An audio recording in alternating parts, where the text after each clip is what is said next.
Hello there, my old friend. Tonight, our quest takes us into the quiet world of Hans Christian Andersen, a place of snow and starlight, soft sorrows, gentle magic, and deep-hearted dreams. Now, settle in, take a deep breath, and allow these timeless tales to carry you into the hush of night. One story at a time.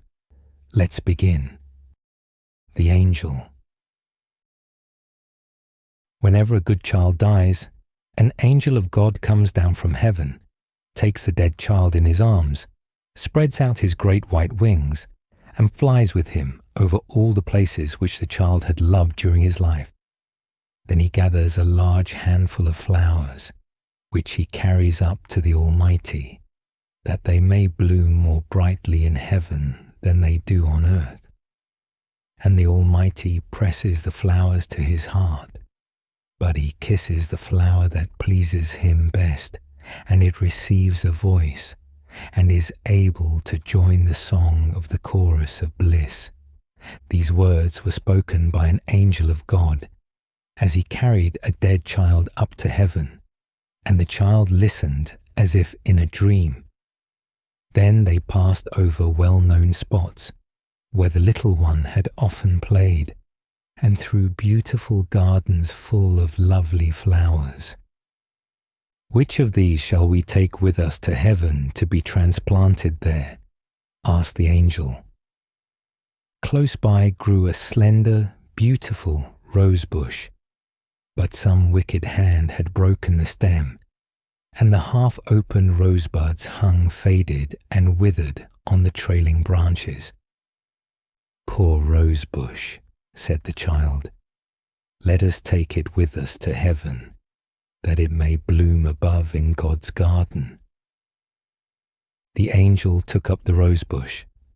Then he kissed the child, and the little one half opened his eyes. The angel gathered also some beautiful flowers, as well as a few humble buttercups and heartsease. "Now we have flowers enough," said the child. But the angel only nodded. He did not fly upward to heaven. It was night, and quite still in the great town.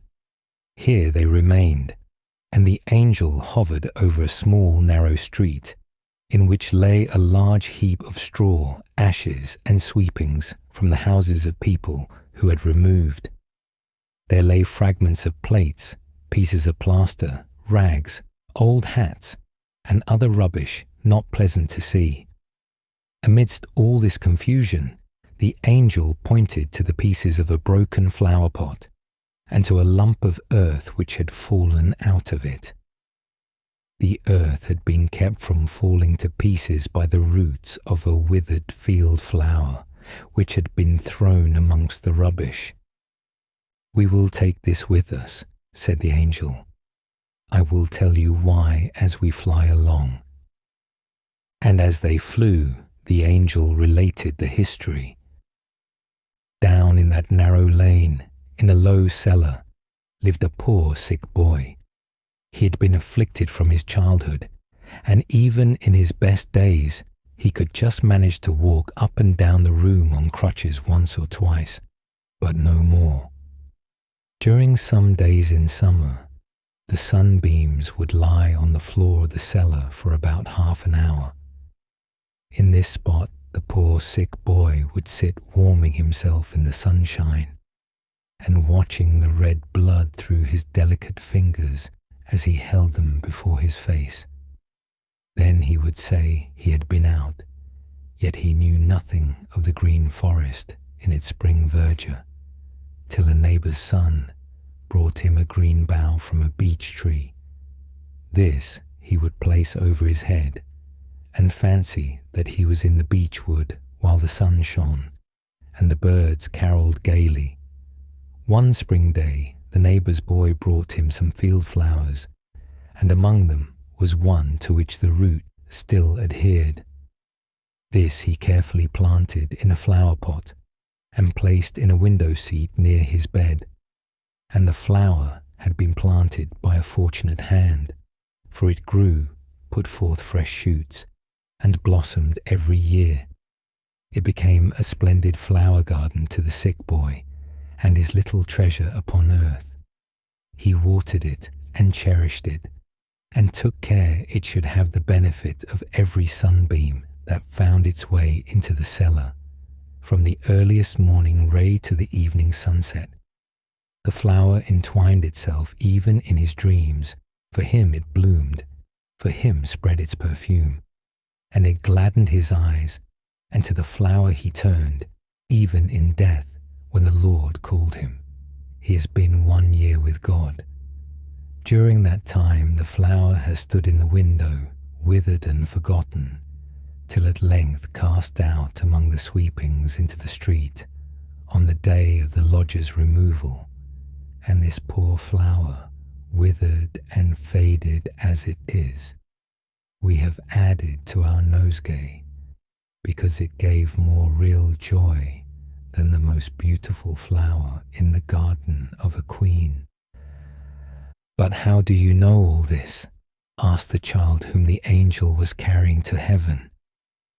"I know it," said the angel, "because I myself was the poor sick boy who walked upon crutches, and I know my own flower well." Then the child opened his eyes and looked into the glorious happy face of the angel, and at the same moment they found themselves in that heavenly home where all is happiness and joy. And God pressed the dead child to his heart, and wings were given him so that he could fly with the angel hand in hand. Then the Almighty pressed all the flowers to his heart, but he kissed the withered field flower, and it received a voice. Then it joined in the song of the angels, who surrounded the throne, some near, and others in a distant circle, but all equally happy. They all joined in the chorus of praise, both great and small, the good, happy child, and the poor field flower that once lay withered and cast away on a heap of rubbish in a narrow, dark street. The beetle who went on his travels. There was once an emperor who had a horse shod with gold. He had a golden shoe on each foot. And why was this? He was a beautiful creature, with slender legs, bright, intelligent eyes, and a mane that hung down over his neck like a veil. He had carried his master through fire and smoke in the battlefield, with the bullets whistling round him. He had kicked and bitten, and taken part in the fight when the enemy advanced, and, with his master on his back, he had dashed over the fallen foe and saved the golden crown and the emperor's life, which was of more value than the brightest gold. This is the reason of the emperor's horse wearing golden shoes. A beetle came creeping forth from the stable, where the farrier had been shoeing the horse. "Great ones first, of course," said he, "and then the little ones. But size is not always a proof of greatness." He stretched out his thin leg as he spoke. "And pray, what do you want?" asked the farrier. "Golden shoes," replied the beetle. "Why, you must be out of your senses," cried the farrier. "Golden shoes for you indeed." "Yes, certainly, golden shoes," replied the beetle. "Am I not just as good as that great creature yonder, who is waited upon and brushed, and has food and drink placed before him? And don't I belong to the royal stables?" "But why does the horse have golden shoes?" asked the farrier. "Of course you understand the reason." "Understand? Well, I understand that it is a personal slight to me," cried the beetle. "It is done to annoy me, so I intend to go out into the world and seek my fortune." "Go along with you," said the farrier. "You're a rude fellow," cried the beetle, as he walked out of the stable. And then he flew for a short distance, till he found himself in a beautiful flower garden, all fragrant with roses and lavender. The ladybirds, with red and black shells on their backs and delicate wings, were flying about, and one of them said, "Is it not sweet and lovely here? Oh, how beautiful everything is." "I am accustomed to better things," said the beetle. "Do you call this beautiful? Why, there is not even a dung heap." Then he went on, and under the shadow of a large haystack, he found a caterpillar crawling along. "How beautiful this world is," said the caterpillar. "The sun is so warm I quite enjoy it, and soon I shall go to sleep and die as they call it, but I shall wake up with beautiful wings to fly with, like a butterfly." "How conceited you are," exclaimed the beetle. "Fly about as a butterfly indeed. What of that? I have come out of the emperor's stable, and no one there, not even the emperor's horse, who in fact wears my cast-off golden shoes, has any idea of flying, excepting myself. To have wings and fly, why, I can do that already." And so saying, he spread his wings and flew away. "I don't want to be disgusted," he said to himself, "and yet I can't help it." Soon after, he fell down upon an extensive lawn, and for a time pretended to sleep, but at last fell asleep in earnest. Suddenly, a heavy shower of rain came falling from the clouds. The beetle woke up with the noise, and would have been glad to creep into the earth for shelter, but he could not. He was tumbled over and over with the rain, sometimes swimming on his stomach and sometimes on his back. And as for flying, that was out of the question. He began to doubt whether he should escape with his life, so he remained, quietly lying where he was. After a while, the weather cleared up a little, and the beetle was able to rub the water from his eyes and look about him. He saw something gleaming, and he managed to make his way up to it. It was linen which had been laid to bleach on the grass. He crept into a fold of the damp linen, which certainly was not so comfortable a place to lie in as the warm stable, but there was nothing better. So he remained lying there for a whole day and night, and the rain kept on all the time. Towards morning he crept out of his hiding place, feeling in a very bad temper with the climate. 2 frogs were sitting on the linen, and their bright eyes actually glistened with pleasure. "Wonderful weather this," cried one of them, "and so refreshing. This linen holds the water together so beautifully that my hind legs quiver as if I were going to swim." "I should like to know," said another, "if the swallow who flies so far in her many journeys to foreign lands ever met with a better climate than this. What delicious moisture! It is as pleasant as lying in a wet ditch. I am sure anyone who does not enjoy this has no love for his fatherland." "Have you ever been in the emperor's stable?" asked the beetle. "There the moisture is warm and refreshing. That's the climate for me, but I could not take it with me on my travels. Is there not even a dunghill here in this garden where a person of rank, like myself, could take up his abode and feel at home?" But the frogs either did not or would not understand him. "I never ask a question twice," said the beetle, after he had asked this one 3 times and received no answer. Then he went on a little farther and stumbled against a piece of broken crockeryware, which certainly ought not to have been lying there. But as it was there, it formed a good shelter against wind and weather to several families of earwigs who dwelt in it.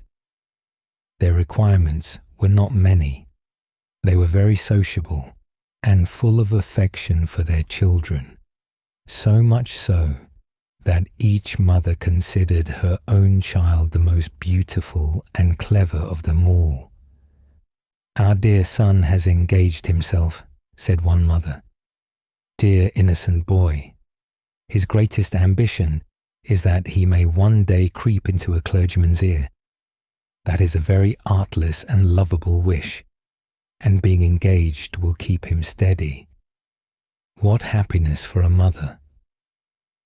"Our son," said another, "had scarcely crept out of the egg when he was off on his travels.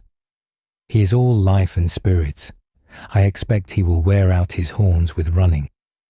How charming this is for a mother, is it not, Mr. Beetle?" For she knew the stranger by his horny coat. "You are both quite right," said he. So they begged him to walk in, that is to come as far as he could under the broken piece of earthenware. "Now you shall also see my little earwigs," said a third and a fourth mother. "They are lovely little things and highly amusing. They are never ill-behaved, except when they are uncomfortable in their inside, which unfortunately often happens at their age." Thus each mother spoke of her baby, and their babies talked after their own fashion, and made use of the little nippers they have in their tails to nip the beard of the beetle. "They are always busy about something, the little rogues," said the mother, beaming with maternal pride. But the beetle felt it a bore, and he therefore inquired the way to the nearest dung heap. "That is quite out in the great world, on the other side of the ditch," answered an earwig. "I hope none of my children will ever go so far. It would be the death of me." "But I shall try to get so far," said the beetle, and he walked off without taking any formal leave, which is considered a polite thing to do. When he arrived at the ditch, he met several friends, all them beetles. "We live here," they said, "and we are very comfortable. May we ask you to step down into this rich mud? You must be fatigued after your journey." "Certainly," said the beetle. "I shall be most happy. I have been exposed to the rain, and have had to lie upon linen, and cleanliness is a thing that greatly exhausts me. I have also pains in one of my wings from standing in the draught under a piece of broken crockery. It is really quite refreshing to be with one's own kindred again." "Perhaps you came from a dung heap," observed the oldest of them. "No, indeed. I came from a much grander place," replied the beetle. "I came from the emperor's stable, where I was born, with golden shoes on my feet. I am travelling on a secret embassy, but you must not ask me any questions, for I cannot betray my secret." Then the beetle stepped down into the rich mud, where sat 3 young lady beetles, who tittered because they did not know what to say. "None of them are engaged yet," said their mother, and the beetle maidens tittered again, this time quite in confusion. "I have never seen greater beauties, even in the royal stables," exclaimed the beetle, who was now resting himself. "Don't spoil my girls," said the mother, "and don't talk to them, pray, unless you have serious intentions." But of course the beetle's intentions were serious, and after a while our friend was engaged. The mother gave them her blessing, and all the other beetles cried, "Hurrah!" Immediately after the betrothal came the marriage, for there was no reason to delay. The following day passed very pleasantly, and the next was tolerably comfortable. But on the third, it became necessary for him to think of getting food for his wife, and perhaps for children. I have allowed myself to be taken in, said our beetle to himself, and now there's nothing to be done but to take them in return. No sooner said than done. Away he went, and stayed away all day and all night, and his wife remained behind a forsaken widow. Oh, said the other beetles, this fellow that we have received into our family is nothing but a complete vagabond. He has gone away and left his wife a burden upon our hands. Well, she can be unmarried again and remain here with my other daughters, said the mother. Fie on the villain that forsook her. In the meantime, the beetle, who had sailed across the ditch on a cabbage leaf, had been journeying on the other side. In the morning, 2 persons came up to the ditch. When they saw him, they took him up and turned him over and over, looking very learned all the time, especially one, who was a boy. Allah sees the black beetle in the black stone and the black rock. Is not that written in the Quran? He asked. Then he translated the beetle's name into Latin and said a great deal upon the creature's nature and history. The second person, who was older and a scholar, proposed to carry the beetle home, as they wanted just such good specimens as this. Our beetle considered this speech a great insult, so he flew suddenly out of the speaker's hand. His wings were dry now, so they carried him to a great distance, till at last he reached a hothouse, where a sash of the glass roof was partly open. So he quietly slipped in and buried himself in the warm earth. It is very comfortable here, he said to himself, and soon after fell asleep. Then he dreamed that the emperor's horse was dying and had left him his golden shoes, and also promised that he should have 2 more. All this was very delightful, and when the beetle woke up he crept forth and looked around him. What a splendid place the hothouse was! At the back, large palm trees were growing, and the sunlight made the leaves look quite glossy, and beneath them what a profusion of luxuriant green and of flowers red like flame, yellow as amber, or white as new fallen snow. What a wonderful quantity of plants, cried the beetle. How good they will taste when they are decayed. This is a capital storeroom. There must certainly be some relations of mine living here. I will just see if I can find anyone with whom I can associate. I'm proud, certainly, but I'm also proud of being so. Then he prowled about in the earth and thought, what a pleasant dream that was about the dying horse and the golden shoes he had inherited. Suddenly a hand seized the beetle and squeezed him and turned him round and round. The gardener's little son and his playfellow had come into the hothouse, and seeing the beetle, wanted to have some fun with him. First, he was wrapped in a vine leaf and put into a warm trousers pocket. He twisted and turned about with all his might, but he got a good squeeze from the boy's hand, as a hint for him to keep quiet. Then the boy went quickly towards a lake that lay at the end of the garden. Here the beetle was put into an old broken wooden shoe, in which a little stick had been fastened upright for a mast, and to this mast the beetle was bound with a piece of worsted. Now he was a sailor and had to sail away. The lake was not very large, but to the beetle it seemed an ocean, and he was so astonished at its size that he fell over on his back and kicked out his legs. Then the little ship sailed away.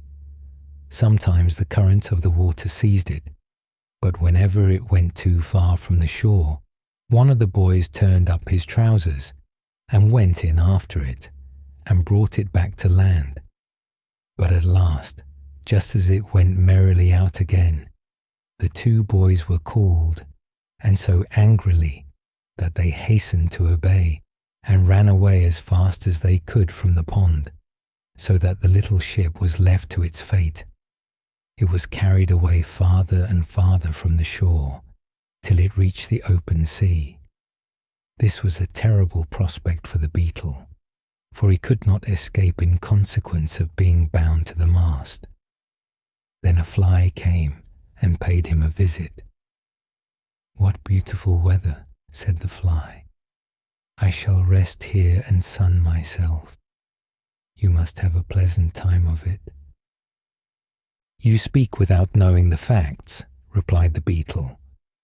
"Don't you see that I am a prisoner?" "Ah, but I'm not a prisoner," remarked the fly, and away he flew. "Well, now I know the world," said the beetle to himself. "It's an abominable world. I'm the only respectable person in it. First, they refuse me my golden shoes. Then I have to lie on damp linen, and to stand in a draught. And to crown all, they fasten a wife upon me. Then, when I have made a step forward in the world, and found out a comfortable position, just as I could wish it to be, one of these human boys comes and ties me up, and leaves me to the mercy of the wild waves, while the emperor's favourite horse goes prancing about proudly on his golden shoes. This vexes me more than anything, but it is useless to look for sympathy in this world. My career has been very interesting, but what's the use of that if nobody knows anything about it? The world does not deserve to be made acquainted with my adventures, for it ought to have given me golden shoes when the emperor's horse was shod, and I stretched out my feet to be shod too. If I had received golden shoes, I should have been an ornament to the stable. Now I am lost to the stable and to the world. It is all over with me." But all was not yet over. A boat, in which were a few young girls, came rowing up. "Look, yonder is an old wooden shoe sailing along," said one of the younger girls. "And there's a poor little creature bound fast in it," said another. The boat now came close to our beetle's ship, and the young girls fished it out of the water. One of them drew a small pair of scissors from her pocket and cut the worsted without hurting the beetle, and when she stepped on shore she placed him on the grass. "There," she said, "creep away or fly if thou canst.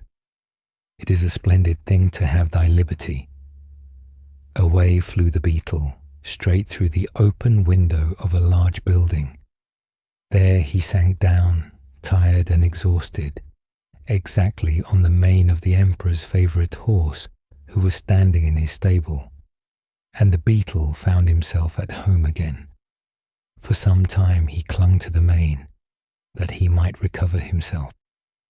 "Well," he said, "here I am, seated on the emperor's favourite horse, sitting upon him as if I were the emperor himself. But what was it the farrier asked me? Ah, I remember now. That's a good thought. He asked me why the golden shoes were given to the horse. The answer is quite clear to me now. They were given to the horse on my account." And this reflection put the beetle into a good temper. The sun's rays also came streaming into the stable and shone upon him and made the place lively and bright. "Travelling expands the mind very much," said the beetle. "The world is not so bad after all, if you know how to take things as they come." The bell deep. Ding dong, ding dong. It sounds up from the bell deep in the Odense Au. Every child in the old town of Odense, on the island of Funen, knows the Au, which washes the gardens round about the town, and flows on under the wooden bridges from the dam to the watermill. In the Au grow the yellow water lilies and brown feathery reeds. The dark velvety flag grows there, high and thick, old and decayed willows, slanting and tottering, hang far out over the stream beside the monk's meadow and by the bleaching ground. But opposite there are gardens upon gardens, each different from the rest, some with pretty flowers and bowers like little dolls' pleasure grounds, often displaying cabbage and other kitchen plants. And here and there the gardens cannot be seen at all, for the great elder trees that spread themselves out by the bank and hang far out over the streaming waters, which are deeper here and there than an oar can fathom. Opposite the old nunnery is the deepest place, which is called the Bell Deep, and there dwells the old water spirit, the Oman. This spirit sleeps through the day while the sun shines down upon the water. But in starry and moonlit nights he shows himself. He is very old. Grandmother says that she has heard her own grandmother tell of him. He is said to lead a solitary life and to have nobody with whom he can converse save the great old church bell. Once the bell hung in the church tower, but now there is no trace left of the tower or of the church, which was called St. Albans. Ding dong, sounded the bell, when the tower still stood there. And one evening, while the sun was setting, and the bell was swinging away bravely, it broke loose and came flying down through the air, the brilliant metal shining in the ruddy beam. Ding dong, now I'll retire to rest, sang the bell, and flew down into the Odense Au, where it is deepest, and that is why the place is called the Bell Deep. But the bell got neither rest nor sleep. Down in the Oman's haunt it sounds and rings, so that the tones sometimes pierce upward through the waters, and many people maintain that its strains forebode the death of someone. But that is not true, for the bell is only talking with the Oman, who is now no longer alone. And what is the bell telling? It is old, very old, as we have already observed. It was there long before grandmother's grandmother was born, and yet it is but a child in comparison with the Oman, who is quite an old quiet personage, an oddity, with his hose of eel skin, and his scaly jacket with the yellow lilies for buttons, and a wreath of reed in his hair and seaweed in his beard. But he looks very pretty for all that. What the bell tells, to repeat it all would require years and days, for year by year it is telling the old stories, sometimes short ones, sometimes long ones, according to its whim. It tells of old times, of the dark, hard times. Thus, in the church of St. Alban, the monk had mounted up into the tower. He was young and handsome, but thoughtful exceedingly. He looked through the loophole out upon the Odense Au, when the bed of the water was yet broad, and the monk's meadow was still a lake. He looked out over it, and over the rampart, and over the nuns' hill opposite, where the convent lay, and the light gleamed forth from the nun's cell. He had known the nun right well, and he thought of her, and his heart beat quicker as he thought. Ding dong, ding dong. Yes, this was the story the bell told. Into the tower came also the dapper manservant of the bishop, and when I, the bell, who am made of metal, rang hard and loud, and swung to and fro, I might have beaten out his brains. He sat down close under me, and played with two little sticks, as if they had been a stringed instrument, and he sang to it. Now I may sing it out aloud, though at other times I may not whisper it. I may sing of everything that is kept concealed behind lock and bars. Yonder it is cold and wet. The rats are eating her up alive. Nobody knows of it. Nobody hears of it. Not even now, for the bell is ringing and singing its loud ding-dong, ding-dong. There was a king in those days. They called him Canute. He bowed himself before bishop and monk. But when he offended the free peasants with heavy taxes and hard words, they seized their weapons and put him to flight like a wild beast. He sought shelter in the church and shut gate and door behind him. The violent band surrounded the church. I heard tell of it. The crows, ravens, and magpies started up in terror at the yelling and shouting that sounded around. They flew into the tower and out again. They looked down upon the throng below, and they also looked into the windows of the church and screamed out aloud what they saw there. King Canute knelt before the altar in prayer. His brothers Eric and Benedict stood by him as a guard with drawn swords. But the king's servant, the treacherous Blake, betrayed his master. The throng in front of the church knew where they could hit the king, and one of them flung a stone through a pane of glass, and the king lay there dead. The cries and screams of the savage horde and of the birds sounded through the air, and I joined in it also, for I sang, ding-dong, ding-dong. The church bell hangs high and looks far around, and sees the birds around it, and understands their language.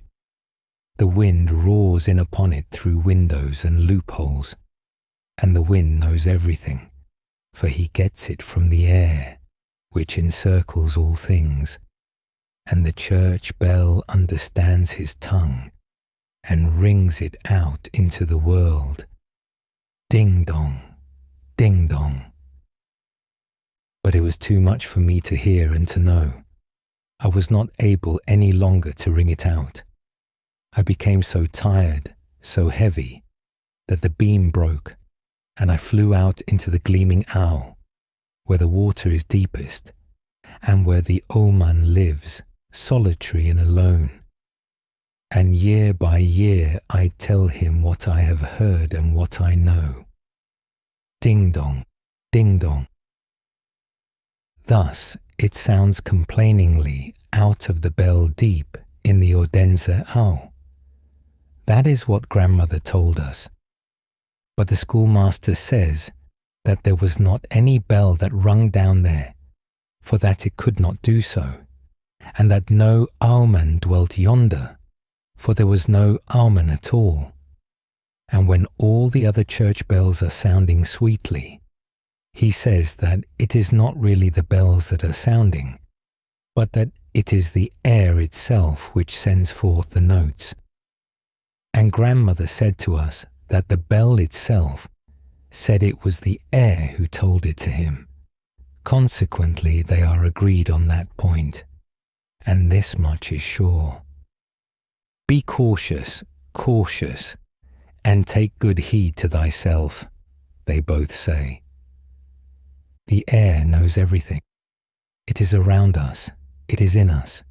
It talks of our thoughts and of our deeds, and it speaks longer of them than does the bell down in the depths of the Odense owl, where the owlman dwells. It rings it out in the vault of heaven, far, far out, forever and ever, till the heaven bells sound, ding-dong, ding-dong. The bell. In the narrow streets of a large town, people often heard in the evening, when the sun was setting, and his last rays gave a golden tint to the chimney pots, a strange noise which resembled the sound of a church bell. It only lasted an instant, for it was lost in the continual roar of traffic and hum of voices which rose from the town. The evening bell is ringing, people used to say. The sun is setting. Those who walked outside the town, where the houses were less crowded and interspersed by gardens and little fields, saw the evening sky much better and heard the sound of the bell much more clearly. It seemed as though the sound came from a church, deep in the calm, fragrant wood, and thither people looked with devout feelings. A considerable time elapsed. One said to the other, "I really wonder if there is a church out in the wood. The bell has indeed a strange sweet sound. Shall we go there and see what the cause of it is?" The rich drove, the poor walked, but the way seemed to them extraordinarily long, and when they arrived at a number of willow trees on the border of the wood, they sat down, looked up into the great branches, and thought they were now really in the wood. A confectioner from the town also came out and put up a stall there. Then came another confectioner who hung a bell over his stall, which was covered with pitch to protect it from the rain, but the clapper was wanting. When people came home, they used to say that it had been very romantic, and that really means something else than merely taking tea. 3 persons declared that they had gone as far as the end of the wood. They had always heard the strange sound, but there it seemed to them as if it came from the town. One of them wrote verses about the bell and said that it was like the voice of a mother speaking to an intelligent and beloved child. No tune, he said, was sweeter than the sound of the bell. The emperor of the country heard of it and declared that he who would really find out where the sound came from should receive the title of bell ringer to the world, even if there was no bell at all. Now many went out into the wood for the sake of this splendid birth, but only one of them came back with some sort of explanation. None of them had gone far enough, nor had he, and yet he said that the sound of the bell came from a large owl in a hollow tree. It was a wisdom owl, which continually knocked its head against the tree, but he was unable to say with certainty whether its head or the hollow trunk of the tree was the cause of the noise. He was appointed bell ringer to the world, and wrote every year a short dissertation on the owl, but by this means people did not become any wiser than they had been before. It was just confirmation day. The clergyman had delivered a beautiful and touching sermon. The candidates were deeply moved by it. It was indeed a very important day for them. They were all at once transformed from mere children to grown-up people. The childish soul was to fly over, as it were, into a more reasonable being. The sun shone most brightly, and the sound of the great unknown bell was heard more distinctly than ever. They had a mind to go thither, all except 3. One of them wished to go home and try on her ball dress, for this very dress and the ball were the cause of her being confirmed this time. Otherwise, she would not have been allowed to go. The second, a poor boy, had borrowed a coat and a pair of boots from the son of his landlord to be confirmed in, and he had to return them at a certain time. The third said that he never went into strange places if his parents were not with him. He had always been a good child, and wished to remain so, even after being confirmed, and they ought not to tease him for this. They, however, did it all the same. These 3, therefore, did not go. The others went on. The sun was shining, the birds were singing, and the confirmed children sang too, holding each other by the hand, for they had no position yet, and they were all equal in the eyes of God. 2 of the smallest soon became tired and returned to the town. 2 little girls sat down and made garlands of flowers. They therefore did not go on. When the others arrived at the willow trees, where the confectioner had put up his stall, they said, "Now we are out here. The bell does not in reality exist. It is only something that people imagine." Then suddenly the sound of the bell was heard so beautifully and solemnly from the wood that 4 or 5 made up their minds to go still further on. The wood was very thickly grown. It was difficult to advance. Wood lilies and anemones grew almost too high. Flowering convolvuli and brambles were hanging like garlands from tree to tree, while the nightingales were singing and the sunbeams played. That was very beautiful, but a way was unfit for the girls. They would have torn their dresses. Large rocks, covered with moss of various hues, were lying about.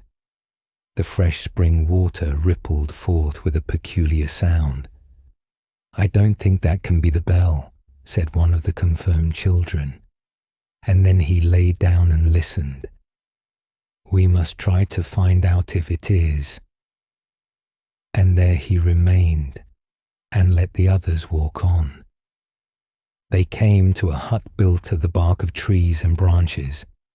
A large crab apple tree spread its branches over it, as if it intended to pour all its fruit on the roof, upon which roses were blooming. The long boughs covered the gable, where a little bell was hanging. Was this the one they had heard? All agreed that it must be so, except one who said that the bell was too small and too thin to be heard at such a distance, and that it had quite a different sound to that which had so touched men's hearts.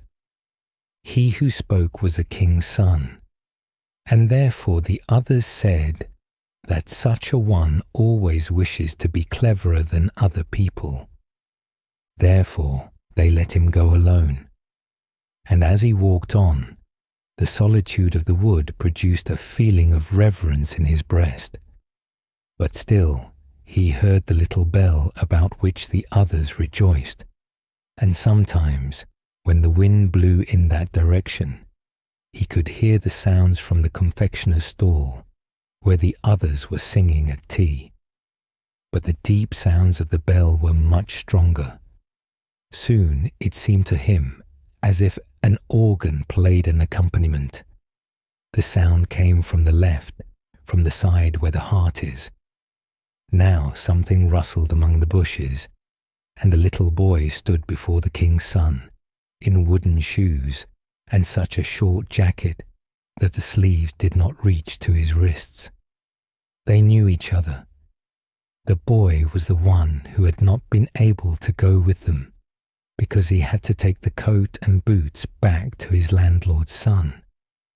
That he had done, and had started again in his wooden shoes and old clothes, for the sound of the bell was too enticing. He felt he must go on. "We might go together," said the king's son. But the poor boy with the wooden shoes was quite ashamed.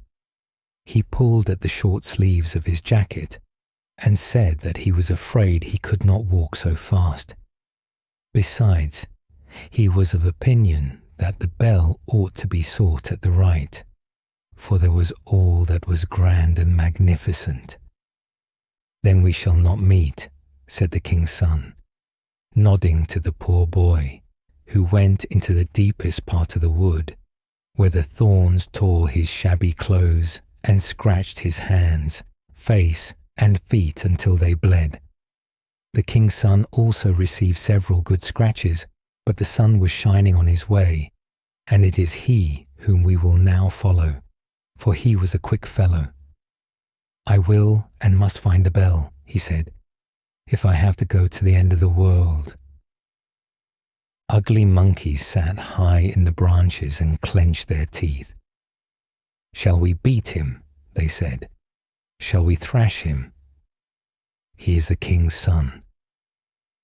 But he walked on undaunted, deeper and deeper into the wood, where the most wonderful flowers were growing. There were standing white star lilies with blood-red stamens, sky-blue tulips shining when the wind moved them, apple trees covered with apples like large glittering soap bubbles. Only think how resplendent these trees were in the sunshine. All around were beautiful green meadows, where hart and hind played in the grass. There grew magnificent oaks and beech trees, and if the bark was split of any of them, long blades of grass grew out of the clefts. There were also large smooth lakes in the wood, on which the swans were swimming about and flapping their wings. The king's son often stood still and listened. Sometimes he thought that the sound of the bell rose up to him out of one of these deep lakes, but soon he found that this was a mistake, and that the bell was ringing still farther in the wood. Then the sun set, the clouds were as red as fire. It became quiet in the wood. He sank down on his knees, sang an evening hymn, and said, "I shall never find what I am looking for. Now the sun is setting, and the night, the dark night, is approaching. Yet I may perhaps see the round sun once more before he disappears beneath the horizon. I will climb up these rocks. They are as high as the highest trees." And then, taking hold of the creepers and roots, he climbed up on the wet stones, where water snakes were wriggling and the toads, as it were, barked at him. He reached the top before the sun, seen from such a height, had quite set. Oh, what a splendor! The sea, the great majestic sea, which was rolling its long waves against the shore, stretched out before him, and the sun was standing like a large bright altar, and there where sea and heaven met, all melted together in the most glowing colours. The wood was singing, and his heart too. The whole of nature was one large holy church, in which the trees and hovering clouds formed the pillars, the flowers and grass the woven velvet carpet, and heaven itself was the great cupola. Up there the flame colour vanished as soon as the sun disappeared, but millions of stars were lighted. Diamond lamps were shining, and the king's son stretched his arms out towards heaven, towards the sea, and towards the wood. Then suddenly the poor boy with the short-sleeved jacket and the wooden shoes appeared. He had arrived just as quickly on the road he had chosen, and they ran towards each other and took one another's hand in the great cathedral of nature and poesy, and above them sounded the invisible holy bell. Happy spirits surrounded them, singing hallelujahs and rejoicing. The bird of popular song. In is winter time. The earth wears a snowy garment and looks like marble hewn out of the rock. The air is bright and clear, the wind is sharp as a well-tempered sword, and the trees stand like branches of white coral or blooming almond twigs. And here it is keen, as on the lofty Alps. The night is splendid in the gleam of the northern lights, and in the glitter of innumerable twinkling stars. But we sit in the warm room, by the hot stove, and talk about the old times, and we listen to this story. By the open sea was a giant's grave, and on the grave mound sat at midnight the spirit of the buried hero who had been a king. The golden circlet gleamed on his brow, his hair fluttered in the wind, and he was clad in steel and iron. He bent his head mournfully and sighed in deep sorrow, as an unquiet spirit might sigh. And a ship came sailing by. Presently the sailors lowered the anchor and landed. Among them was a singer, and he approached the royal spirit and said, "Why mournest thou? and wherefore dost thou suffer thus?" And the dead man answered, "No one has sung the deeds of my life. They are dead and forgotten. Song doth not carry them forth over the lands, nor into the hearts of men. Therefore I have no rest and no peace." And he spoke of his works and of his warlike deeds, which his contemporaries had known, but which had not been sung, because there was no singer among his companions. Then the old bard struck the strings of his harp, and sang of the youthful courage of the hero, of the strength of the man, and of the greatness of his good deeds. Then the face of the dead one gleamed like the margin of the cloud in the moonlight. Gladly and of good courage, the form arose in splendor and in majesty, and vanished like the glancing of the northern light. Naught was to be seen but the green turfy mound, with the stones on which no runic record has been graven.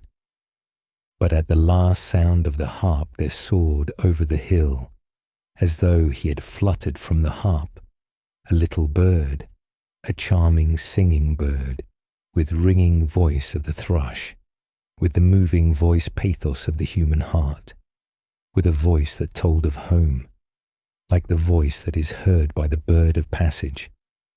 The singing bird soared away, over mountain and valley, over field and wood. He was the bird of popular song, who never dies. We hear his song. We hear it now in the room while the white bees are swarming without, and the storm clutches the windows. The bird sings not alone the requiem of heroes. He sings also sweet gentle songs of love, so many and so warm, of northern fidelity and truth. He has stories in words and in tones. He has proverbs and snatches of proverbs, songs which, like runes laid under a dead man's tongue, force him to speak, and thus popular song tells of the land of his birth. In the old heathen days, in the times of the Vikings, the popular speech was enshrined in the harp of the bard. In the days of knightly castles, when the strongest fist held the scales of justice, when only might was right, and a peasant and a dog were of equal importance, where did the bird of song find shelter and protection? Neither violence nor stupidity gave him a thought.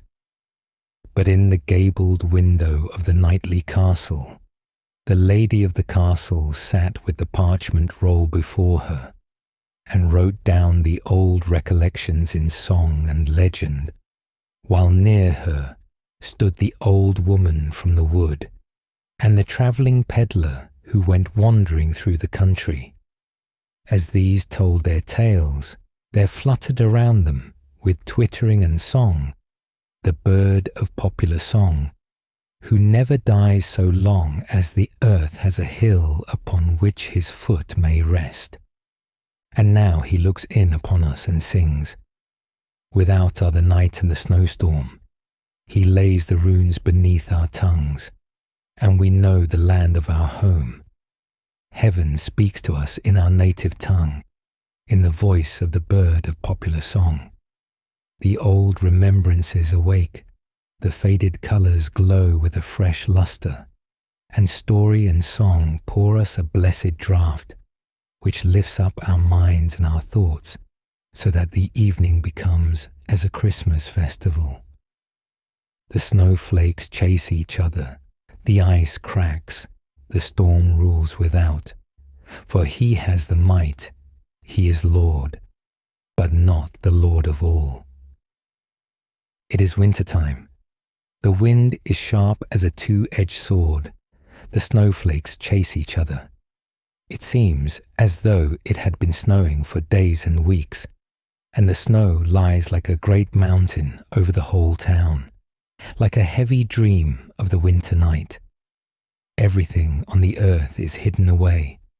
Only the golden cross of the church, the symbol of faith, arises over the snow grave, and gleams in the blue air and in the bright sunshine. And over the buried town fly the birds of heaven, the small and the great. They twitter and they sing as best they may, each bird with his beak. First comes the band of sparrows. They pipe at every trifle in the streets and lanes, in the nests and the houses. They have stories to tell about the front buildings and the back buildings. We know the buried town, they say. Everything living in it is peep, peep, peep. The black ravens and crows flew on over the white snow. Grub, grub, they cried. There's something to be got down there, something to swallow, and that's most important. That's the opinion of most of them down there, and the opinion is goo goo good. The wild swans come flying on whirring pinions and sing of the noble and the great that will still sprout in the hearts of men, down in the town, which is resting beneath its snowy veil. No death is there. Life reigns yonder. We hear it on the notes that swell onward like the tones of the church organ, which sees us like sounds from the elf hill, like the songs of Ossian, like the rushing swoop of the wandering spirit's wings. What harmony! That harmony speaks to our hearts and lifts up our souls. It is the bird of popular song whom we hear, and at this moment the warm breath of heaven blows down from the sky. There are gaps in the snowy mountains. The sun shines into the clefts. Spring is coming. The birds are returning, and new races are coming with the same home sounds in their hearts. Hear the story of the year. The night of the snowstorm, the heavy dream of the winter night. All shall be dissolved. All shall rise again in the beauteous notes of the bird of popular song, who never dies. The Bishop of Borglum and his warriors. Our scene is laid in northern Jutland, in the so-called Wild Moor. We hear what is called the Wester Wow Wow, the peculiar roar of the North Sea as it breaks against the western coast of Jutland. It rolls and thunders with a sound that penetrates for miles into the land, and we are quite near the roaring. Before us rises a great mound of sand, a mountain we have long seen, and towards which we are wending our way, driving slowly along through the deep sand. On this mountain of sand is a lofty old building, the convent of Borglum.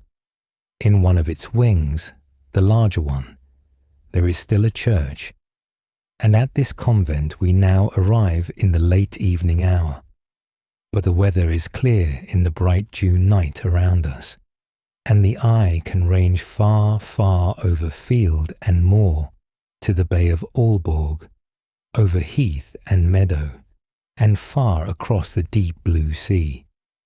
Now we are there, and roll past between barns and other farm buildings, and at the left of the gate we turn aside to the old castle farm, where the lime trees stand in lines along the walls, and, sheltered from the wind and weather, grow so luxuriantly that their twigs and leaves almost conceal the windows.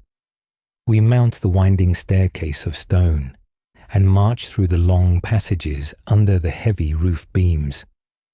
The wind moans very strangely here, both within and without. It is hardly known how, but the people say, yes, people say a great many things when they are frightened or want to frighten others. They say that the old dead choirmen glide silently past us into the church, where Mass is sung. They can be heard in the rushing of the storm, and their singing brings up strange thoughts in the hearers, thoughts of the old times into which we are carried back. On the coast a ship is stranded, and the bishop's warriors are there, and spare not those whom the sea has spared. The sea washes away the blood that has flowed from the cloven skulls. The stranded goods belong to the bishop, and there is a store of goods here.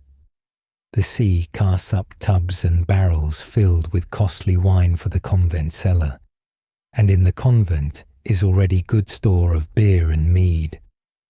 There is plenty in the kitchen, dead game and poultry, hams and sausages, and fat fish swim in the ponds without. The Bishop of Borglum is a mighty lord. He has great possessions, but still he longs for more. Everything must bow before the mighty Olaf Glob. His rich cousin at Thailand is dead, and his widow is to have the rich inheritance. But how comes it that one relation is always harder towards another than even strangers would be? The widow's husband had possessed all Thailand, with the exception of the church property. Her son was not at home. In his boyhood, he had already started on a journey, for his desire was to see foreign lands and strange people. For years there had been no news of him. Perhaps he had been long laid in the grave, and would never come back to his home, to rule where his mother then ruled. "What has a woman to do with rule?" said the bishop. He summoned the widow before a law court, but what did he gain thereby? The widow had never been disobedient to the law, and was strong in her just rights. "Bishop Olaf of Borglum, what dost thou purpose? What writest thou on yonder smooth parchment, sealing it with thy seal, and entrusting it to the horsemen and servants, who ride away, far away, to the city of the Pope? It is the time of falling leaves and of stranded ships, and soon icy winter will come." Twice had icy winter returned before the bishop welcomed the horsemen and servants back to their home. They came from Rome with a papal decree, a ban or bull, against the widow who had dared to offend the pious bishop. "Cursed be she and all that belongs to her. Let her be expelled from the congregation and the church. Let no man stretch forth a helping hand to her, and let friends and relations avoid her as a plague and a pestilence." "What will not bend must break," said the Bishop of Borglum, "and all forsake the widow, but she holds fast to her God. He is her helper and defender." One servant only, an old maid, remained faithful to her, and with the old servant, the widow herself followed the plough, and the crop grew, although the land had been cursed by the Pope and by the bishop. "Thou child of perdition, I will yet carry out my purpose," cried the Bishop of Borglum. "Now will I lay the hand of the Pope upon thee, to summon thee before the tribunal that shall condemn thee." Then did the widow yoke the last 2 oxen that remained to her to a wagon, and mounted up on the wagon with her old servant, and travelled away across the heath out of the Danish land. As a stranger she came into a foreign country, where a strange tongue was spoken, and where new customs prevailed. Farther and farther she journeyed, to where green hills rise into mountains, and the vine clothes their sides. Strange merchants drive by her, and they look anxiously after their wagons laden with merchandise. They fear an attack from the armed followers of the robber knights. The 2 poor women, in their humble vehicle drawn by 2 black oxen, travel fearlessly through the dangerous sunken road and through the darksome forest. And now they were in Franconia, and there met them a stalwart knight, with a train of 12 armed followers. He paused, gazed at the strange vehicle, and questioned the women as to the goal of their journey and the place whence they came. Then one of them mentioned Thailand in Denmark, and spoke of her sorrows, of her woes, which were soon to cease, for so divine providence had willed it. For the stranger knight is the widow's son. He seized her hand, he embraced her, and the mother wept. For years she had not been able to weep, but had only bitten her lips till the blood started. It is the time of falling leaves and of stranded ships, and soon will icy winter come. The sea rolled wine tubs to the shore for the bishop's cellar. In the kitchen, the deer roasted on the spit before the fire. At Borglum, it was warm and cheerful in the heated rooms, while cold winter raged without, when a piece of news was brought to the bishop. Jens Glob of Thailand has come back, and his mother with him. Jens Glob laid a complaint against the bishop, and summoned him before the temporal and the spiritual court. That will avail him little, said the bishop. Best leave off thy efforts, Knight Jens. Again, it is the time of falling leaves and stranded ships. Icy winter comes again, and the white bees are swarming, and sting the traveller's face till they melt. Keen weather today, say the people, as they step in. Jens Glob stands so deeply wrapped in thought that he singes the skirt of his wide garment. Thou Borglum bishop, he exclaims, I shall subdue thee after all. Under the shield of the Pope, the law cannot reach thee, but Jens Glob shall reach thee. Then he writes a letter to his brother-in-law, Olaf Hase, in Sallingland, and prays that night to meet him on Christmas Eve, at Mass, in the church at Vidberg. The bishop himself is to read the Mass, and consequently will journey from Borglum to Thailand. And this is known to Jens Glob. Moorland and meadow are covered with ice and snow. The marsh will bear horse and rider, the bishop with his priests and armed men. They ride the shortest way, through the waving reeds, where the wind moans sadly. Blow thy brazen trumpet, thou trumpeter clad in foxskin. It sounds merrily in the clear air.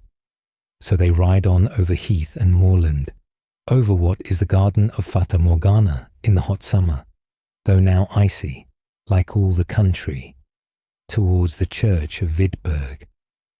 The wind is blowing his trumpet too, blowing it harder and harder. He blows up a storm, a terrible storm, that increases more and more. Towards the church they ride, as fast as they may through the storm. The church stands firm, but the storm careers on over field and moorland, over land and sea. Borglum's bishop reaches the church, but Olaf Hase will scarce do so, however hard he may ride. He journeys with his warriors on the farther side of the bay, in order that he may help Jens Glob, now that the bishop is to be summoned before the judgment seat of the highest. The church is the judgment hall, the altar is the council table. The lights burn clear in the heavy brass candelabra. The storm reads out the accusation and the sentence, roaming in the air over moor and heath, and over the rolling waters. No ferry boat can sail over the bay in such weather as this. Olaf Hase makes halt at Ottersward. There he dismisses his warriors, presents them with their horses and harness, and gives them leave to ride home and greet his wife. He intends to risk his life alone in the roaring waters, but they are to bear witness for him that it is not his fault if Jens Glob stands without reinforcement in the church at Vidberg. The faithful warriors will not leave him, but follow him out into the deep waters. 10 of them are carried away, but Olaf Hase and 2 of the youngest men reach the farther side. They have still 4 miles to ride. It is past midnight. It is Christmas. The wind has abated. The church is lighted up. The gleaming radiance shines through the window frames and pours out over meadow and heath. The Mass has long been finished. Silence reigns in the church, and the wax is heard dropping from the candles to the stone pavement. And now Olaf Hase arrives.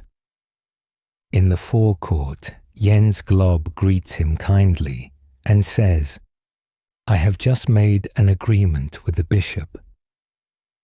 "Sayest thou so?" replied Olaf Hase. "Then neither thou nor the bishop shall quit this church alive."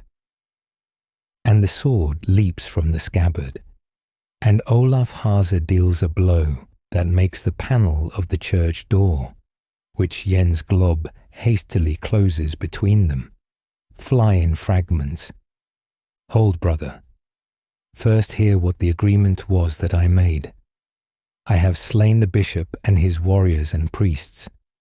They will have no word more to say in the matter, nor will I speak again of all the wrong that my mother has endured."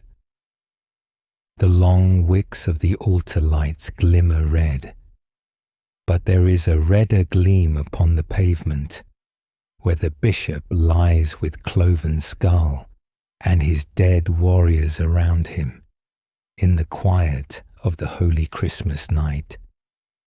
And 4 days afterwards, the bells toll for a funeral in the convent of Borglum. The murdered bishop and the slain warriors and priests are displayed under a black canopy, surrounded by candelabra decked with crape. There lies the dead man, in the black cloak wrought with silver, the crozier in the powerless hand that was once so mighty. The incense rises in clouds, and the monks chant the funeral hymn. It sounds like a wail. It sounds like a sentence of wrath and condemnation that must be heard far over the land, carried by the wind, sung by the wind.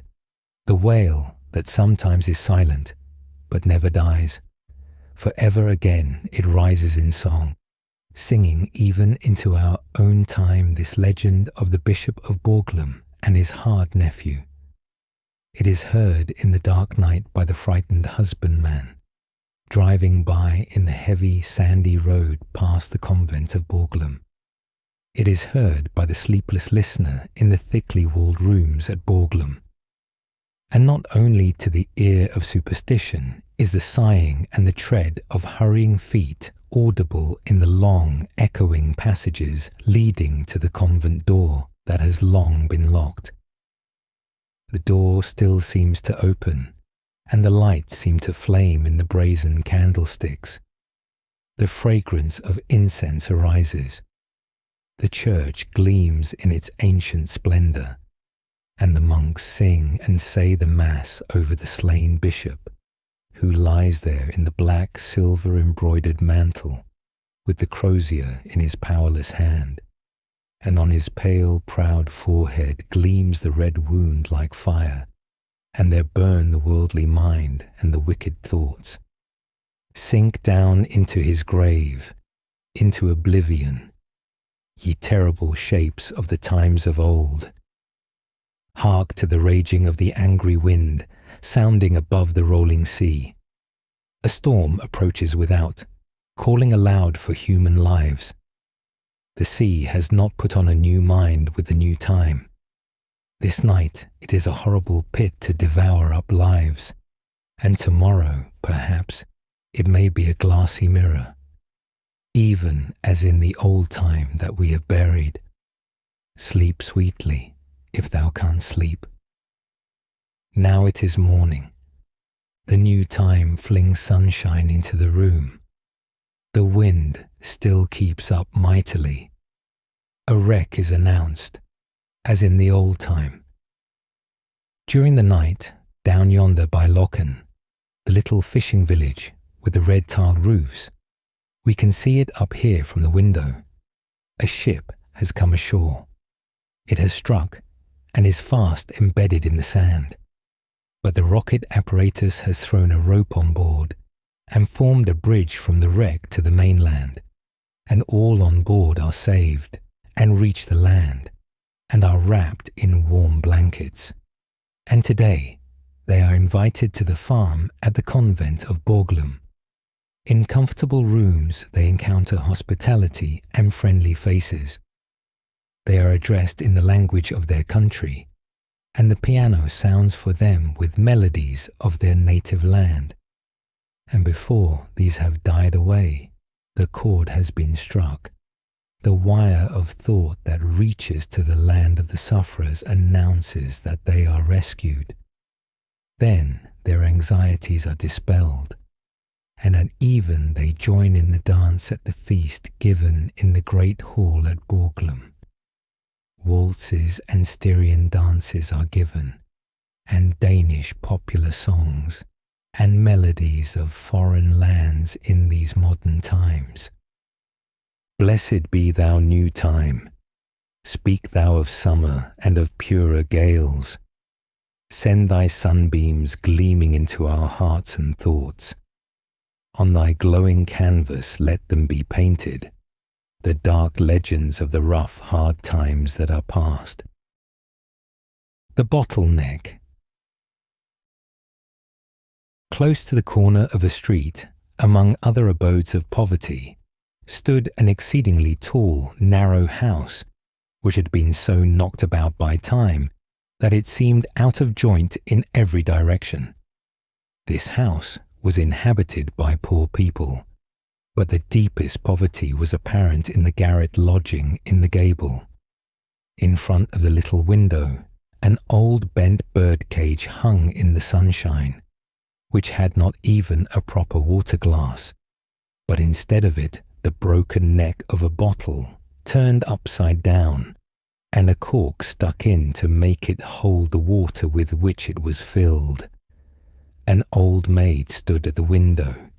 She had hung chickweed over the cage, and the little linnet which it contained hopped from perch to perch and sang and twittered merrily. "Yes, it's all very well for you to sing," said the bottleneck. That is, he did not really speak the words as we do, for the neck of a bottle cannot speak, but he thought them to himself in his own mind, just as people sometimes talk quietly to themselves.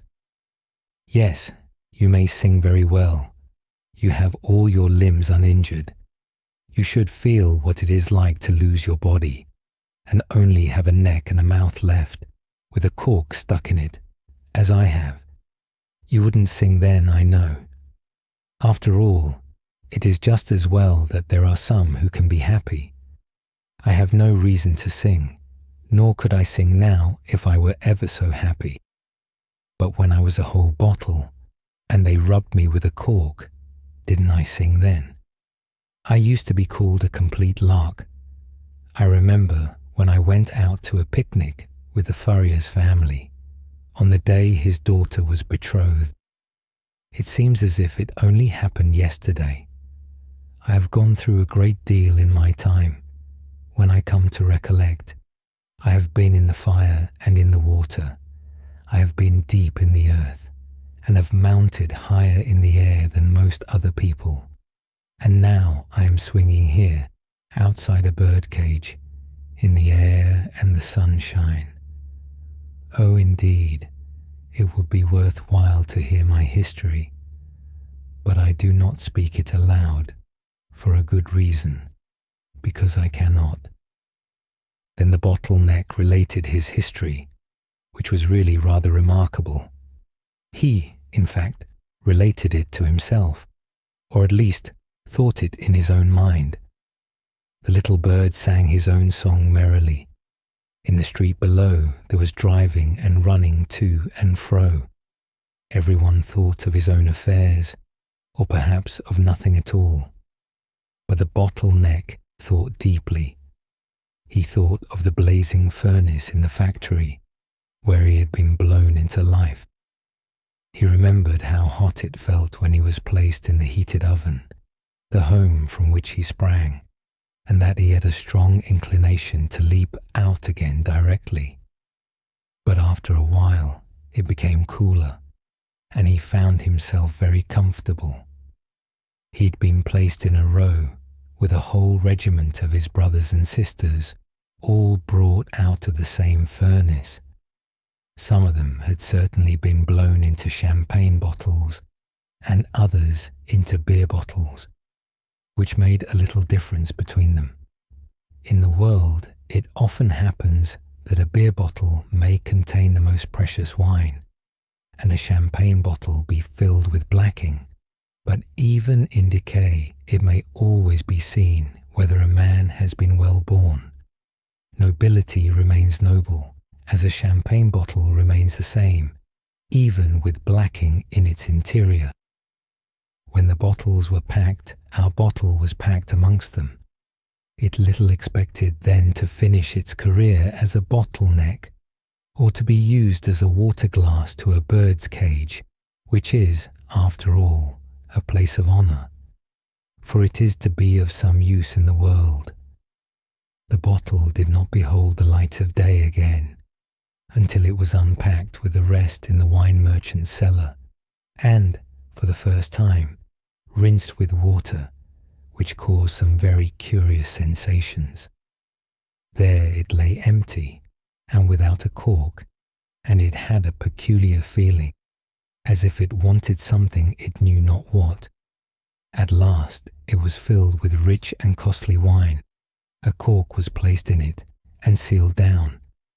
Then it was labelled first quality, as if it had carried off the first prize at an examination. Besides, the wine and the bottle were both good, and while we are young is the time for poetry. There were sounds of song within the bottle, of things it could not understand, of green sunny mountains, where the vines grow and where the merry vine dressers laugh, sing, and are merry. Ah, how beautiful is life! All these tones of joy and song in the bottle were like the working of a young poet's brain, who often knows not the meaning of the tones which are sounding within him. One morning the bottle found a purchaser in the furrier's apprentice, who was told to bring one of the best bottles of wine. It was placed in the provision basket with ham and cheese and sausages.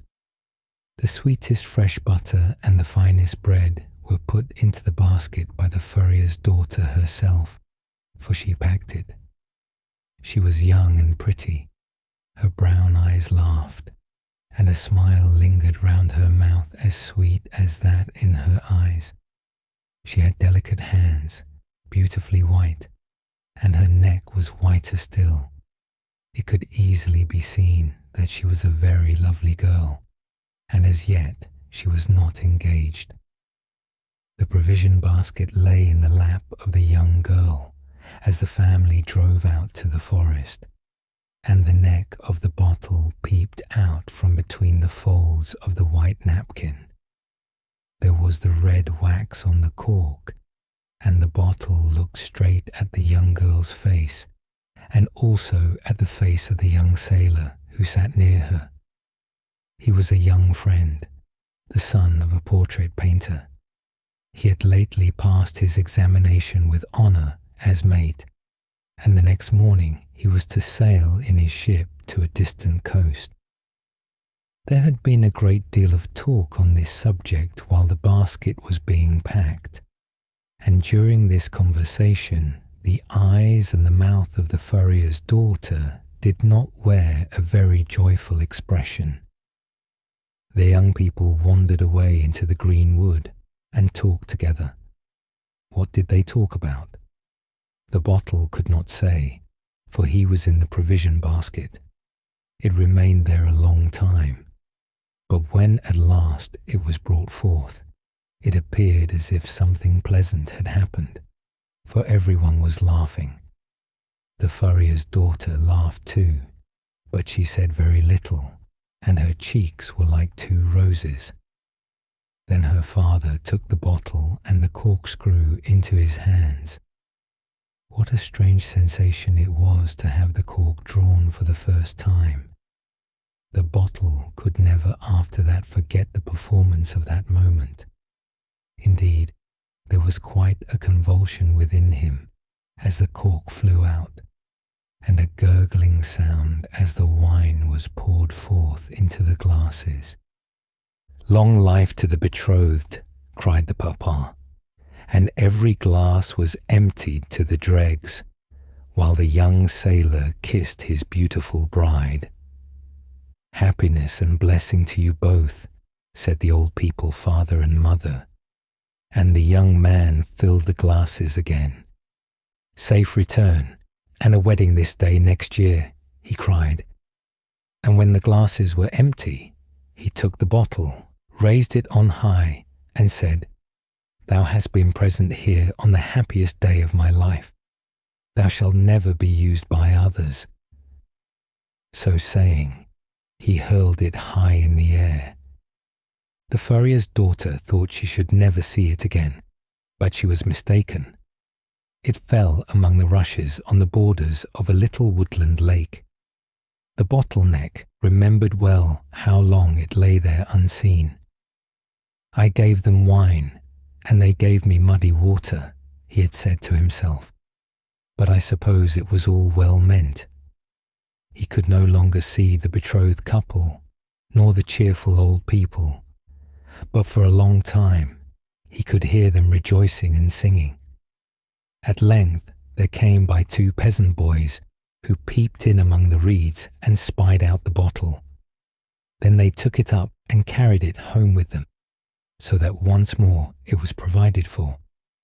At home in their wooden cottage, these boys had an elder brother, a sailor, who was about to start on a long voyage. He had been there the day before to say farewell, and his mother was now very busy packing up various things for him to take with him on his voyage.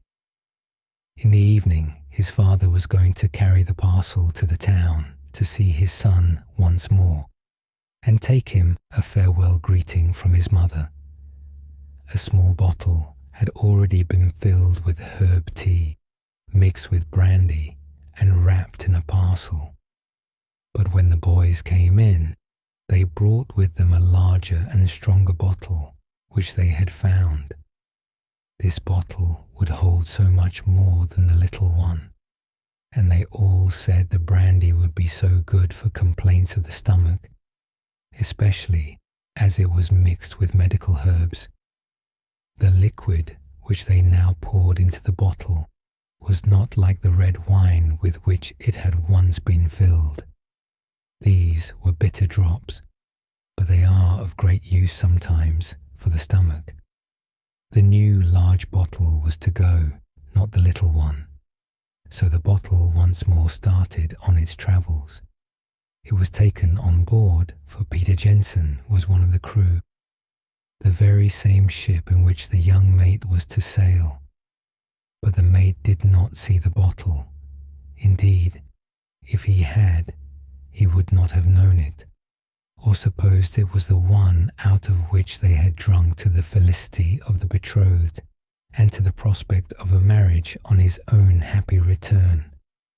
Certainly the bottle no longer poured forth wine, but it contained something quite as good, and so it happened that whenever Peter Jensen brought it out, his messmates gave it the name of the apothecary, for it contained the best medicine to cure the stomach, and he gave it out quite willingly as long as a drop remained. Those were happy days, and the bottle would sing when rubbed with a cork, and it was called a great lark, Peter Jensen's lark. Long days and months rolled by, during which the bottle stood empty in a corner when a storm arose. Whether on the passage out or home it could not tell, for it had never been ashore. It was a terrible storm. Great waves arose, darkly heaving and tossing the vessel to and fro. The main mast was split asunder, the ship sprang a leak, and the pumps became useless, while all around was black as night. At the last moment, when the ship was sinking, the young mate wrote on a piece of paper, "We are going down. God's will be done." Then he wrote the name of his betrothed, his own name, and that of the ship. Then he put the leaf in an empty bottle that happened to be at hand, corked it down tightly, and threw it into the foaming sea. He knew not that it was the very same bottle from which the goblet of joy and hope had once been filled for him, and now it was tossing on the waves with his last greeting and a message from the dead. The ship sank, and the crew sank with her, but the bottle flew on like a bird, for it bore within it a loving letter from a loving heart. And as the sun rose and set, the bottle felt as at the time of its first existence, when in the heated, glowing stove it had a longing to fly away. It outlived the storms and the calm. It struck against no rocks, was not devoured by sharks, but drifted on for more than a year, sometimes towards the north, sometimes towards the south, just as the current carried it. It was in all other ways its own master, but even of that one may get tired. The written leaf, the last farewell of the bridegroom to his bride, would only bring sorrow when once it reached her hands. But where were those hands, so soft and delicate, which had once spread the tablecloth on the fresh grass in the green wood on the day of her betrothal? Ah, yes. Where was the furrier's daughter? And where was the land which might lie nearest to her home? The bottle knew not. It travelled onward, and at last all this wandering about became wearisome. At all events, it was not its usual occupation. But it had to travel, till at length it reached land, a foreign country. Not a word spoken in this country could the bottle understand. It was a language it had never before heard, and it is a great loss not to be able to understand a language. The bottle was fished out of the water and examined on all sides. The little letter contained within it was discovered, taken out, and turned and twisted in every direction. But the people could not understand what was written upon it. They could be quite sure that the bottle had been thrown overboard from a vessel, and that something about it was written on this paper. But what was written? That was the question. So the paper was put back into the bottle, and then both were put away in a large cupboard of one of the great houses of the town. Whenever any strangers arrived, the paper was taken out and turned over and over, so that the address, which was only written in pencil, became almost illegible, and at last no one could distinguish any letters on it at all. For a whole year the bottle remained standing in the cupboard, and then it was taken up to the loft, where it soon became covered with dust and cobwebs.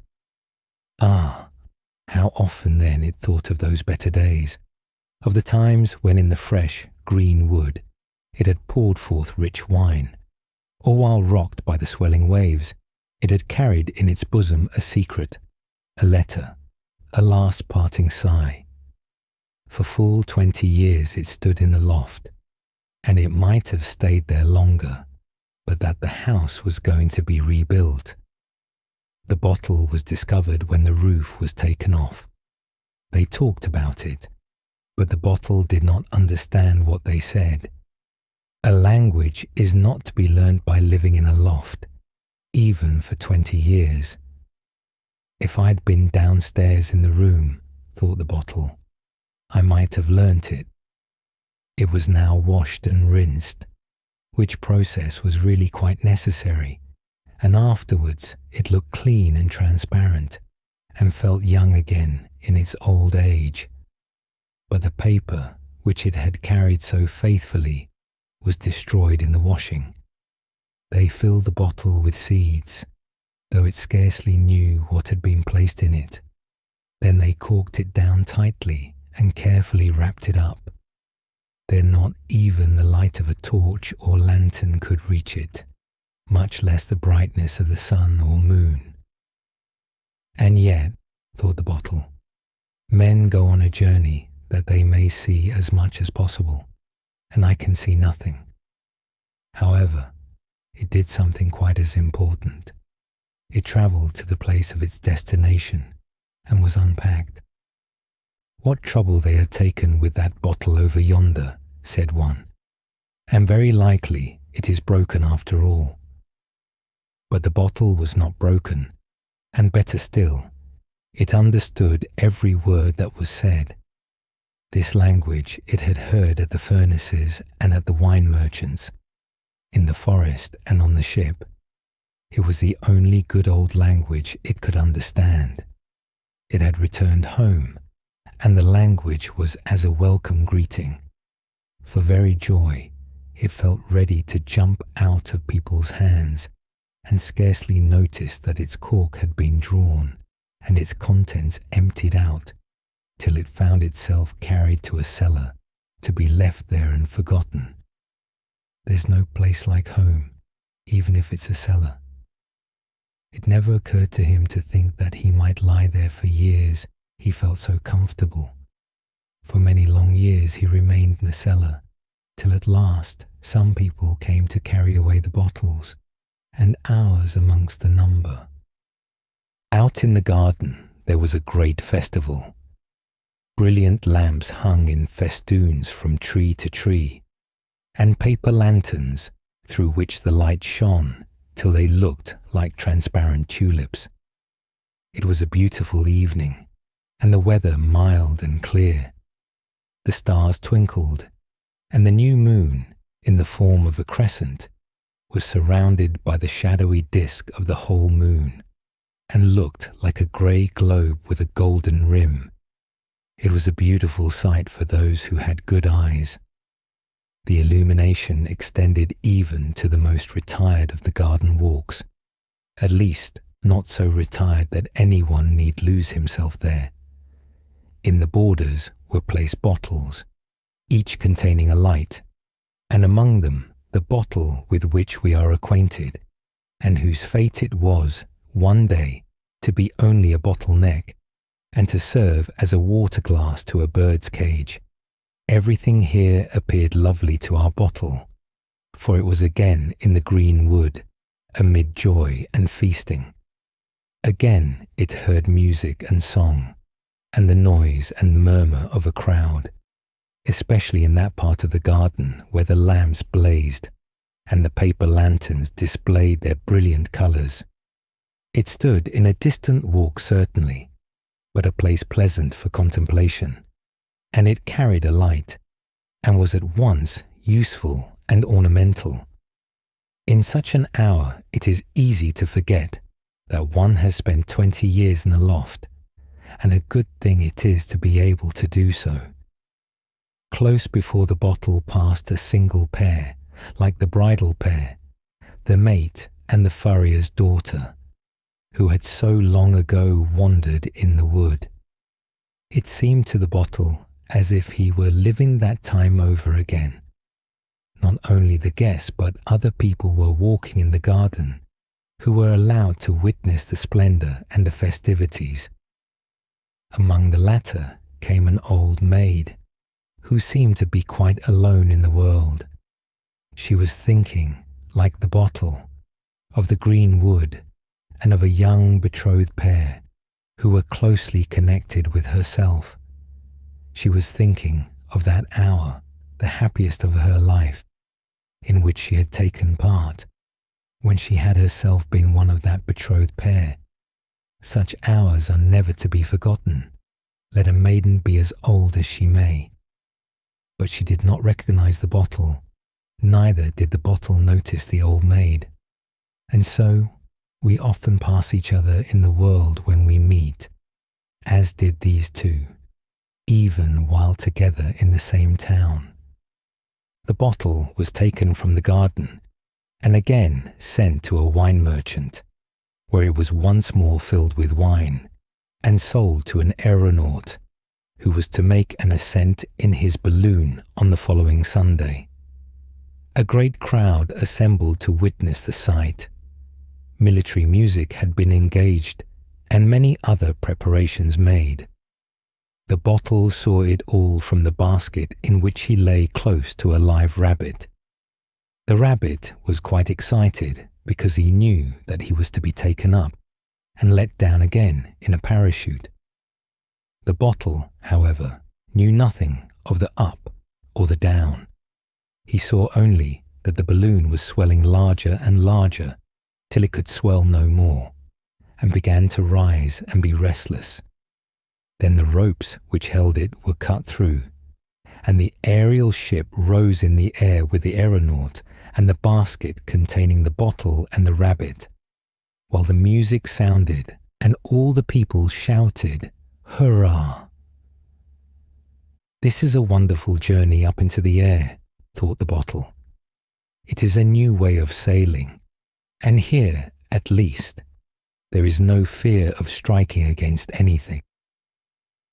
Thousands of people gazed at the balloon, and the old maid who was in the garden saw it also, for she stood at the open window of the garret, by which hung the cage containing the linnet, who then had no water glass, but was obliged to be contented with an old cup. In the window sill stood a myrtle in a pot, and this had been pushed a little on one side, that it might not fall out, for the old maid was leaning out of the window, that she might see.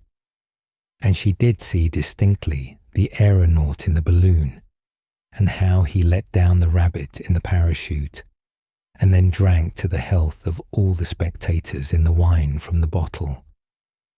After doing this, he hurled it high into the air. How little she thought that this was the very same bottle which her friend had thrown aloft in her honour, on that happy day of rejoicing, in the green wood, in her youthful days. The bottle had no time to think when raised so suddenly, and before it was aware, it reached the highest point it had ever attained in its life. Steeples and roofs lay far, far beneath it, and the people looked as tiny as possible. Then it began to descend much more rapidly than the rabbit had done, made somersaults in the air, and felt itself quite young and unfettered, although it was half full of wine. But this did not last long. What a journey it was! All the people could see the bottle, for the sun shone upon it. The balloon was already far away, and very soon the bottle was far away also, for it fell upon a roof and broke in pieces. But the pieces had got such an impetus in them that they could not stop themselves. They went jumping and rolling about, till at last they fell into the courtyard, and were broken into still smaller pieces. Only the neck of the bottle managed to keep whole, and it was broken off as clean as if it had been cut with a diamond. "That would make a capital bird's glass," said one of the cellar men. But none of them had either a bird or a cage, and it was not to be expected they would provide one just because they had found a bottle neck that could be used as a glass. But the old maid who lived in the garret had a bird, and it really might be useful to her. So the bottle neck was provided with a cork and taken up to her, and, as it often happens in life, the part that had been uppermost was now turned downwards, and it was filled with fresh water. Then they hung it in the cage of the little bird, who sang and twittered more merrily than ever. "Ah, you have good reason to sing," said the bottle neck, which was looked upon as something very remarkable, because it had been in a balloon. Nothing further was known of its history.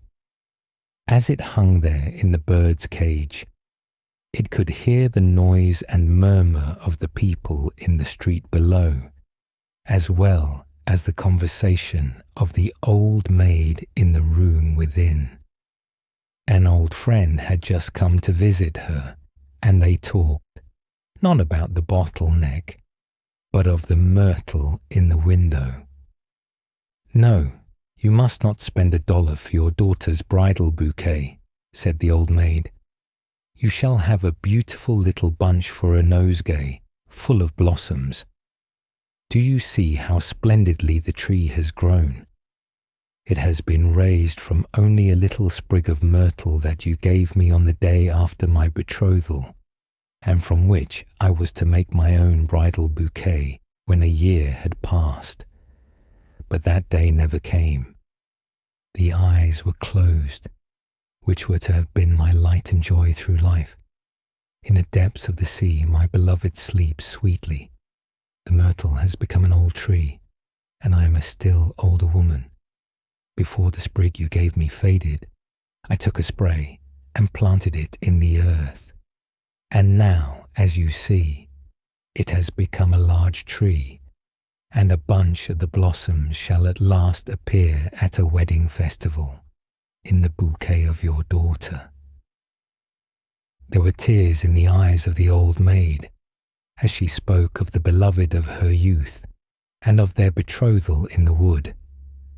Many thoughts came into her mind, but a thought never came, that quite close to her in that very window was a remembrance of those olden times, the neck of the bottle which had, as it were, shouted for joy when the cork flew out with a bang on the betrothal day.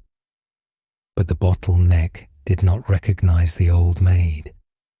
He had not been listening to what she had related, perhaps because he was thinking so much about her.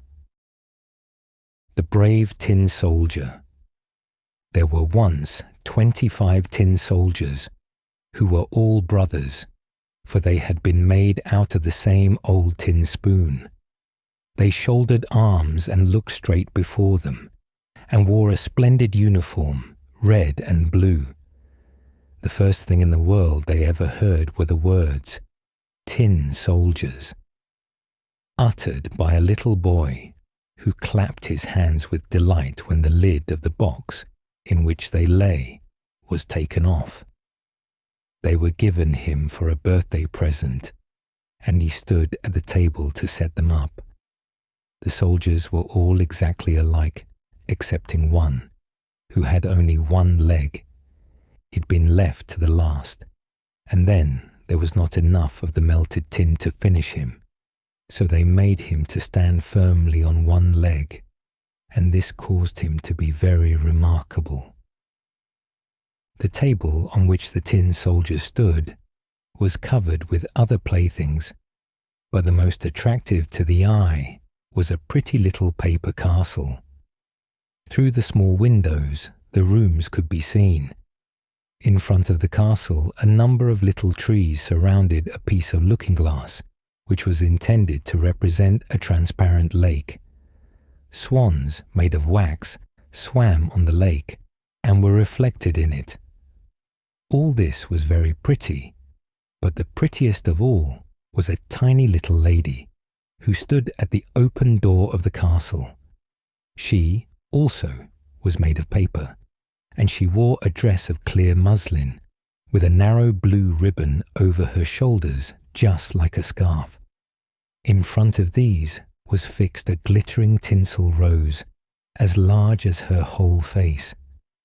The little lady was a dancer, and she stretched out both her arms, and raised one of her legs so high that the tin soldier could not see it at all, and he thought that she, like himself, had only one leg.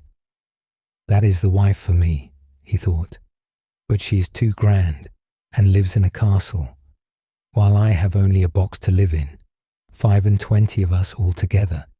That is no place for her. Still, I must try and make her acquaintance."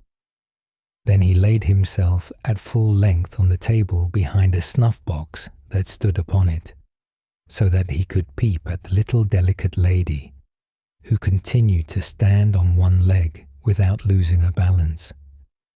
When evening came, the other tin soldiers were all placed in the box, and the people of the house went to bed. Then the playthings began to have their own games together, to pay visits, to have sham fights, and to give balls. The tin soldiers rattled in their box. They wanted to get out and join the amusements, but they could not open the lid. The nutcrackers played at leapfrog, and the pencil jumped about the table.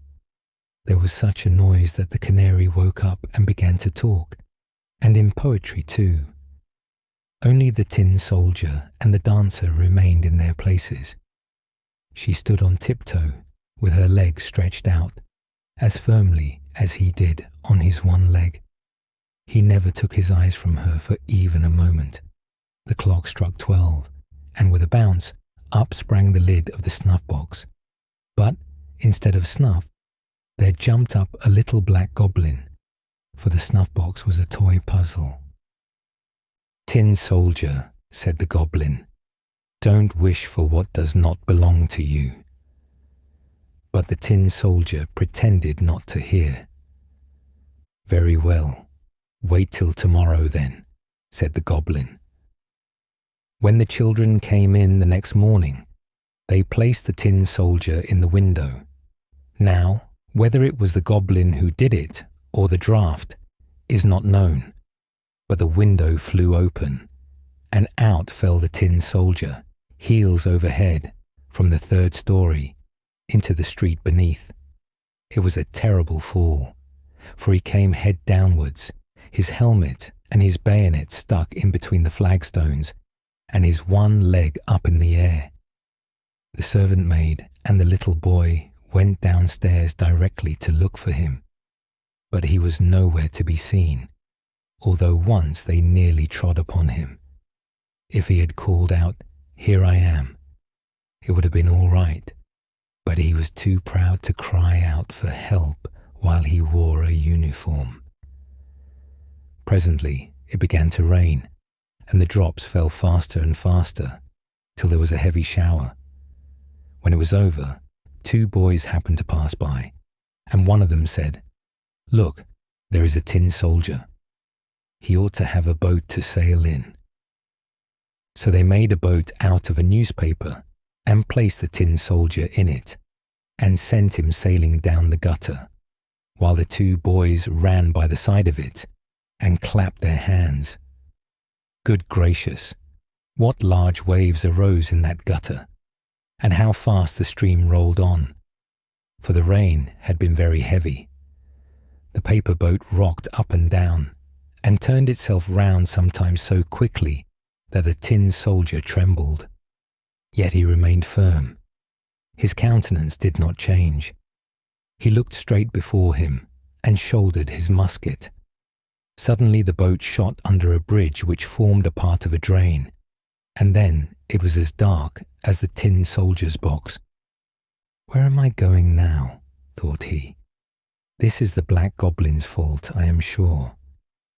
Ah, well, if the little lady were only here with me in the boat, I should not care for any darkness." Suddenly there appeared a great water rat, who lived in the drain. "Have you a passport?" asked the rat. "Give it to me at once." But the tin soldier remained silent, and held his musket tighter than ever. The boat sailed on, and the rat followed it. How he did gnash his teeth and cry out to the bits of wood and straw, "Stop him, stop him! He has not paid toll, and has not shown his pass." But the stream rushed on stronger and stronger. The tin soldier could already see daylight shining where the arch ended. Then he heard a roaring sound quite terrible enough to frighten the bravest man. At the end of the tunnel, the drain fell into a large canal over a steep place, which made it as dangerous for him as a waterfall would be to us. He was too close to it to stop, so the boat rushed on, and the poor tin soldier could only hold himself as stiffly as possible, without moving an eyelid, to show that he was not afraid. The boat whirled round 3 or 4 times, and then filled with water to the very edge. Nothing could save it from sinking. He now stood up to his neck in water, while deeper and deeper sank the boat, and the paper became soft and loose with the wet, till at last the water closed over the soldier's head. He thought of the elegant little dancer, whom he should never see again, and the words of the song sounded in his ears. Farewell, warrior, ever brave, drifting onward to thy grave. Then the paper boat fell to pieces, and the soldier sank into the water, and immediately afterwards was swallowed up by a great fish. Oh, how dark it was inside the fish, a great deal darker than in the tunnel, and narrower too. But the tin soldier continued firm, and lay at full length shouldering his musket. The fish swam to and fro, making the most wonderful movements, but at last he became quite still. After a while, a flash of lightning seemed to pass through him, and then the daylight approached, and a voice cried out, I declare here is the tin soldier. The fish had been caught, taken to the market and sold to the cook, who took him into the kitchen and cut him open with a large knife. She picked up the soldier and held him by the waist between her finger and thumb, and carried him into the room. They were all anxious to see this wonderful soldier, who had travelled about inside a fish, but he was not at all proud. They placed him on the table, and how many curious things do happen in the world! There he was in the very same room from the window of which he had fallen. There were the same children, the same playthings standing on the table, and the pretty castle with the elegant little dancer at the door. She still balanced herself on one leg and held up the other, so she was as firm as himself. It touched the tin soldier so much to see her that he almost wept in tears, but he kept them back. He only looked at her, and they both remained silent. Presently, one of the little boys took up the tin soldier and threw him into the stove. He had no reason for doing so. Therefore, it must have been the fault of the black goblin who lived in the snuff box. The flames lighted up the tin soldier as he stood. The heat was very terrible, but whether it proceeded from the real fire or from the fire of love he could not tell. Then he could see that the bright colours were faded from his uniform, but whether they had been washed off during his journey or from the effects of his sorrow, no one could say. He looked at the little lady, and she looked at him. He felt himself melting away, but he still remained firm with his gun on his shoulder. Suddenly, the door of the room flew open, and the draught of air caught up the little dancer. She fluttered like a sylph right into the stove by the side of the tin soldier, and was instantly in flames and was gone. The tin soldier melted down into a lump, and the next morning, when the maidservant took the ashes out of the stove, she found him in the shape of a little tin heart. But of the little dancer, nothing remained but the tinsel rose, which was burned black as a cinder. The buckwheat. Very often, after a violent thunderstorm, a field of buckwheat appears blackened and singed, as if a flame of fire had passed over it. The country people say that this appearance is caused by lightning, but I will tell you what the sparrow says, and the sparrow heard it from an old willow tree which grew near a field of buckwheat, and is there still. It is a large, venerable tree, though a little crippled by age. The trunk has been split, and out of the crevice grass and brambles grow.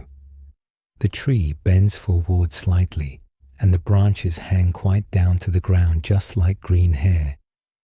Corn grows in the surrounding fields, not only rye and barley, but oats, pretty oats that, when ripe, look like a number of little golden canary birds sitting on a bough.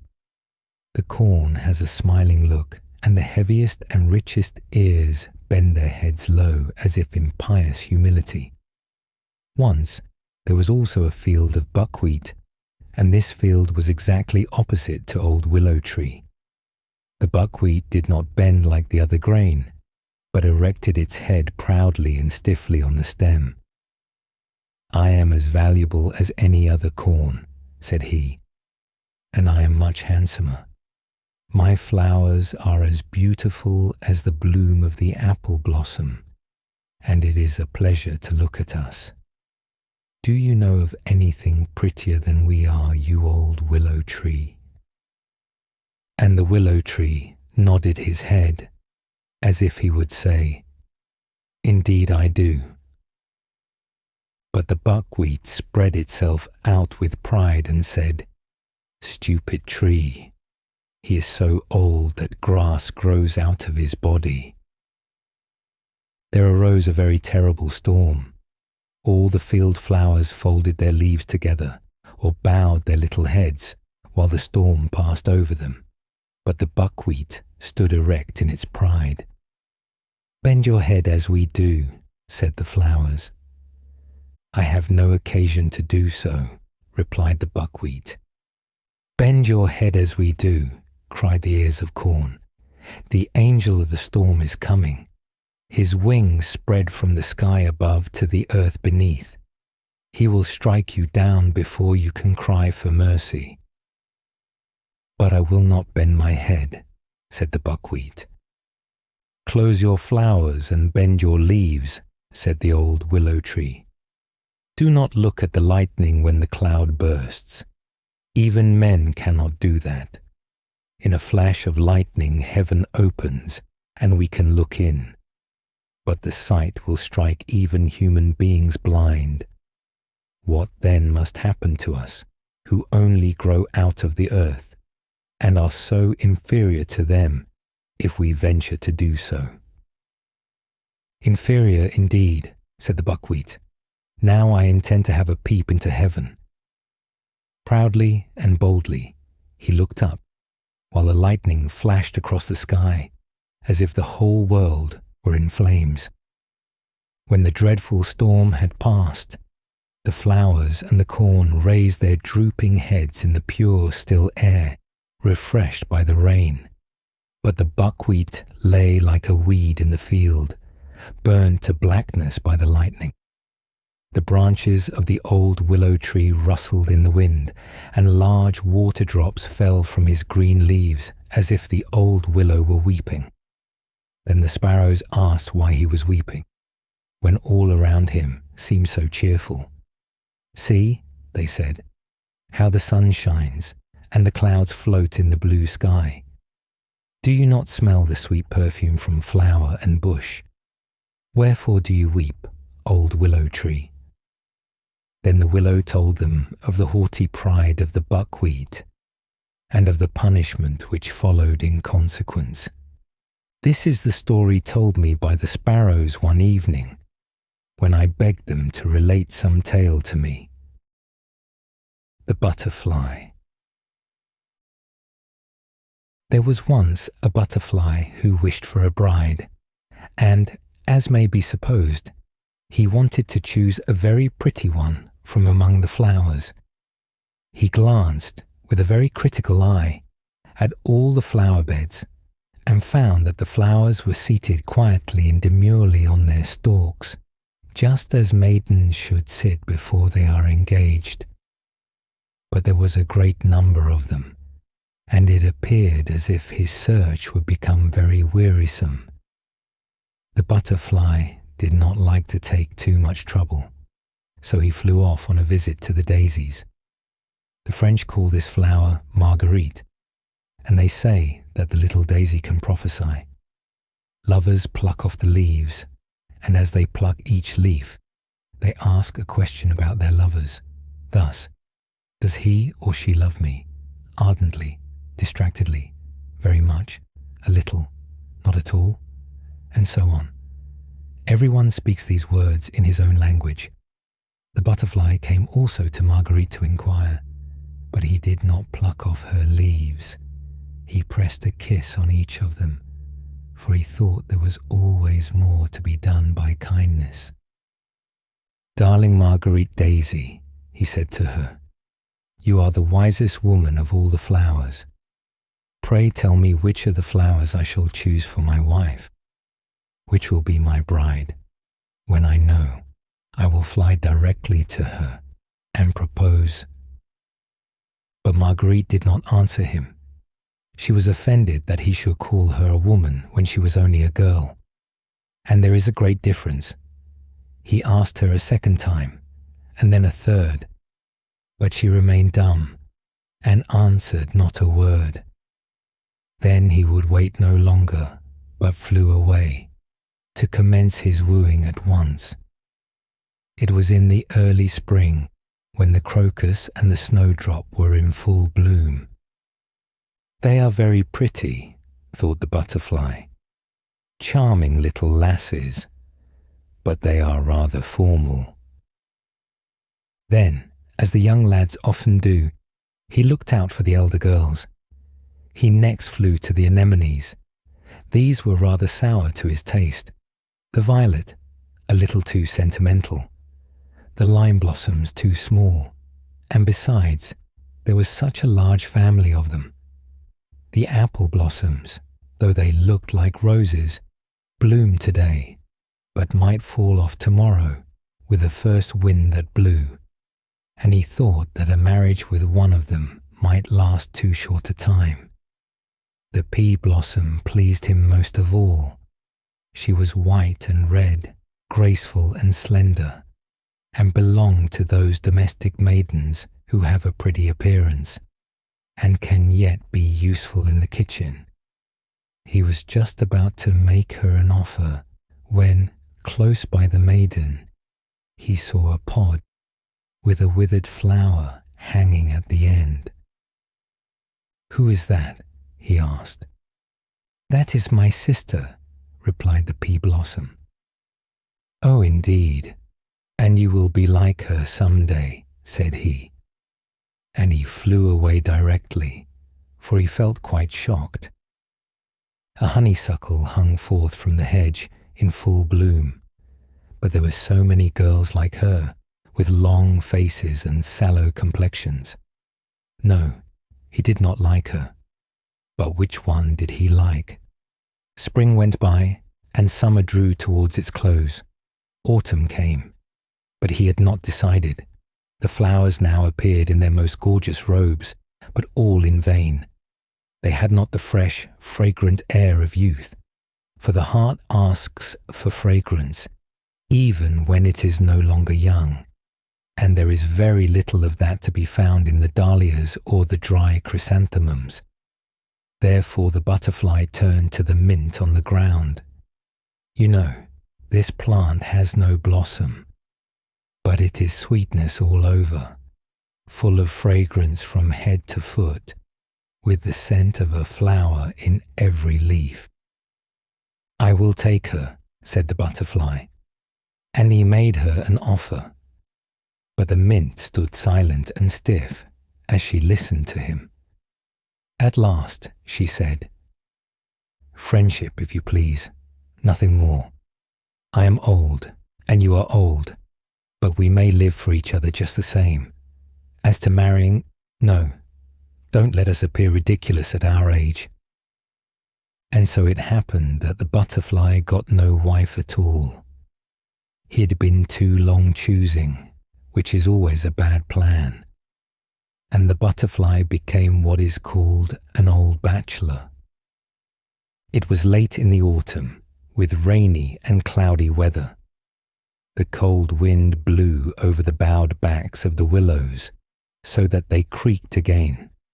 It was not the weather for flying about in summer clothes. But fortunately, the butterfly was not out in it. He had got a shelter by chance. It was in a room heated by a stove and as warm as summer. He could exist here, he said, well enough. But it is not enough merely to exist, said he. I need freedom, sunshine, and a little flower for a companion.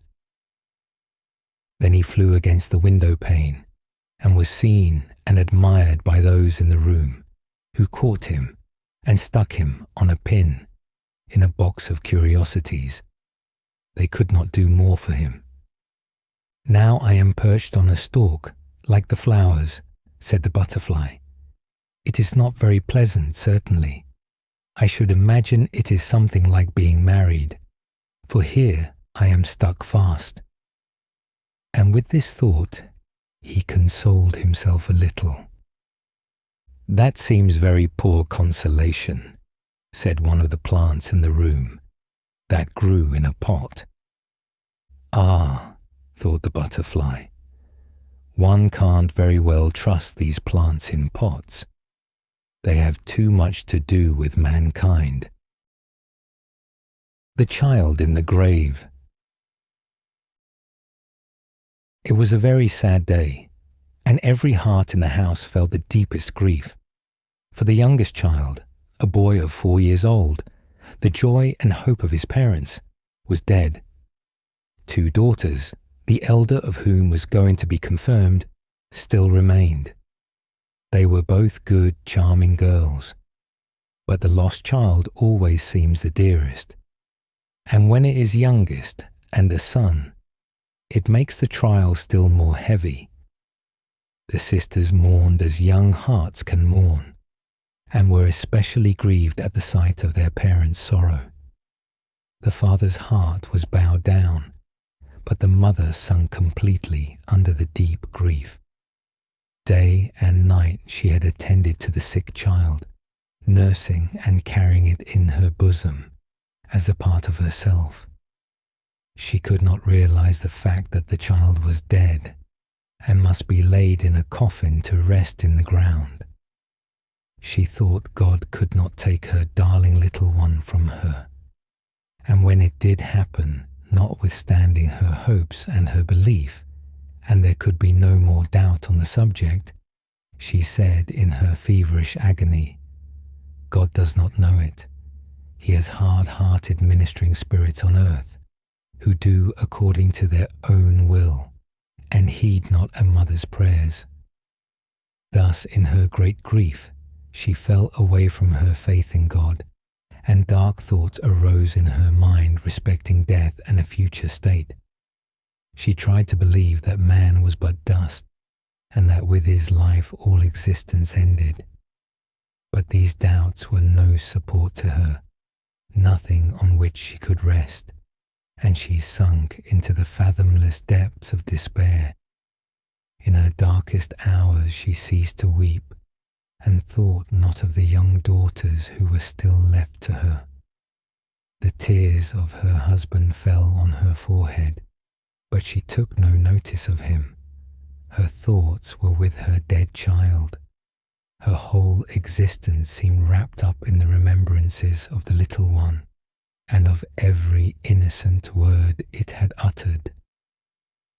The day of the little child's funeral came. For nights previously the mother had not slept, but in the morning twilight of this day she sunk from weariness into a deep sleep. In the meantime the coffin was carried into a distant room and there nailed down, that she might not hear the blows of the hammer. When she awoke and wanted to see her child, the husband with tears said, "We have closed the coffin. It was necessary to do so.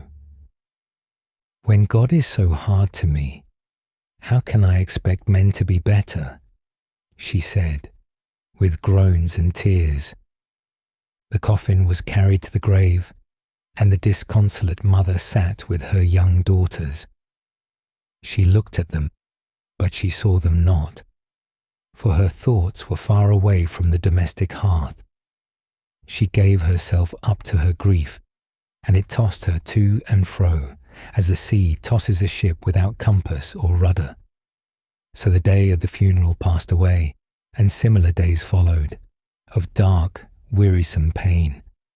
With tearful eyes and mournful glances, the sorrowing daughters and the afflicted husband looked upon her, who would not hear their words of comfort. And indeed, what comforting words could they speak, when they were themselves so full of grief? It seemed as if she would never again know sleep, and yet it would have been her best friend, one who would have strengthened her body and poured peace into her soul. They at last persuaded her to lie down, and then she would lie as still as if she slept. One night, when her husband listened, as he often did, to her breathing, he quite believed that she had at length found rest and relief in sleep. He folded his arms and prayed, and soon sunk himself into healthful sleep. Therefore he did not notice that his wife arose, threw on her clothes, and glided silently from the house, to go where her thoughts constantly lingered, to the grave of her child. She passed through the garden, to a path across a field that led to the churchyard. No one saw her as she walked, nor did she see anyone, for her eyes were fixed upon the one object of her wanderings. It was a lovely starlight night in the beginning of September, and the air was mild and still. She entered the churchyard and stood by the little grave, which looked like a large nosegay of fragrant flowers. She sat down and bent her head low over the grave, as if she could see her child through the earth that covered him, her little boy, whose smile was so vividly before her, and the gentle expression of whose eyes, even on his sick bed, she could not forget. How full of meaning that glance had been, as she leaned over him, holding in hers the pale hand which he had no longer strength to raise. As she had sat by his little cot, so now she sat by his grave, and here she could weep freely, and her tears fell upon it. "Thou wouldst gladly go down and be with thy child," said a voice quite close to her, a voice that sounded so deep and clear that it went to her heart. She looked up, and by her side stood a man wrapped in a black cloak, with a hood closely drawn over his face. But her keen glance could distinguish the face under the hood. It was stern, yet awakened confidence, and the eyes beamed with youthful radiance. "Down to my child," she repeated, and tones of despair and entreaty sounded in the words. "Darest thou to follow me?" asked the form. "I am death." She bowed her head in token of assent. Then suddenly it appeared as if all the stars were shining with the radiance of the full moon on the many-coloured flowers that decked the grave. The earth that covered it was drawn back like a floating drapery. She sunk down, and the spectre covered her with a black cloak.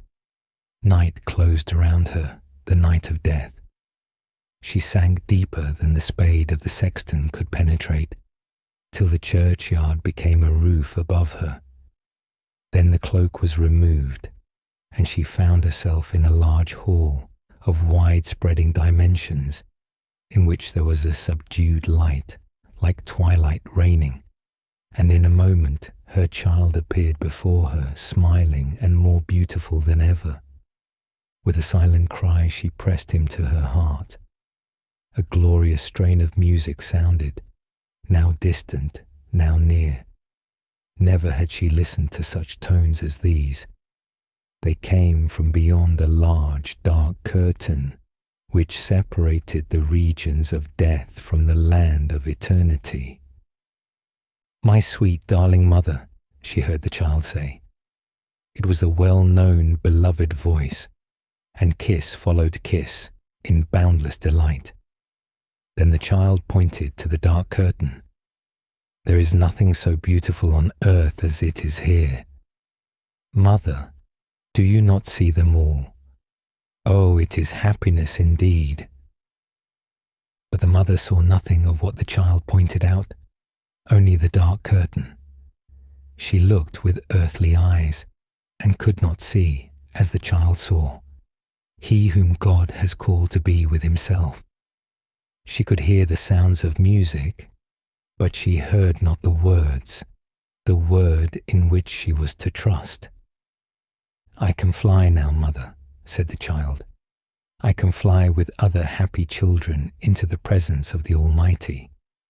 I would fain fly away now, but if you weep for me as you are weeping now, you may never see me again. And yet I would go so gladly. May I not fly away? And you will come to me soon, will you not, dear mother?" "Oh, stay, stay," implored the mother. "Only one moment more, only once more, that I may look upon thee, and kiss thee, and press thee to my heart." Then she kissed and fondled her child. Suddenly her name was called from above. What could it mean? Her name uttered in a plaintive voice. "Hearest thou?" said the child. "It is my Father who calls thee." And in a few moments deep sighs were heard, as of children weeping. "They are my sisters," said the child. "Mother, surely you have not forgotten them." And then she remembered those she left behind, and a great terror came over her. She looked around her at the dark night. Dim forms flitted by. She seemed to recognize some of them as they floated through the regions of death towards the dark curtain, where they vanished. Would her husband and her daughters flit past? No. Their sighs and lamentations still sounded from above, and she had nearly forgotten them, for the sake of him who was dead. "Mother, now the bells of heaven are ringing," said the child. "Mother, the sun is going to rise." An overpowering light streamed in upon her. The child had vanished, and she was being borne upwards. All around her became cold. She lifted her head and saw that she was lying in the churchyard, on the grave of her child. The Lord, in a dream, had been a guide to her feet and a light to her spirit. She bowed her knees and prayed for forgiveness. She had wished to keep back a soul from its immortal flight. She had forgotten her duties towards the living who were left her. And when she had offered this prayer, her heart felt lighter. The sun burst forth. Over her head a little bird caroled his song, and the church bells sounded for the early service. Everything around her seemed holy, and her heart was chastened. She acknowledged the goodness of God. She acknowledged the duty she had to perform, and eagerly she returned home. She bent over her husband, who still slept. Her warm, devoted kiss awakened him, and words of heartfelt love fell from the lips of both. Now she was gentle and strong as a wife can be, and from her lips came the words of faith. "Whatever he doeth is right and best." Then her husband asked, "From whence hast thou all at once derived such strength and comforting faith?" And as she kissed him and her children, she said, "It came from God, through my child in the grave." The conceited apple branch. It was the month of May. The wind still blew cold, but from bush and tree, field and flower, came the welcome sound, "Spring is come." Wildflowers in profusion covered the hedges. Under the little apple tree, Spring seemed busy, and told his tale from one of the branches which hung fresh and blooming, and covered with delicate pink blossoms that were just ready to open. The branch well knew how beautiful it was. This knowledge exists as much in the leaf as in the blood. I was therefore not surprised when a nobleman's carriage, in which sat the young countess, stopped in the road just by. She said that an apple branch was a most lovely object, and an emblem of spring in its most charming aspect. Then the branch was broken off for her, and she held it in her delicate hand, and sheltered it with her silk parasol. Then they drove to the castle, in which were lofty halls and splendid drawing rooms. Pure white curtains fluttered before the open windows, and beautiful flowers stood in shining, transparent vases. And in one of them, which looked as if it had been cut out of newly fallen snow, the apple branch was placed among some fresh, light twigs of beech. It was a charming sight. Then the branch became proud, which was very much like human nature. People of every description entered a room, and, according to their position in society, so dared they to express their admiration. Some few said nothing, others expressed too much, and the apple branch very soon got to understand that there was as much difference in the characters of human beings as in those of plants and flowers. Some are all for pomp and parade. Others have a great deal to do to maintain their own importance, while the rest might be spared without much loss to society. So thought the apple branch as he stood before the open window, from which he could see out over gardens and fields, where there were flowers and plants enough for him to think and reflect upon. Some rich and beautiful, some poor and humble indeed. Poor despised herbs, said the apple branch. There is really a difference between them and such as I am. How unhappy they must be, if they can feel as those in my position do. There is a difference indeed, and so there ought to be, or we should all be equals. And the apple branch looked with a sort of pity upon them, especially on a certain little flower that is found in fields and in ditches. No one bound these flowers together in a nosegay. They were too common. They were even known to grow between the paving stones, shooting up everywhere like bad weeds, and they bore the very ugly name of dog flowers or dandelions. Poor despised plants, said the apple bough. It is not your fault that you are so ugly, and that you have such an ugly name. But it is with plants as with men. There must be a difference.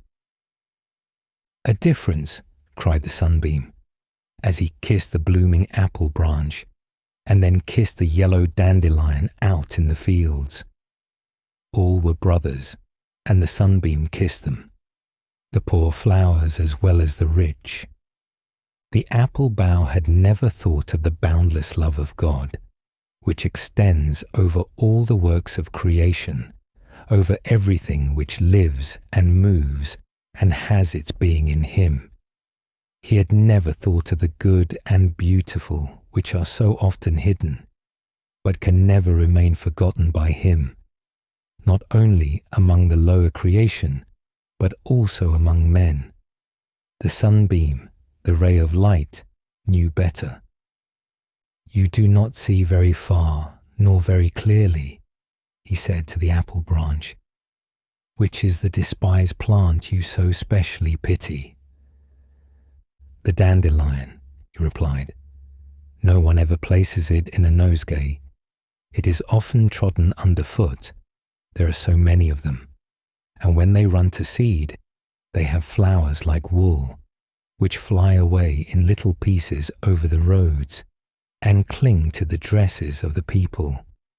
They are only weeds, but of course there must be weeds. Oh, I am really very thankful that I was not made like one of these flowers. There came presently across the fields a whole group of children, the youngest of whom was so small that it had to be carried by the others. And when he was seated on the grass among the yellow flowers, he laughed aloud with joy, kicked out his little legs, rolled about, plucked the yellow flowers, and kissed them in childlike innocence. The elder children broke off the flowers with long stems, bent the stalks one round the other to form links, and made first a chain for the neck, then one to go across the shoulders and hang down to the waist, and at last a wreath to wear round the head, so that they looked quite splendid in their garlands of green stems and golden flowers. But the eldest among them gathered carefully the faded flowers, on the stem of which was grouped together the seed, in the form of a white feathery coronal. These loose, airy wool flowers are very beautiful, and look like fine snowy feathers or down. The children held them to their mouths, and tried to blow away the whole coronal with one puff of the breath. They had been told by their grandmothers that whoever did so would be sure to have new clothes before the end of the year. The despised flower was by this raised to the position of a prophet or foreteller of events. "Do you see," said the sunbeam, "do you see the beauty of these flowers? Do you see their powers of giving pleasure?" "Yes, to children," said the apple bough. By and by an old woman came into the field, and with a blunt knife without a handle, began to dig round the roots of some of the dandelion plants and pull them up. With some of these she intended to make tea for herself, but the rest she was going to sell to the chemist and obtain some money. "But beauty is of higher value than all this," said the apple tree branch. "Only the chosen ones can be admitted into the realms of the beautiful. There is a difference between plants, just as there is a difference between men." Then the sunbeam spoke of the boundless love of God, as seen in creation, and over all that lives, and of the equal distribution of his gifts, both in time and in eternity. "That is your opinion," said the apple bough. Then some people came into the room, and among them the young countess, the lady who had placed the apple bough in the transparent vase, so pleasantly beneath the rays of the sunlight. She carried in her hand something that seemed like a flower. The object was hidden by 2 or 3 great leaves, which covered it like a shield, so that no draught or gust of wind could injure it, and it was carried more carefully than the apple branch had ever been. Very cautiously the large leaves were removed, and there appeared the feathery seed crown of the despised dandelion. This was what the lady had so carefully plucked and carried home so safely covered, so that not one of the delicate feathery arrows of which its mist-like shape was so lightly formed should flutter away. She now drew it forth quite uninjured, and wondered at its beautiful form and airy lightness and singular construction, so soon to be blown away by the wind. "See," she exclaimed, "how wonderfully God has made this little flower. I will paint it with the apple branch together.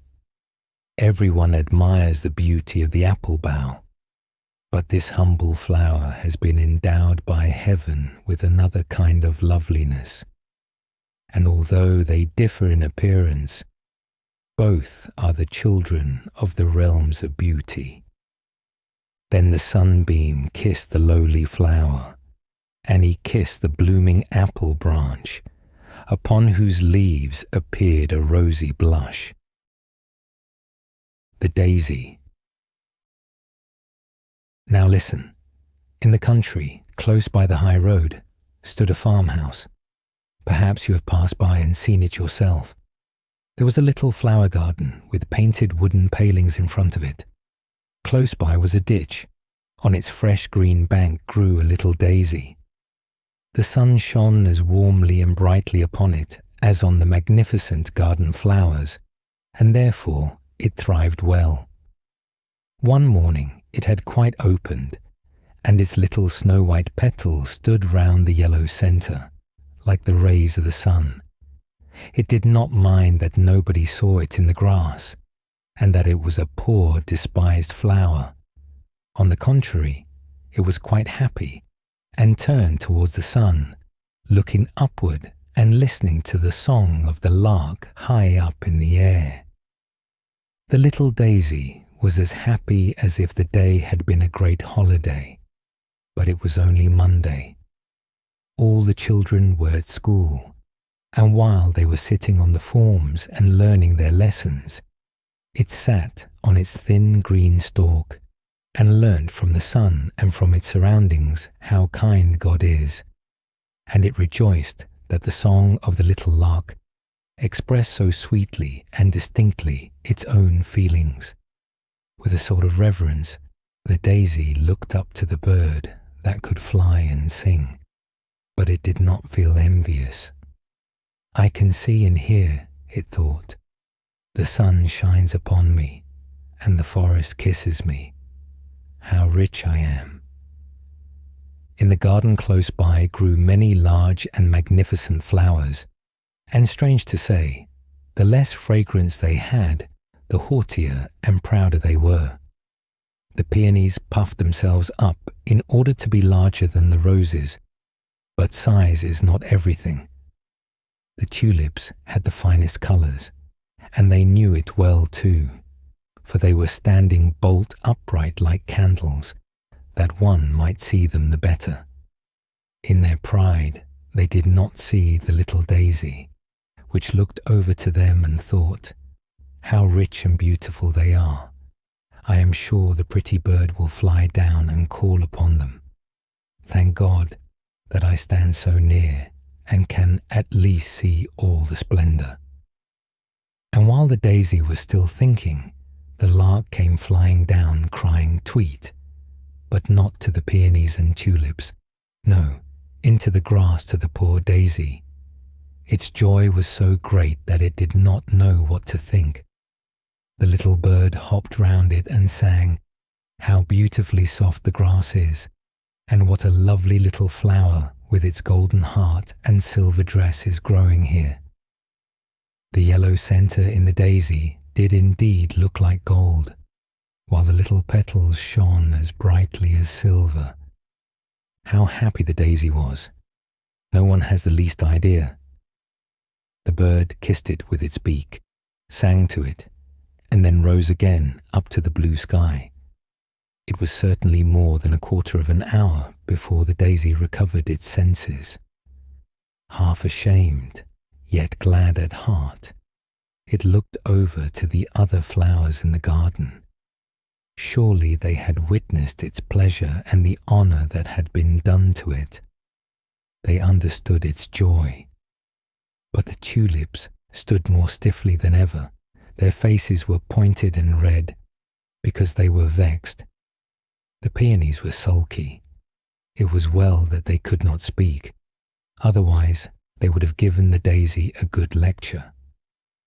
The little flower could very well see that they were ill at ease, and pitied them sincerely. Shortly after this a girl came into the garden with a large sharp knife. She went to the tulips and began cutting them off, one after another. "Ugh," sighed the daisy, "that is terrible. Now they are done for." The girl carried the tulips away. The daisy was glad that it was outside, and only a small flower. It felt very grateful.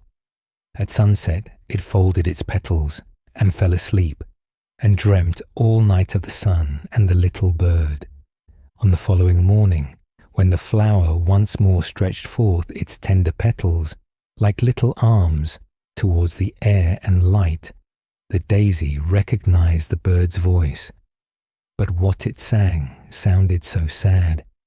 Indeed, the poor bird had good reason to be sad, for it had been caught and put into a cage close by the open window. It sang of the happy days when it could merrily fly about, of fresh green corn in the fields, and of the time when it could soar almost up to the clouds. The poor lark was most unhappy as a prisoner in a cage. The little daisy would have liked so much to help it, but what could be done? Indeed, that was very difficult for such a small flower to find out. It entirely forgot how beautiful everything around it was, how warmly the sun was shining, and how splendidly white its own petals were. It could only think of the poor captive bird, for which it could do nothing. Then 2 little boys came out of the garden. One of them had a large sharp knife, like that with which the girl had cut the tulips. They came straight towards the little daisy, which could not understand what they wanted. "Here is a fine piece of turf for the lark," said one of the boys, and began to cut out a square round the daisy, so that it remained in the centre of the grass. "Pluck the flower off," said the other boy, and the daisy trembled for fear, for to be pulled off meant death to it, and it wished so much to live, as it was to go with the square of turf into the poor captive lark's cage. "No, let it stay," said the other boy. "It looks so pretty." And so it stayed, and was brought into the lark's cage. The poor bird was lamenting its lost liberty and beating its wings against the wires, and the little daisy could not speak or utter a consoling word, much as it would have liked to do so. So the forenoon passed. "I have no water," said the captive lark. "They have all gone out and forgotten to give me anything to drink. My throat is dry and burning. I feel as if I had fire and ice within me, and the air is so oppressive. Alas, I must die, and part with the warm sunshine, the fresh green meadows, and all the beauty that God has created." And it thrust its beak into the piece of grass to refresh itself a little. Then it noticed the little daisy, and nodded to it, and kissed it with its beak, and said, "You must also fade in here, poor little flower. You and the piece of grass are all they have given me in exchange for the whole world, which I enjoyed outside. Each little blade of grass shall be a green tree for me, each of your white petals a fragrant flower. Alas, you only remind me of what I have lost." I wish I could console the poor lark, thought the daisy. It could not move one of its leaves, but the fragrance of its delicate petals streamed forth and was much stronger than such flowers usually have. The bird noticed it, although it was dying with thirst, and in its pain tore up the green blades of grass, but did not touch the flower. The evening came, and nobody appeared to bring the poor bird a drop of water. It opened its beautiful wings and fluttered about in its anguish. A faint and mournful tweet, tweet was all it could utter. Then it bent its little head towards the flower, and its heart broke for want and longing. The flower could not, as on the previous evening, fold up its petals and sleep. It dropped sorrowfully. The boys only came the next morning. When they saw the dead bird, they began to cry bitterly, dug a nice grave for it, and adorned it with flowers. The bird's body was placed in a pretty red box. They wished to bury it with royal honours. While it was alive and sang, they forgot it, and let it suffer want in the cage. Now they cried over it and covered it with flowers. The piece of turf, with the little daisy in it, was thrown out on the dusty highway. Nobody thought of the flower which had felt so much for the bird and had so greatly desired to comfort it. The darning needle. There was once a darning needle who thought herself so fine that she fancied she must be fit for embroidery. "Hold me tight," she would say to the fingers when they took her up. "Don't let me fall. If you do, I shall never be found again. I am so very fine." "That is your opinion, is it?" said the fingers, as they seized her round the body. "See, I am coming with a train," said the darning needle, drawing a long thread after her. But there was no knot in the thread. The fingers then placed the point of the needle against the cook's slipper. There was a crack in the upper leather which had to be sewn together. "What coarse work," said the darning needle. "I shall never get through. I shall break. I am breaking." And sure enough she broke. "Did I not say so?" said the darning needle. "I know I am too fine for such work as that." "This needle is quite useless for sewing now," said the fingers. But they still held it fast, and the cook dropped some sealing wax on the needle and fastened her handkerchief with it in front. "So now I am a breastpin," said the darning needle. "I knew very well I should come to honour some day. Merit is sure to rise."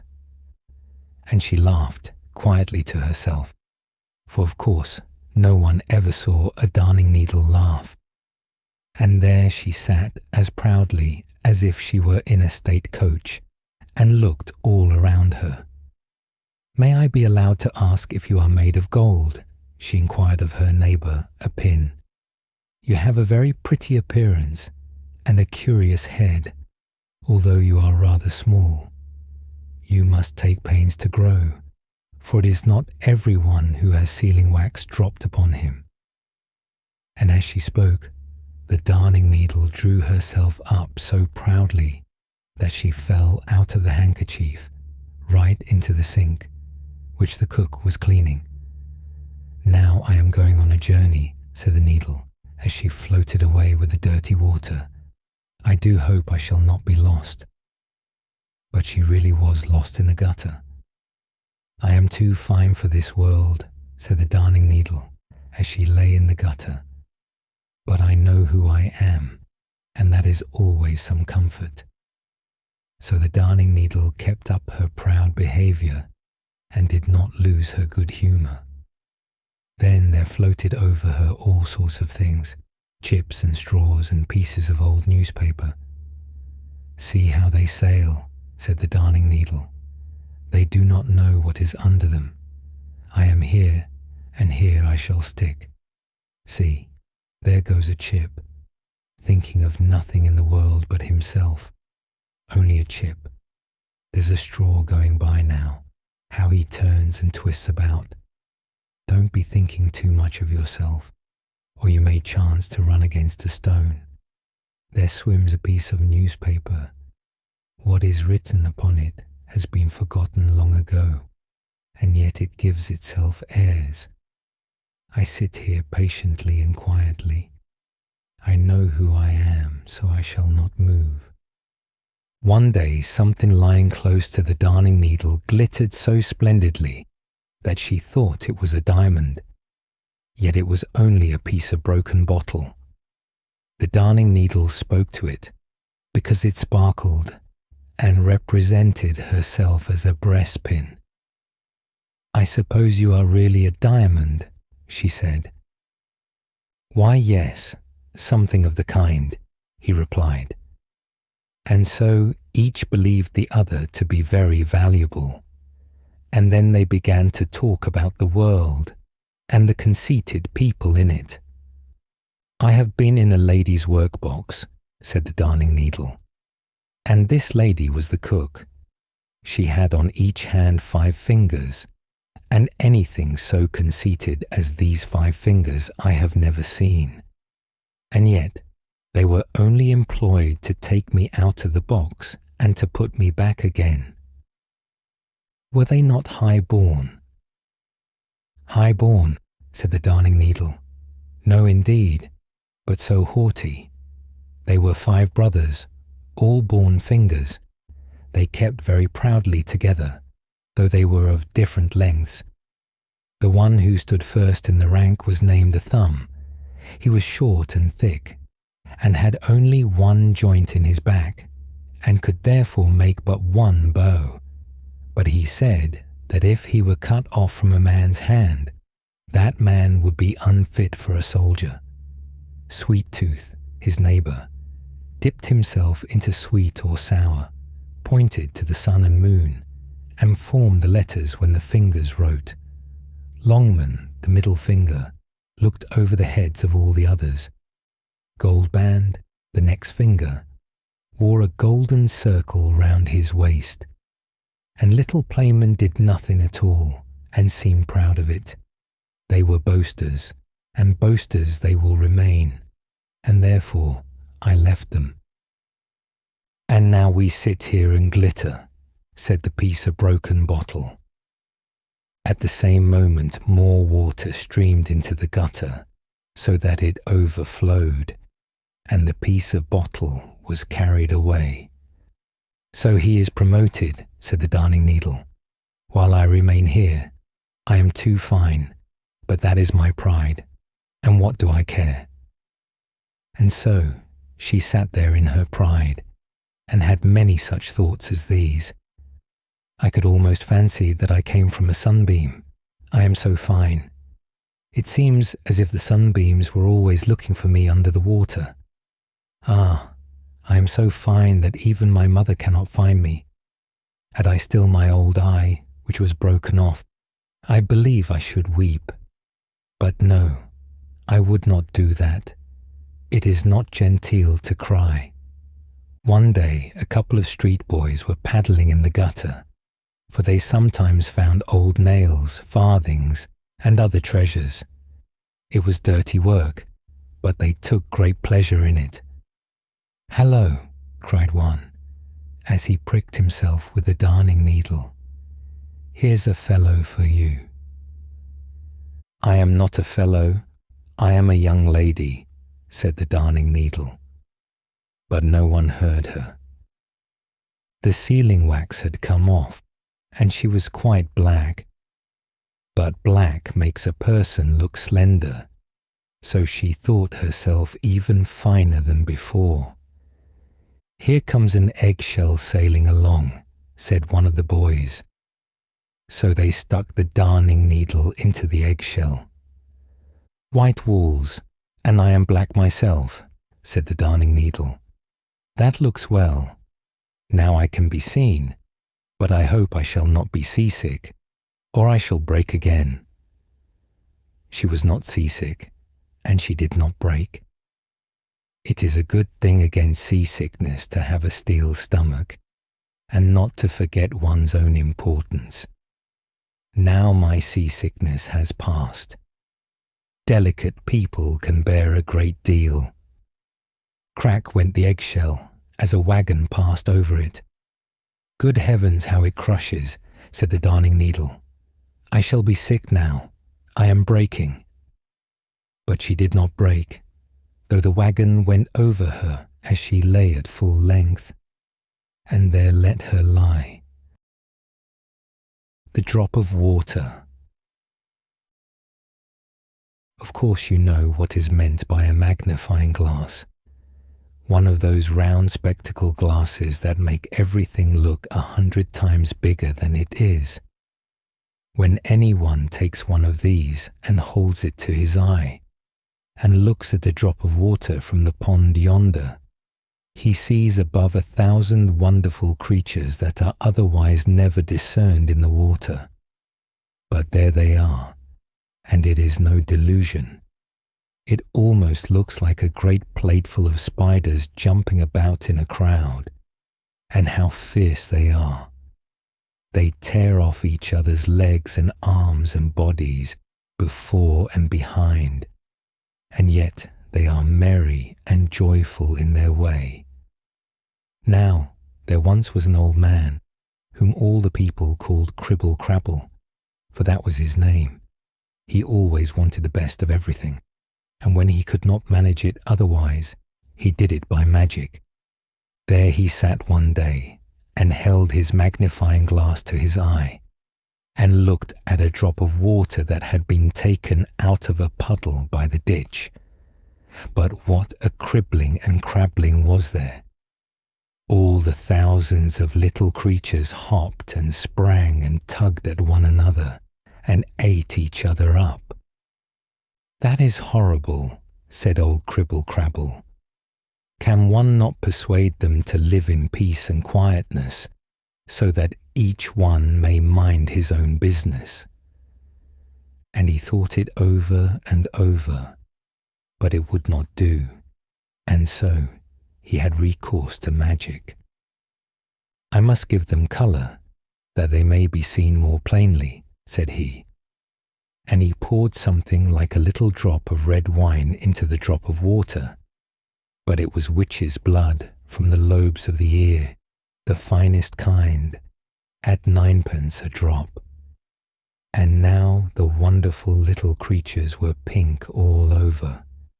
It looked like a whole town of naked wild men. "What have you there?" asked another old magician, who had no name, and that was the best thing about him.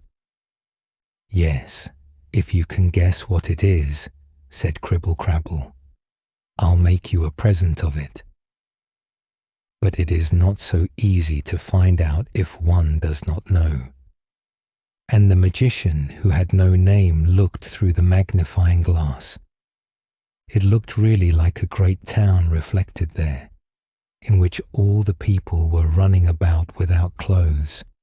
It was terrible, but it was still more terrible to see how one beat and pushed the other, and bit and hacked and tugged and mauled him.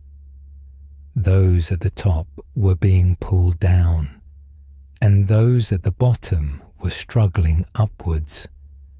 "Look, look, his leg is longer than mine. Bah! Away with it. There is one who has a little bruise. It hurts him, but it shall hurt him still more." And they hacked away at him, and they pulled at him, and ate him up, because of the little bruise. And there was one sitting as still as any little maiden, and wishing only for peace and quietness.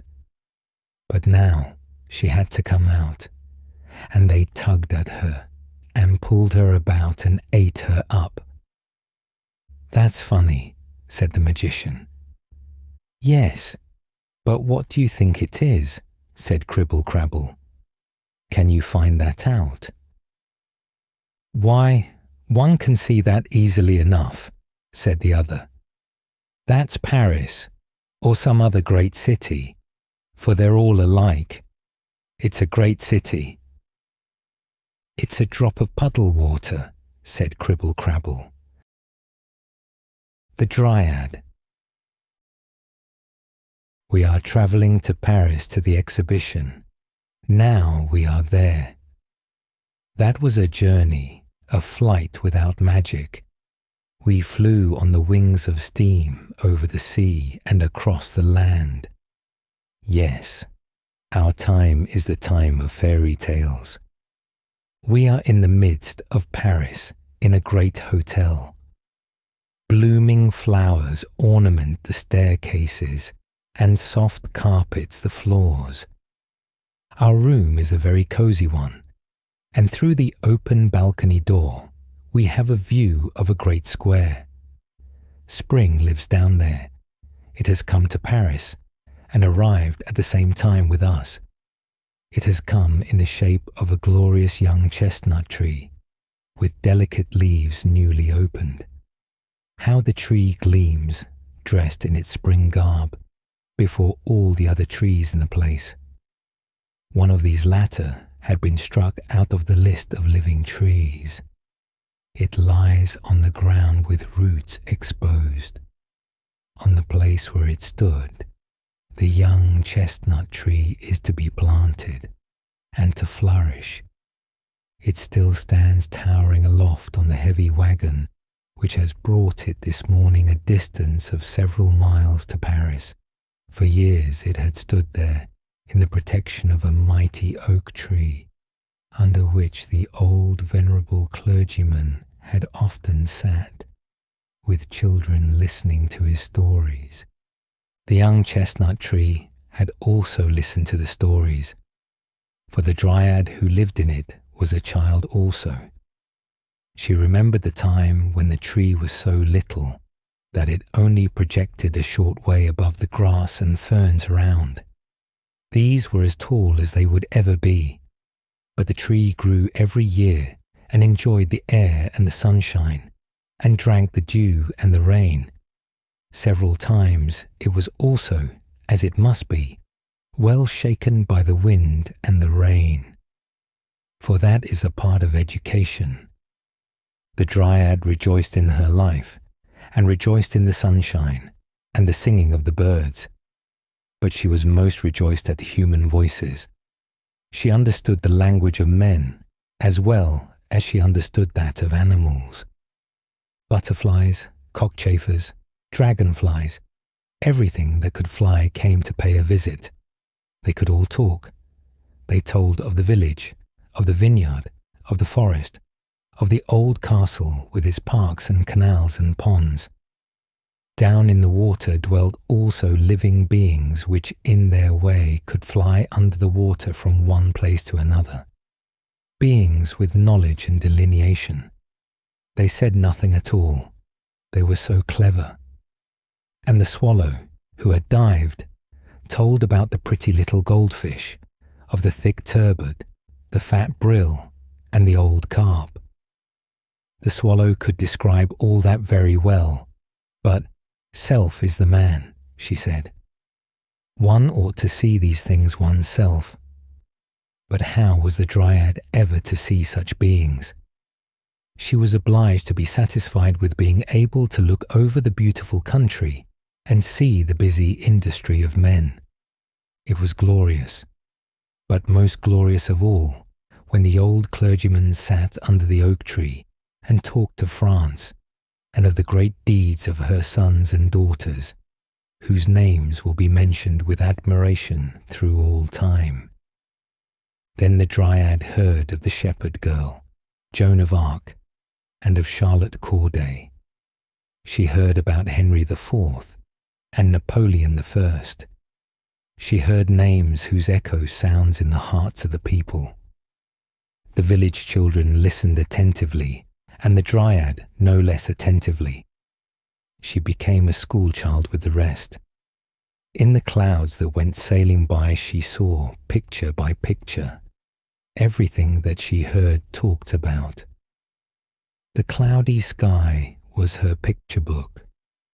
She felt so happy in beautiful France, the fruitful land of genius, with the crater of freedom. But in her heart the sting remained that the bird, that every animal that could fly, was much better off than she. Even the fly could look about more in the world, far beyond the dryad's horizon. France was so great and so glorious, but she could only look across a little piece of it. The land stretched out worldwide, with vineyards, forests, and great cities. Of all these, Paris was the most splendid and the mightiest. The birds could get there, but she never. Among the village children was a little ragged poor girl, but a pretty one to look at. She was always laughing or singing and twining red flowers in her black hair. "Don't go to Paris," the old clergyman warned her. "Poor child, if you go there, it will be your ruin." But she went for all that. The dryad often thought of her, for she had the same wish, and felt the same longing for the great city. The dryad's tree was bearing its first chestnut blossoms. The birds were twittering round them in the most beautiful sunshine. Then a stately carriage came rolling along that way, and in it sat a grand lady driving the spirited, light-footed horses. On the back seat, a little smart groom balanced himself. The dryad knew the lady, and the old clergyman knew her also. He shook his head gravely when he saw her and said, "So you went there after all, and it was your ruin, poor Mary." "That one poor," thought the dryad. "No, she wears a dress fit for a countess. She'd become one in the city of magic changes. Oh, if I were only there amid all the splendor and pomp. They shine up into the very clouds at night. When I look up, I can tell in what direction the town lies." Towards that direction the dryad looked every evening. She saw in the dark night the gleaming cloud on the horizon. In the clear moonlight night she missed the sailing clouds, which showed her pictures of the city and pictures from history. The child grasps at the picture books. The dryad grasped at the cloud world, her thought book. A sudden cloudless sky was for her a blank leaf, and for several days she had only had such leaves before her. It was in the warm summer-time. Not a breeze moved through the glowing hot days. Every leaf, every flower, lay as if it were torpid, and the people seemed torpid too. Then the clouds arose and covered the region round about where the gleaming mist announced, "Here lies Paris." The clouds piled themselves up like a chain of mountains, hurried on through the air, and spread themselves abroad over the whole landscape, as far as the dryad's eye could reach.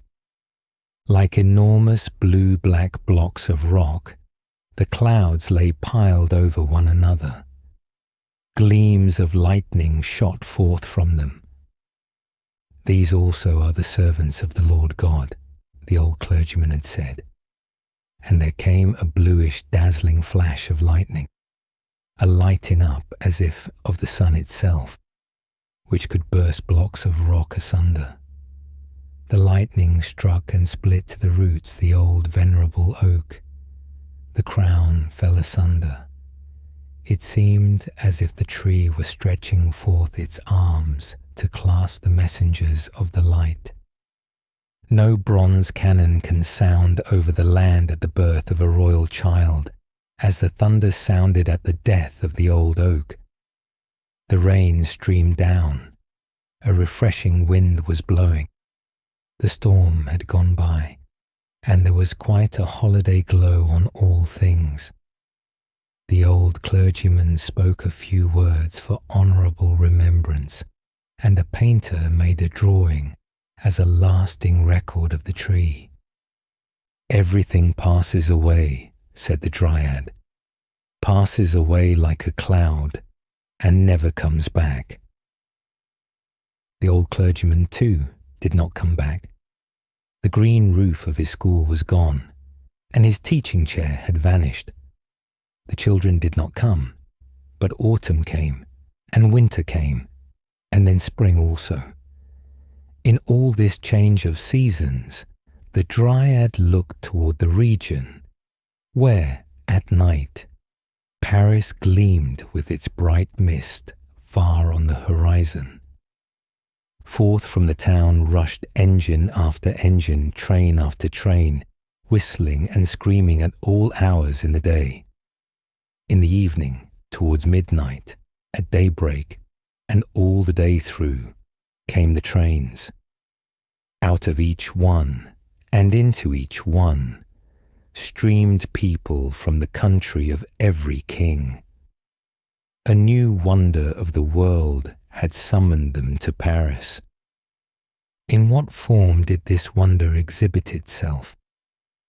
A splendid blossom of art and industry, said one, has unfolded itself in the Champ de Mars, a gigantic sunflower from whose petals one can learn geography and statistics and can become as wise as the Lord Mayor and raise oneself to the level of art and poetry and study the greatness and power of the various lands. A fairy tale flower, said another, a many-coloured lotus plant, which spreads out its green leaves like a velvet carpet over the sand. The opening spring has brought it forth.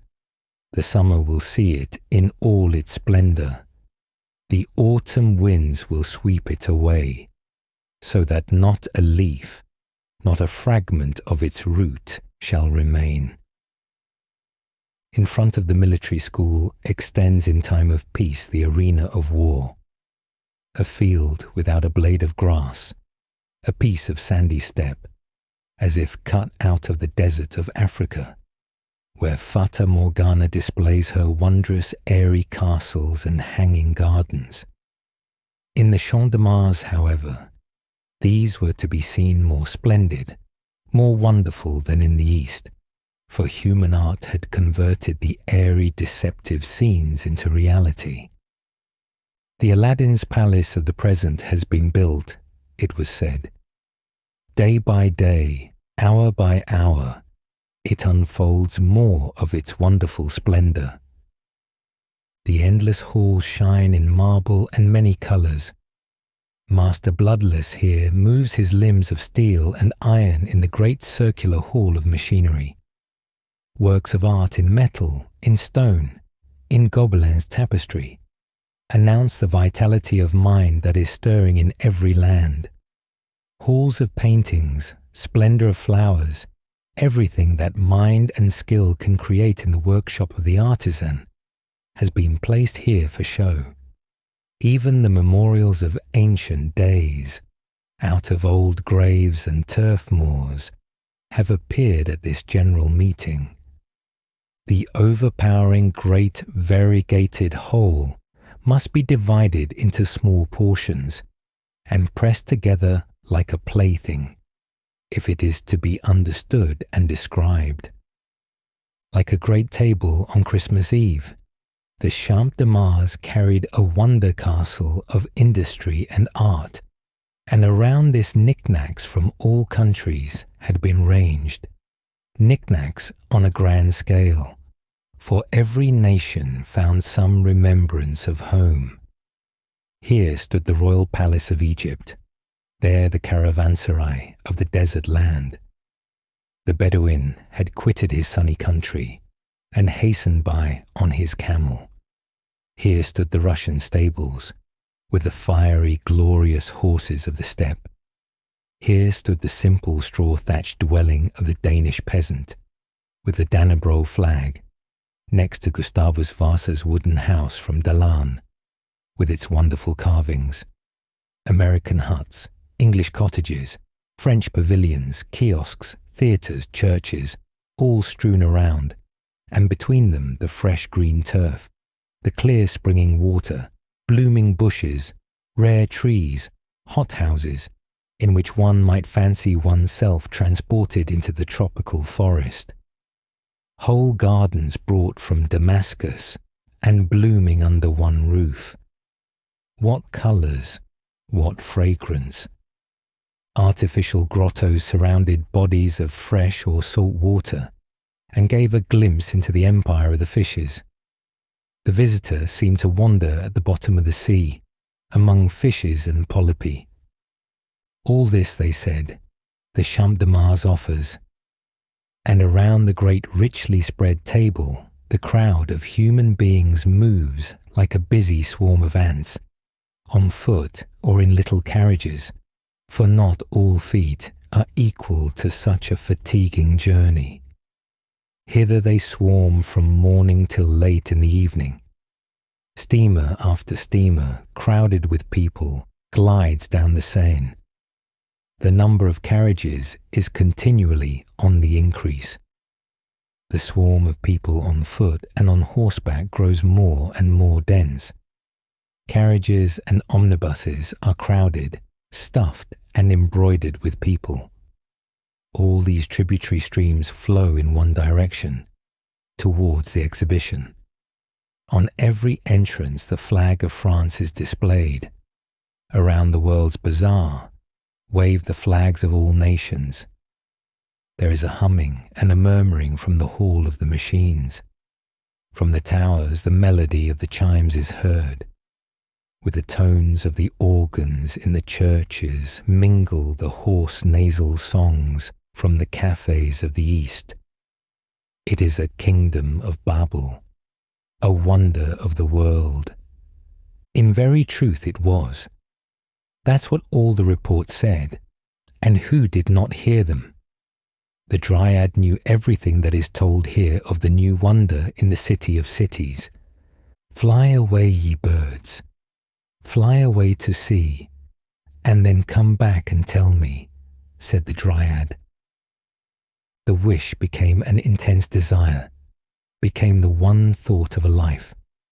Then, in the quiet silent night, while the full moon was shining, the Dryad saw a spark fly out of the moon's disk and fall like a shooting star. And before the tree, whose leaves waved to and fro as if they were stirred by a tempest, stood a noble, mighty, and grand figure, in tones that were at once rich and strong, like the trumpet of the Last Judgment, bidding farewell to life and summoning to the great account. It said, "Thou shalt go to the city of magic. Thou shalt take root there, and enjoy the mighty rushing breezes, the air and the sunshine there. But the time of thy life shall then be shortened. The line of years that awaited thee here amid the free nature shall shrink to but a small tale. Poor Dryad, it shall be thy destruction. Thy yearning and longing will increase. Thy desire will grow more stormy. The tree itself will be as a prison to thee. Thou wilt quit thy cell and give up thy nature to fly out and mingle among men. Then the years that would have belonged to thee will be contracted to half the span of the ephemeral fly that lives but a day, one night, and thy life taper shall be blown out. The leaves of the tree will wither and be blown away, to become green never again." Thus the words sounded, and the light vanished away, but not the longing of the Dryad. She trembled in the wild fever of expectation. "I shall go there," she cried rejoicingly. "Life is beginning and swells like a cloud. Nobody knows whither it is hastening." When the grey dawn arose, and the moon turned pale, and the clouds were tinted red, the wished-for hour struck. The words of promise were fulfilled. People appeared with spades and poles. They dug round the roots of the tree, deeper and deeper, and beneath it. A wagon was brought out, drawn by many horses, and the tree was lifted up, with its roots and the lumps of earth that adhered to them. Matting was placed around the roots, as though the tree had its feet in a warm bag. And now the tree was lifted on the wagon and secured with chains. The journey began, the journey to Paris. There the tree was to grow as an ornament to the city of French glory. The twigs and the leaves of the chestnut tree trembled in the first moments of its being moved, and the Dryad trembled in the pleasurable feeling of expectation. "Away! Away!" it sounded in every beat of her pulse. "Away! Away!" sounded in words that flew trembling along. The Dryad forgot to bid farewell to the regions of home. She thought not of the waving grass and of the innocent daisies, which had looked up to her as to a great lady, a young princess playing at being a shepherdess out in the open air. The chestnut tree stood upon the wagon and nodded his branches. Whether this meant farewell or forward, the dryad knew not. She dreamed only of the marvellous new things that seemed yet so familiar, and that were to unfold themselves before her. No child's heart rejoicing in innocence, no heart whose blood danced with passion, had set out on the journey to Paris more full of expectation than she. Her farewell sounded in the words, "Away, away." The wheels turned, the distant approached, the present vanished, the region was changed, even as the clouds change. New vineyards, forests, villages, villas appeared, came nearer, vanished. The chestnut tree moved forward, and the dryad went with it. Steam engine after steam engine rushed past, sending up into the air vapoury clouds that formed figures which told of Paris, whence they came, and whither the dryad was going. Everything around knew it, and must know whither she was bound. It seemed to her as if every tree she passed stretched out its leaves towards her, with the prayer, "Take me with you, take me with you." For every tree enclosed a longing dryad. What changes during this flight? Houses seem to be rising out of the earth, more and more, thicker and thicker. The chimneys rose like flower pots ranged side by side, or in rows, one above the other, on the roofs. Great inscriptions in letters a yard long, and figures in various colours, covering the walls from cornice to basement, came brightly out. "Where does Paris begin, and when shall I be there?" asked the dryad. The crowd of people grew, the tumult and the bustle increased. Carriage followed upon carriage. People on foot and people on horseback were mingled together. All around were shops on shops, music and song, crying and talking. The dryad, in her tree, was now in the midst of Paris. The great heavy wagon all at once stopped on a little square planted with trees. The high houses around had all of them balconies to the windows, from which the inhabitants looked down upon the young, fresh chestnut tree, which was coming to be planted here as a substitute for the dead tree that lay stretched on the ground. The passers-by stood still and smiled in admiration of its pure vernal freshness. The older trees, whose buds were still closed, whispered with their waving branches, "Welcome, welcome." The fountain, throwing its jet of water high up in the air to let it fall again in the wide stone basin, told the wind to sprinkle the newcomer with pearly drops, as if it wished to give him a refreshing draught to welcome him. The dryad felt how her tree was being lifted from the wagon to be placed in the spot where it was to stand. The roots were covered with earth, and fresh turf was laid on top. Blooming shrubs and flowers in pots were ranged around, and thus a little garden arose in the square. The tree that had been killed by the fumes of gas, the steam of kitchens, and the bad air of the city was put upon the wagon and driven away. The passers-by looked on. Children and old men sat upon the bench and looked at the green tree. And we who are telling this story stood upon a balcony and looked down upon the green spring site that had been brought in from the fresh country air, and said what the old clergyman would have said, "Poor dryad." "I am happy, I am happy," the dryad cried, rejoicing. "And yet I cannot realize, cannot describe what I feel. Everything is as I fancied it, and yet as I did not fancy it." The houses stood there so lofty, so close. The sunlight shone on only one of the walls, and that one was stuck over with bills and placards, before which the people stood still, and this made a crowd. Carriages rushed past, carriages rolled past, light ones and heavy ones mingled together. Omnibuses, those overcrowded moving houses, came rattling by.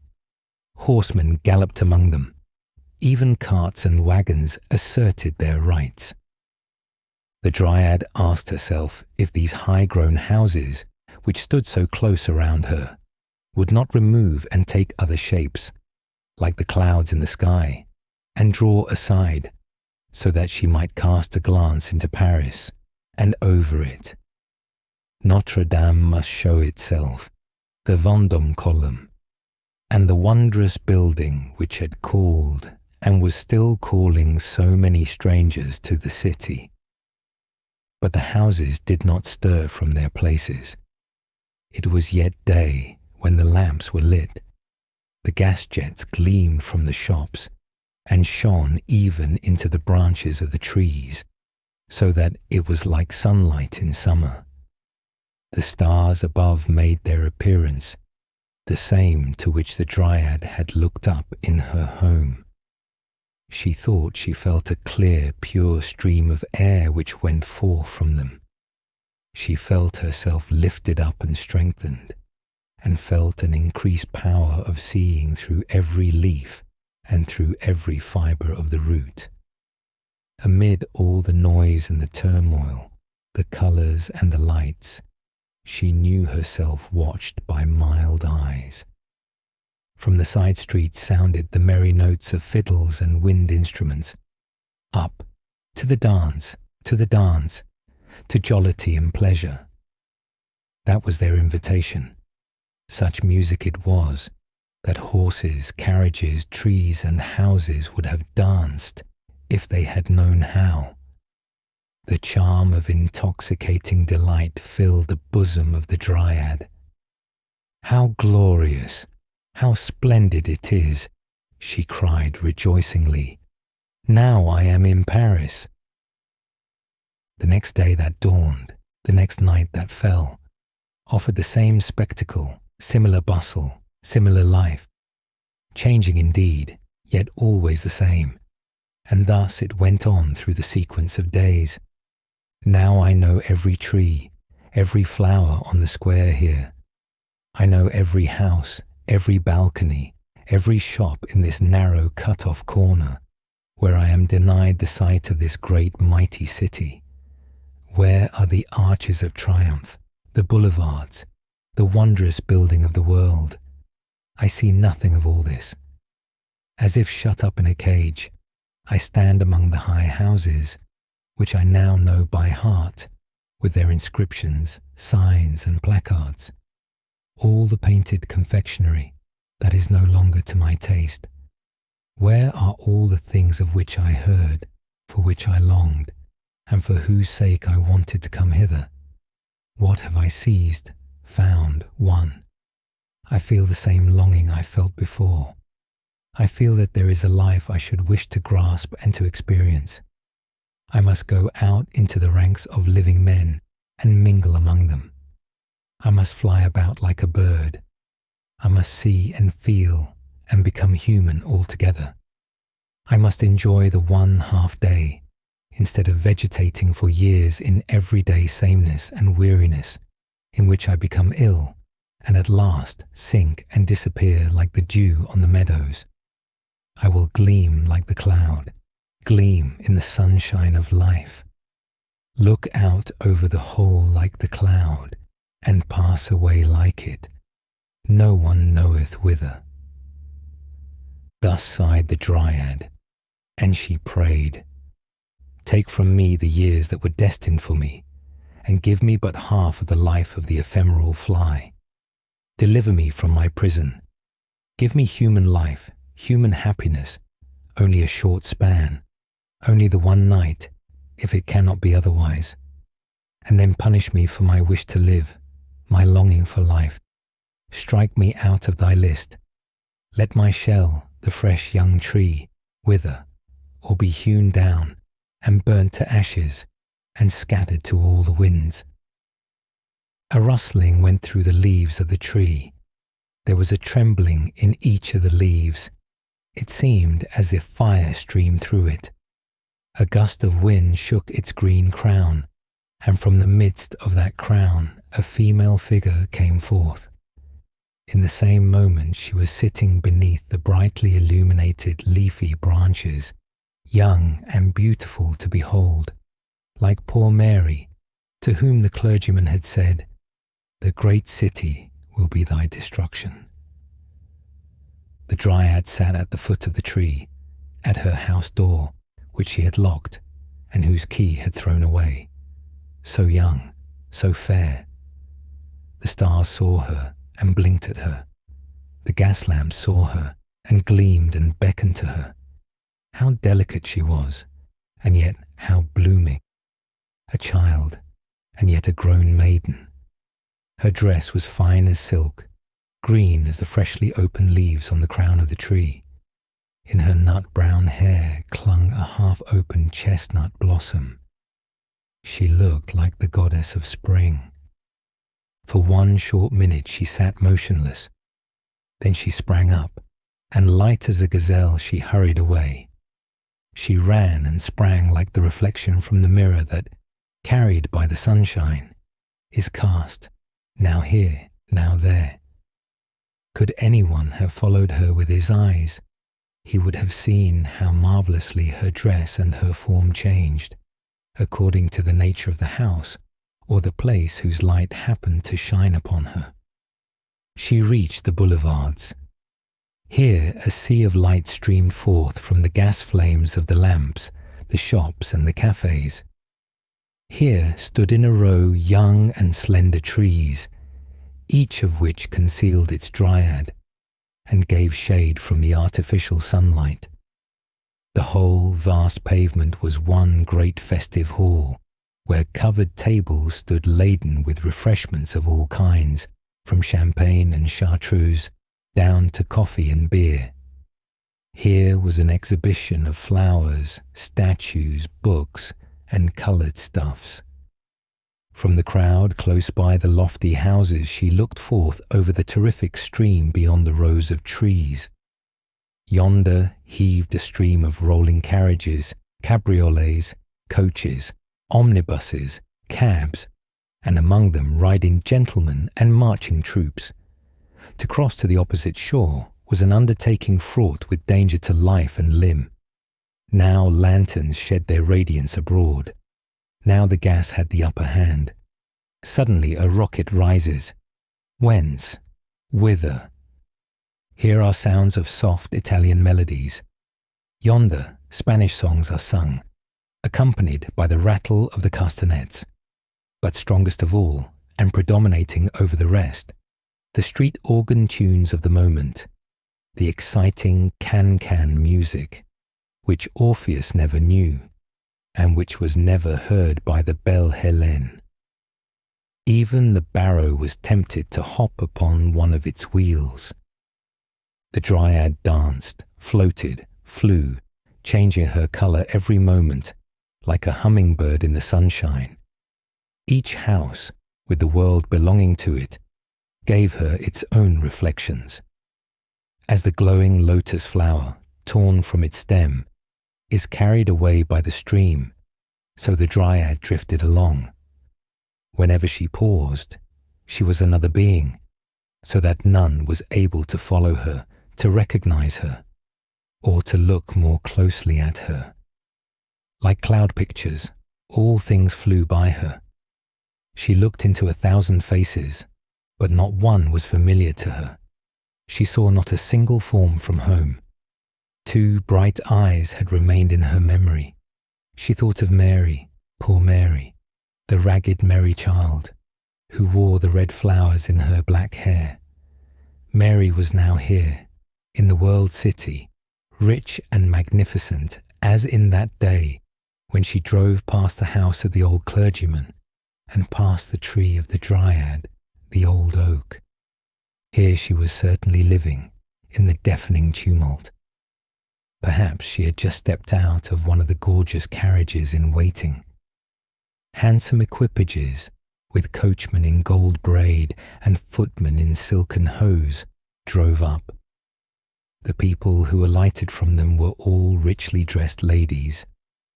They went through the open gate and ascended the broad staircase that led to a building resting on marble pillars. Was this building, perhaps, the wonder of the world? There Mary would certainly be found. Sancta Maria resounded from the interior. Incense floated through the lofty, painted and gilded aisles where a solemn twilight reigned. It was the church of the Madeleine. Clad in black garments of the most costly stuffs, fashioned according to the latest mode, the rich, feminine world of Paris glided across the shining pavement.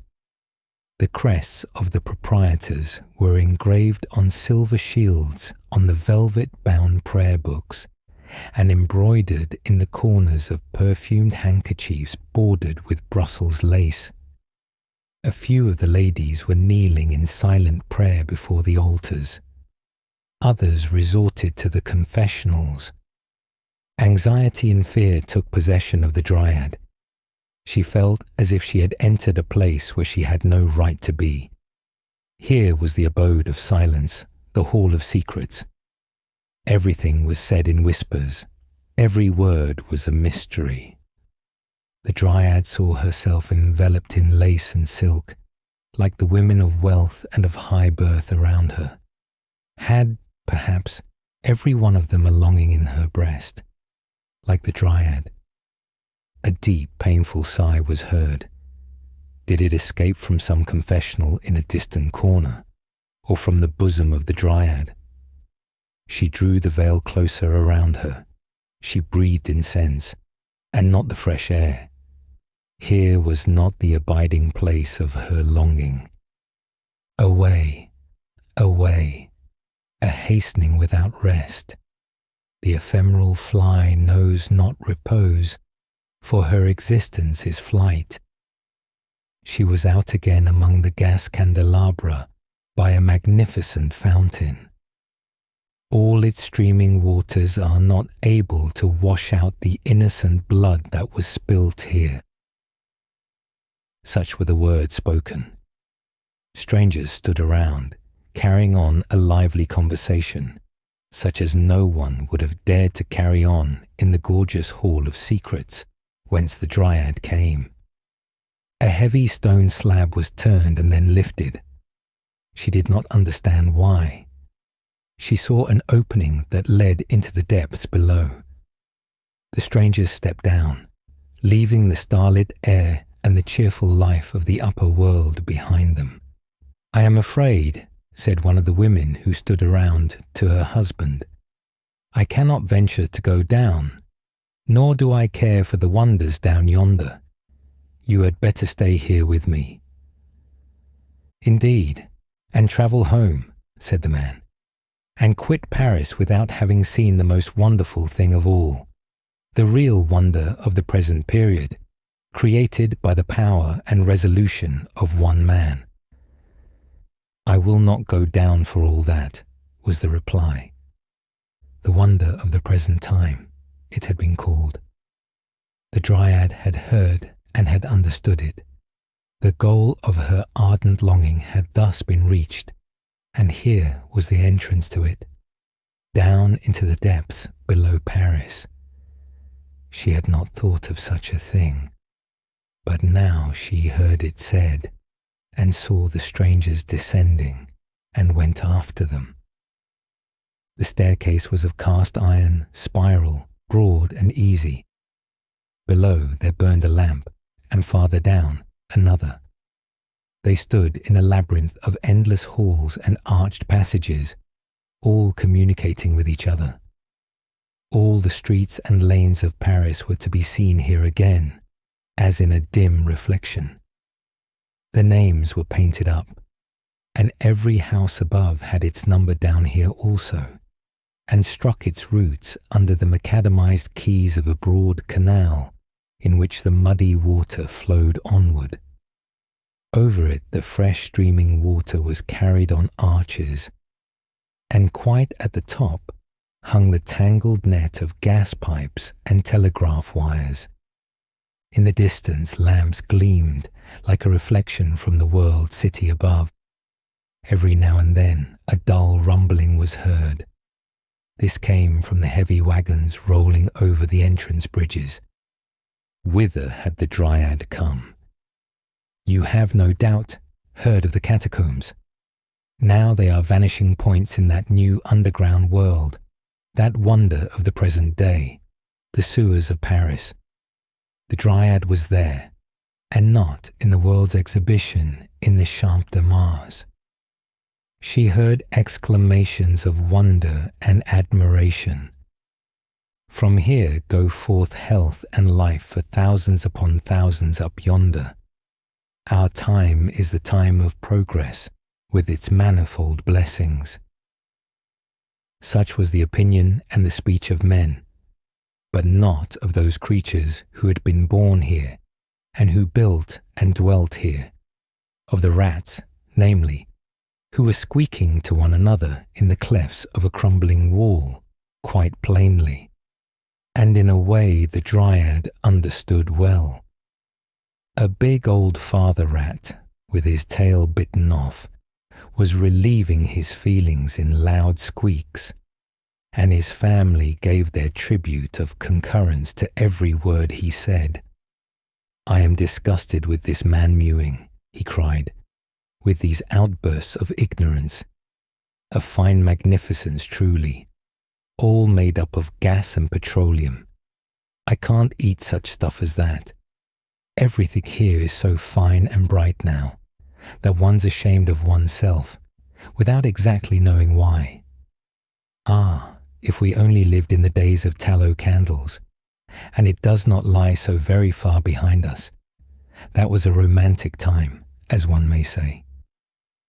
"What are you talking of there?" asked the Dryad. "I have never seen you before. What is it you are talking about?" "Of the glorious days that are gone," said the rat, "of the happy time of our great-grandfathers and great-grandmothers. Then it was a great thing to get down here. That was a rat's nest, quite different from Paris. Mother Plague used to live here then. She killed people, but never rats. Robbers and smugglers could breathe freely here. Here was the meeting place of the most interesting personages, whom one now only gets to see in the theatres where they act melodrama up above. The time of romance is gone even in our rat's nest, and here also fresh air and petroleum have broken in." Thus squeaked the rat. He squeaked in honour of the old time, when Mother Plague was still alive. A carriage stopped, a kind of open omnibus drawn by swift horses. The company mounted and drove away along the Boulevard de Sebastopol, that is to say, the underground boulevard, over which the well-known crowded street of that name extended. The carriage disappeared in the twilight. The Dryad disappeared, lifted to the cheerful freshness above. Here, and not below in the vaulted passages, filled with heavy air, the wonderwork must be found which she was to seek in her short lifetime. It must gleam brighter than all the gas flames, stronger than the moon that was just gliding past. Yes, certainly, she saw it yonder in the distance. It gleamed before her, and twinkled and glittered like the evening star in the sky. She saw a glittering portal open, that led to a little garden, where all was brightness and dance music. Coloured lamps surrounded little lakes, in which were water plants of coloured metal, from whose flowers jets of water spurted up. Beautiful weeping willows, real products of spring, hung their fresh branches over these lakes like a fresh, green, transparent, and yet screening veil.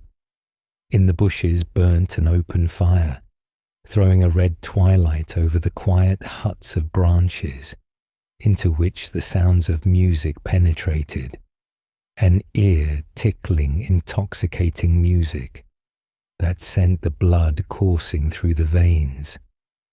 Beautiful girls in festive attire, with pleasant smiles on their lips and the light spirit of youth in their hearts. Marys, with roses in their hair, but without carriage and postilion, flitted to and fro in the wild dance. Where were the heads? Where the feet?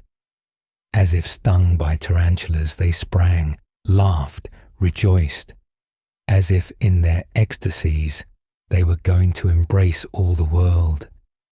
The dryad felt herself torn with them into the whirl of the dance. Round her delicate foot clung the silken boot, chestnut brown in colour, like the ribbon that floated from her hair down upon her bare shoulders. The green silk dress waved in large folds, but did not entirely hide the pretty foot and ankle. Had she come to the enchanted garden of Armida? What was the name of the place? The name glittered in gas jets over the entrance. It was Mabille. The soaring upwards of rockets, the splashing of fountains, and the popping of champagne corks accompanied the wild bacchantic dance.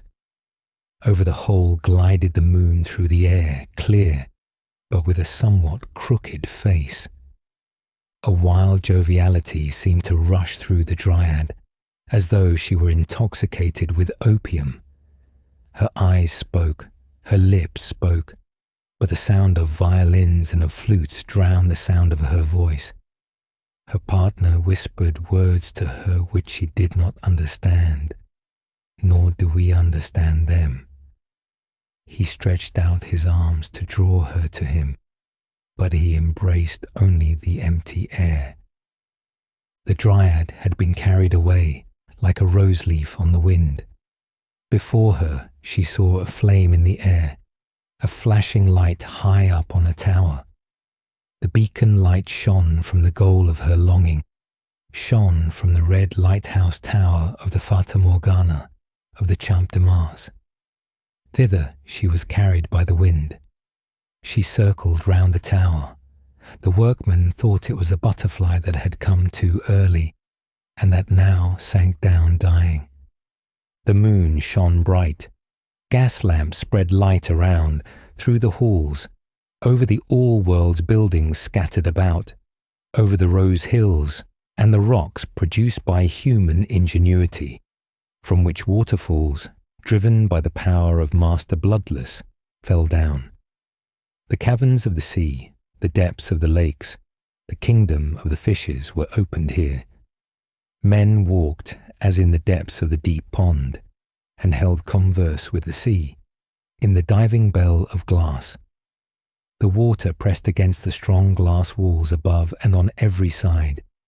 The polypi, eel-like living creatures, had fastened themselves to the bottom, and stretched out arms, fathoms long, for prey.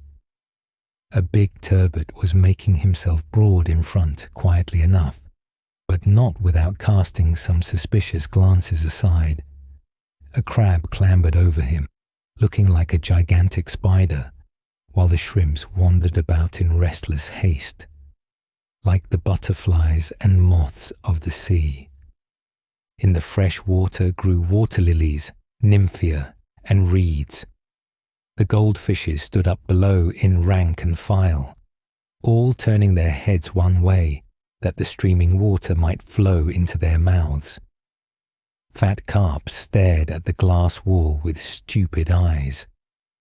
They knew that they were here to be exhibited, and that they had made the somewhat toilsome journey hither in tubs filled with water, and they thought with dismay of the land sickness from which they had suffered so cruelly on the railway.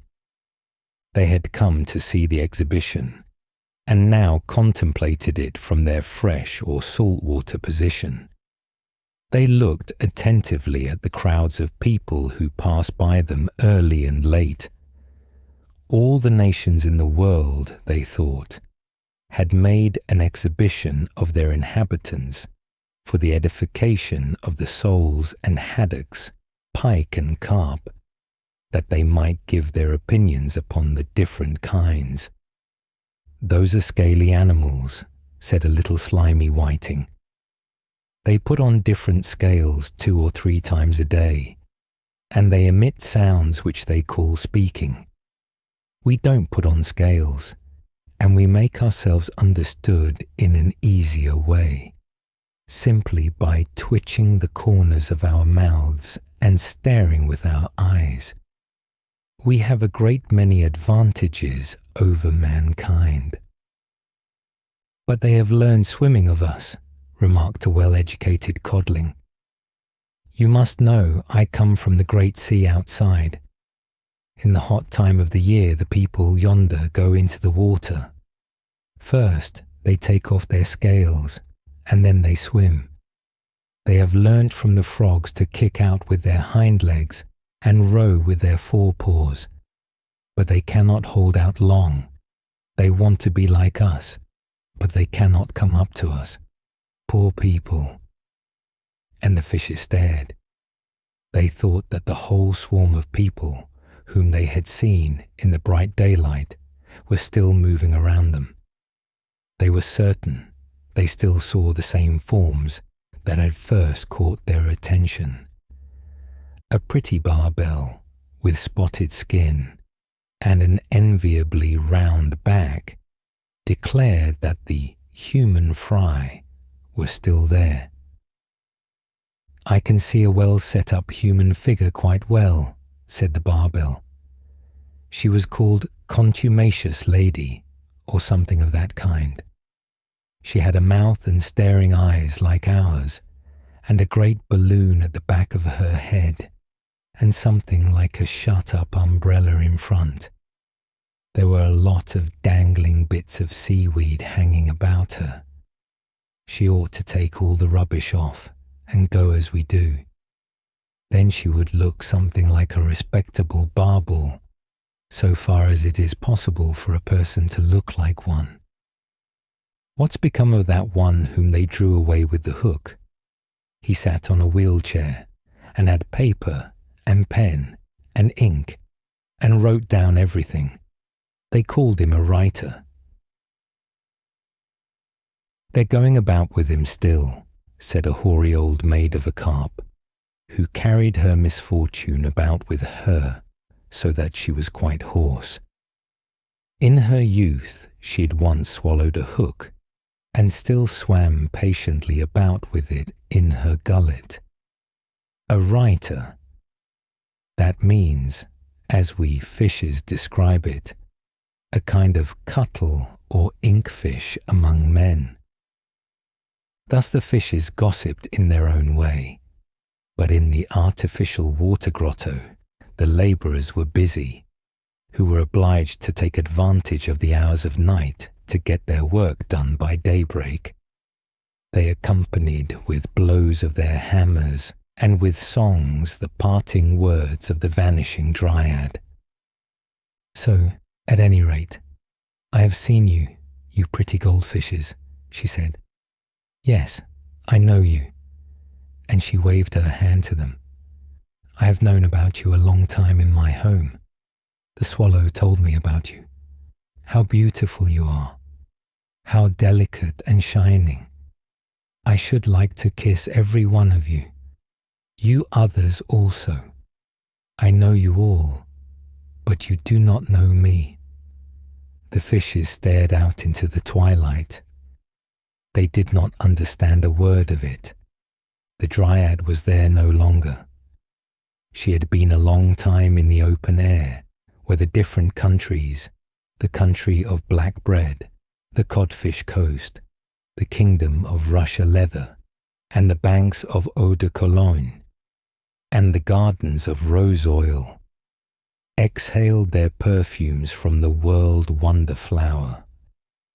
When, after a night at a ball, we drive home half asleep and half awake, the melodies still sound plainly in our ears. We hear them and could sing them all from memory. When the eye of the murdered man closes, the picture of what it saw last clings to it for a time, like a photographic picture. So it was likewise here. The bustling life of day had not yet disappeared in the quiet night. The Dryad had seen it. She knew, thus it will be repeated tomorrow. The Dryad stood among the fragrant roses and thought she knew them, and had seen them in her own home. She also saw red pomegranate flowers, like those that little Mary had worn in her dark hair. Remembrances from the home of her childhood flashed through her thoughts. Her eyes eagerly drank in the prospect around, and feverish restlessness chased her through the wonder-filled halls. A weariness that increased continually took possession of her. She felt a longing to rest on the soft oriental carpets within, or to lean against the weeping willow, without by the clear water. But for the ephemeral fly, there was no rest. In a few moments the day had completed its circle. Her thoughts trembled, her limbs trembled. She sank down on the grass by the bubbling water. "Thou wilt ever spring living from the earth," she said mournfully. "Moisten my tongue, bring me a refreshing draught." "I am no living water," was the answer. "I only spring upward when the machine wills it." "Give me something of thy freshness, thou green grass," implored the Dryad. "Give me one of thy fragrant flowers." "We must die if we are torn from our stalks," replied the flowers and the grass. "Give me a kiss, thou fresh stream of air, only a single life kiss." "Soon the sun will kiss the clouds red," answered the wind. "Then thou wilt be among the dead, blown away, as all the splendour here will be blown away before the year shall have ended. Then I can play again with the light loose sand on the place here, and whirl the dust over the land and through the air. All is dust." The Dryad felt a terror like a woman who has cut asunder her pulse artery in the bath, but is filled again with the love of life, even while she is bleeding to death. She raised herself, tottered forward a few steps, and sank down again at the entrance to a little church. The gate stood open, lights were burning upon the altar, and the organ sounded. What music! Such notes the Dryad had never yet heard, and yet it seemed to her as if she recognized a number of well-known voices among them. They came deep from the heart of all creation. She thought she heard the stories of the old clergymen, of great deeds, and of the celebrated names, and of the gifts that the creatures of God must bestow upon posterity if they would live on in the world. The tones of the organ swelled, and in their song there sounded these words: "Thy wishing and thy longing have torn thee with thy roots from the place which God appointed for thee. That was thy destruction, thou poor Dryad." The notes became soft and gentle, and seemed to die away in a wail. In the sky the clouds showed themselves with a ruddy gleam. The wind sighed, "Pass away, ye dead, now the sun is going to rise." The first ray fell on the Dryad. Her form was irradiated in changing colours, like the soap bubble when it is bursting and becomes a drop of water, like a tear that falls and passes away like a vapour. Poor Dryad! Only a dewdrop, only a tear poured upon the earth and vanished away. The Dumb Book. In the high road which led through a wood stood a solitary farmhouse. The road, in fact, ran right through its yard. The sun was shining and all the windows were open. Within the house, people were very busy. In the yard, in an arbour formed by lilac bushes in full bloom, stood an open coffin. Thither they had carried a dead man, who was to be buried that very afternoon. Nobody shed a tear over him. His face was covered over with a white cloth. Under his head they had placed a large thick book, the leaves of which consisted of folded sheets of blotting paper, and withered flowers lay between them. It was the herbarium which he had gathered in various places and was to be buried with him, according to his own wish. Every one of the flowers in it was connected with some chapter of his life. "Who is the dead man?" we asked.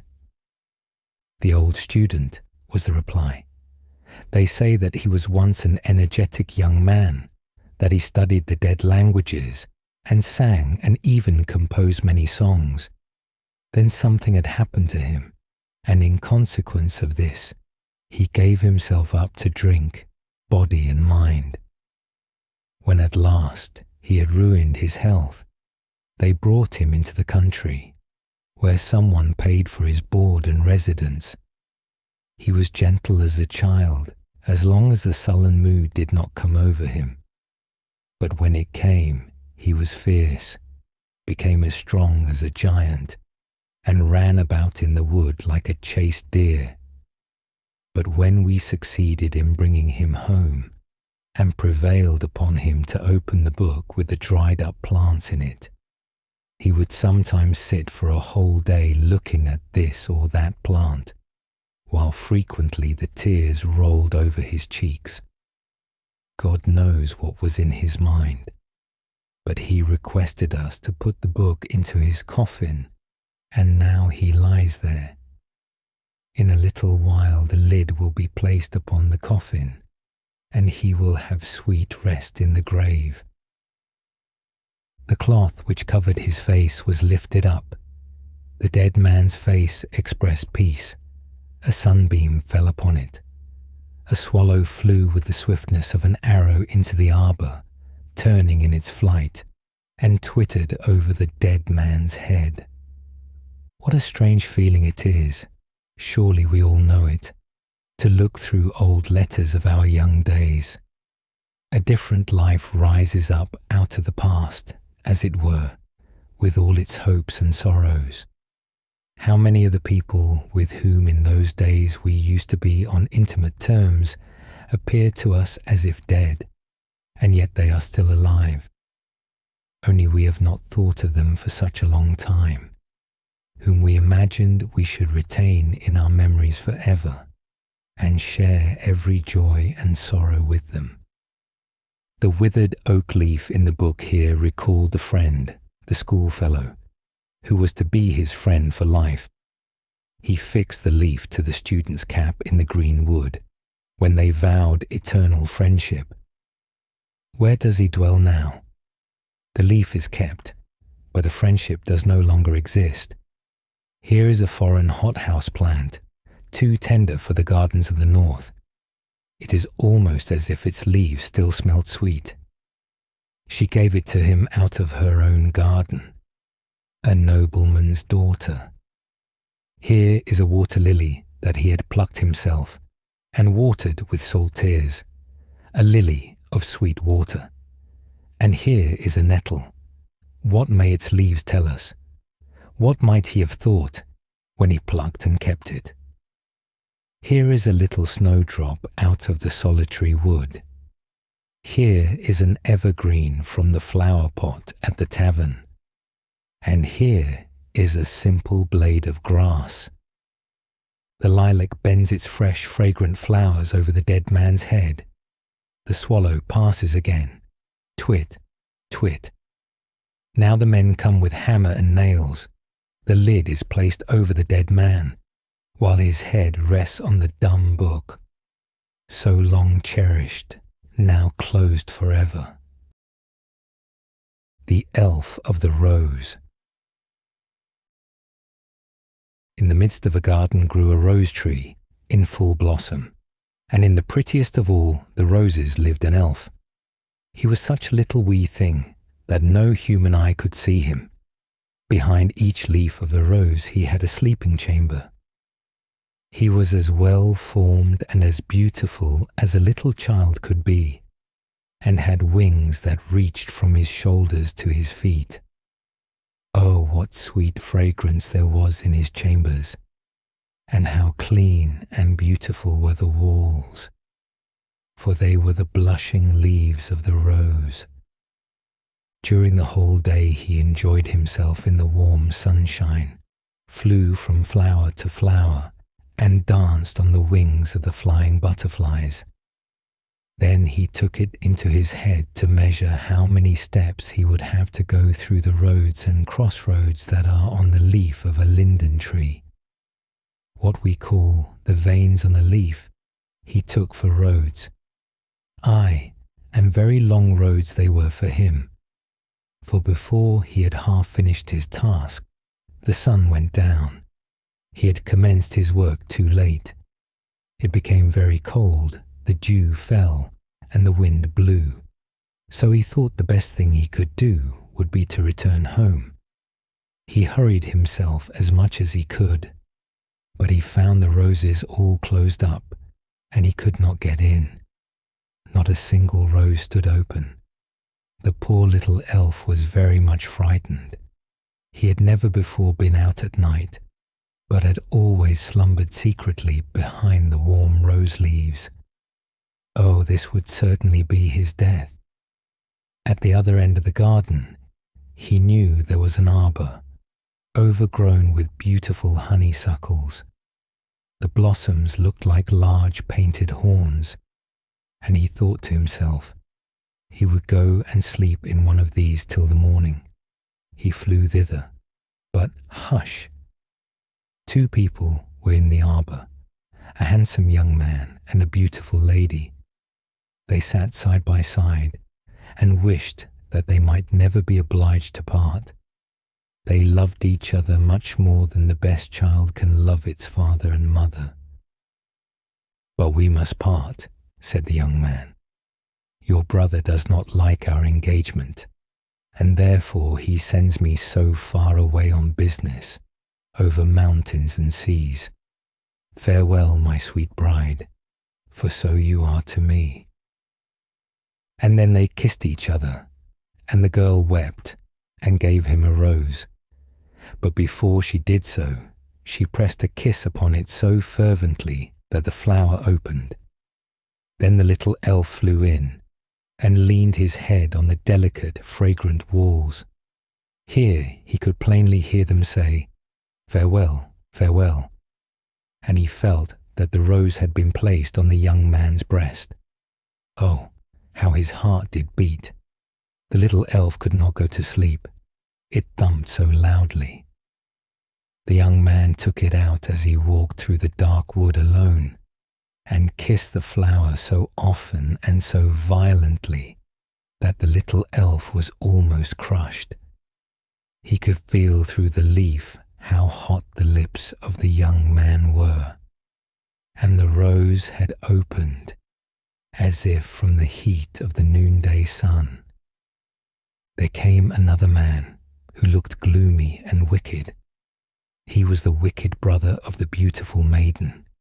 He drew out a sharp knife, and while the other was kissing the rose, the wicked man stabbed him to death. Then he cut off his head and buried it with the body in the soft earth under the linden tree. Now he is gone, and will soon be forgotten, thought the wicked brother. He will never come back again. He was going on a long journey over mountains and seas. It is easy for a man to lose his life in such a journey. My sister will suppose he is dead, for he cannot come back, and she will not dare to question me about him. Then he scattered the dry leaves over the light earth with his foot, and went home through the darkness. But he went not alone, as he thought. The little elf accompanied him. he sat in a dry, rolled-up linden leaf, which had fallen from the tree onto the wicked man's head as he was digging the grave. The hat was on the head now, which made it very dark, and the little elf shuddered with fright and indignation at the wicked deed. It was the dawn of morning before the wicked man reached home. He took off his hat and went into his sister's room. There lay the beautiful blooming girl, dreaming of him whom she loved so, and who was now, she supposed, travelling far away over mountain and sea. Her wicked brother stopped over her and laughed hideously, as fiends only can laugh. The dry leaf fell out of his hair upon the counterpane, but he did not notice it, and went to get a little sleep during the early morning hours. But the elf slipped out of the withered leaf, placed himself by the ear of the sleeping girl, and told her, as in a dream, of the horrid murder, described the place where her brother had slain her lover and buried his body, and told her of the linden tree in full blossom that stood close by. "That you may not think this is only a dream that I have told you," he said, "you will find on your bed a withered leaf." Then she awoke and found it there. Oh, what bitter tears she shed, and she could not open her heart to anyone for relief. The window stood open the whole day, and the little elf could easily have reached the roses or any of the flowers, but he could not find it in his heart to leave one so afflicted. In the window stood a bush bearing monthly roses. He seated himself in one of the flowers and gazed on the poor girl. Her brother often came into the room and would be quite cheerful in spite of his base conduct, so she dare not say a word to him of her heart's grief. As soon as night came on, she slipped out of the house and went into the wood, to the spot where the linden tree stood, and after removing the leaves from the earth, she turned it up, and there found him who had been murdered. Oh, how she wept and prayed that she also might die.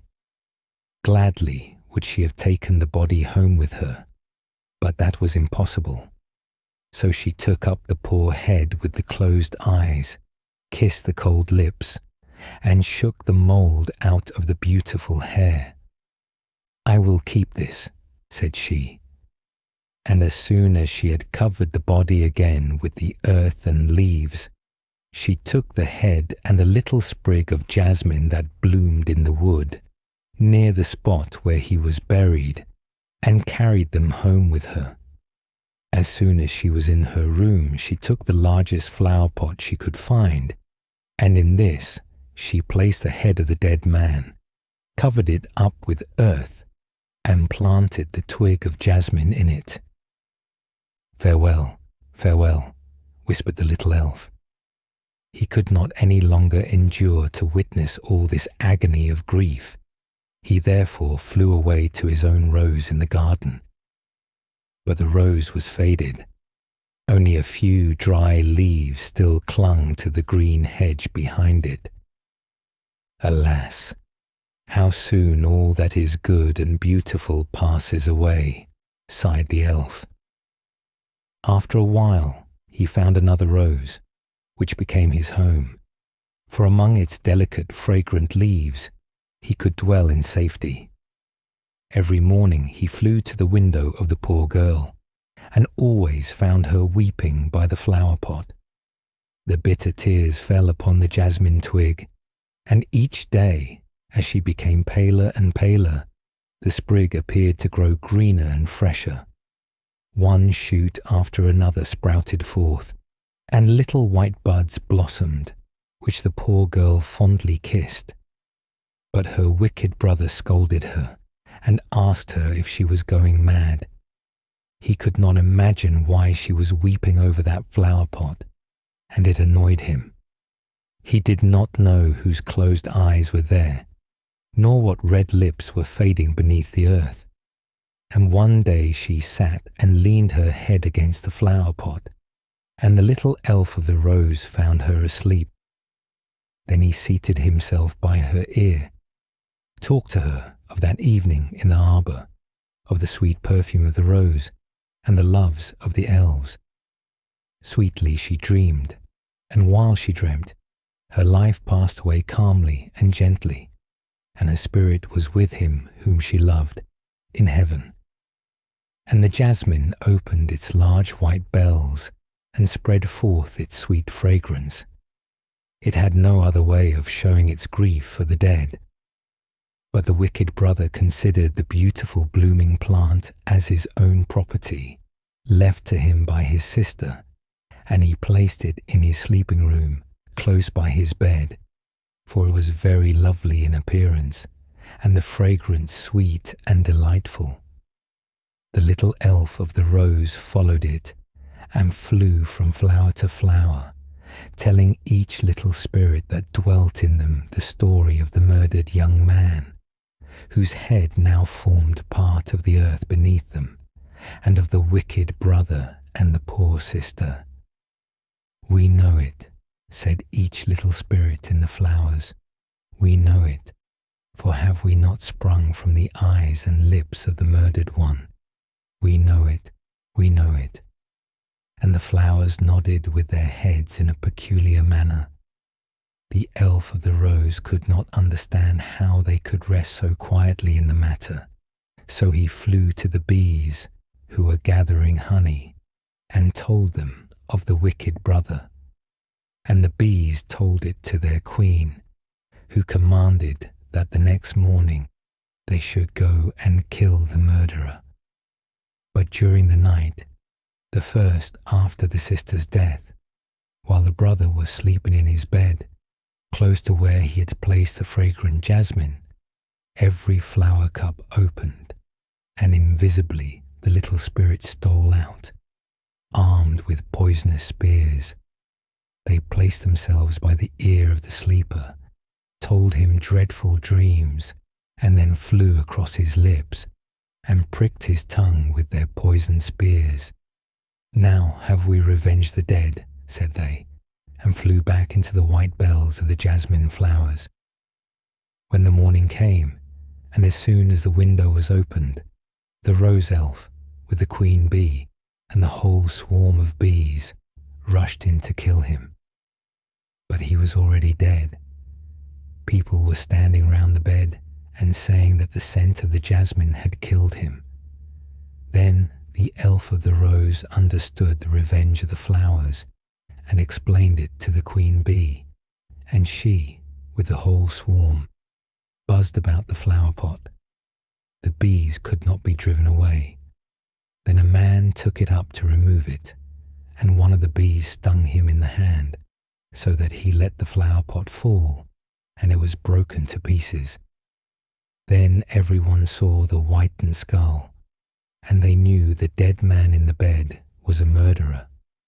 And the queen bee hummed in the air and sang of the revenge of the flowers and of the elf of the rose, and said that behind the smallest leaf dwells one who can discover evil deeds and punish them also.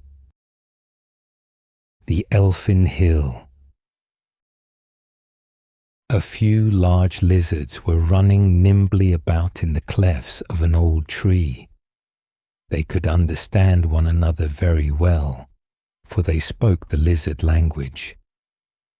"What a buzzing and a rumbling there is in the Elfin Hill," said one of the lizards. "I have not been able to close my eyes for 2 nights on account of the noise. I might just as well have had the toothache, for that always keeps me awake." "There is something going on within there," said the other lizard. "They propped up the top of the hill with 4 red posts till cockcrow this morning, so that it is thoroughly aired, and the elfin girls have learnt new dances. There is something." I spoke about it to an earthworm of my acquaintance, said a third lizard.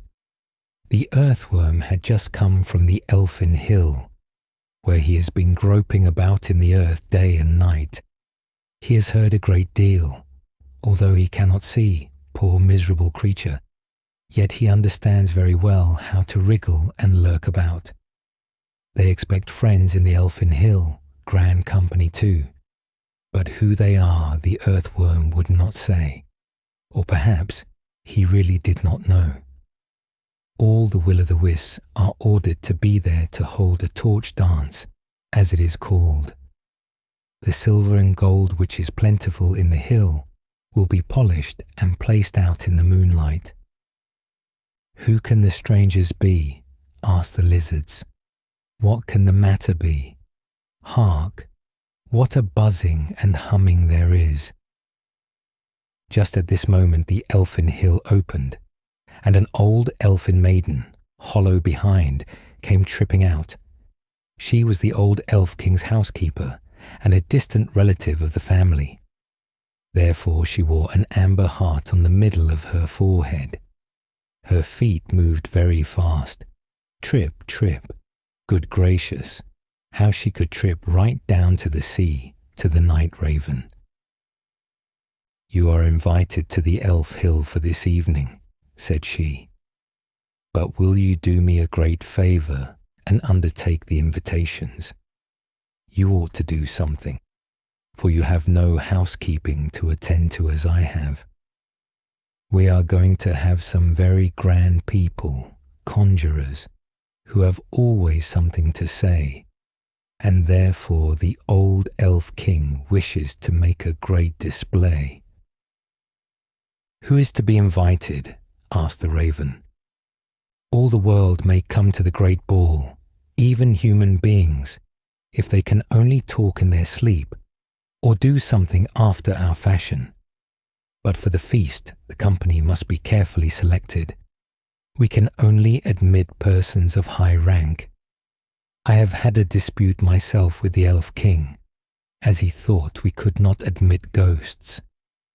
The merman and his daughter must be invited first, although it may not be agreeable to them to remain so long on dry land. But they shall have a wet stone to sit on, or perhaps something better. So I think they will not refuse this time. We must have all the old demons of the first class, with tails, and the hobgoblins and imps.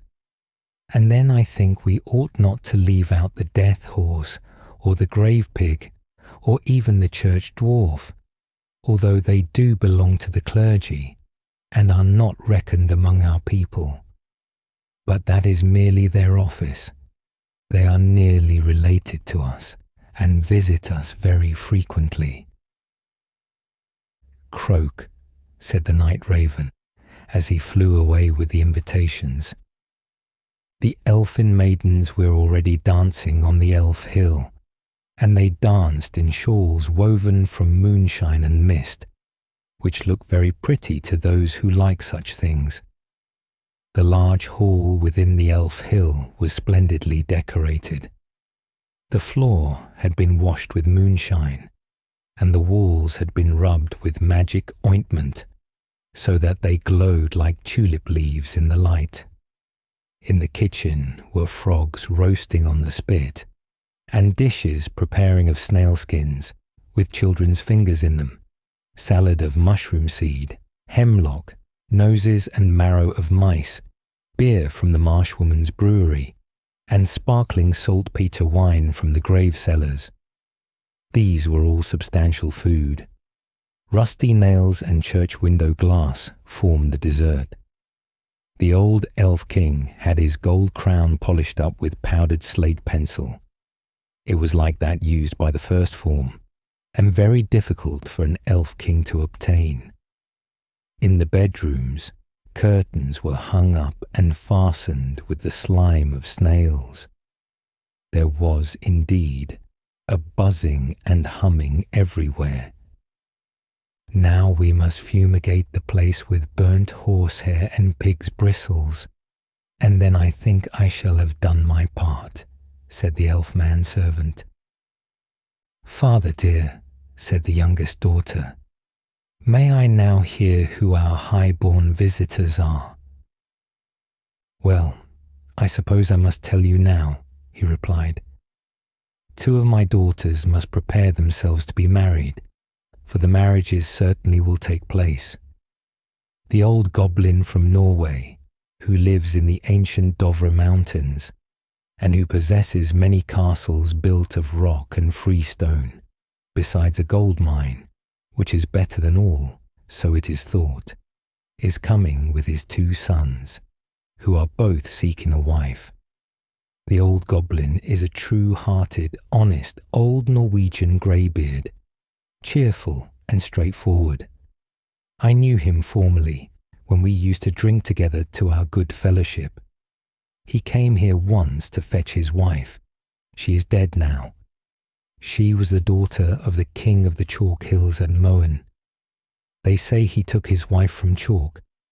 I shall be delighted to see him again. It is said that the boys are ill-bred, forward lads, but perhaps that is not quite correct, and they will become better as they grow older. Let me see that you know how to teach them good manners." "And when are they coming?" asked the daughter. "That depends upon wind and weather," said the Elf King. "They travel economically. They will come when there is the chance of a ship. I wanted them to come over to Sweden, but the old man was not inclined to take my advice. He does not go forward with the times, and that I do not like." Two will-o'-the-wisps came jumping in, one quicker than the other, so of course one arrived first. "They are coming, they are coming," he cried. "Give me my crown," said the Elf King, "and let me stand in the moonshine." The daughters drew on their shawls and bowed down to the ground. There stood the old goblin from the Dovre Mountains, with his crown of hardened ice and polished fir cones. Besides this, he wore a bearskin and great, warm boots, while his sons went with their throats bare and wore no braces, for they were strong men. "Is that a hill?" said the youngest of the boys, pointing to the Elf Hill. "We should call it a hole in Norway." "Boys," said the old man, "a hole goes in, and a hill stands out. Have you no eyes in your heads?" Another thing they wondered at was that they were able, without trouble, to understand the language. "Take care," said the old man, "or people will think you have not been well brought up."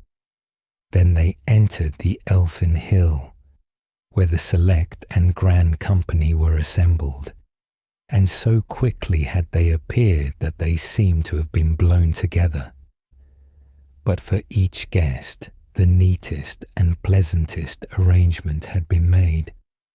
The sea folk sat at table in great water tubs, and they said it was just like being at home. All behaved themselves properly, excepting the two young northern goblins. They put their legs on the table and thought they were all right. "Feet off the tablecloth," said the old goblin. They obeyed, but not immediately. Then they tickled the ladies who waited at table with the fir cones, which they carried in their pockets. They took off their boots, that they might be more at ease, and gave them to the ladies to hold. But their father, the old goblin, was very different. He talked pleasantly about the stately Norwegian rocks, and told fine tales of the waterfalls which dashed over them with a clattering noise like thunder or the sound of an organ, spreading their white foam on every side. He told of the salmon that leaps in the rushing waters, while the water god plays on his golden harp.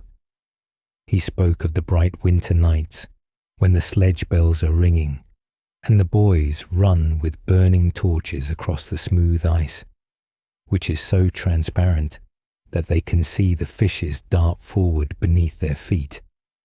He described everything so clearly that those who listened could see it all.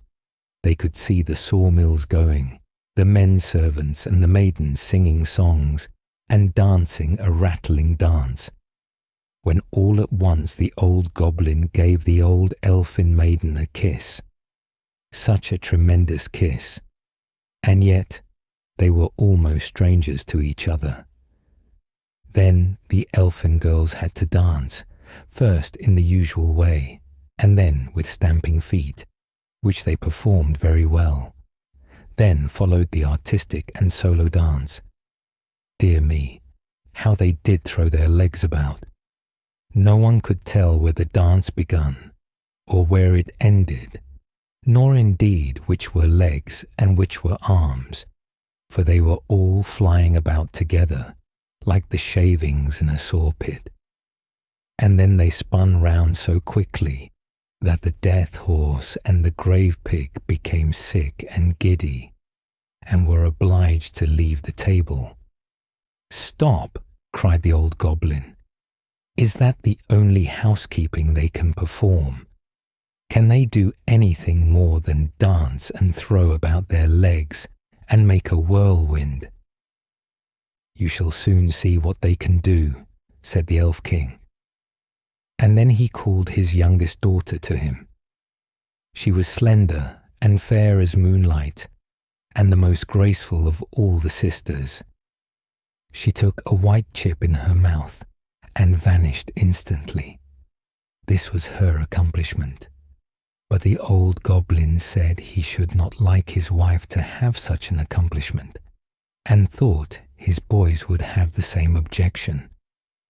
Another daughter could make a figure like herself follow her, as if she had a shadow, which none of the goblin folk ever had.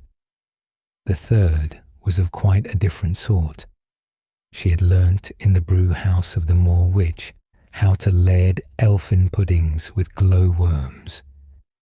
"She will make a good housewife," said the old goblin, and then saluted her with his eyes instead of drinking her health, for he did not drink much.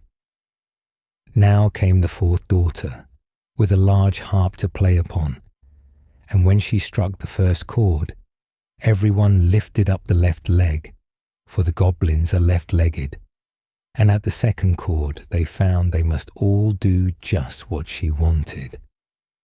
"That is a dangerous woman," said the old goblin, and the two sons walked out of the hill. They had had enough of it.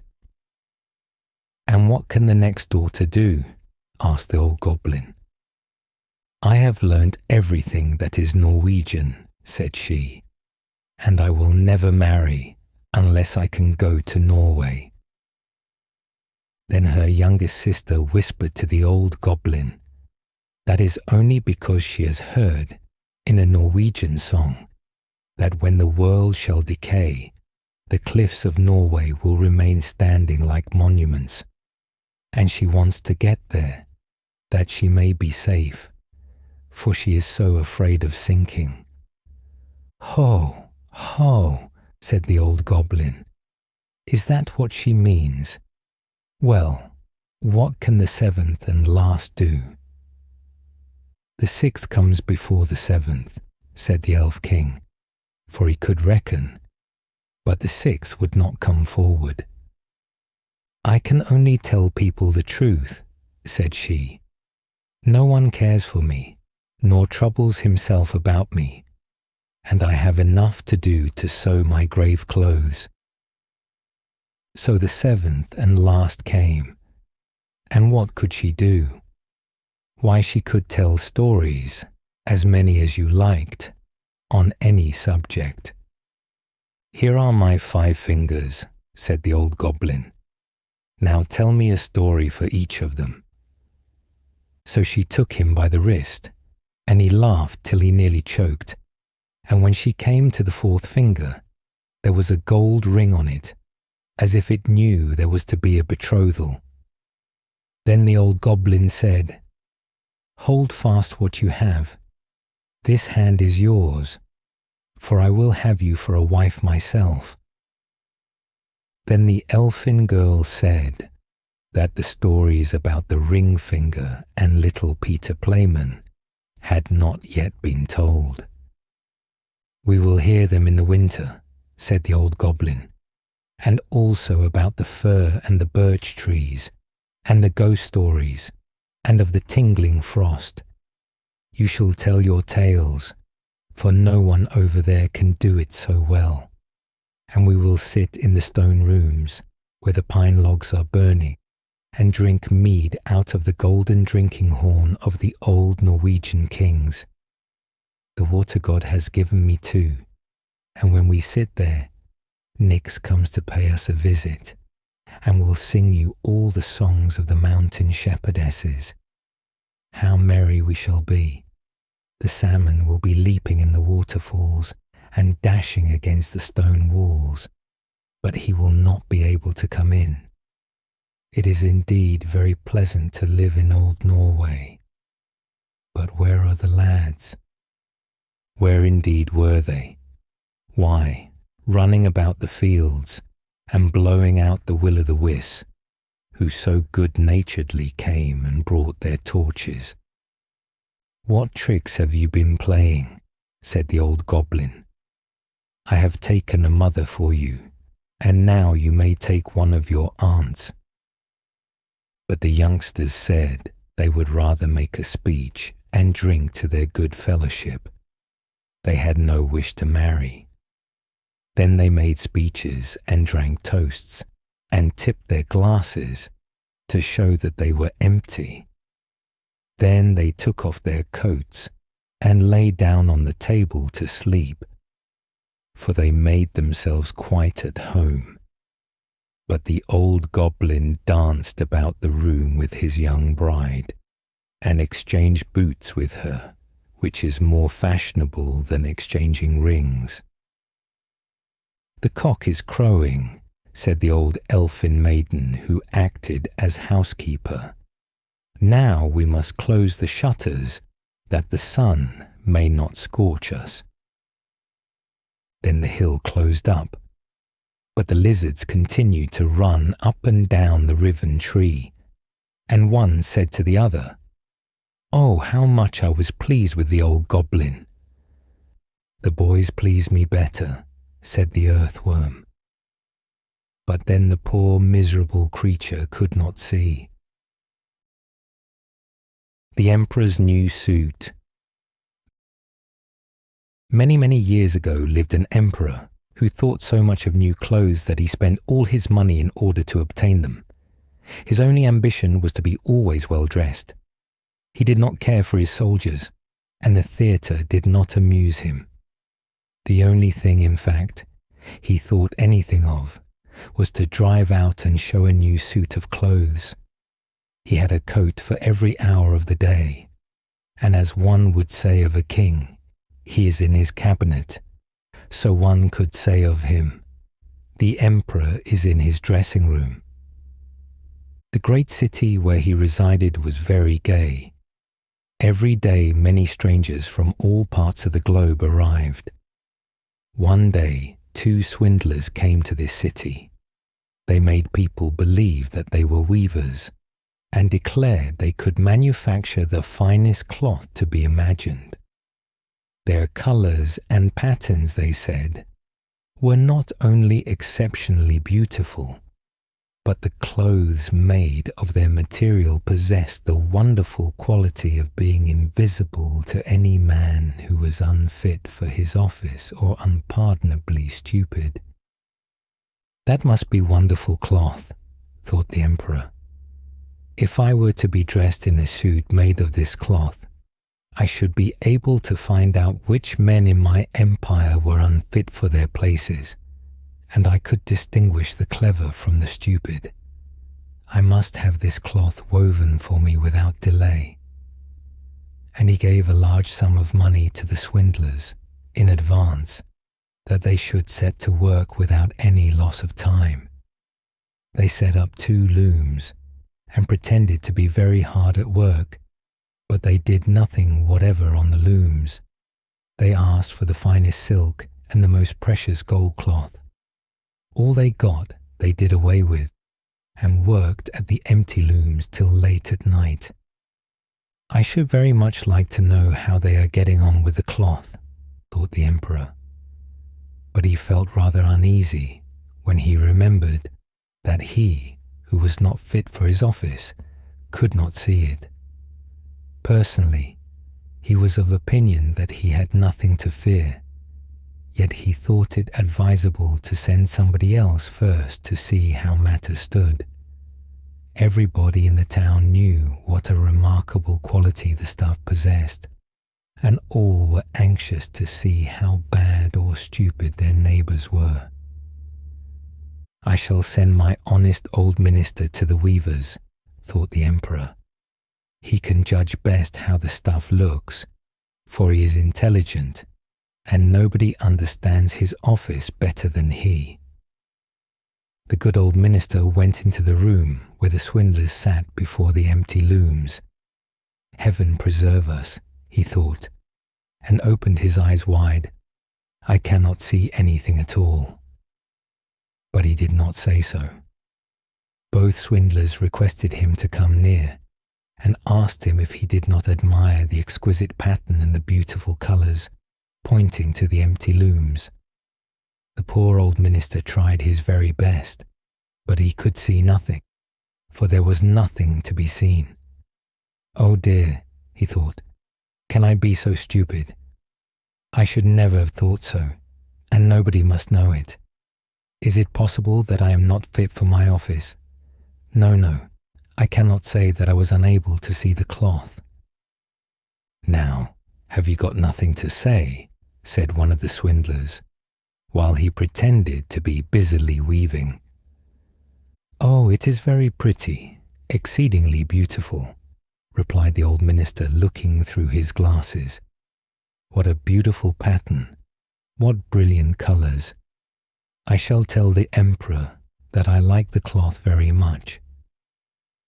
We are pleased to hear that, said the two weavers, and described to him the colours and explained the curious pattern.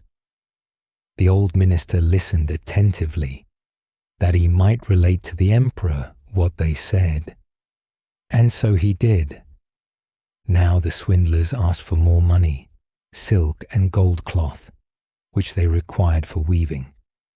They kept everything for themselves, and not a thread came near the loom, but they continued, as hitherto, to work at the empty looms. Soon afterwards, the emperor sent another honest courtier to the weavers to see how they were getting on, and if the cloth was nearly finished. Like the old minister, he looked and looked, but could see nothing, as there was nothing to be seen. Is it not a beautiful piece of cloth? Asked the two swindlers, showing and explaining the magnificent pattern, which, however, did not exist. I am not stupid, said the man. It is therefore my good appointment for which I am not fit.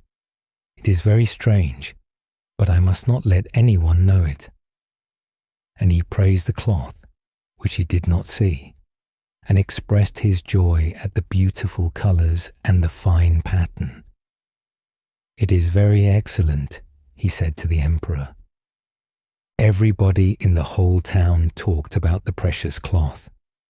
At last the emperor wished to see it himself, while it was still on the loom. With a number of courtiers, including the two who had already been there, he went to the two clever swindlers, who now worked as hard as they could, but without using any thread. Is it not magnificent? Said the two old statesmen who had been there before. Your Majesty must admire the colours and the pattern. And then they pointed to the empty looms, for they imagined the others could see the cloth. What is this? Thought the emperor. I do not see anything at all. That is terrible. Am I stupid? Am I unfit to be emperor? That would indeed be the most dreadful thing that could happen to me. Really, he said, turning to the weavers, your cloth has our most gracious approval. And nodding contentedly, he looked at the empty loom, for he did not like to say that he saw nothing. All his attendants, who were with him, looked, and although they could not see anything more than the others, they said, like the emperor, "It is very beautiful," and all advised him to wear the new magnificent clothes at a great procession which was soon to take place. "It is magnificent, beautiful, excellent," one heard them say. Everybody seemed to be delighted, and the emperor appointed the two swindlers imperial court weavers. The whole night previous to the day on which the procession was to take place, the swindlers pretended to work and burned more than 16 candles. People should see that they were busy to finish the emperor's new suit.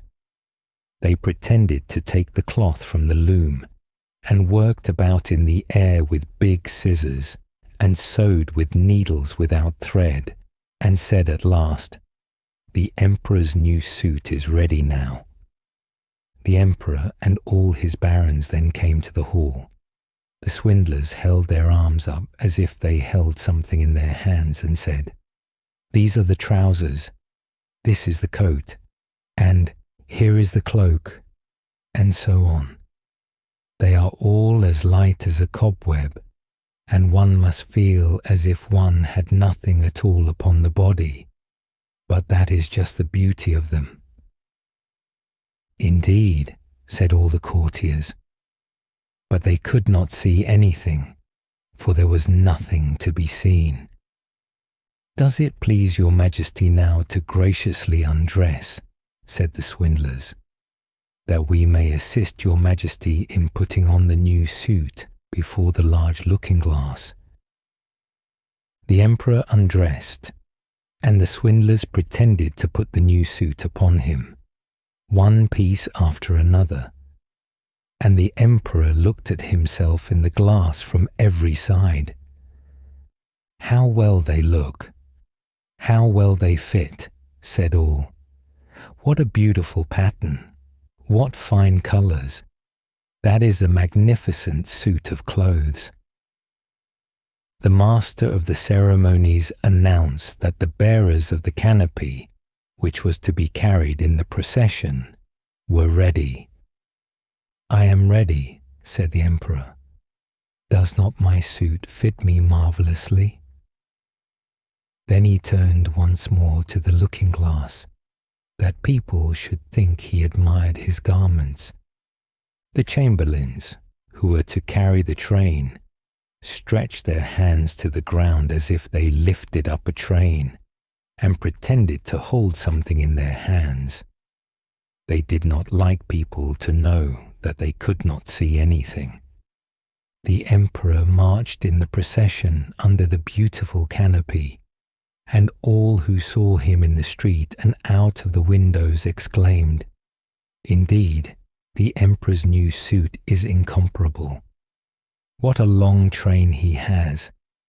How well it fits him!" Nobody wished to let others know he saw nothing, for then he would have been unfit for his office or too stupid. Never emperor's clothes were more admired.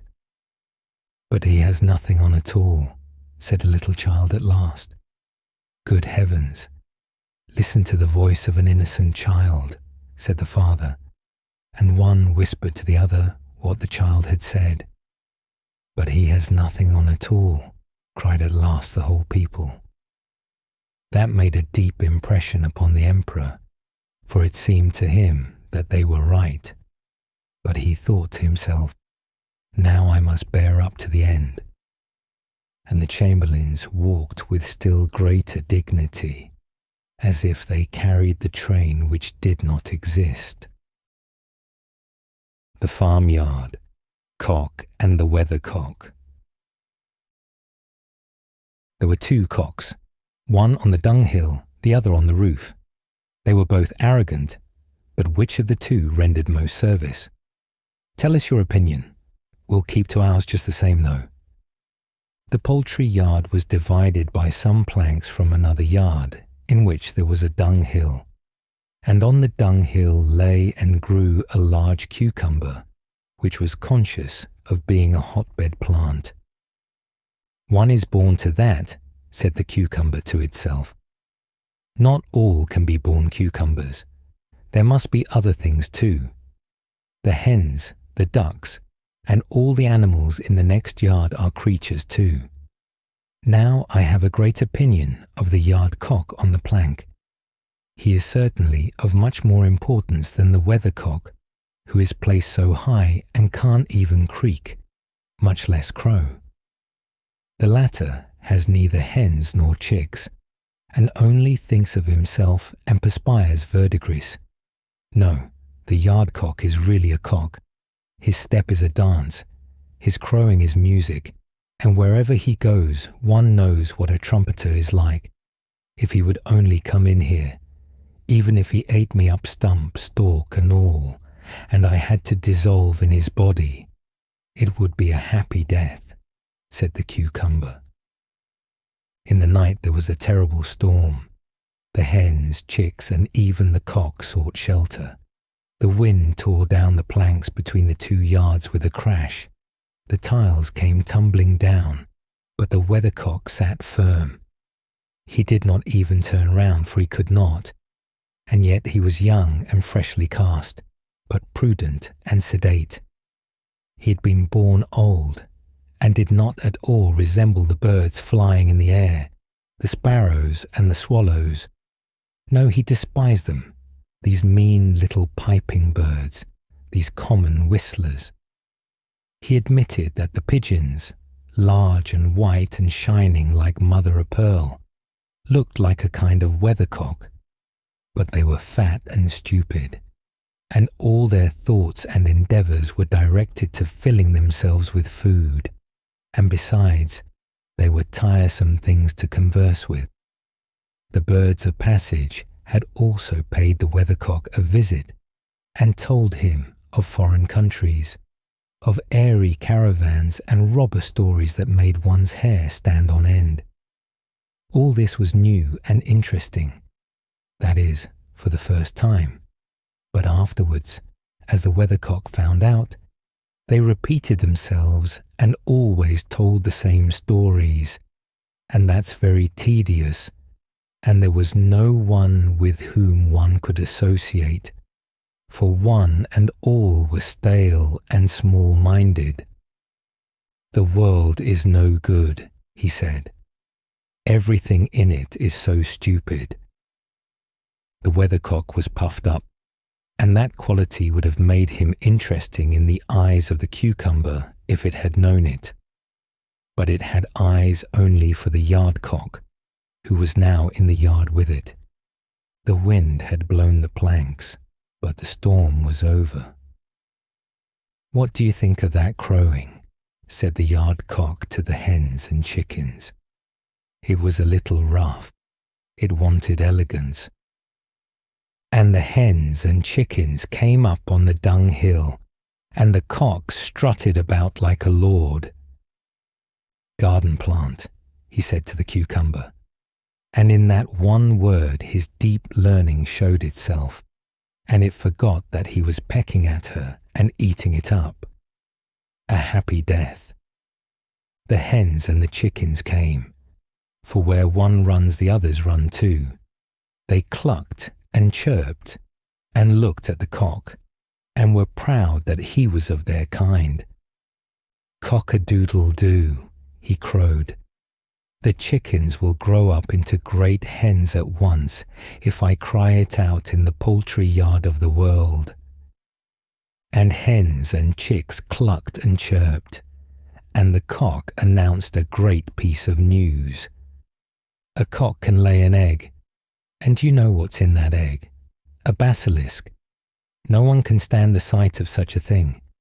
People know that, and now you know it too. You know what is in me, and what a champion of all cocks I am.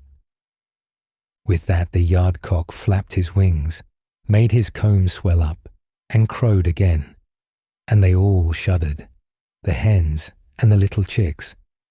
But they were very proud that one of their number was such a champion of all cocks. They clucked and chirped till the weathercock heard. He heard it, but he did not stir. Everything is very stupid, the weathercock said to himself. The yard cock lays no eggs, and I am too lazy to do so. If I liked, I could lay a wind egg. But the world is not worth even a wind egg. Everything is so stupid. I don't want to sit here any longer.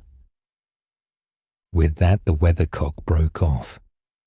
But he did not kill the yard cock, although the hen said that had been his intention. And what is the moral? Better to crow than to be puffed up and break off. The fir tree. Far down in the forest, where the warm sun and the fresh air made a sweet resting place, grew a pretty little fir tree. And yet it was not happy. It wished so much to be tall like its companions, the pines and firs which grew around it. The sun shone, and the soft air fluttered its leaves, and the little peasant children passed by, prattling merrily, but the fir tree heeded them not. Sometimes the children would bring a large basket of raspberries or strawberries, wreathed on a straw, and seat themselves near the fir tree and say, "Is it not a pretty little tree?" which made it feel more unhappy than before. And yet all this while the tree grew a notch or joint taller every year, for by the number of joints in the stem of a fir tree we can discover its age. Still, as it grew, it complained, "Oh, how I wish I were as tall as the other trees. Then I would spread out my branches on every side, and my top would overlook the wide world. I should have the birds building their nests on my boughs, and when the wind blew, I should bow with stately dignity like my tall companions." The tree was so discontented that it took no pleasure in the warm sunshine, the birds, or the rosy clouds that floated over it morning and evening. Sometimes, in winter, when the snow lay white and glittering on the ground, a hare would come springing along and jump right over the little tree, and then how mortified it would feel.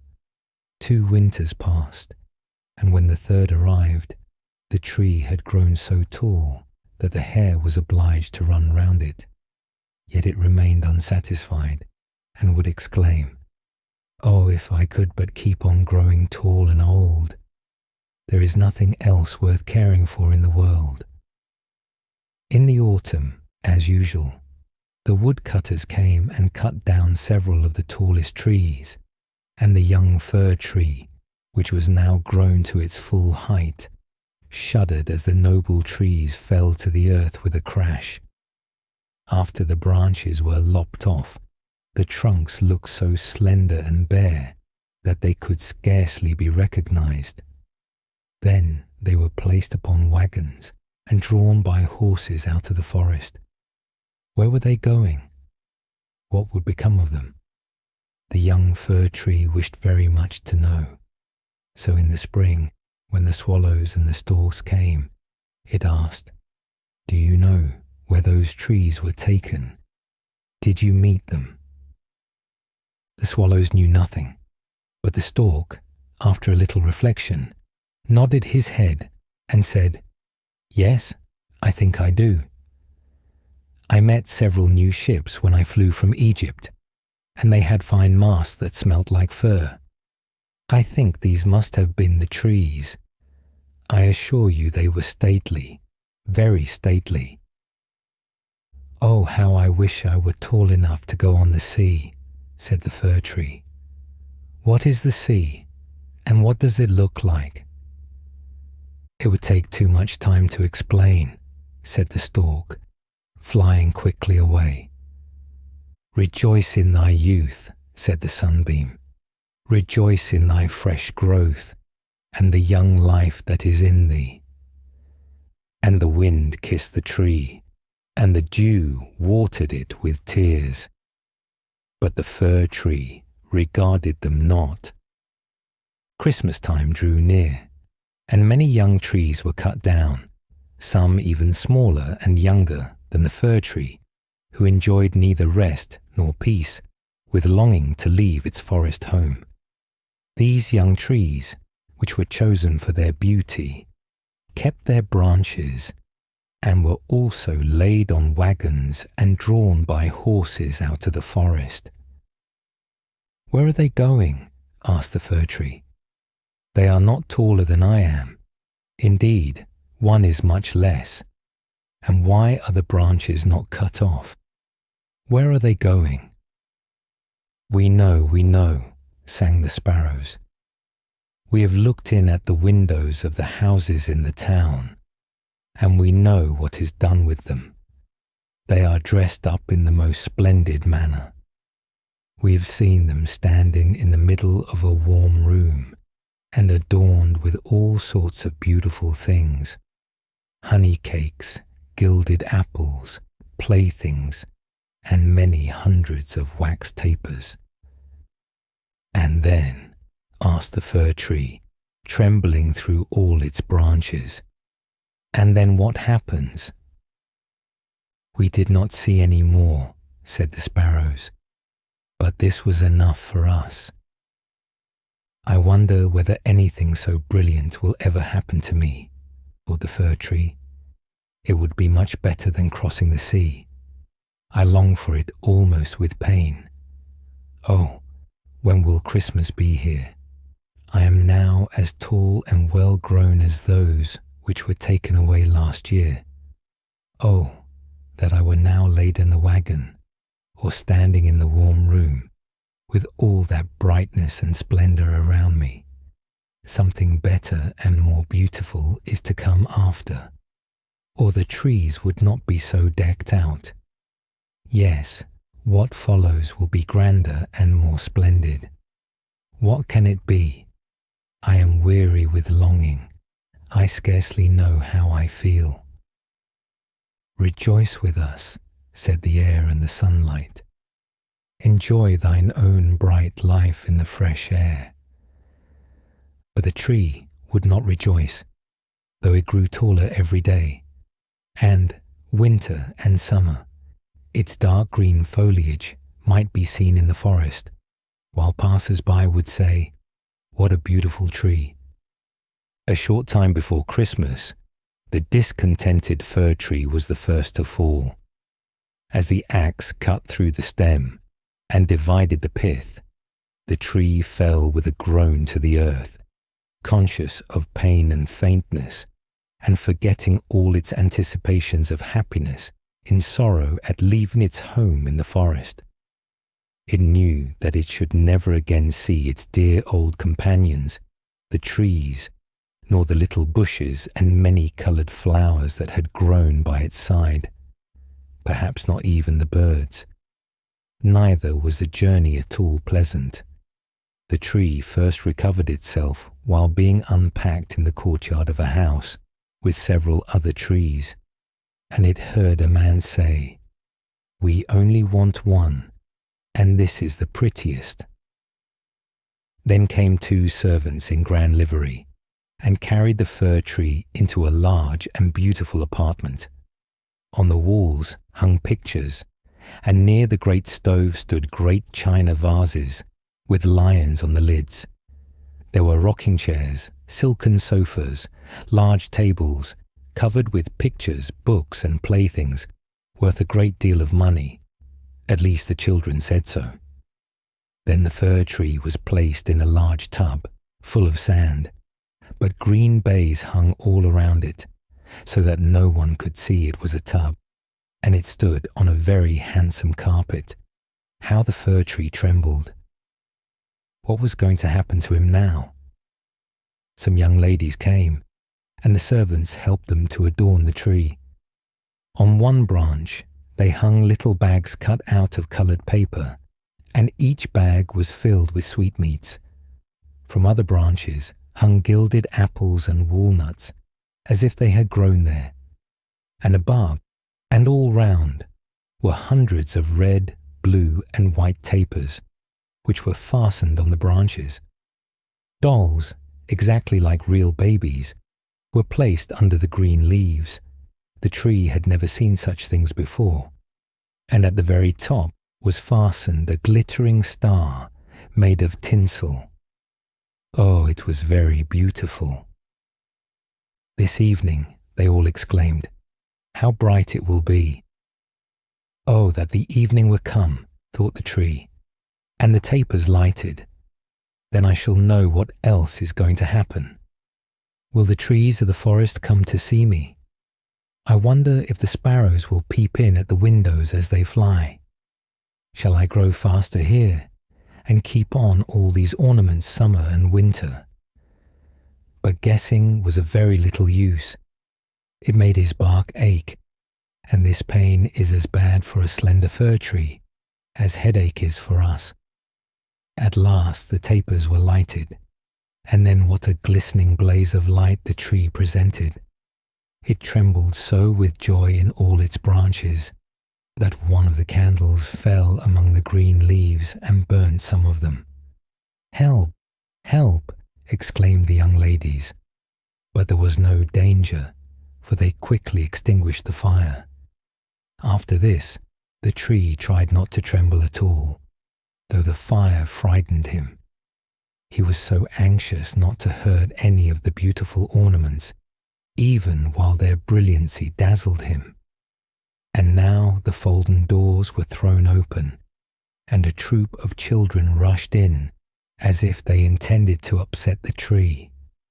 They were followed more silently by their elders. For a moment the little ones stood silent with astonishment, and then they shouted for joy till the room rang, and they danced merrily round the tree, while one present after another was taken from it. What are they doing? What will happen next? Thought the fir. At last the candles burnt down to the branches and were put out. Then the children received permission to plunder the tree. Oh, how they rushed upon it, till the branches cracked, and had it not been fastened with a glistening star to the ceiling, it must have been thrown down. The children then danced about with their pretty toys, and no one noticed the tree, except the children's maid who came and peeped among the branches to see if an apple or a fig had been forgotten. A story, cried the children, pulling a little fat man towards the tree. Now we shall be in the green shade, said the man, as he seated himself under it, and the tree will have the pleasure of hearing also. But I shall only relate one story. What shall it be? Ivede Aved, or Humpty Dumpty, who fell downstairs, but soon got up again, and at last married a princess. Ivede Avede, cried some.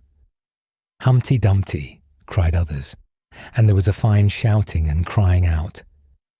But the fir tree remained quite still, and thought to himself, shall I have anything to do with all this? But he had already amused them as much as they wished. Then the old man told them the story of Humpty Dumpty, how he fell downstairs and was raised up again and married a princess.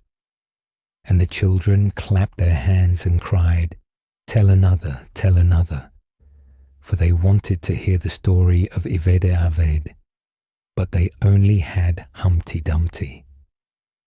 After this the fir tree became quite silent and thoughtful.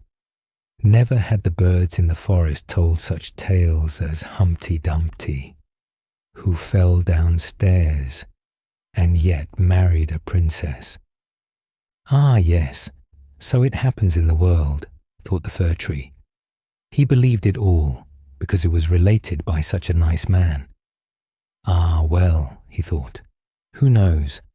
Perhaps I may fall down too and marry a princess. And he looked forward joyfully to the next evening, expecting to be again decked out with lights and playthings, gold and fruit. Tomorrow I will not tremble, thought he. I will enjoy all my splendour, and I shall hear the story of Humpty Dumpty again, and perhaps Ived Aved. And the tree remained quiet and thoughtful all night. In the morning, the servants and the housemaid came in. Now, thought the fir, all my splendour is going to begin again.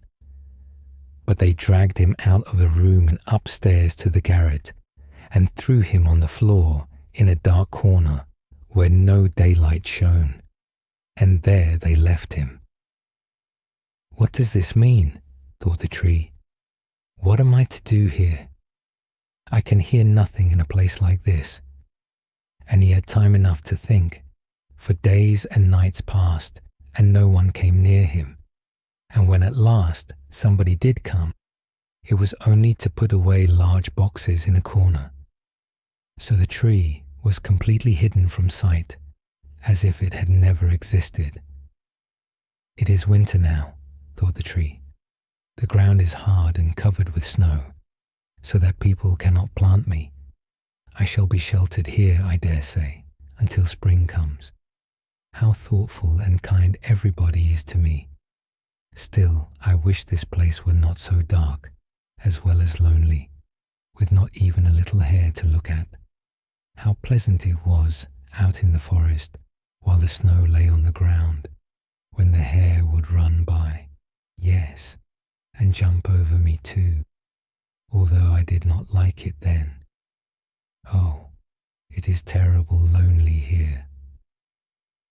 Squeak, squeak, said a little mouse, creeping cautiously towards the tree. Then came another, and they both sniffed at the fir tree and crept between the branches. Oh, it is very cold, said the little mouse. Or else we should be so comfortable here, shouldn't we, you old fir tree? I am not old, said the fir tree. There are many who are older than I am. Where do you come from, and what do you know? Asked the mice, who were full of curiosity. Have you seen the most beautiful places in the world, and can you tell us all about them? And have you been in the storeroom, where cheeses lie on the shelf, and hams hang from the ceiling? One can run about on tallow candles there, and go in thin and come out fat. I know nothing of that place, said the fir tree, but I know the wood where the sun shines and the birds sing. And then the tree told the little mice all about its youth. They had never heard such an account in their lives. And after they had listened to it attentively, they said, What a number of things you have seen!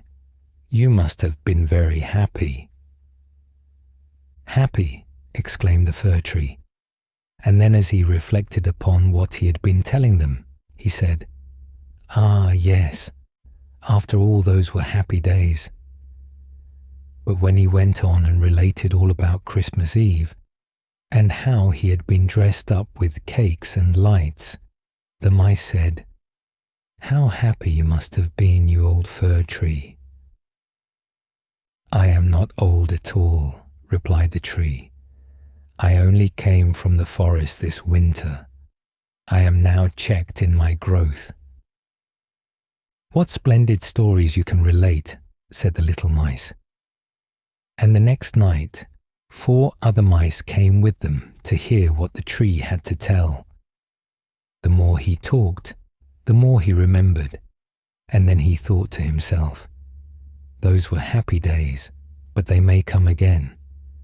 Humpty Dumpty fell downstairs, and yet he married the princess. Perhaps I may marry a princess too.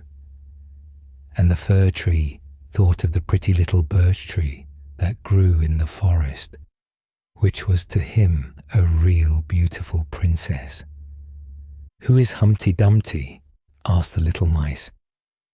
And then the tree related the whole story. He could remember every single word, and the little mice were so delighted with it that they were ready to jump to the top of the tree. The next night, a great many more mice made their appearance, and on Sunday, 2 rats came with them. But they said it was not a pretty story at all, and the little mice were very sorry, for it made them also think less of it. "Do you know only one story?" asked the rats. "Only one," replied the fir tree. "I heard it on the happiest evening of my life, but I did not know I was so happy at the time." "We think it is a very miserable story," said the rats. "Don't you know any story about bacon or tallow in the storeroom?" "No," replied the tree. "Many thanks to you then," replied the rats, and they marched off. The little mice also kept away after this, and the tree sighed and said, "It was very pleasant when the merry little mice sat round me and listened while I talked.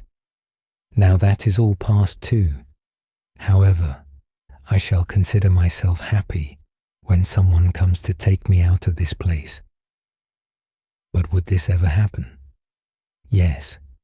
One morning people came to clear out the garret. The boxes were packed away, and the tree was pulled out of the corner and thrown roughly on the garret floor. Then the servant dragged it out upon the staircase where the daylight shone. "Now life is beginning again," said the tree, rejoicing in the sunshine and fresh air. Then it was carried downstairs and taken into the courtyard so quickly that it forgot to think of itself and could only look about. There was so much to be seen. The court was close to a garden where everything looked blooming. Fresh and fragrant roses hung over the little palings. The linden trees were in blossom, while the swallows flew here and there, crying, "Twit, twit, twit, my mate is coming." But it was not the fir tree they meant. "Now I shall live," cried the tree, joyfully spreading out its branches. But alas, they were all withered and yellow, and it lay in a corner amongst weeds and nettles. The star of gold paper still stuck in the top of the tree and glittered in the sunshine. In the same courtyard, 2 of the merry children were playing who had danced round the tree at Christmas and had been so happy. The youngest saw the gilded star and ran and pulled it off the tree. "Look what is sticking to the ugly old fir tree," said the child, treading on the branches till they crackled under his boots. And the tree saw all the fresh bright flowers in the garden, and then looked at itself and wished it had remained in the dark corner of the garret. It thought of its fresh youth in the forest, of the merry Christmas evening, and of the little mice who had listened to the story of Humpty Dumpty. "Past, past," said the old tree. "Oh, had I but enjoyed myself while I could have done so, but now it is too late." Then a lad came and chopped the tree into small pieces, till a large bundle lay in a heap on the ground. The pieces were placed in a fire under the copper, and they quickly blazed up brightly, while the tree sighed so deeply that each sigh was like a pistol shot. Then the children, who were at play, came and seated themselves in front of the fire, and looked at it and cried, "Pop, pop." But at each pop, which was a deep sigh, the tree was thinking of a summer day in the forest, and of Christmas evening, and of Humpty Dumpty, the only story it had ever heard or knew how to relate, till at last it was consumed. The boys still played in the garden, and the youngest wore the golden star on his breast, with which the tree had been adorned during the happiest evening of its existence. Now all was past. The tree's life was past, and the story also, for all stories must come to an end at last. The flax. The flax was in full bloom.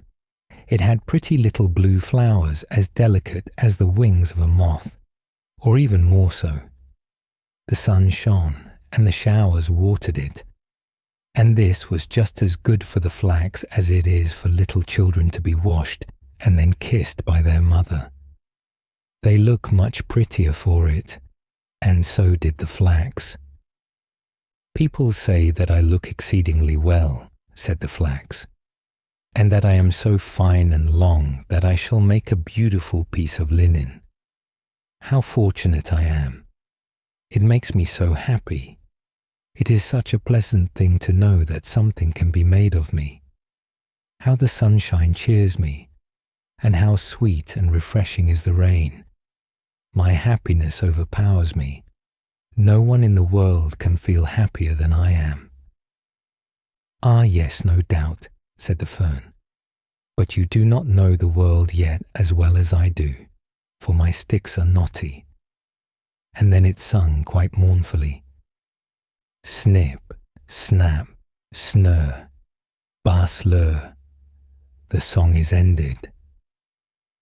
No, it is not ended, said the flax. Tomorrow the sun will shine, or the rain descend. I feel that I am growing. I feel that I am in full blossom. I am the happiest of all creatures.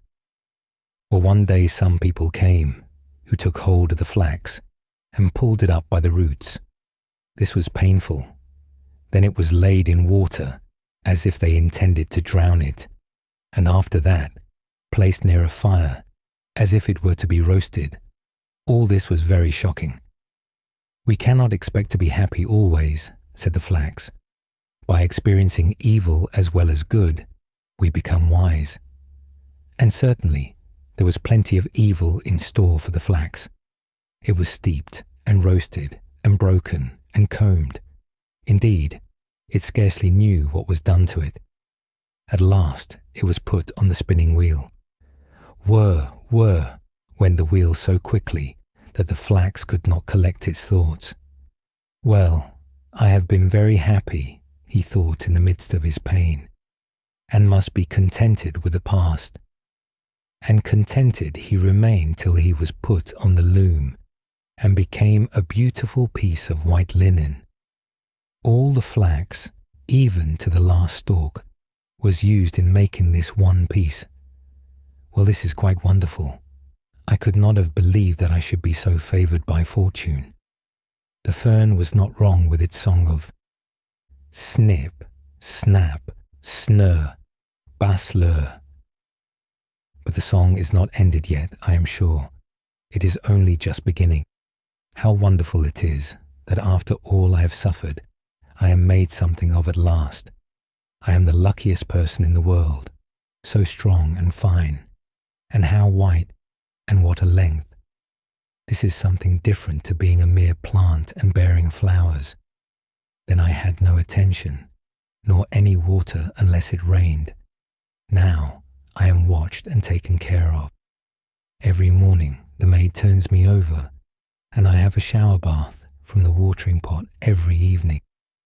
Yes, and the clergyman's wife noticed me, and said I was the best piece of linen in the whole parish.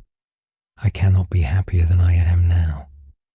After some time, the linen was taken into the house, placed under the scissors, and cut and torn into pieces, and then pricked with needles.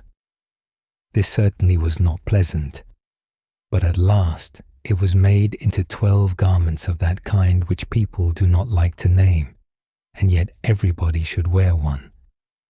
See, now then, said the flax, I have become something of importance. This was my destiny. It is quite a blessing. Now I shall be of some use in the world, as everyone ought to be. It is the only way to be happy. I am now divided into 12 pieces, and yet we are all one and the same in the whole dozen. It is most extraordinary good fortune. Years passed away, and at last the linen was so worn it could scarcely hold together. "It must end very soon," said the pieces to each other.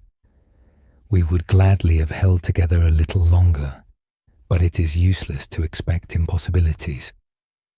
And at length they fell into rags and tatters, and thought it was all over with them, for they were torn to shreds, and steeped in water, and made into a pulp, and dried, and they knew not what besides, till all at once they found themselves beautiful white paper. "Well now, this is a surprise, a glorious surprise too," said the paper. "I am now finer than ever, and I shall be written upon, and who can tell what fine things I may have written upon me? This is wonderful luck." And sure enough, the most beautiful stories and poetry were written upon it, and only once was there a blot, which was very fortunate. Then people heard the stories and poetry read, and it made them wiser and better, for all that was written had a good and sensible meaning, and a great blessing was contained in the words on this paper. "I never imagined anything like this," said the paper, "when I was only a little blue flower growing in the fields. How could I fancy that I should ever be the means of bringing knowledge and joy to man? I cannot understand it myself, and yet it is really so. Heaven knows that I have done nothing myself, but what I was obliged to do with my weak powers for my own preservation, and yet I have been promoted from one joy and honour to another. Each time I think that the song is ended, and then something higher and better begins for me. I suppose now I shall be sent on my travels about the world, so that people may read me. It cannot be otherwise. Indeed, it is more than probable, for I have more splendid thoughts written upon me than I had pretty flowers in olden times. I am happier than ever." But the paper did not go on its travels. It was sent to the printer, and all the words written upon it were set up in type to make a book, or rather, many hundreds of books, for so many more persons could derive pleasure and profit from a printed book than from the written paper. And if the paper had been sent around the world, it would have been worn out before it had got half through its journey. "This is certainly the wisest plan," said the written paper. "I really did not think of that. I shall remain at home and be held in honour like some old grandfather, as I really am to all these new books. They will do some good. I could not have wandered about as they do. Yet he who wrote all this has looked at me, as every word flowed from his pen upon my surface. I am the most honoured of all." Then the paper was tied in a bundle with other papers and thrown into a tub that stood in the wash-house. "After work, it is well to rest," said the paper, "and a very good opportunity to collect one's thoughts. Now I am able, for the first time, to think of my real condition, and to know oneself is true progress. What will be done with me now, I wonder? No doubt I shall still go forward. I have always progressed hitherto, as I know quite well. Now it happened one day that all the paper in the tub was taken out and laid on the hearth to be burned.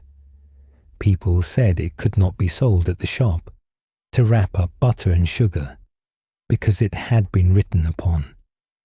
The children in the house stood round the stove, for they wanted to see the paper burn, because it flamed up so prettily, and afterwards, among the ashes, so many red sparks could be seen running one after the other, here and there, as quick as the wind. They called it seeing the children come out of school, and the last spark was the schoolmaster. They often thought the last spark had come, and one would cry, "There goes the schoolmaster." But the next moment another spark would appear, shining so beautifully. How they would like to know where the sparks all went to. Perhaps we shall find out some day, but we don't know now. The whole bundle of paper had been placed on the fire and was soon alight. "Ugh!" cried the paper as it burst into a bright flame. "Ugh!" It was certainly not very pleasant to be burning, but when the whole was wrapped in flames, the flames mounted up into the air, higher than the flax had ever been able to raise its little blue flower, and they glistened as the white linen never could have glistened. All the written letters became quite red in a moment, and all the words and thoughts turned to fire. "Now I am mounting straight up to the sun," said a voice in the flames, and it was as if 1,000 voices echoed the words, and the flames darted up through the chimney and went out at the top. Then a number of tiny beings, as many in number as the flowers on the flax had been, and invisible to mortal eyes, floated above them. They were even lighter and more delicate than the flowers from which they were born. And as the flames were extinguished, and nothing remained of the paper but black ashes, these little beings danced upon it, and whenever they touched it, bright red sparks appeared. "The children are all out of school, and the schoolmaster was the last of all," said the children. It was good fun, and they sang over the dead ashes. Snip, snap, snurr, bass lure, the song is ended. But the little invisible beings said, "The song is never ended. The most beautiful is yet to come." But the children could neither hear nor understand this, nor should they, for children must not know everything. The flying trunk. There was once a merchant who was so rich that he could have paved the whole street with gold, and would even then have had enough for a small alley. But he did not do so. He knew the value of money better than to use it in this way. So clever was he, that every shilling he put out brought him a crown, and so he continued till he died. His son inherited his wealth, and he lived a merry life with it. He went to a masquerade every night, made kites out of £5 notes, and threw pieces of gold into the sea instead of stones, making ducks and drakes of them. In this manner he soon lost all his money. At last he had nothing left but a pair of slippers, an old dressing gown, and 4 shillings. And now all his friends deserted him. They could not walk with him in the streets. But one of them, who was very good-natured, sent him an old trunk with this message: "Pack up." "Yes," he said, "it is all very well to say pack up." But he had nothing left to pack up. Therefore he seated himself in the trunk. It was a very wonderful trunk. No sooner did anyone press on the lock than the trunk could fly. He shut the lid and pressed the lock, when away flew the trunk up the chimney with the merchant's son in it, right up into the clouds. Whenever the bottom of the trunk cracked, he was in a great fright, for if the trunk fell to pieces, he would have made a tremendous somerset over the trees. However, he got safely in his trunk to the land of Turkey. He hid the trunk in the wood under some dry leaves, and then went into the town. He could so this very well, for the Turks always go about dressed in dressing gowns and slippers, as he was himself. He happened to meet a nurse with a little child. "I say, "You Turkish nurse," cried he. "What castle is that near the town, with the windows placed so high?" "The king's daughter lives there," she replied. "It has been prophesied that she will be very unhappy about a lover, and therefore no one is allowed to visit her unless the king and queen are present." "Thank you," said the merchant's son. So he went back to the wood, seated himself in his trunk, flew up to the roof of the castle, and crept through the window into the princess's room. She lay on the sofa asleep, and she was so beautiful that the merchant's son could not help kissing her. Then she awoke and was very much frightened, but he told her he was a Turkish angel who had come down through the air to see her, which pleased her very much. He sat down by her side and talked to her. He said her eyes were like beautiful dark lakes in which the thoughts swam about like little mermaids, and he told her that her forehead was a snowy mountain which contained splendid halls full of pictures. And then he related to her about the stork who brings the beautiful children from the rivers. These were delightful stories, and when he asked the princess if she would marry him, she consented immediately. "But you must come on Saturday," she said, "for then the king and queen will take tea with me. They will be very proud when they find that I am going to marry a Turkish angel. But you must think of some very pretty stories to tell them, for my parents like to hear stories better than anything. My mother prefers one that is deep and moral, but my father likes something funny to make him laugh." "Very well," he replied. "I shall bring you no other marriage portion than a story." And so they parted. But the princess gave him a sword, which was studded with gold coins, and these he could use. Then he flew away to the town and bought a new dressing gown, and afterwards returned to the wood, where he composed a story so as to be ready for Saturday, which was no easy matter.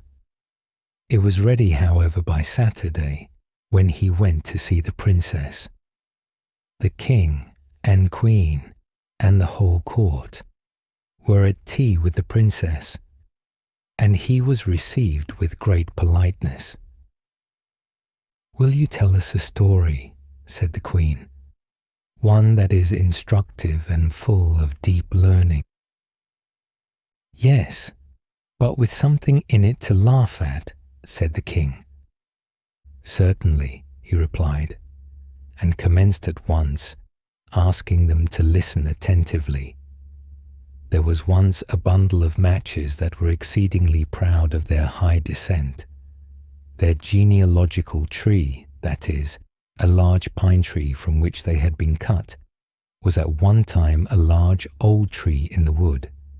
The matches now lay between a tinderbox and an old iron saucepan, and were talking about their youthful days. "Ah, then we grew on the green boughs, and were as green as they. Every morning and evening we were fed with diamond drops of dew.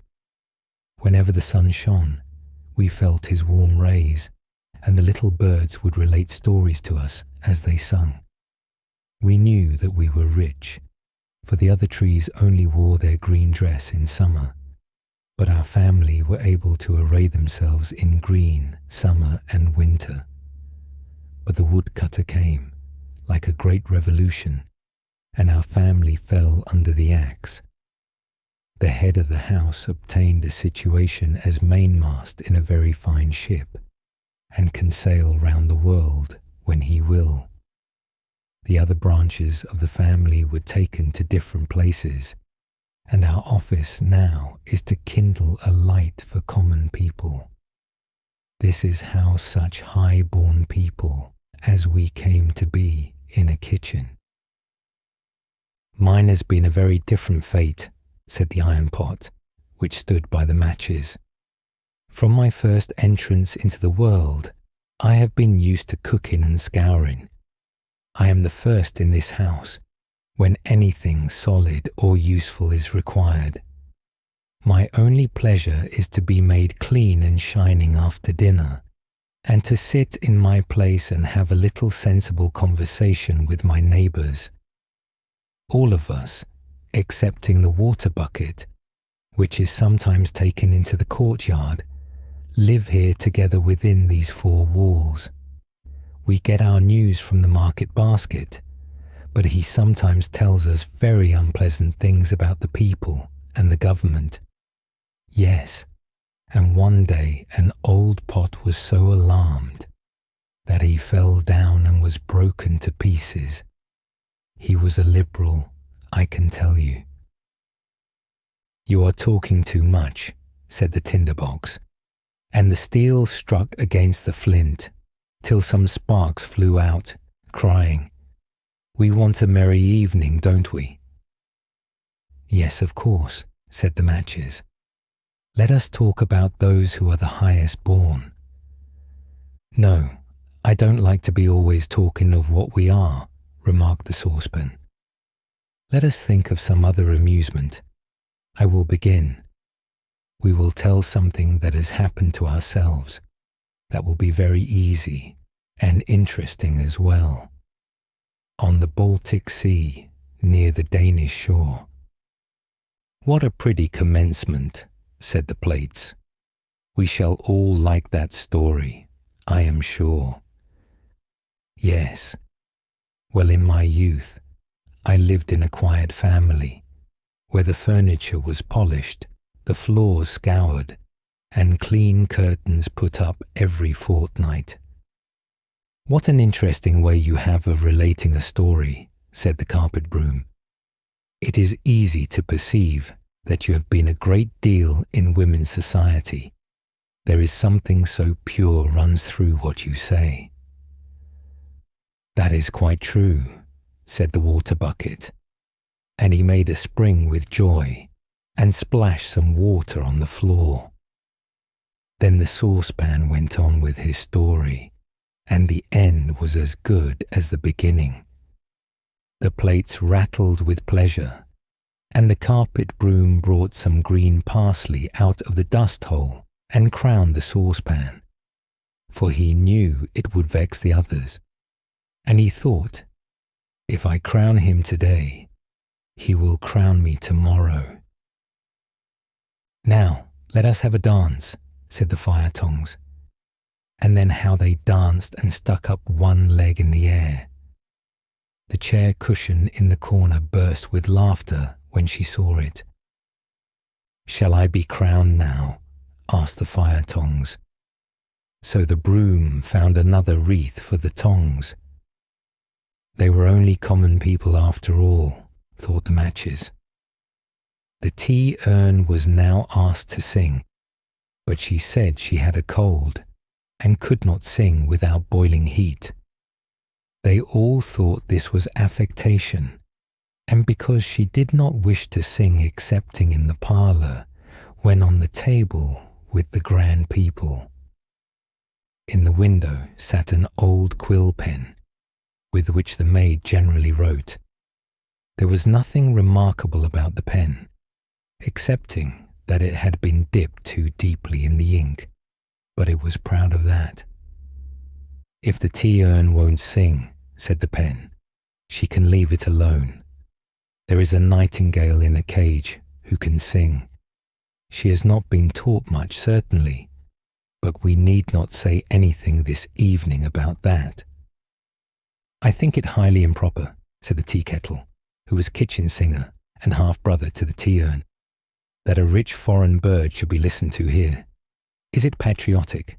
Let the market basket decide what is right." "I certainly am vexed," said the basket, "inwardly vexed, more than anyone can imagine. Are we spending the evening properly? Would it not be more sensible to put the house in order? If each were in his own place, I would lead a game. This would be quite another thing." "Let us act a play," said they all. At the same moment the door opened, and the maid came in. Then not one stirred. They all remained quite still. Yet, at the same time, there was not a single pot amongst them who had not a high opinion of himself and of what he could do if he chose. Yes, if we had chosen, they each thought, we might have spent a very pleasant evening. The maid took the matches and lighted them. Dear me, how they sputtered and blazed up. Now then, they thought, everyone will see that we are the first. How we shine, what a light we give. Even while they spoke, their light went out. What a capital story, said the Queen. I feel as if I were really in the kitchen and could see the matches.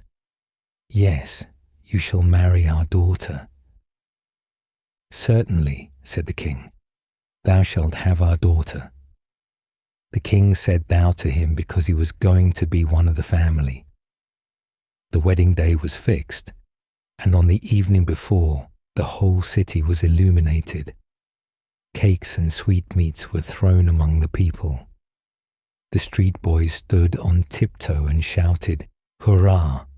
and whistled between their fingers. Altogether, it was a very splendid affair. I will give them another treat, said the merchant's son. So he went and bought rockets and crackers and all sorts of fireworks that could be thought of, packed them in his trunk, and flew up with it into the air. What a whizzing and popping they made as they went off. The Turks, when they saw such a sight in the air, jumped so high that their slippers flew about their ears.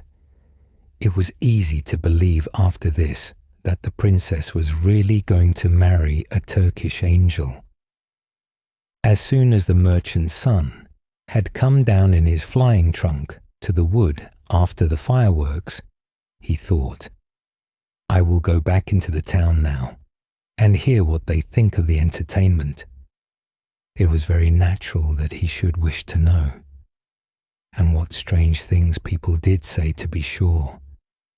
Every one whom he questioned had a different tale to tell, though they all thought it very beautiful.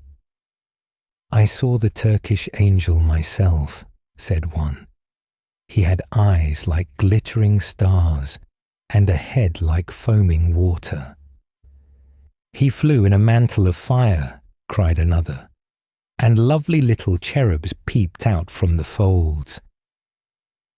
He heard many more fine things about himself, and that the next day he was to be married. After this, he went back to the forest to rest himself in his trunk. It had disappeared. A spark from the fireworks which remained had set it on fire. It was burnt to ashes, so the merchant's son could not fly any more, nor go to meet his bride.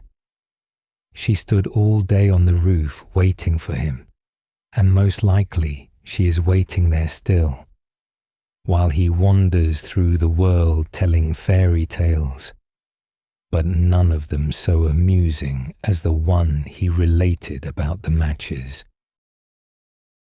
The Garden of Paradise. There was once a king's son who had a larger and more beautiful collection of books than anyone else in the world, and full of splendid copper-plate engravings. He could read and obtain information respecting every people of every land, but not a word could he find to explain the situation of the Garden of Paradise, and this was just what he most wished to know. His grandmother had told him when he was quite a little boy, just old enough to go to school, that each flower in the Garden of Paradise was a sweet cake, that the pistils were full of rich wine, that on one flower history was written, on another geography or tables. So those who wished to learn their lessons had only to eat some of the cakes, and the more they ate, the more history, geography, or tables they knew. He believed it all then, but as he grew older and learnt more and more, he became wise enough to understand that the splendor of the Garden of Paradise must be very different to all this. Oh, why did Eve pluck the fruit from the tree of knowledge? Why did Adam eat the forbidden fruit? Thought the king's son. If I had been there, it would never have happened, and there would have been no sin in the world. The Garden of Paradise occupied all his thoughts till he reached his 17th year. One day he was walking alone in the wood, which was his greatest pleasure, when evening came on. The clouds gathered, and the rain poured down as if the sky had been a waterspout, and it was as dark as the bottom of a well at midnight. Sometimes he slipped over the smooth grass or fell over stones that projected out of the rocky ground. Everything was dripping with moisture, and the poor prince had not a dry thread about him. He was obliged at last to climb over great blocks of stone, with water spurting from the thick moss. He began to feel quite faint when he heard a most singular rushing noise, and saw before him a large cave, from which came a blaze of light. In the middle of the cave an immense fire was burning, and a noble stag, with its branching horns, was placed on a spit between the trunks of 2 pine trees. It was turning slowly before the fire, and an elderly woman, as large and strong as if she had been a man in disguise, sat by, throwing one piece of wood after another into the flames. "Come in," she said to the prince. "Sit down by the fire and dry yourself." "There is a great draught here," said the prince, as he seated himself on the ground. "It will be worse when my sons come home," replied the woman. "You are now in the cavern of the winds, and my sons are the 4 winds of heaven. Can you understand that?" "Where are your sons?" asked the prince. "It is difficult to answer stupid questions," said the woman. "My sons have plenty of business on hand. They are playing at shuttlecock with the clouds up yonder in the king's hall." And she pointed upwards. "Oh, indeed," said the prince. "But you speak more roughly and harshly, and are not so gentle as the women I am used to." "Yes, that is because they have nothing else to do. But I am obliged to be harsh to keep my boys in order, and I can do it, although they are so headstrong. Do you see those 4 sacks hanging on the wall? Well, they are just as much afraid of those sacks as you used to be of the rat behind the looking-glass. I can bend the boys together and put them in the sacks without any resistance on their parts, I can tell you. There they stay, and dare not attempt to come out until I allow them to do so. And here comes one of them." It was the north wind who came in, bringing with him a cold, piercing blast. Large hailstones rattled on the floor, and snowflakes were scattered around in all directions. He wore a bearskin dress and cloak. His sealskin cap was drawn over his ears. Long icicles hung from his beard, and one hailstone after another rolled from the collar of his jacket. "Don't go too near the fire," said the prince, "or your hands and face will be frostbitten." "Frostbitten," said the north wind, with a loud laugh. "Why, frost is my greatest delight. What sort of a little snip are you, and how did you find your way to the cavern of the winds?" "He is my guest," said the old woman, "and if you are not satisfied with that explanation, you can go into the sack. Do you understand me?" That settled the matter. So the north wind began to relate his adventures, whence he came, and where he had been for a whole month.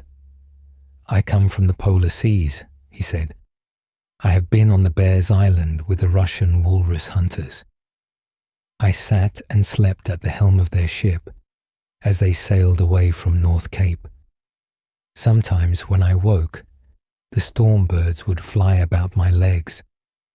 They are curious birds. They give one flap with their wings, and then on their outstretched pinions soar far away. Don't make such a long story of it, said the mother of the winds. What sort of a place is Bear's Island? A very beautiful place, with a floor for dancing as smooth and flat as a plate.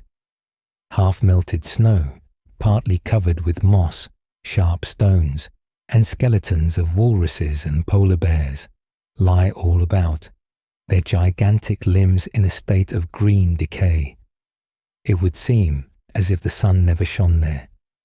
I blew gently to clear away the mist, and then I saw a little hut, which had been built from the wood of a wreck and was covered with the skins of the walrus, the fleshy side outwards. It looked green and red, and on the roof sat a growling bear. Then I went to the seashore to look after birds' nests and saw the unfledged nestlings opening their mouths and screaming for food.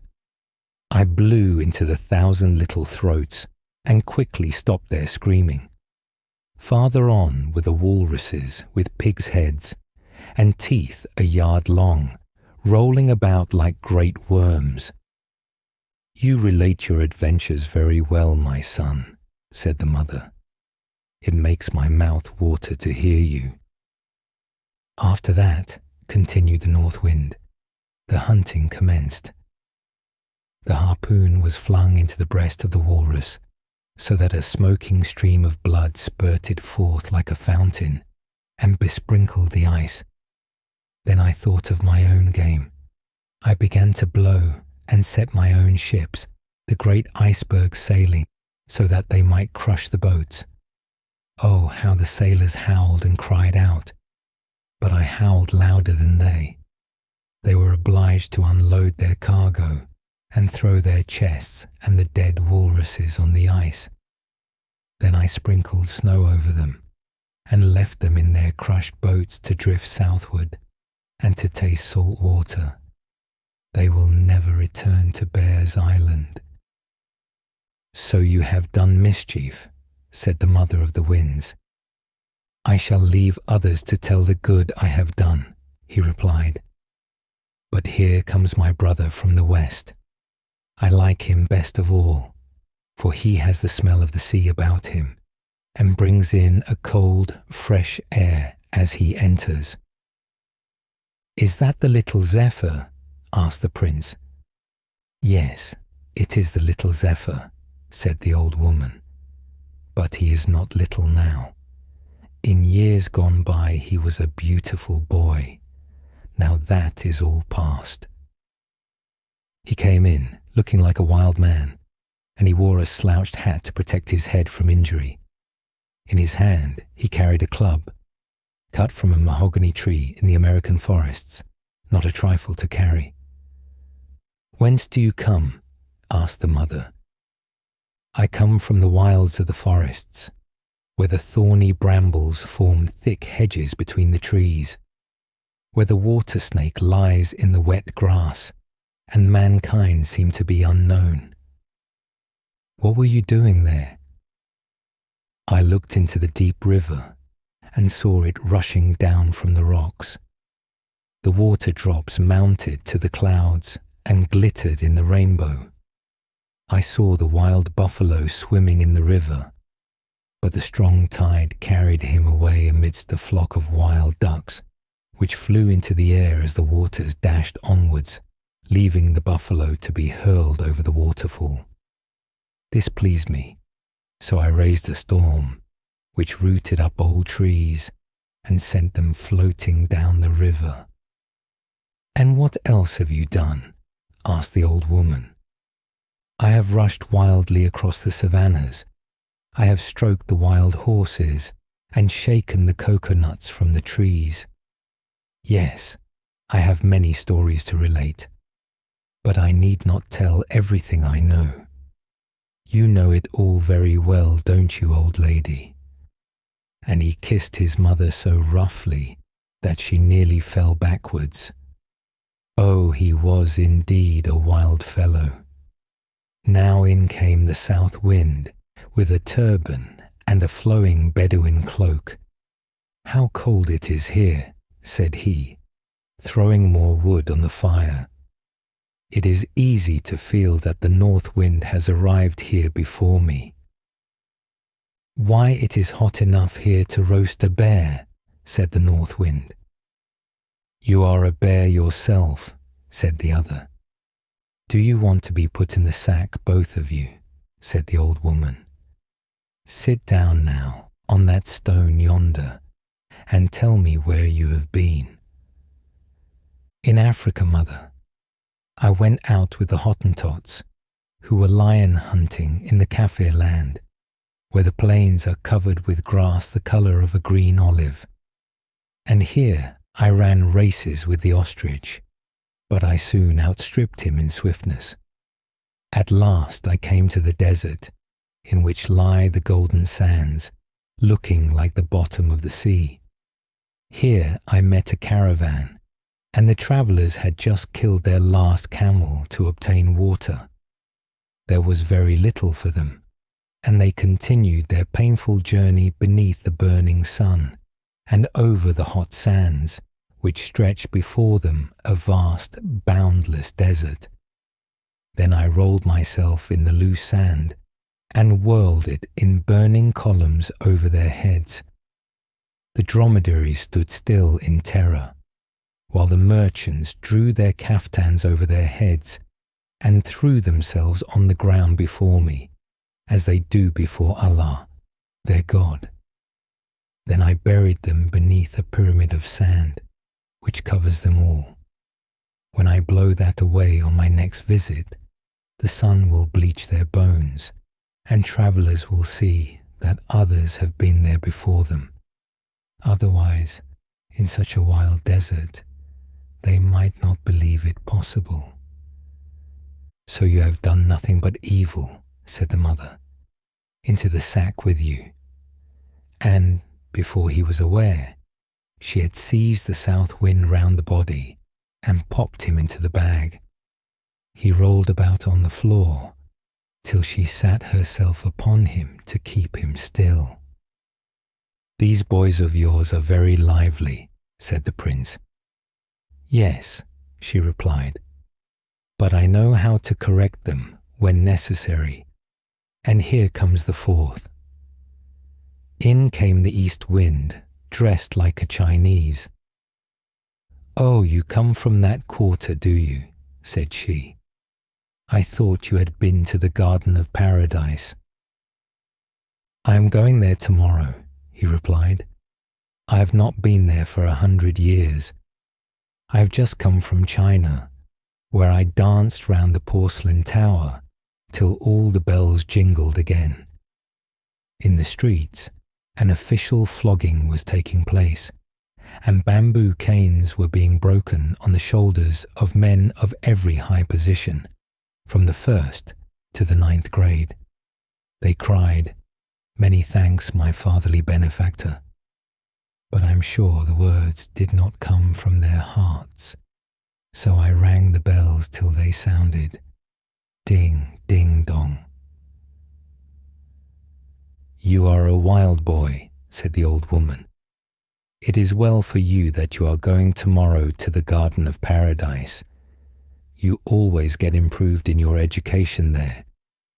Drink deeply from the fountain of wisdom while you are there, and bring home a bottleful for me."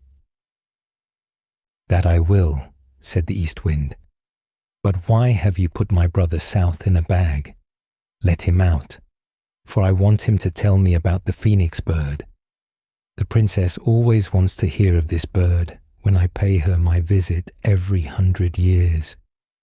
If you will open the sack, sweetest mother, I will give you 2 pocketfuls of tea, green and fresh, as when I gathered it from the spot where it grew."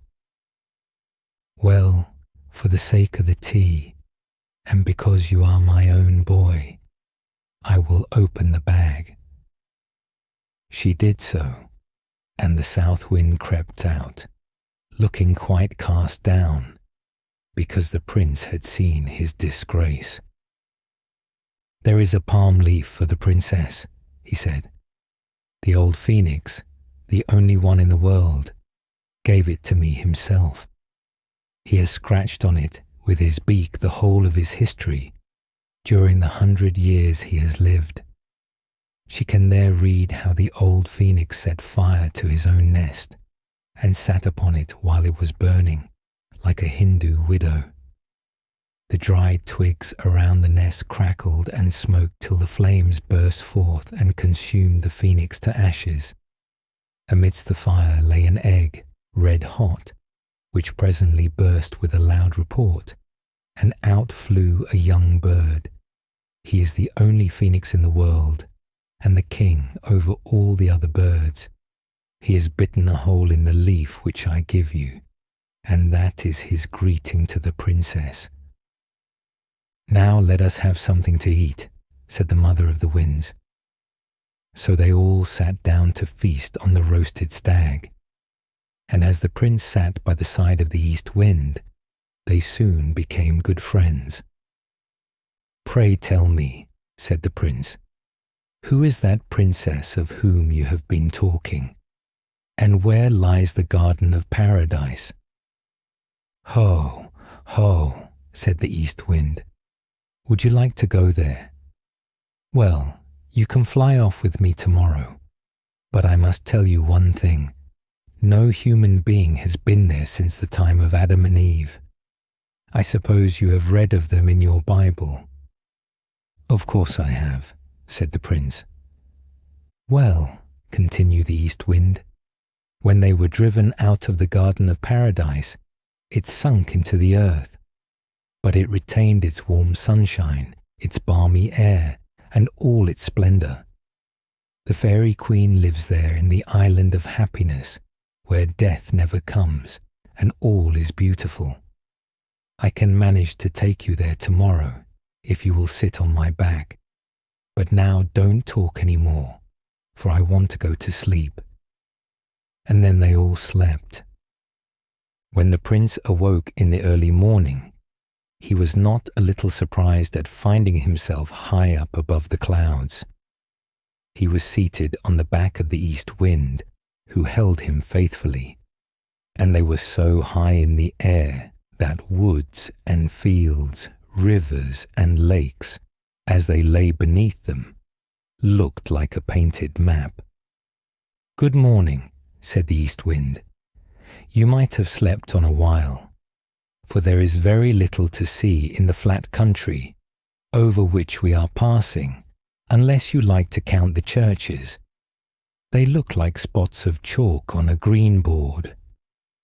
The green board was the name he gave to the green fields and meadows.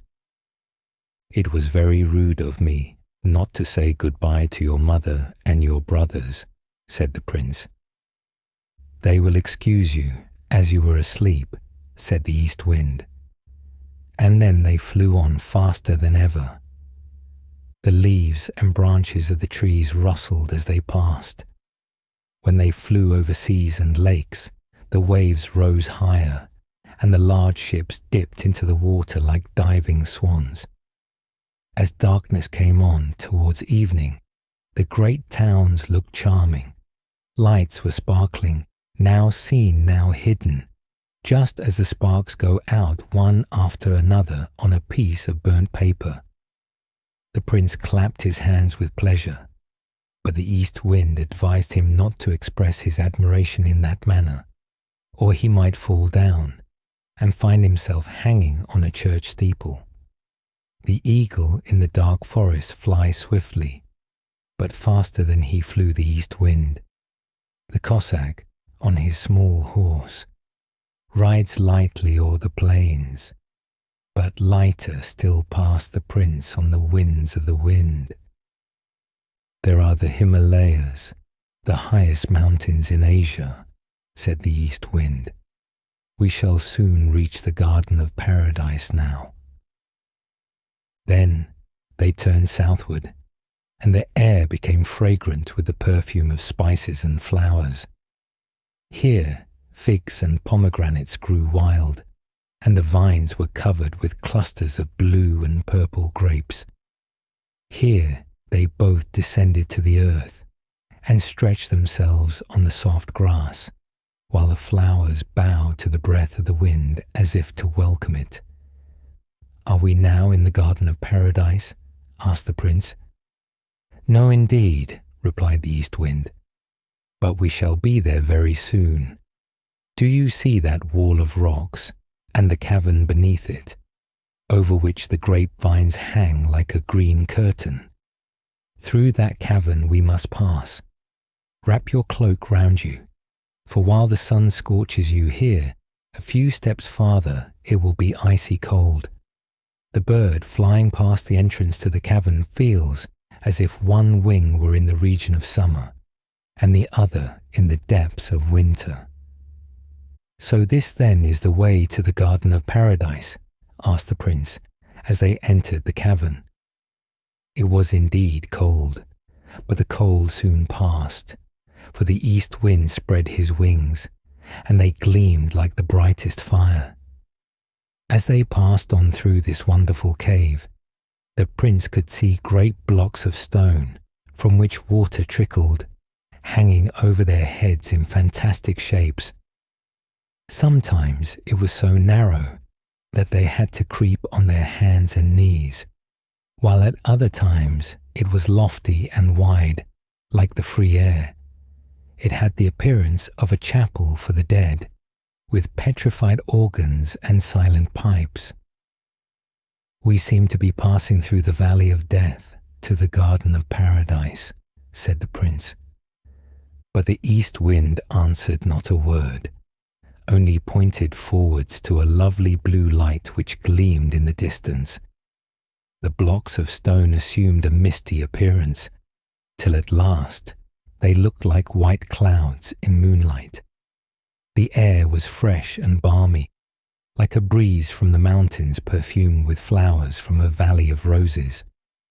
A river, clear as the air itself, sparkled at their feet, while in its clear depths could be seen gold and silver fish sporting in the bright water, and purple eels emitting sparks of fire at every moment, while the broad leaves of the water lilies that floated on its surface flickered with all the colours of the rainbow. The flower in its colour of flame seemed to receive its nourishment from the water, as a lamp is sustained by oil. A marble bridge of such exquisite workmanship that it appeared as if formed of lace and pearls, led to the island of happiness in which bloomed the garden of paradise.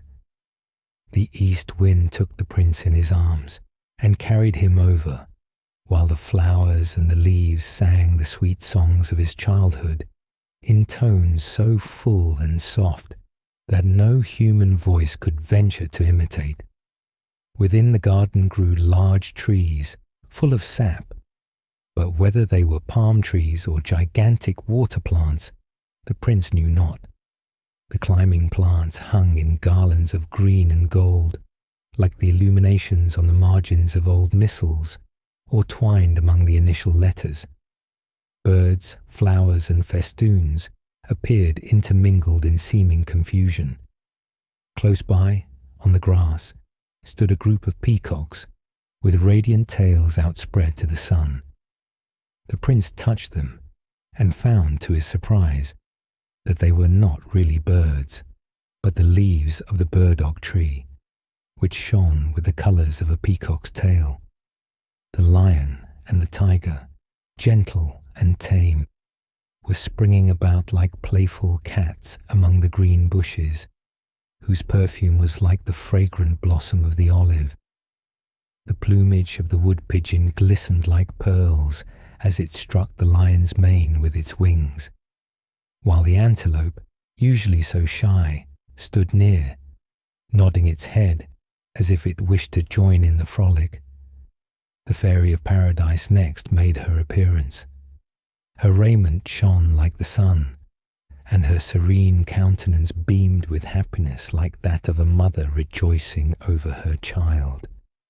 She was young and beautiful, and a train of lovely maidens followed her, each wearing a bright star in her hair.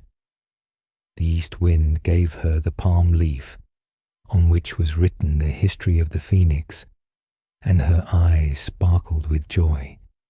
She then took the prince by the hand and led him into her palace, the walls of which were richly coloured, like a tulip leaf when it is turned to the sun.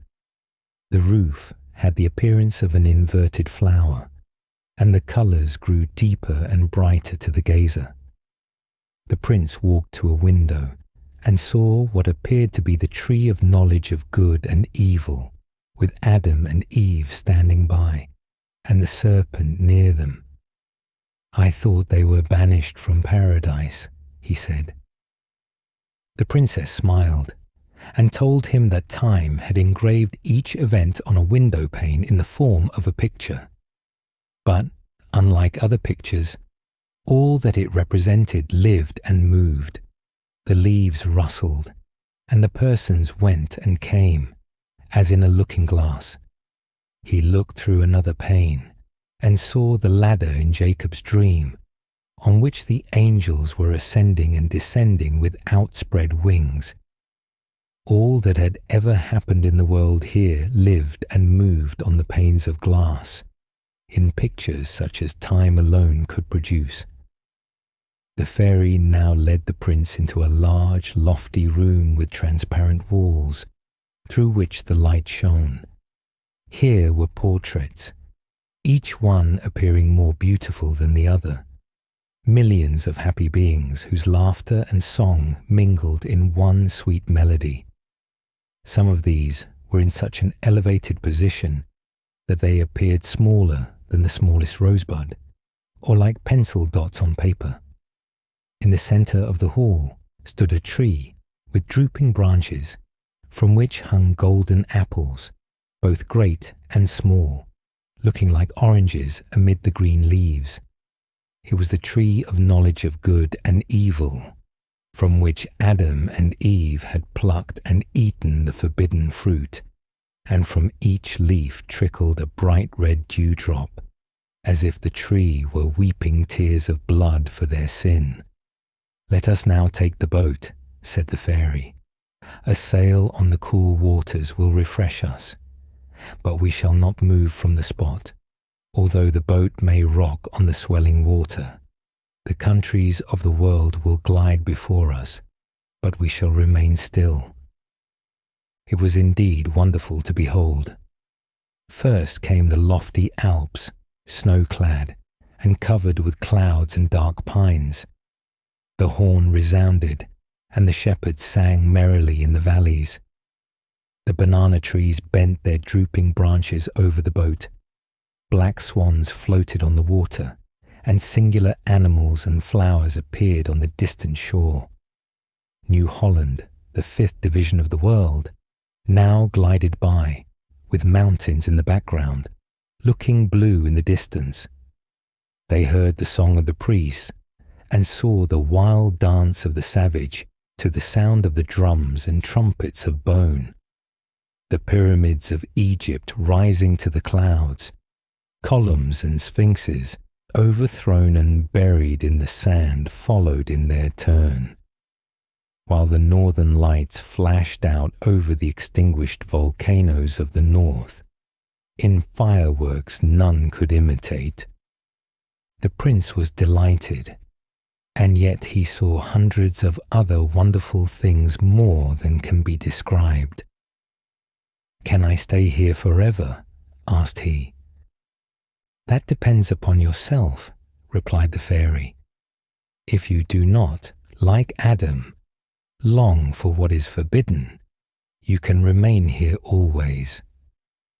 "I should not touch the fruit on the tree of knowledge," said the prince. "There is abundance of fruit equally beautiful." "Examine your own heart," said the princess, and if you do not feel sure of its strength, return with the east wind who brought you. He is about to fly back, and will not return here for 100 years. The time will not seem to you more than 100 hours, yet even that is a long time for temptation and resistance. Every evening when I leave you, I shall be obliged to say, "Come with me," and to beckon to you with my hand. But you must not listen, nor move from your place to follow me, for with every step you will find your power to resist weaker. If once you attempted to follow me, you would soon find yourself in the hall, where grows the tree of knowledge, for I sleep beneath its perfumed branches. If you stooped over me, I should be forced to smile. If you then kissed my lips, the garden of paradise would sink into the earth, and to you it would be lost. A keen wind from the desert would howl around you. Cold rain fall on your head, and sorrow and woe be your future lot. "I will remain," said the prince. So the east wind kissed him on the forehead and said, "Be firm. Then shall we meet again when 100 years have passed. Farewell, farewell." Then the east wind spread his broad pinions, which shone like the lightning in harvest, or as the northern lights in a cold winter. "Farewell, farewell," echoed the trees and the flowers. Storks and pelicans flew after him in feathery bands to accompany him to the boundaries of the garden. "Now we will commence dancing," said the fairy, "and when it is nearly over at sunset, while I am dancing with you, I shall make a sign and ask you to follow me, but do not obey. I shall be obliged to repeat the same thing for 100 years, and each time, when the trial is past, if you resist, you will gain strength, till resistance becomes easy, and at last the temptation will be quite overcome. This evening, as it will be the first time, I have warned you." After this, the fairy led him into a large hall, filled with transparent lilies. The yellow stamina of each flower formed a tiny golden harp, from which came forth strains of music, like the mingled tones of flute and lyre. Beautiful maidens, slender and graceful in form, and robed in transparent gauze, floated through the dance and sang of the happy life in the garden of paradise, where death never entered, and where all would bloom forever in immortal youth. As the sun went down, the whole heavens became crimson and gold, and tinted the lilies with the hue of roses. Then the beautiful maidens offered to the prince sparkling wine, and when he had drank, he felt happiness greater than he had ever known before. Presently, the background of the hall opened, and the tree of knowledge appeared, surrounded by a halo of glory that almost blinded him. Voices, soft and lovely as his mother's, sounded in his ears, as if she were singing to him, "My child, my beloved child." Then the fairy beckoned to him, and said in sweet accents, "Come with me, come with me." Forgetting his promise, forgetting it even on the very first evening, he rushed towards her, while she continued to beckon to him and to smile. The fragrance around him overpowered his senses. The music from the harp sounded more entrancing, while around the tree appeared millions of smiling faces, nodding and singing. Man should know everything. Man is the lord of the earth. The tree of knowledge no longer wept tears of blood, for the dewdrops shone like glittering stars. "Come, come," continued that thrilling voice, and the prince followed the call. At every step his cheeks glowed, and the blood rushed wildly through his veins. "I must follow," he cried. "It is not a sin, it cannot be, to to follow beauty and joy. I only want to see her sleep, and nothing will happen unless I kiss her, and that I will not do, for I have strength to resist and a determined will." The fairy threw off her dazzling attire, bent back the boughs, and in another moment was hidden among them. "I have not sinned yet," said the prince, "and I will not." And then he pushed aside the boughs to follow the princess. She was lying already asleep, beautiful as only a fairy in the Garden of Paradise could be. She smiled as he bent over her, and he saw tears trembling out of her beautiful eyelashes. "Do you weep for me?" he whispered. "Oh, weep not, thou loveliest of women. Now do I begin to understand the happiness of paradise. I feel it to my inmost soul, in every thought. A new life is born within me. One moment of such happiness is worth an eternity of darkness and woe." He stooped and kissed the tears from her eyes and touched her lips with his. A clap of thunder, loud and awful, resounded through the trembling air. All around him fell into ruin. The lovely fairy, the beautiful garden, sunk deeper and deeper. The prince saw it sinking down in the dark night, till it shone only like a star in the distance beneath him. Then he felt a coldness, like death, creeping over him. His eyes closed, and he became insensible. When he recovered, a chilling rain was beating upon him, and a sharp wind blew on his head. "Alas, what have I done?" he sighed. "I have sinned like Adam, and the Garden of Paradise has sunk into the earth." He opened his eyes and saw the star in the distance, but it was the morning star in heaven which glittered in the darkness. Presently he stood up and found himself in the depths of the forest, close to the cavern of the winds, and the mother of the winds sat by his side. She looked angry and raised her arm in the air as she spoke. "The very first evening," she said. "Well, I expected it. If you were my son, you should go into the sack." "And there he will have to go at last," said a strong old man, with large black wings and a scythe in his hand, whose name was Death. "He shall be laid in his coffin, but not yet. I will allow him to wander about the world for a while, to atone for his sin, and to give him time to become better. But I shall return when he least expects me. I shall lay him in a black coffin, place it on my head, and fly away with it beyond the stars. There also blooms a Garden of Paradise, and if he is good and pious, he will be admitted.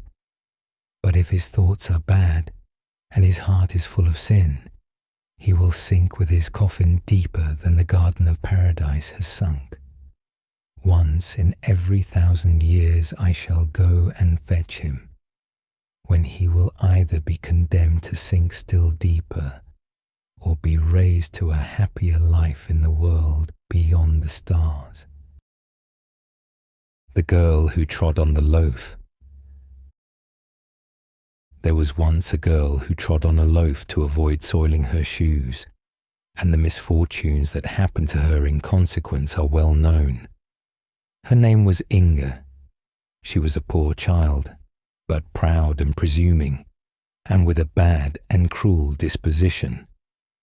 When quite a little child, she would delight in catching flies and tearing off their wings, so as to make creeping things of them. When older, she would take cockchafers and beetles and stick pins through them. Then she pushed a green leaf or a little scrap of paper towards their feet, and when the poor creatures would seize it and hold it fast and turn over and over in their struggles to get free from the pin, she would say, "The cockchafer is reading. See how he turns over the leaf." She grew worse instead of better with years, and unfortunately she was pretty, which caused her to be excused when she should have been sharply reproved. "Your headstrong will require severity to conquer it," her mother often said to her. "As a little child you used to trample on my apron, but one day I fear you will trample on my heart." And alas, this fear was realized. Inga was taken to the house of some rich people who lived at a distance and who treated her as their own child and dressed her so fine that her pride and arrogance increased. When she had been there about a year, her patroness said to her, "You ought to go for once and see your parents, Inga." So Inga started to go and visit her parents, but she only wanted to show herself in her native place, that the people might see how fine she was. She reached the entrance of the village and saw the young labouring men and maidens standing together chatting, and her own mother amongst them. Inga's mother was sitting on a stone to rest, with a faggot of sticks lying before her, which she had picked up in the wood. Then Ing turned back. She, who was so finely dressed, she felt ashamed of her mother, a poorly clad woman, who picked up wood in the forest.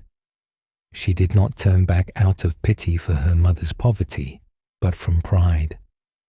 Another half-year went by, and her mistress said, "You ought to go home again and visit your parents, Inga, and I will give you a large wheaten loaf to take to them. They will be glad to see you, I am sure."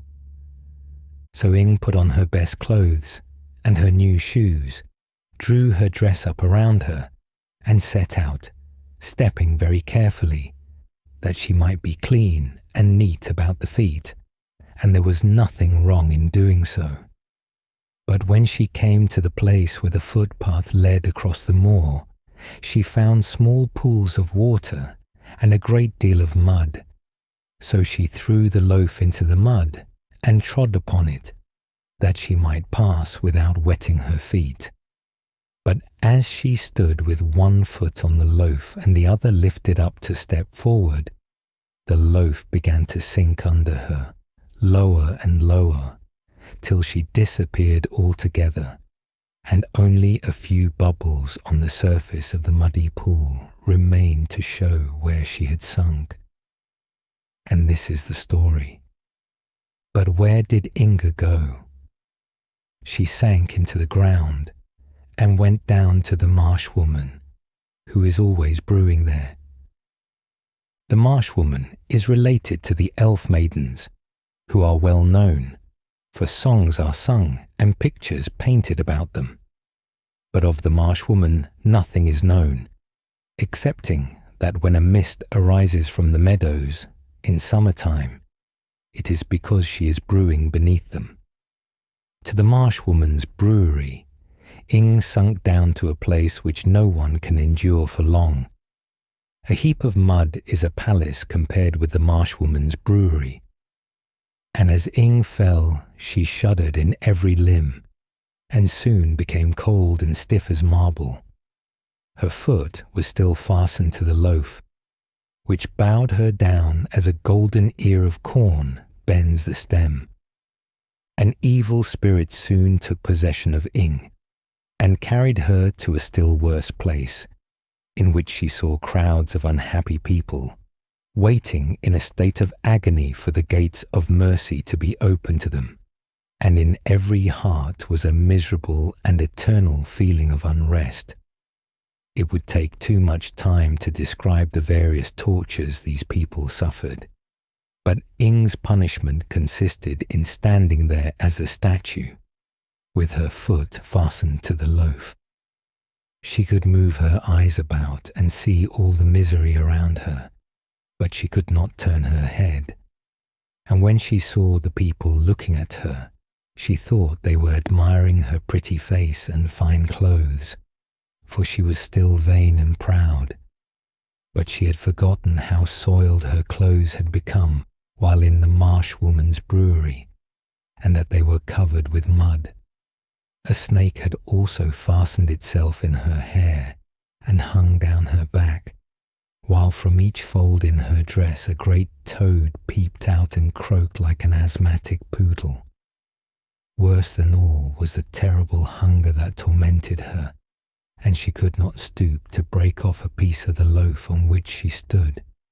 No, her back was too stiff, and her whole body like a pillar of stone. And then came creeping over her face and eyes flies without wings. She winked and blinked, but they could not fly away, for their wings had been pulled off. This, added to the hunger she felt, was horrible torture. "If this lasts much longer," she said, "I shall not be able to bear it." But it did last, and she had to bear it, without being able to help herself. A tear, followed by many scalding tears, fell upon her head and rolled over her face and neck, down to the loaf on which she stood. Who could be weeping for Inga? She had a mother in the world still, and the tears of sorrow which a mother sheds for her child will always find their way to the child's heart, but they often increase the torment instead of being a relief. And Inga could hear all that was said about her in the world she had left, and everyone seemed cruel to her. The sin she had committed in treading on the loaf was known on earth, for she had been seen by the cowherd from the hill when she was crossing the marsh and had disappeared. When her mother wept and exclaimed, "Ah, Inga, what grief thou hast caused thy mother," she would say, "Oh, that I had never been born. My mother's tears are useless now." And then the words of the kind people who had adopted her came to her ears when they said, Inga was a sinful girl who did not value the gifts of God, but trampled them under her feet. "Ah," thought Inga, "they should have punished me and driven all my naughty tempers out of me." A song was made about the girl who trod on a loaf to keep her shoes from being soiled, and this song was sung everywhere. The story of her sin was also told to the little children, and they called her Wicked Ing, and said she was so naughty that she ought to be punished. Ing heard all this, and her heart became hardened and full of bitterness. But one day, while hunger and grief were gnawing in her hollow frame, she heard a little innocent child, while listening to the tale of the vain, haughty Inge, burst into tears and exclaim, "But will she never come up again?" And she heard the reply, "No, she will never come up again." But if she were to say she was sorry and ask pardon and promise never to do so again, asked the little one. Yes, then she might come, but she will not beg pardon, was the answer. "Oh, I wish she would," said the child, who was quite unhappy about it.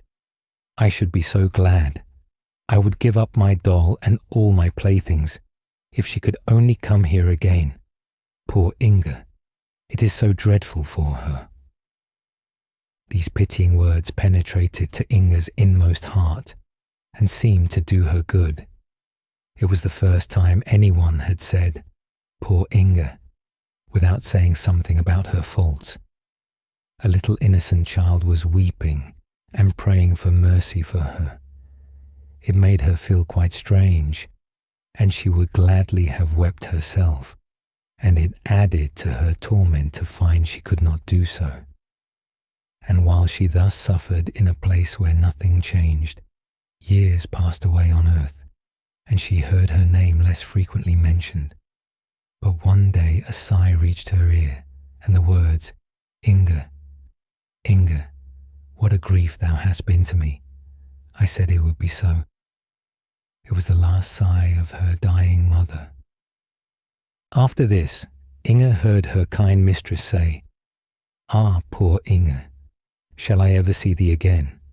Perhaps I may, for we know not what may happen in the future." But Inge knew right well that her mistress would never come to that dreadful place. Time passed, a long, bitter time. Then Inge heard her name pronounced once more, and saw what seemed two bright stars shining above her. They were two gentle eyes closing on earth. Many years had passed since the little girl had lamented and wept about poor Inge. That child was now an old woman, whom God was taking to himself. In the last hour of existence, the events of a whole life often appear before us. And this hour, the old woman remembered how, when a child, she had shed tears over the story of Inge, and she prayed for her now. As the eyes of the old woman closed to earth, the eyes of the soul opened upon the hidden things of eternity, and then she, in whose last thoughts Inge had been so vividly present, saw how deeply the poor girl had sunk. She burst into tears at the sight, and in heaven, as she had done when a little child on earth, she wept and prayed for poor Inge. Her tears and her prayers echoed through the dark void that surrounded the tormented captive soul, and the unexpected mercy was obtained for it through an angel's tears. As in thought, Inge seemed to act over again every sin she had committed on earth. She trembled, and tears she had never yet been able to weep rushed to her eyes. It seemed impossible that the gates of mercy could ever be opened to her. But while she acknowledged this in deep penitence, a beam of radiant light shot suddenly into the depths upon her. More powerful than the sunbeam that dissolves the man of snow, which the children have raised, more quickly than the snowflake melts and becomes a drop of water on the warm lips of a child, was the stony form of Inge changed, and as a little bird she soared with the speed of lightning upward to the world of mortals. A bird that felt timid and shy to all things around it, that seemed to shrink with shame from meeting any living creature, and hurriedly sought to conceal itself in a dark corner of an old ruined wall. There it sat cowering and unable to utter a sound, for it was voiceless. Yet how quickly the little bird discovered the beauty of everything around it, the sweet, fresh air, the soft radiance of the moon as its light spread over the earth, the fragrance which exhaled from bush and tree, made it feel happy as it sat there clothed in its fresh, bright plumage. All creation seemed to speak of beneficence and love. The bird wanted to give utterance to thoughts that stirred in his breast, as the cuckoo and the nightingale in the spring, but it could not. Yet in heaven can be heard the song of praise, even from a worm, and the notes trembling in the breast of the bird were as audible to heaven even as the Psalms of David before they had fashioned themselves into words and song. Christmas time drew near, and a peasant who dwelt close by the old wall stuck up a pole with some ears of corn fastened to the top, that the birds of heaven might have feast and rejoice in the happy, blessed time. And on Christmas morning the sun arose and shone upon the ears of corn, which were quickly surrounded by a number of twittering birds. Then from a hole in the wall gushed forth in song the swelling thoughts of the bird as he issued from his hiding place to perform his first good deed on earth. And in heaven it was well known who that bird was. The winter was very hard. The ponds were covered with ice, and there was very little food for either the beasts of the field or the birds of the air. Our little bird flew away into the public roads, and found here and there in the ruts of the sledges a grain of corn, and at the halting places some crumbs. Of these he ate only a few, but he called around him the other birds and the hungry sparrows, that they too might have food.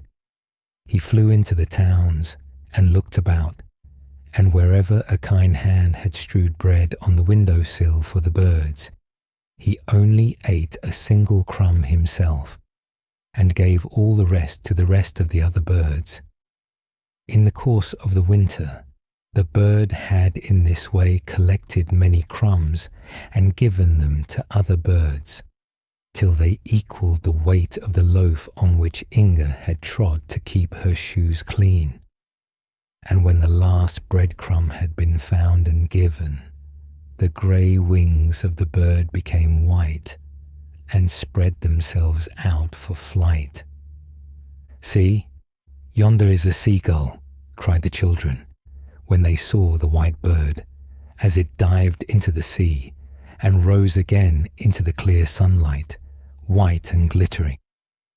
But no one could tell whither it went then, although some declared it flew straight to the sun. The Goblin and the Huckster. There was once a regular student who lived in a garret and had no possessions, and there was also a regular huckster to whom the house belonged and who occupied the ground floor. A goblin lived with the huckster, because at Christmas he always had a large dish full of jam, with a great piece of butter in the middle. The huckster could afford this, and therefore the goblin remained with the huckster, which was very cunning of him. One evening the student came into the shop through the back door to buy candles and cheese for himself. He had no one to send, and therefore he came himself. He obtained what he wished, and then the huckster and his wife nodded good evening to him, and she was a woman who could do more than merely nod, for she had usually plenty to say for herself. The student nodded in return as he turned to leave, then suddenly stopped and began reading the piece of paper in which the cheese was wrapped. It was a leaf torn out of an old book, a book that ought not to have been torn up, for it was full of poetry. "Yonder lies some more of the same sort," said the huckster. "I gave an old woman a few coffee berries for it. You shall have the rest for 6pence, if you will." "Indeed I will," said the student. "Give me the book instead of the cheese. I can eat my bread and butter without cheese. It would be a sin to tear up a book like this. You are a clever man, and a practical man, but you understand no more about poetry than that cask yonder." This was a very rude speech, especially against the cask, but the huckster and the student both laughed, for it was only said in fun. But the goblin felt very angry that any man should venture to say such things to a huckster who was a householder and sold the best butter. As soon as it was night and the shop closed, and everyone in bed except the student, the goblin stepped softly into the bedroom where the huckster's wife slept and took away her tongue, which of course she did not then want. Whatever object in the room he placed his tongue upon immediately received voice and speech, and was able to express its thoughts and feelings as readily as the lady herself could do. It could only be used by one object at a time, which was a good thing, as a number speaking at once would have caused great confusion. The goblin laid the tongue upon the cask, in which lay a quantity of old newspapers. "Is it really true," he asked, "that you do not know what poetry is?" "Of course I know," replied the cask. "Poetry is something that always stands in the corner of a newspaper, and is sometimes cut out, and I may venture to affirm that I have more of it in me than the student has, and I am only a poor tub of the huckster's." Then the goblin placed the tongue on the coffee mill, and how it did go, to be sure. Then he put it on the butter tub and the cash box, and they all expressed the same opinion as the waste paper tub, and a majority must always be respected. "Now I shall go and tell the student," said the goblin. And with these words he went quietly up the back stairs to the garret where the student lived. He had a candle burning still, and the goblin peeped through the keyhole and saw that he was reading in the torn book, which he had brought out of the shop. But how light the room was! From the book shot forth a ray of light, which grew broad and full, like the stem of a tree, from which bright rays spread upward and over the student's head. Each leaf was fresh, and each flower was like a beautiful female head, some with dark and sparkling eyes, and others with eyes that were wonderfully blue and clear. The fruit gleamed like stars, and the room was filled with sounds of beautiful music. The little goblin had never imagined, much less seen or heard of, any sight so glorious as this. He stood still on tiptoe, peeping in, till the light went out in the garret. The student no doubt had blown out his candle and gone to bed, but the little goblin remained standing there nevertheless, and listening to the music which still sounded on, soft and beautiful, a sweet cradle song for the student who had lain down to rest. "This is a wonderful place," said the goblin. "I never expected such a thing. I should like to stay here with the student." And the little man thought it over, for he was a sensible little spirit. At last he sighed, "But the student has no jam." So he went downstairs again into the huckster's shop, and it was a good thing he got back when he did, for the cask had almost worn out the lady's tongue. He had given a description of all that he contained on one side, and was just about to turn himself over to the other side to describe what was there, when the goblin entered and restored the tongue to the lady. But from that time forward, the whole shop, from the cash box down to the pinewood logs, formed their opinions from that of the cask, and they all had such confidence in him, and treated him with so much respect, that when the huckster read the criticisms on theatricals and art of an evening, they fancied it must all come from the cask.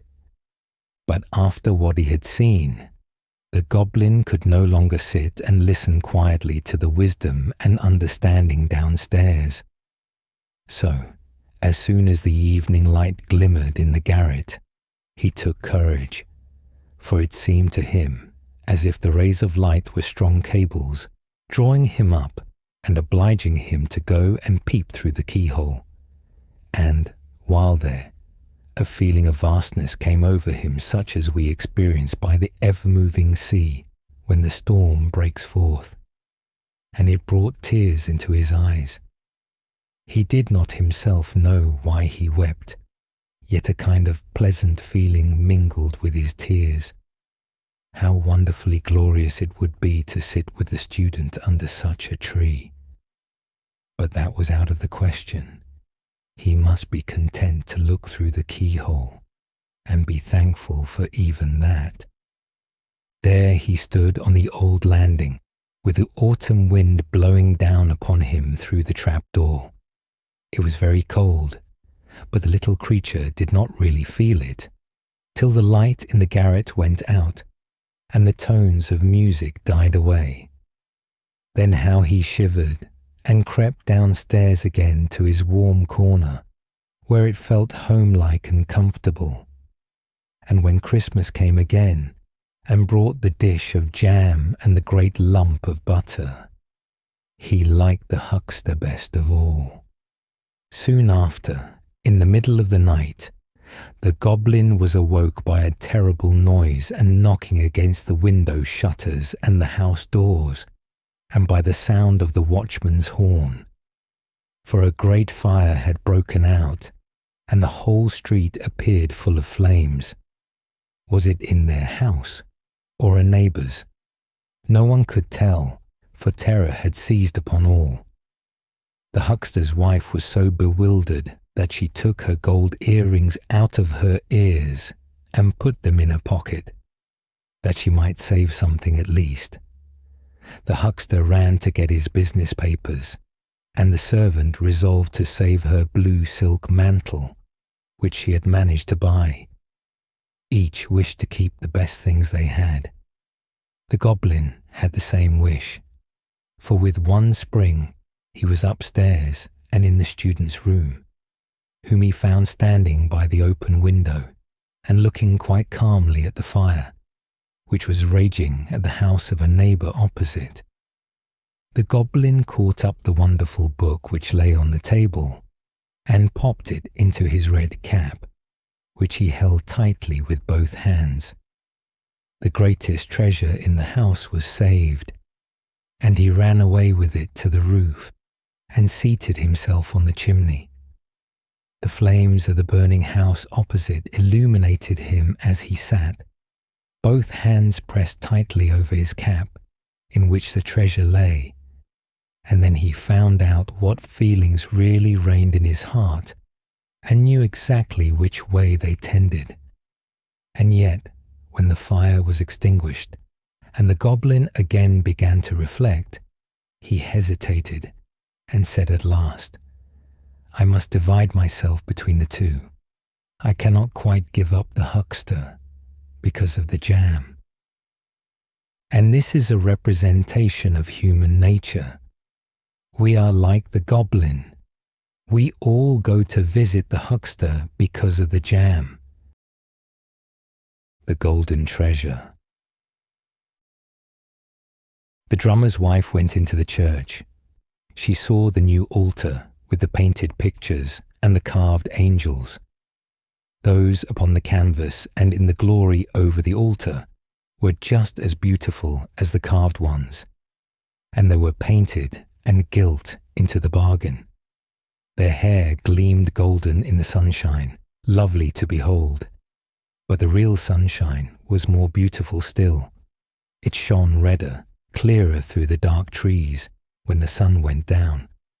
It was lovely thus to look at the sunshine of heaven. And she looked at the red sun, and she thought about it so deeply, and thought of the little one whom the stork was to bring. And the wife of the drummer was very cheerful, and looked, and wished that the child might have a gleam of sunshine given to it, so that it might at least become like one of the shining angels over the altar. And when she really had the little child in her arms and held it up to its father, then it was like one of the angels in the church to behold, with hair like gold. The gleam of the setting sun was upon it. "My golden treasure, my riches, my sunshine," said the mother. And she kissed the shining locks, and it sounded like music and song in the room of the drummer. And there was joy and life and movement. The drummer beat a roll of joy, and the drum said, "The fire drum that was beaten when there was a fire in the town.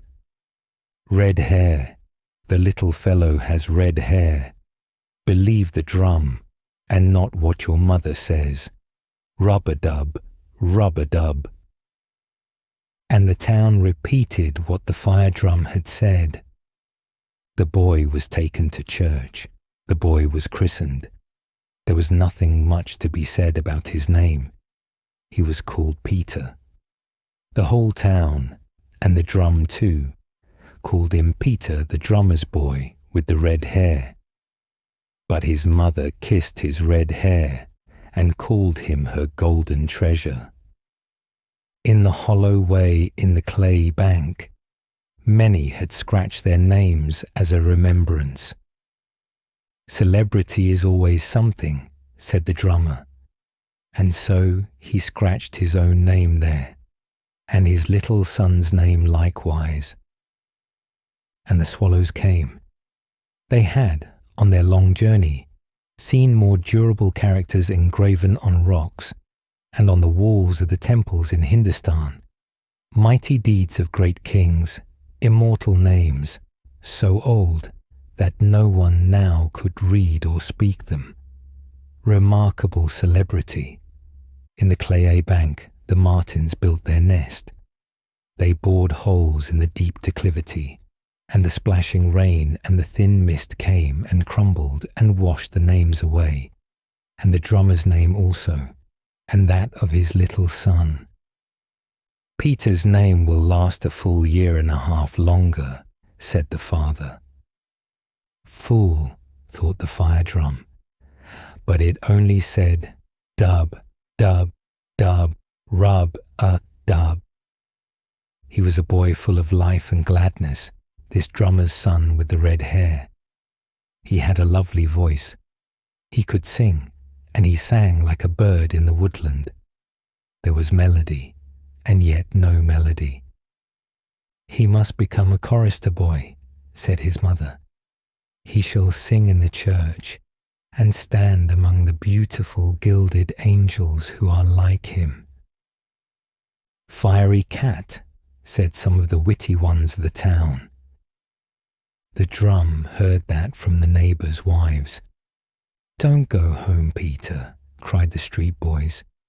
If you sleep in the garret, there'll be a fire in the house, and the fire drum will have to be beaten. Look out for the drumsticks, replied Peter. And small as he was, he ran up boldly, and gave the foremost such a punch in the body with his fist, that the fellow lost his legs and tumbled over, and the others took their legs off with themselves very rapidly. The town musician was very genteel and fine. He was the son of the royal plate washer. He was very fond of Peter, and would sometimes take him to his home, and he gave him a violin and taught him to play it. It seemed as if the whole art lay in the boy's fingers, and he wanted to be more than a drummer. He wanted to become musician to the town. I'll be a soldier, said Peter, for he was still quite a little lad, and it seemed to him the finest thing in the world to carry a gun, and to be able to march 1, 2, 1, 2, and to wear a uniform and a sword. Ah, you learn to long for the drum skin. Drum, dum, dum, said the drum. Yes, if he could only march his way up to be a general, observed his father. But before he can do that, there must be war. Heaven forbid, said his mother. We have nothing to lose, remarked the father. Yes, we have, my boy, she retorted.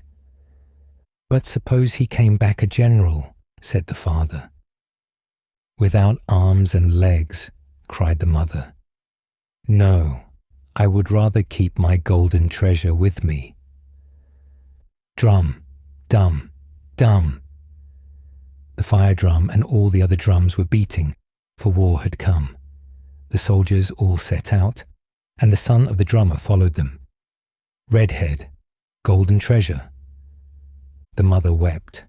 The father in fancy saw him famous. The town musician was of opinion that he ought not to go to war, but should stay at home and learn music. Red head, said the soldiers, and little Peter laughed. But when one of them sometimes said to another, Foxy, he would bite his teeth together and look another way, into the wide world. He did not care for the nickname. The boy was active, pleasant of speech, and good-humoured. That is the best canteen, said his old comrades. And many a night he had to sleep under the open sky, wet through with the driving rain or the falling mist. But his good humour never forsook him. The drumsticks sounded, rub-a-dub, all up, all up. Yes, he was certainly born to be a drummer. The day of battle dawned. The sun had not yet risen, but the morning was come. The air was cold, the battle was hot. There was mist in the air, but still more gunpowder smoke. The bullets and shells flew over the soldiers' heads, and into their heads, into their bodies and limbs, but still they pressed forward. Here or there one or other of them would sink on his knees, with bleeding temples and a face as white as chalk. The little drummer still kept his healthy colour. He had suffered no damage. He looked cheerfully at the dog of the regiment, which was jumping along as merrily as if the whole thing had been got up for his amusement, and as if the bullets were only flying about that he might have a game of play with them. March, forward, march. This was the word of command for the drum. The word had not yet been given to fall back, though they might have done so, and perhaps there would have been much sense in it. And now at last the word retire was given. But our little drummer beat forward march, for he had understood the command thus, and the soldiers obeyed the sound of the drum. That was a good roll, and proved the summons to victory for the men who had already begun to give way. Life and limb were lost in the battle. Bombshells tore away the flesh in red strips. Bombshells lit up into a terrible glow the straw heaps to which the wounded had dragged themselves, to lie untended for many hours, perhaps for all the hours they had to live. It's no use thinking of it, and yet one cannot help thinking of it, even far away in the peaceful town. The drummer and his wife also thought of it, for Peter was at the war. Now, I'm tired of these complaints, said the fire drum. Again the day of battle dawned. The sun had not yet risen, but it was morning. The drummer and his wife were asleep. They had been talking about their son, as indeed they did almost every night, for he was out yonder in God's hand. And the father dreamt that the war was over, that the soldiers had returned home, and that Peter wore a silver cross on his breast. But the mother dreamt that she had gone into the church and had seen the painted pictures and the carved angels with the gilded hair, and her own dear boy, the golden treasure of her heart, who was standing among the angels in white robes, singing so sweetly, as surely only the angels can sing, and that he had soared up with them into the sunshine, and nodded so kindly at his mother. "My golden treasure," she cried out, and she awoke. Now the good God has taken him to himself. She folded her hands and hid her face in the cotton curtains of the bed, and wept. Where does he rest now? Among the many in the big grave that they have dug for the dead? Perhaps he's in the water in the marsh. Nobody knows his grave. No holy words have been read over it. And the Lord's Prayer went inaudibly over her lips. She bowed her head and was so weary that she went to sleep. And the days went by, in life as in dreams. It was evening. Over the battlefield a rainbow spread, which touched the forest and the deep marsh. It has been said, and is preserved in popular belief, that where the rainbow touches the earth, a treasure lies buried, a golden treasure. And here there was one. No one but his mother thought of the little drummer, and therefore she dreamt of him. And the days went by, in life as in dreams. Not a hair of his head had been hurt, not a golden hair. Drum-a-rum, drum-a-rum, there he is. The drum might have said, and his mother might have sung, if she had seen or dreamt it. With hurrah and song adorned with green wreaths of victory, they came home as the war was at an end and peace had been signed. The dog of the regiment sprang on in front with large bounds and made the way 3 times as long for himself as it really was. And days and weeks went by, and Peter came into his parents' room. He was as brown as a wild man, and his eyes were bright, and his face beamed like sunshine. And his mother held him in her arms. She kissed his lips, his forehead, and his red hair. She had her boy back again. He had not a silver cross on his breast, as his father had dreamt, but he had sound limbs, a thing the mother had not dreamt. And what a rejoicing was there! They laughed and they wept, and Peter embraced the old fire drum. "There stands the old skeleton still," he said, and the father beat a roll upon it. "One would think that a great fire had broken out here," said the fire drum. "Bright day, fire in the heart, golden treasure, scrat, scrat, scrat." "And what then? What then?" asked the town musician. "Peter's far outgrowing the drum," he said. "Peter will be greater than I." And yet he was the son of a royal plate washer. But all that he had learned in half a lifetime, Peter learned in half a year. There was something so merry about him, something so truly kind-hearted. His eyes gleamed, and his hair gleamed too. There was no denying that. "He ought to have his hair dyed," said the neighbour's wife. That answered capitally with the policeman's daughter, and she got a husband. But her hair turned as green as duckweed, and was always having to be coloured up. "She knows how to manage for herself," said the neighbours, "and so can Peter. He comes to the most genteel houses, even to the burgomaster's, where he gives Miss Charlotte pianoforte lessons. He could play, fresh out of his heart, the most charming pieces that had never been put upon music paper. He played in the bright nights, and in the dark nights too. The neighbours declared it was unbearable, and the fire drum was of the same opinion. He played until his thoughts soared up, and burst forth in great plans for the future. To be famous.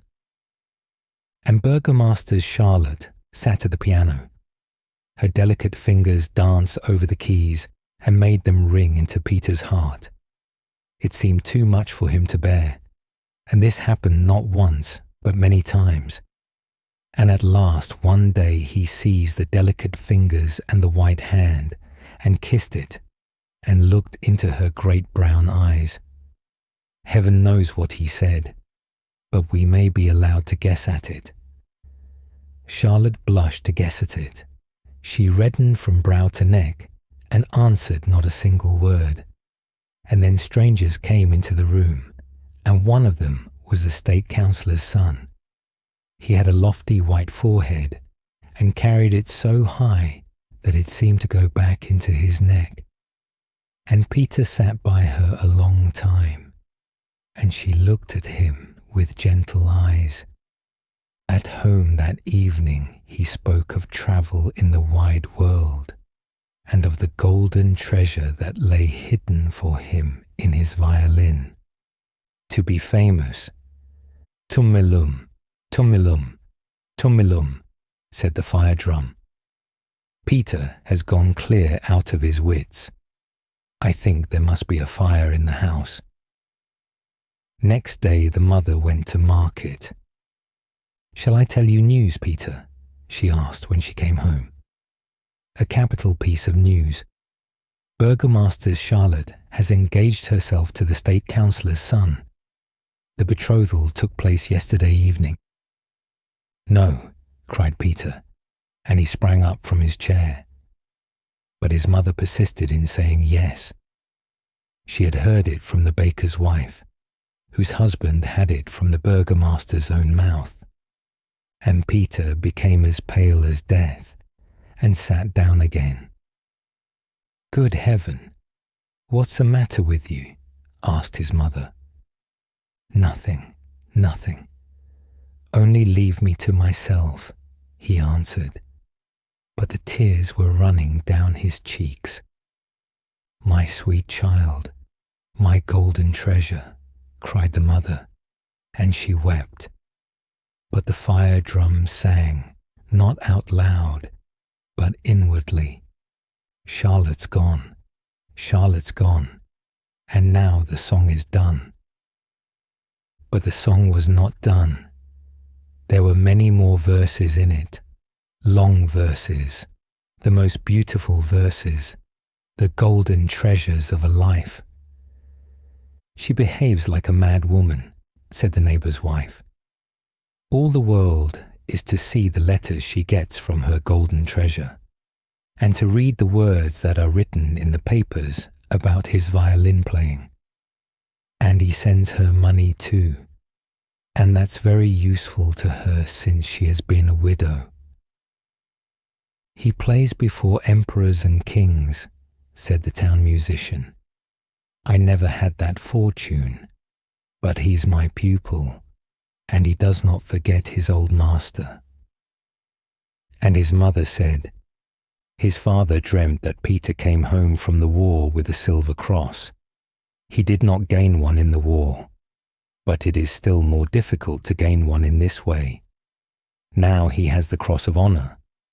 If his father had only lived to see it." "He's grown famous," said the fire drum, and all his native town said the same thing, for the drummer's son, Peter with the red hair, Peter, whom they had known as a little boy, running about in wooden shoes, and then as a drummer playing for the dancers, was become famous. "He played at our house before he played in the presence of kings," said the burgomaster's wife. "At that time he was quite smitten with Charlotte. He was always of an aspiring turn. At that time he was saucy and an enthusiast. My husband laughed when he heard of the foolish affair, and now our Charlotte is a state councillor's wife." A golden treasure had been hidden in the heart and soul of the poor child, who had beaten the roll as a drummer, a roll of victory for those who had been ready to retreat. There was a golden treasure in his bosom, the power of sound. It burst forth on his violin as if the instrument had been a complete organ, and as if all the elves of a midsummer night were dancing across the strings. In its sounds were heard the piping of the thrush and the full, clear note of the human voice. Therefore the sound brought rapture to every heart and carried his name triumphant through the land. That was a great firebrand, the firebrand of inspiration. "And then he looked so splendid," said the young ladies, and the old ladies too. And the oldest of all procured an album for famous locks of hair, wholly and solely that she might beg a lock of his rich, splendid hair, that treasure, that golden treasure. And the son came into the poor room of the drummer, elegant as a prince, happier than a king. His eyes were as clear and his face was as radiant as sunshine. And he held his mother in his arms, and she kissed his mouth and wept as blissfully as anyone can weep for joy. And he nodded at every old piece of furniture in the room, at the cupboard with the teacups, and at the flower vase. He nodded at the sleeping bench where he had slept as a little boy. But the old fire drum he brought out and dragged it into the middle of the room and said to it and to his mother, "My father would have beaten a famous roll this evening. Now I must do it."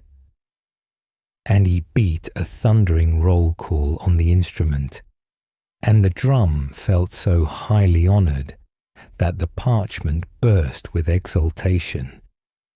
"He has a splendid touch," said the drum. "I've a remembrance of him now that will last. I expect that the same thing will happen to his mother from pure joy over her golden treasure." And this is the story of the golden treasure. The Goloshes of Fortune. A beginning. In a house in Copenhagen, not far from the King's New Market, a very large party had assembled, the host and his family expecting, no doubt, to receive invitations in return. One half of the company were already seated at the card tables. The other half seemed to be waiting the result of their hostess's question. "Well, how shall we amuse ourselves?" Conversation followed, which after a while began to prove very entertaining. Among other subjects, it turned upon the events of the Middle Ages, which some persons maintained were more full of interest than our own times. Councillor Knapp defended this opinion so warmly that the lady of the house immediately went over to his side, and both exclaimed against Ørsted's essays on ancient and modern times, in which the preference is given to our own. The councillor considered the times of the Danish king, Hans, as the noblest and happiest. The conversation on this topic was only interrupted for a moment by the arrival of a newspaper, which did not, however, contain much worth reading, and while it is still going on, we will pay a visit to the anteroom, in which cloaks, sticks, and galoshes were carefully placed. Here sat two maidens, one young and the other old, as if they had come and were waiting to accompany their mistresses home. But on looking at them more closely, it could easily be seen that they were no common servants. Their shapes were too graceful, their complexions too delicate, and the cut of their dresses much too elegant. They were two fairies. The younger was not Fortune herself, but the chambermaid of one of Fortune's attendants, who carries about her more trifling gifts. The elder one, who was named Care, looked rather gloomy. She always goes about to perform her own business in person, for then she knows it is properly done. They were telling each other where they had been during the day. The messenger of Fortune had only transacted a few unimportant matters. For instance, she had preserved a new bonnet from a shower of rain, and obtained for an honest man a bow from a titled nobody, and so on. But she had something extraordinary to relate after all. "I must tell you," said she, "that today is my birthday, and in honour of it I have been entrusted with a pair of galoshes to introduce amongst mankind.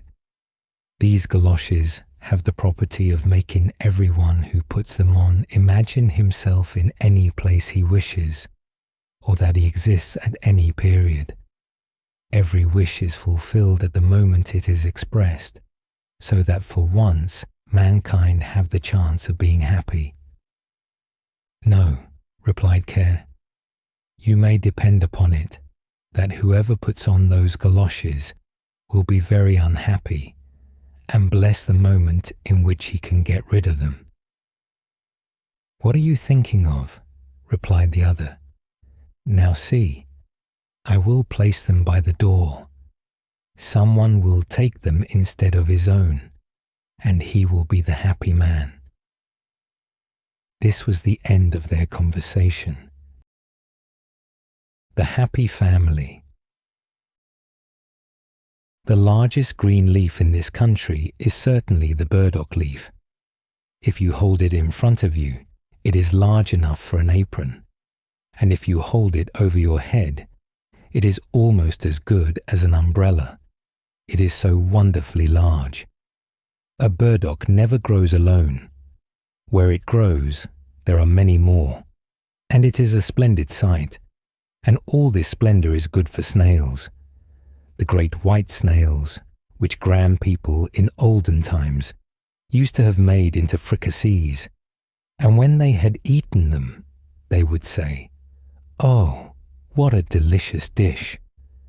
For these people really thought them good, and these snails lived on burdock leaves, and for them the burdock was planted. There was once an old estate where no one now lived to require snails. Indeed, the owners had all died out, but the burdock still flourished. It grew over all the beds and walks of the garden.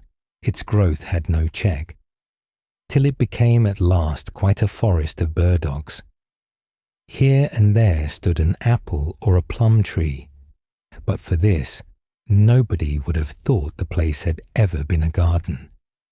It was burdock from one end to the other, and here lived the last two surviving snails. They knew not themselves how old they were, but they could remember the time when there were a great many more of them, and that they were descended from a family which came from foreign lands, and that the whole forest had been planted for them and theirs. They had never been away from the garden, but they knew that another place once existed in the world, called the Duke's Palace Castle, in which some of their relations had been boiled till they became black, and were then laid on a silver dish. But what was done afterwards they did not know. Besides, they could not imagine exactly how it felt to be boiled and placed on a silver dish, but no doubt it was something very fine and highly genteel. Neither the cockchafer, nor the toad, nor the earthworm, whom they questioned about it, would give them the least information, for none of their relations had ever been cooked or served on a silver dish. The old white snails were the most aristocratic race in the world. They knew that. The forest had been planted for them, and the nobleman's castle had been built entirely that they might be cooked and laid on silver dishes. They lived quite retired and very happily, and as they had no children of their own, they had adopted a little common snail, which they brought up as their own child. The little one would not grow, for he was only a common snail. But the old people, particularly the mother snail, declared that she could easily see how he grew, and when the father said he could not perceive it, she begged him to feel the little snail's shell, and he did so, and found that the mother was right. One day it rained very fast. Listen, what a drumming there is on the burdock leaves. Turn, turn, turn, turn, turn, turn, said the father snail. There come the drops, said the mother. They are trickling down the stalks. We shall have it very wet here presently. I am very glad we have such good houses, and that the little one has one of his own. There has been really more done for us than for any other creature. It is quite plain that we are the most noble people in the world. We have houses from our birth, and the burdock forest has been planted for us. I should very much like to know how far it extends, and what lies beyond it. There can be nothing better than we have here, said the father snail. I wish for nothing more. Yes, but I do, said the mother. I should like to be taken to the palace, and boiled and laid upon a silver dish, as was done to all our ancestors, and you may be sure it must be something very uncommon. The nobleman's castle, perhaps, has fallen to decay, said the snail father, or the burdock wood may have grown out. You need not be in a hurry. You are always so impatient, and the youngster is getting just the same. He has been 3 days creeping to the top of that stalk. I feel quite giddy when I look at him. You must not scold him, said the mother snail. He creeps so very carefully. He will be the joy of our home, and we old folks have nothing else to live for. But have you ever thought where we are to get a wife for him? Do you think that farther out in the wood there may be others of our race? There may be black snails, no doubt, said the old snail. Black snails without houses, but they are so vulgar and conceited too. But we can give the ants a commission. They run here and there, as if they all had so much business to get through. They, most likely, will know of a wife for our youngster. I certainly know a most beautiful bride, said one of the ants, but I fear it would not do, for she is a queen. That does not matter, said the old snail. Has she a house? She has a palace, replied the ant, a most beautiful ant palace with 700 passages. Thank you, said the mother snail, but our boy shall not go to live in an ant hill. If you know of nothing better, we will give the commission to the white gnats. They fly about in rain and sunshine. They know the burdock wood from one end to the other.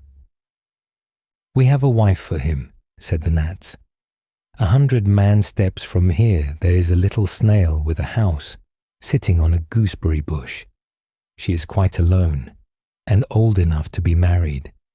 It is only 100 man steps from here. Then let her come to him, said the old people.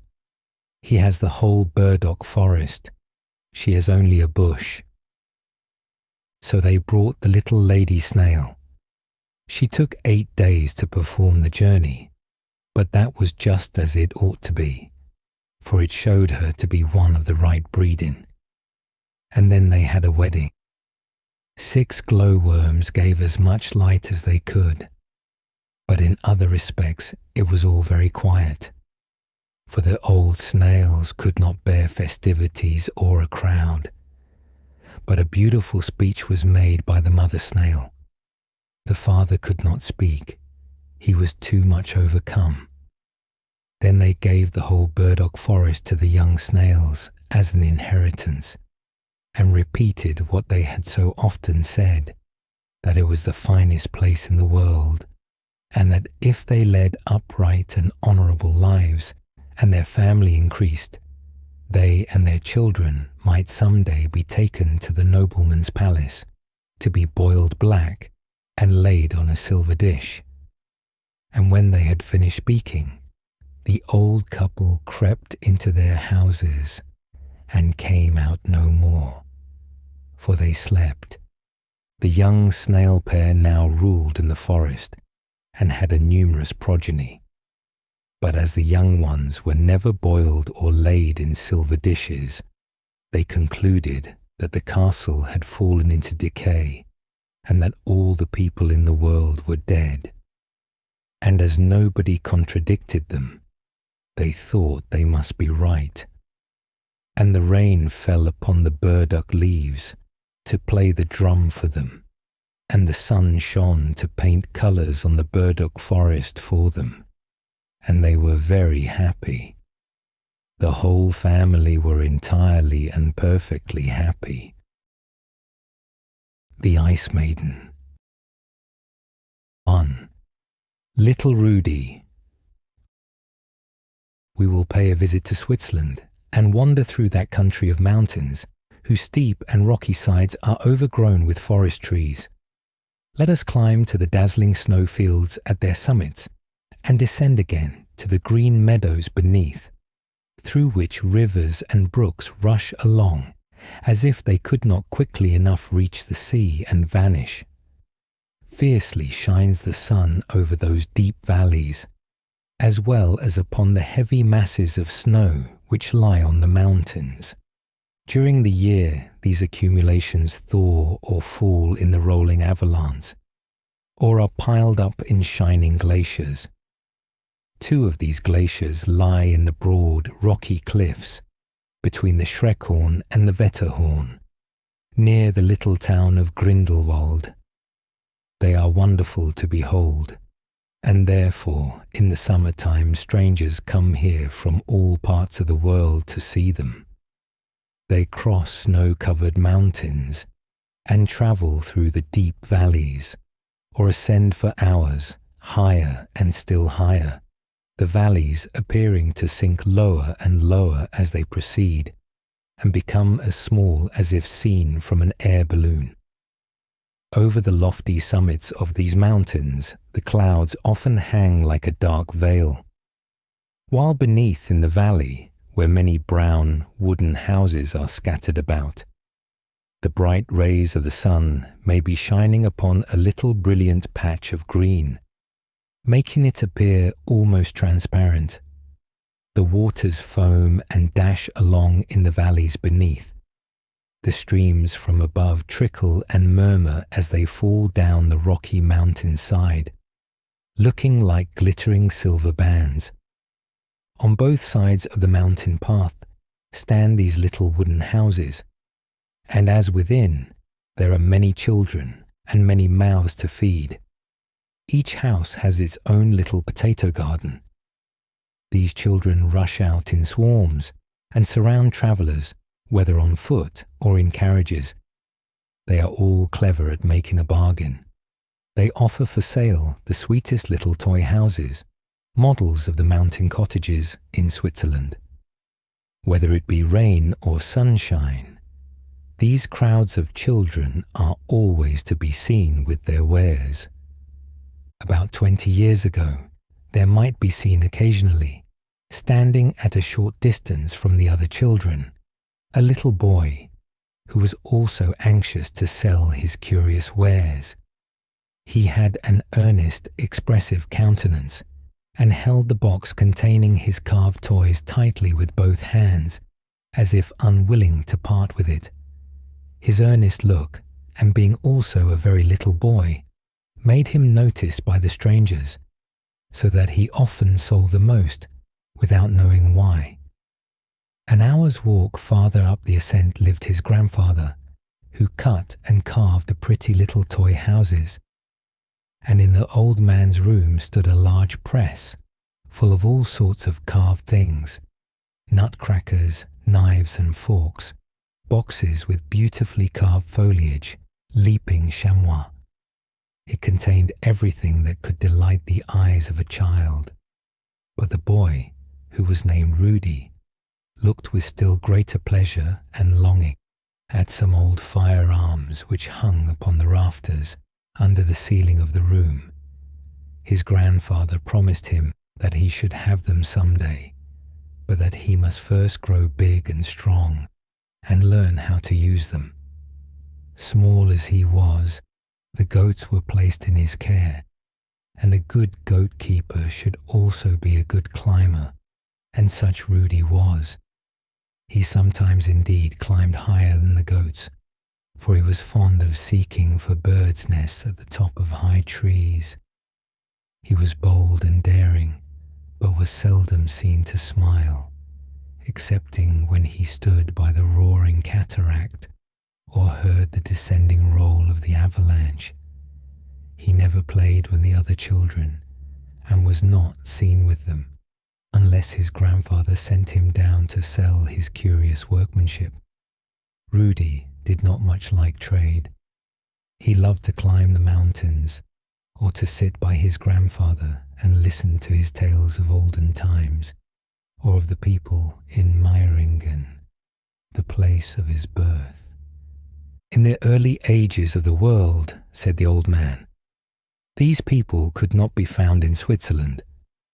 They are a colony from the north, where their ancestors still dwell and are called Swedes. This was something for Rudy to know, but he learned more from other sources, particularly from the domestic animals who belonged to the house. One was a large dog called a jola, which had belonged to his father, and the other was a tomcat. This cat stood very high in Rudy's favour, for he had taught him to climb.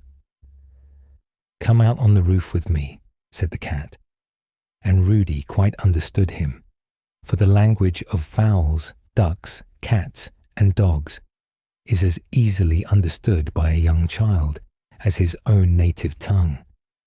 But it must be at the age when grandfather's stick becomes a neighing horse, with head, legs, and tail. Some children retain these ideas later than others, and they are considered backwards and childish for their age. People say so, but is it so? "Come out on the roof with me, little Rudy," was the first thing he heard the cat say, and Rudy understood him. "What people say about falling down is all nonsense," continued the cat. "You will not fall unless you are afraid. Come now, set one foot here and another there, and feel your way with your 4 feet. Keep your eyes wide open and move softly, and if you come to a hole, jump over it and cling fast as I do." And this was just what Rudy did. He was often on the sloping roof with the cat, or on the tops of high trees, but more frequently, higher still on the ridges of the rocks where Puss never came. "Higher, higher," cried the trees and the bushes. "See to what height we have grown, and how fast we hold, even to the narrow edges of the rocks." Rudy often reached the top of the mountain before the sunrise, and there inhaled his morning draught of the fresh, invigorating mountain air, God's own gift, which men call the sweet fragrance of plant and herb on the mountainside, and the mint and wild thyme in the valleys. The overhanging clouds absorb all heaviness from the air, and the winds convey them away over the pine tree summits. The spirit of fragrance, light and fresh, remained behind, and this was Rudy's morning draught. The sunbeams, those blessing-bringing daughters of the sun, kissed his cheeks. Vertigo might be lurking on the watch, but he dared not approach him. The swallows, who had not less than 7 nests in his grandfather's house, flew up to him and his goats, singing, "We and you, you and we." They brought him greetings from his grandfather's house, even from 2 hens, the only birds of the household. But Rudy was not intimate with them. Although so young and such a little fellow, Rudy had travelled a great deal. He was born in the canton of Valais and brought to his grandfather over the mountains. He had walked to Staubach, a little town that seems to flutter in the air like a silver veil, the glittering snow-clad mountain Jungfrau. He had also been to the great glaciers, but this is connected with a sad story, for here his mother met her death, and his grandfather used to say that all Rudy's childish merriment was lost from that time. His mother had written in a letter that before he was a year old, he had laughed more than he cried. But after his fall into the snow-covered crevasse, his disposition had completely changed. The grandfather seldom spoke of this, but the fact was generally known. Rudy's father had been a postilion, and the large dog which now lived in his grandfather's cottage had always followed him on his journeys over the Simplon to the Lake of Geneva. Rudy's relations, on his father's side, lived in the canton of Valais, in the valley of the Rhône. His uncle was a chamois hunter, and a well-known guide. Rudy was only a year old when his father died, and his mother was anxious to return with her child to her own relations, who lived in the Bernese Oberland.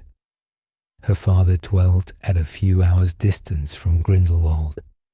He was a carver in wood and gained so much by it that he had plenty to live upon. She set out homewards in the month of June, carrying her infant in her arms, and accompanied by 2 chamois hunters, crossed the Gemmi on her way to Grindelwald. They had already left more than half the journey behind them. They had crossed high ridges and traversed snowfields. They could even see her native valley with its familiar wooden cottages. They had only one more glacier to climb. Some newly fallen snow concealed a cleft which, though it did not extend to the foaming waters in the depths beneath, was still much deeper than the height of a man. The young woman, with a child in her arms, slipped upon it, sank in, and disappeared.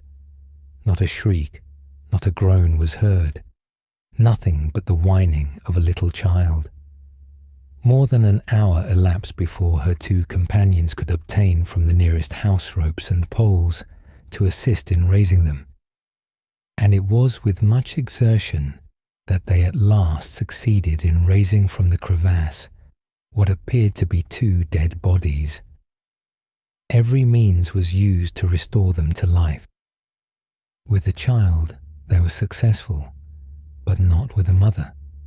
So the old grandfather received his daughter's little son into his house, an orphan, a little boy who laughed more than he cried, but it seemed as if laughter had left him in the cold ice world into which he had fallen, where, as the Swiss peasants say, the souls of the lost are confined till the judgment day. The glaciers appear as if a rushing stream had been frozen in its course and pressed into blocks of green crystal, which, balanced one upon another, form a wondrous palace of crystal for the Ice Maiden, the queen of the glaciers. It is she whose mighty power can crush the traveller to death and arrest the flowing river in its course. She is also a child of the air, and with the swiftness of the chamois, she can reach the snow-covered mountain tops, where the boldest mountaineer has to cut footsteps in the ice to ascend. She will sail on a frail pine twig over the raging torrents beneath, and spring lightly from one iceberg to another, with her long snow-white hair flowing around her, and her dark green robe glittering like the waters of the deep Swiss lakes. "Mine is the power to seize and crush," she cried. "Once a beautiful boy was stolen from me by man, a boy whom I had kissed, but had not kissed to death. He is again among mankind, and tends the goats on the mountains. He is always climbing higher and higher, far away from all others, but not from me. He is mine. I will send for him." And she gave Vertigo the commission. It was summer, and the Ice Maiden was melting amidst the green verdure, when Vertigo swung himself up and down. Vertigo has many brothers, quite a troop of them, and the Ice Maiden chose the strongest among them. They exercise their power in different ways and everywhere. Some sit on the banisters of steep stairs, others on the outer rails of lofty towers, or spring like squirrels along the ridges of the mountains. Others tread the air as a swimmer treads the water, and lure their victims here and there till they fall into the deep abyss. Vertigo and the Ice Maiden clutch at human beings as the polypus seizes upon all that comes within its reach. And now Vertigo was to seize Rudy. "Seize him indeed," cried Vertigo. "I cannot do it. That monster of a cat has taught him her tricks. That child of the human race has a power within him which keeps me at a distance. I cannot possibly reach the boy when he hangs from the branches of trees over the precipice, or I would gladly tickle his feet and send him heels over head through the air, but I cannot accomplish it. We must accomplish it, said the Ice Maiden. Either you or I must, and I will. I will. No, no, sounded through the air, like an echo on the mountain church bell's chime. It was an answer in song, in the melting tones of a chorus from others of nature's spirits, good and loving spirits, the daughters of the sunbeam. They who place themselves in a circle every evening on the mountain peaks. There they spread out their rose-coloured wings, which, as the sun sinks, become more flaming red, until the lofty Alps seem to burn with fire. Men call this the Alpine glow. After the sun has set, they disappear within the white snow on the mountain tops, and slumber there till sunrise, when they again come forth. They have great love for flowers, for butterflies, and for mankind, and from among the latter they had chosen little Rudy. You shall not catch him, you shall not seize him, they sang. Greater and stronger than he have I seized, said the Ice Maiden. Then the daughters of the sun sang a song of the traveller whose cloak had been carried away by the wind. The wind took the covering, but not the man. It could even seize upon him, but not hold him fast. The children of strength are more powerful, more ethereal, even than we are. They can rise higher than our parent, the sun. They have the magic words that rule the wind and the waves, and compel them to serve and obey. And they can, at last, cast off the heavy, oppressive weight of mortality and soar upwards. Thus sweetly sounded the bell-like tones of the chorus. And each morning the sun's rays shone through the one little window of the grandfather's house upon the quiet child. The daughters of the sunbeam kissed him. They wished to thaw and melt and obliterate the ice kiss which the queenly maiden of the glaciers had given him as he lay in the lap of his dead mother, in the deep crevasse of ice from which he had been so wonderfully rescued. 2. The journey to the new home. Rudy was just 8 years old when his uncle, who lived on the other side of the mountain, wished to have the boy, as he thought he might obtain a better education with him and learn something more. His grandfather thought the same, so he consented to let him go. Rudy had many to say farewell to, as well as his grandfather. First, there was Ajola, the old dog. Your father was the postilion, and I was the postilion's dog, said Ajola. We have often travelled the same journey together. I knew all the dogs and men on this side of the mountain. It is not my habit to talk much, but now that we have so little time to converse together, I will say something more than usual. I will relate to you a story which I have reflected upon for a long time. I do not understand it, and very likely you will not, but that is of no consequence. I have, however, learned from it that in this world things are not equally divided, neither for dogs nor for men. All are not born to lie on the lap and to drink milk. I have never been petted in this way, but I have seen a little dog seated in the place of a gentleman or lady and travelling inside a postchaise. The lady, who was his mistress, or of whom he was master, carried a bottle of milk, of which the little dog now and then drank. She also offered him pieces of sugar to crunch. He sniffed at them proudly, but would not eat one, so she ate them herself. I was running along the dirty road by the side of the carriage, as hungry as a dog could be, chewing the cud of my own thoughts, which were rather in confusion. But many other things seemed in confusion also. Why was not I lying on a lap and travelling in a coach? I could not tell, yet I knew I could not alter my own condition, either by barking or growling. This was Ajola's farewell speech, and Rudy threw his arms round the dog's neck and kissed his cold nose. Then he took the cat in his arms, but he struggled to get free. "You are getting too strong for me," he said, "but I will not use my claws against you. Clamber away over the mountains. It was I who taught you to climb.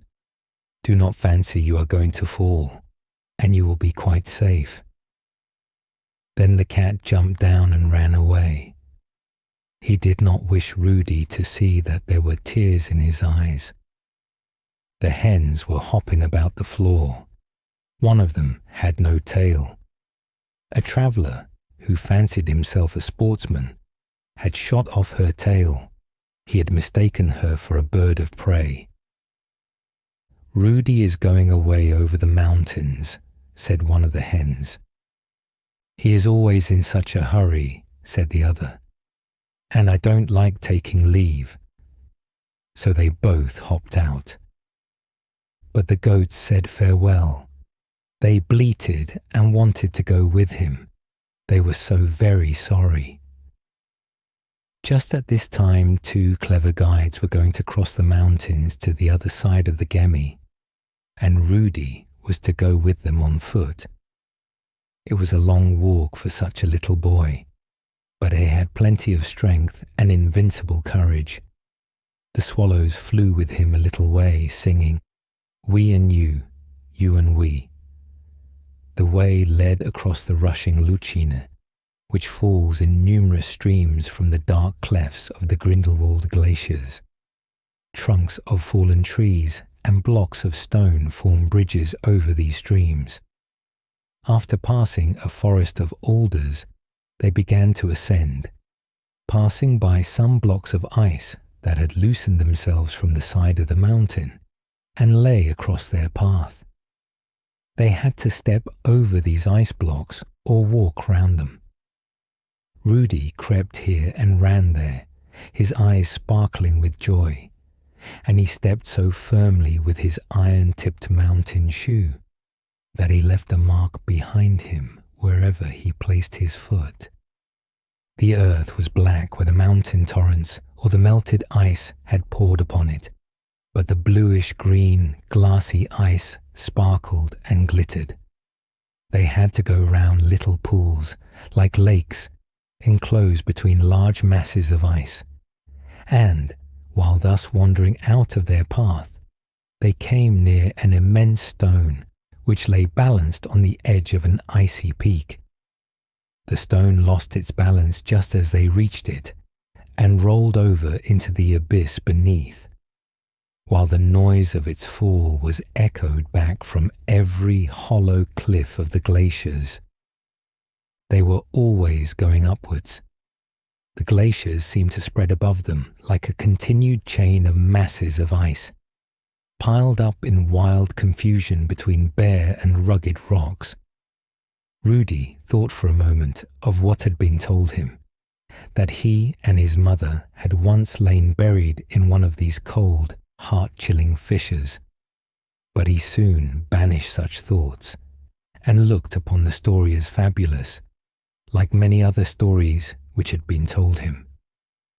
Once or twice, when the men thought the way was rather difficult for such a little boy, they held out their hands to assist him, but he would not accept their assistance, for he stood on the slippery ice as firmly as if he had been a chamois. They came at length to rocky ground, sometimes stepping upon moss-covered stones, sometimes passing beneath stunted fir trees, and again through green meadows. The landscape was always changing, but ever above them towered the lofty snow-clad mountains, whose names not only Rudy, but every other child knew: the Jungfrau, the monk, and the Eiger. Rudy had never been so far away before.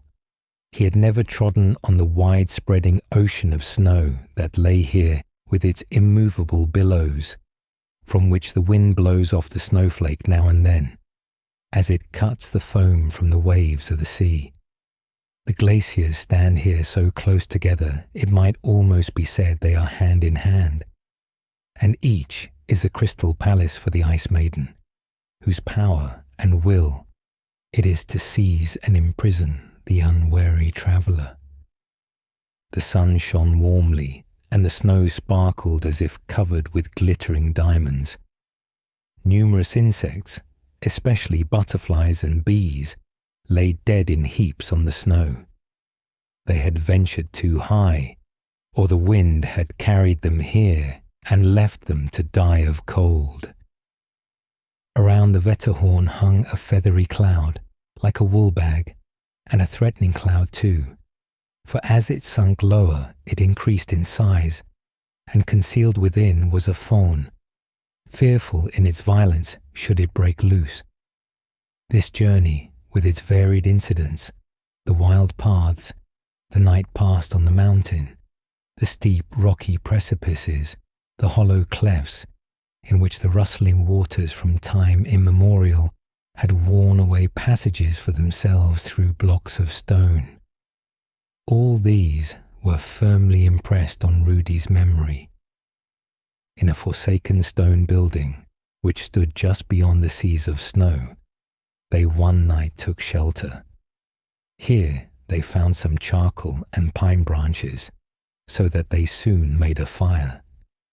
They arranged couches to lie on as well as they could, and then the men seated themselves by the fire, took out their pipes, and began to smoke. They also prepared a warm spiced drink, of which they partook, and Rudy was not forgotten. He had his share. Then they began to talk of those mysterious beings with which the land of the Alps abounds, the host of apparitions which come in the night and carry off the sleepers through the air to the wonderful floating town of Venice, of the wild herdsman who drives the black sheep across the meadows.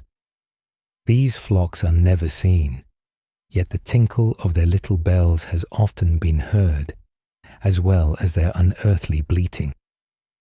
Rudy listened eagerly, but without fear, for he knew not what fear meant, and while he listened, he fancied he could hear the roaring of the spectral herd. It seemed to come nearer and roar louder, till the men heard it also and listened in silence, till, at length, they told Rudy that he must not dare to sleep. It was a fawn, that violent storm wind which rushes from the mountain to the valley beneath, and in its fury snaps asunder the trunks of large trees as if they were but slender reeds, and carries the wooden houses from one side of a river to the other, as easily as we could move the pieces on a chessboard. After an hour had passed, they told Rudy that it was all over, and he might go to sleep. And fatigued with his long walk, he readily slept at the word of command. Very early the following morning they again set out. The sun on this day lighted up for Rudy new mountains, new glaciers, and new snowfields. They had entered the Canton Valais, and found themselves on the ridge of the hills which can be seen from Grindelwald. But he was still far from his new home. They pointed out to him other clefts, other meadows, other woods and rocky paths, and other houses. Strange men made their appearance before him, and what men! They were misshapen, wretched-looking creatures, with yellow complexions, and on their necks were dark, ugly lumps of flesh, hanging down like bags. They were called Cretans. They dragged themselves along painfully, and stared at the strangers with vacant eyes. The women looked more dreadful than the men. Poor Rudy. Were these the sort of people he should see at his new home? 3. The Uncle. Rudy arrived at last at his uncle's house and was thankful to find the people like those he'd been accustomed to see.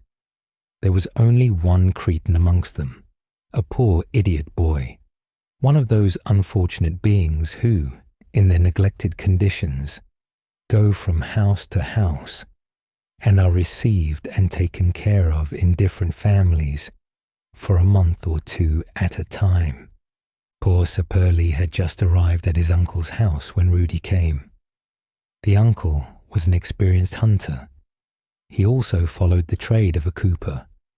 His wife was a lively little person, with a face like a bird, eyes like those of an eagle, and a long, hairy throat. Everything was new to Rudy, the fashion of the dress, the manners, the employments, and even the language. But the latter his childish ear would soon learn. He saw also that there was more wealth here when compared with his former home at his grandfather's. The rooms were larger, the walls were adorned with the horns of the chamois and brightly polished guns. Over the door hung a painting of the Virgin Mary, fresh alpine roses, and a burning lamp stood near it. Rudy's uncle was, as we have said, one of the most noted chamois hunters in the whole district, and also one of the best guides. Rudy soon became the pet of the house, but there was another pet, an old hound, blind and lazy, who would never more follow the hunt, well as he had once done so. But his former good qualities were not forgotten, and therefore the animal was kept in the family and treated with every indulgence. Rudy stroked the old hound, but he did not like strangers, and Rudy was as yet a stranger. He did not, however, long remain so. He soon endeared himself to every heart and became like one of the family. "We are not very badly off here in the Canton Valais," said his uncle one day. "We have the chamois. They do not die so fast as the wild goats, and it is certainly much better here now than in former times. How highly the old times have been spoken of, but ours is better. The bag has been opened, and a current of air now blows through our once confined valley. Something better always makes its appearance when old, worn-out things fail." When his uncle became communicative, he would relate stories of his youthful days, and farther back still of the warlike times in which his father had lived. Valais was then, as he expressed it, only a closed-up bag, quite full of sick people, miserable cretins. But the French soldiers came, and they were capital doctors. They soon killed the disease and the sick people too. The French people knew how to fight in more ways than one, and the girls knew how to conquer too. And when he said this, the uncle nodded at his wife, who was a Frenchwoman by birth, and laughed. The French could also do battle on the stones. It was they who cut a road out of the solid rock over the Simplon. Such a road that I need only say to a child of 3 years old, "Go down to Italy. You have only to keep in the high road, and the child will soon arrive in Italy if he followed my directions."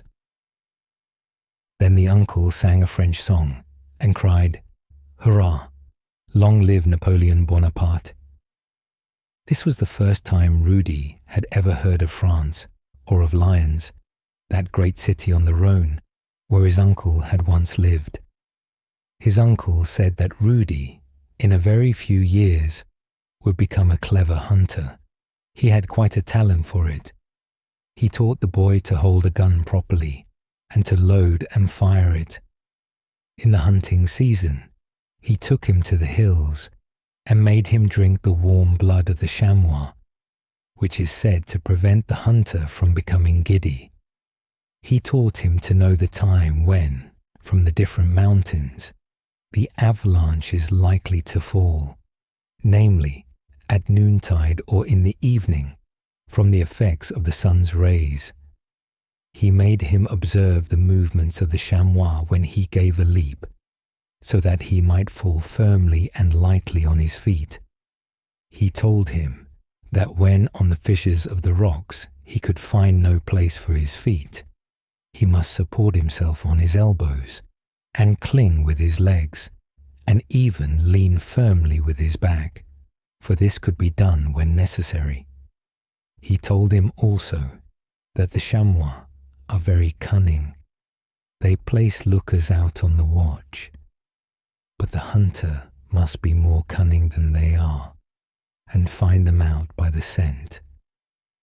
One day, when Rudy went out hunting with his uncle, he hung a coat and hat on an alpine staff, and the chamois mistook it for a man, as they generally do. The mountain path was narrow here. Indeed, it was scarcely a path at all, only a kind of shelf, close to the yawning abyss. The snow that lay upon it was partially thawed, and the stones crumbled beneath the feet. Every fragment of stone broken off struck the sides of the rock in its fall, till it rolled into the depths beneath and sunk to rest. Upon this shelf, Rudy's uncle laid himself down and crept forward. At about 100 paces behind him stood Rudy, upon the highest point of the rock, watching a great vulture hovering in the air. With a single stroke of his wing, the bird might easily cast the creeping hunter into the abyss beneath, and make him his prey. Rudy's uncle had eyes for nothing but the chamois, who, with its young kid, had just appeared round the edge of the rock. So Rudy kept his eyes fixed on the bird. He knew well what the great creature wanted. Therefore, he stood in readiness to discharge his gun at the proper moment. Suddenly, the chamois made a spring, and his uncle fired and struck the animal with the deadly bullet, while the young kid rushed away, as if for a long life he had been accustomed to danger and practice flight. The large bird, alarmed at the report of the gun, wheeled off in another direction, and Rudy's uncle was saved from danger, of which he knew nothing till he was told of it by the boy. While they were both in pleasant mood, wending their way homewards, and the uncle whistling the tune of a song he had learnt in his young days, they suddenly heard a peculiar sound, which seemed to come from the top of the mountain. They looked up and saw above them, on the overhanging rock, the snow-covering heave and lift itself as a piece of linen stretched on the ground to dry raises itself when the wind creeps under it. Smooth as polished marble slabs, the waves of snow cracked and loosened themselves, and then suddenly, with the rumbling noise of distant thunder, fell like a foaming cataract into the abyss. An avalanche had fallen, not upon Rudy and his uncle, but very near them. Alas, a great deal too near. "Hold fast, Rudy," cried his uncle. "Hold fast with all your might." Then Rudy clung with his arms to the trunk of the nearest tree, while his uncle climbed above him and held fast by the branches. The avalanche rolled past them at some distance, but the gust of wind that followed, like the storm wings of the avalanche, snapped asunder the trees and bushes over which it swept, as if they had been but dry rushes, and threw them about in every direction. The tree to which Rudy clung was thus overthrown, and Rudy dashed to the ground. The higher branches were snapped off and carried away to a great distance, and among these shattered branches lay Rudy's uncle with his skull fractured. When they found him, his hand was still warm, but it would have been impossible to recognize his face. Rudy stood by, pale and trembling. It was the first shock of his life, the first time he had ever felt fear. Late in the evening, he returned home with the fatal news, to that home which was now to be so full of sorrow. His uncle's wife uttered not a word, nor shed a tear, till the corpse was brought in. Then her agony burst forth. The poor Cretan crept away to his bed, and nothing was seen of him during the whole of the following day. Towards evening, however, he came to Rudy and said, "Will you write a letter for me?" Saperli cannot write. Saperli can only take the letters to the post. "A letter for you," said Rudy. "Who do you wish to write to?" "To the Lord Christ," he replied. "What do you mean?" asked Rudy. Then the poor idiot, as the Cretan was often called, looked at Rudy with a most touching expression in his eyes, clasped his hands, and said solemnly and devoutly, "Saperli wants to send a letter to Jesus Christ, to pray him to let Saperli die, and not the master of the house here." Rudy pressed his hand and replied, "A letter would not reach him up above. It would not give him back whom we have lost." It was not, however, easy for Rudy to convince Saperli of the impossibility of doing what he wished. "Now you must work for us," said his foster mother, and Rudy very soon became the entire support of the house. 4BABETTE.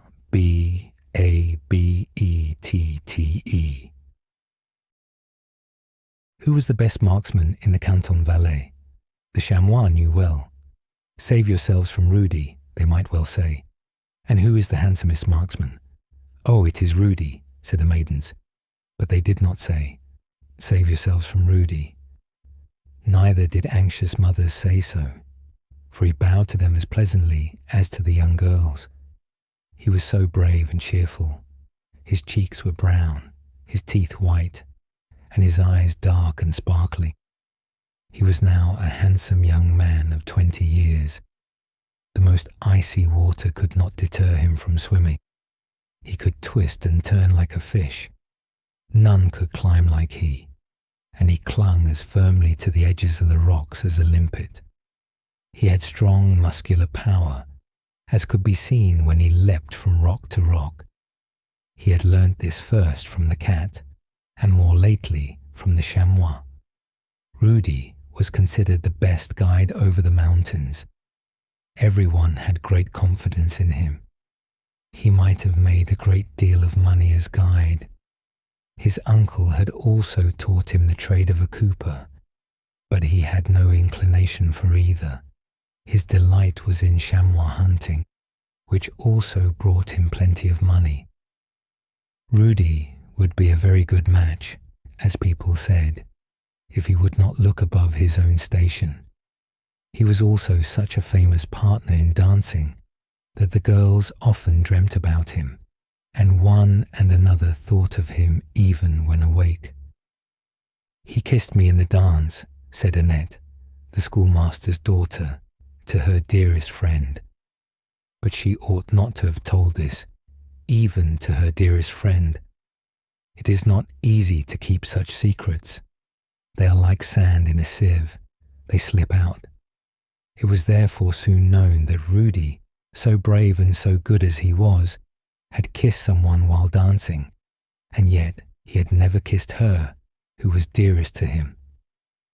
Ah, said an old hunter. "He has kissed Annette, has he? He has begun with A, and I suppose he will kiss through the whole alphabet." But a kiss in the dance was all the busy tongues could accuse him of. He certainly had kissed Annette, but she was not the flower of his heart. Down in the valley, near Bex, among the great walnut trees, by the side of a little rushing mountain stream, lived a rich miller. His dwelling house was a large building, 3 stories high, with little turrets. The roof was covered with chips, bound together with tin plates that glittered in sunshine and in the moonlight. The largest of the turrets had a weathercock, representing an apple pierced by a glittering arrow, in memory of William Tell. The mill was a neat and well-ordered place that allowed itself to be sketched and written about, but the miller's daughter did not permit any to sketch or write about her. So, at least, Rudy would have said, for her image was pictured in his heart. Her eyes shone in it so brightly that quite a flame had been kindled there, and, like all other fires, it had burst forth so suddenly that the miller's daughter, the beautiful Babette, was quite unaware of it. Rudy had never spoken a word to her on the subject.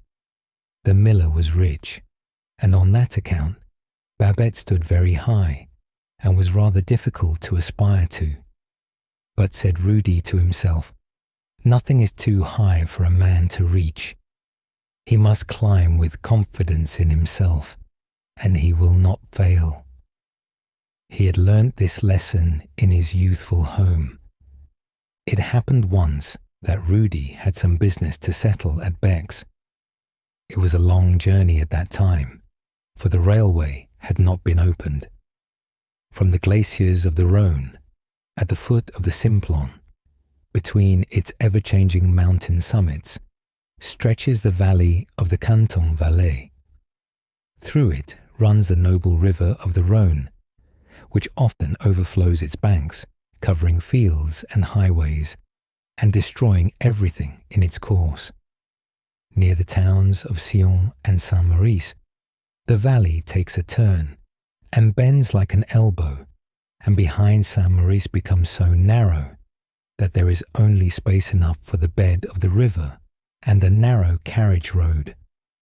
An old tower stands here, as if it were guardian to the Canton Valais, which ends at this point, and from it we can look across the stone bridge to the toll house on the other side, where the Canton Vaud commences. Not far from this spot stands the town of Bex, and at every step can be seen an increase of fruitfulness and verdure. It is like entering a grove of chestnut and walnut trees. Here and there the cypress and pomegranate blossoms peep forth, and it is almost as warm as an Italian climate. Rudy arrived at Bex, and soon finished the business which had brought him there, and then walked about the town.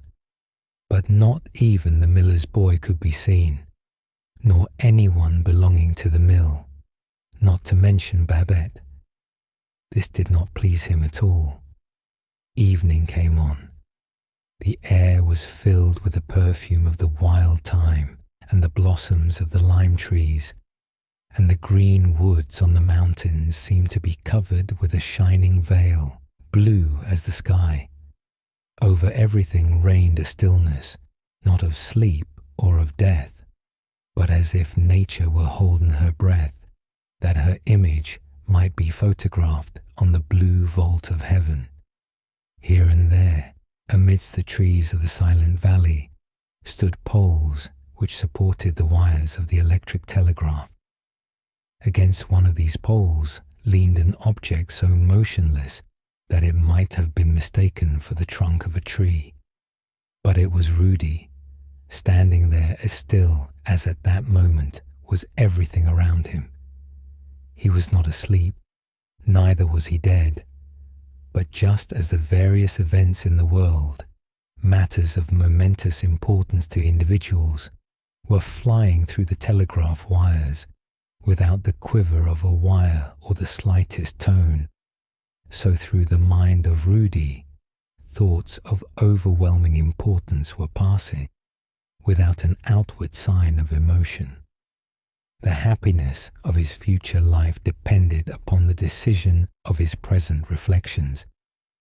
His eyes were fixed on one spot in the distance, a light that twinkled through the foliage from the parlour of the miller's house, where Babette dwelt. Rudy stood so still that it might have been supposed he was watching for a chamois, but he was in reality like a chamois, who will stand for a moment, looking as if it were chiselled out of the rock, and then, if only a stone rolled by, would suddenly bound forward with a spring far away from the hunter. And so, with Rudy, a sudden roll of his thoughts roused him from his stillness and made him bound forward with determination to act. "Never despair," cried he. "A visit to the mill to say good evening to the miller and good evening to little Babette can do no harm. No one ever fails who has confidence in himself. If I am to be Babette's husband, I must see her some time or other." Then Rudy laughed joyously and took courage to go to the mill. He knew what he wanted. He wanted to marry Babette. The clear water of the river rolled over its yellow bed, and willows and lime trees were reflected in it, as Rudy stepped along the path to the miller's house. But, as the children sing, there was no one at home in the house, only a kitten at play. The cat standing on the steps put up its back and cried, "Mew." But Rudy had no inclination for this sort of conversation. He passed on and knocked at the door. No one heard him. No one opened the door. "Mew," said the cat again. And had Rudy been still a child, he would have understood this language and known that the cat wished to tell him there was no one at home. So he was obliged to go to the mill and make inquiries, and there he heard that the miller had gone on a journey to Interlaken and taken Babette with him to the great shooting festival, which began that morning and would continue for 8 days, and that people from all the German settlements would be there. Poor Rudy, we may well say. It was not a fortunate day for his visit to Bex. He had just to return the way he came, through Saint-Maurice and Sion, to his home in the valley. But he did not despair. When the sun rose the next morning, his good spirits had returned. Indeed, he had never really lost them. "Babette is at Interlaken," said Rudy to himself. "Many days' journey from here. It is certainly a long way for anyone who takes the high road, but not so far if he takes a short cut across the mountain, and that just suits a chamois hunter. I have been that way before, for it leads to the home of my childhood, where, as a little boy, I lived with my grandfather, and there are shooting matches at Interlaken. I will go and try to stand first in the match. Babette will be there, and I shall be able to make her acquaintance." Carrying his light knapsack, which contained his Sunday clothes, on his back, and with his musket and his game bag over his shoulder, Rudy started to take the shortest way across the mountain. Still, it was a great distance. The shooting matches were to commence on that day, and to continue for a whole week. He had been told also that the miller and Babette would remain that time with some relatives at Interlaken. So over the Gemmi, Rudy climbed bravely and determined to descend the side of the Grindelwald. Bright and joyous were his feelings as he stepped lightly onwards, inhaling the invigorating mountain air. The valleys sunk as he ascended. The circle of the horizon expanded. One snow-capped peak after another rose before him, till the whole of the glittering alpine range became visible. Rudy knew each ice-clad peak, and he continued his course towards the Schreckhorn, with its white powdered stone finger raised high in the air. At length he had crossed the highest ridges, and before him lay the green pasture lands sloping down towards the valley, which was once his home. The buoyancy of the air made his heart light. Hill and valley were blooming in luxuriant beauty, and his thoughts were youthful dreams, in which old age or death were out of the question. Life, power, and enjoyment were in the future, and he felt free and light as a bird, and the swallows flew round him, as in the days of his childhood, singing we and you and we. All was overflowing with joy.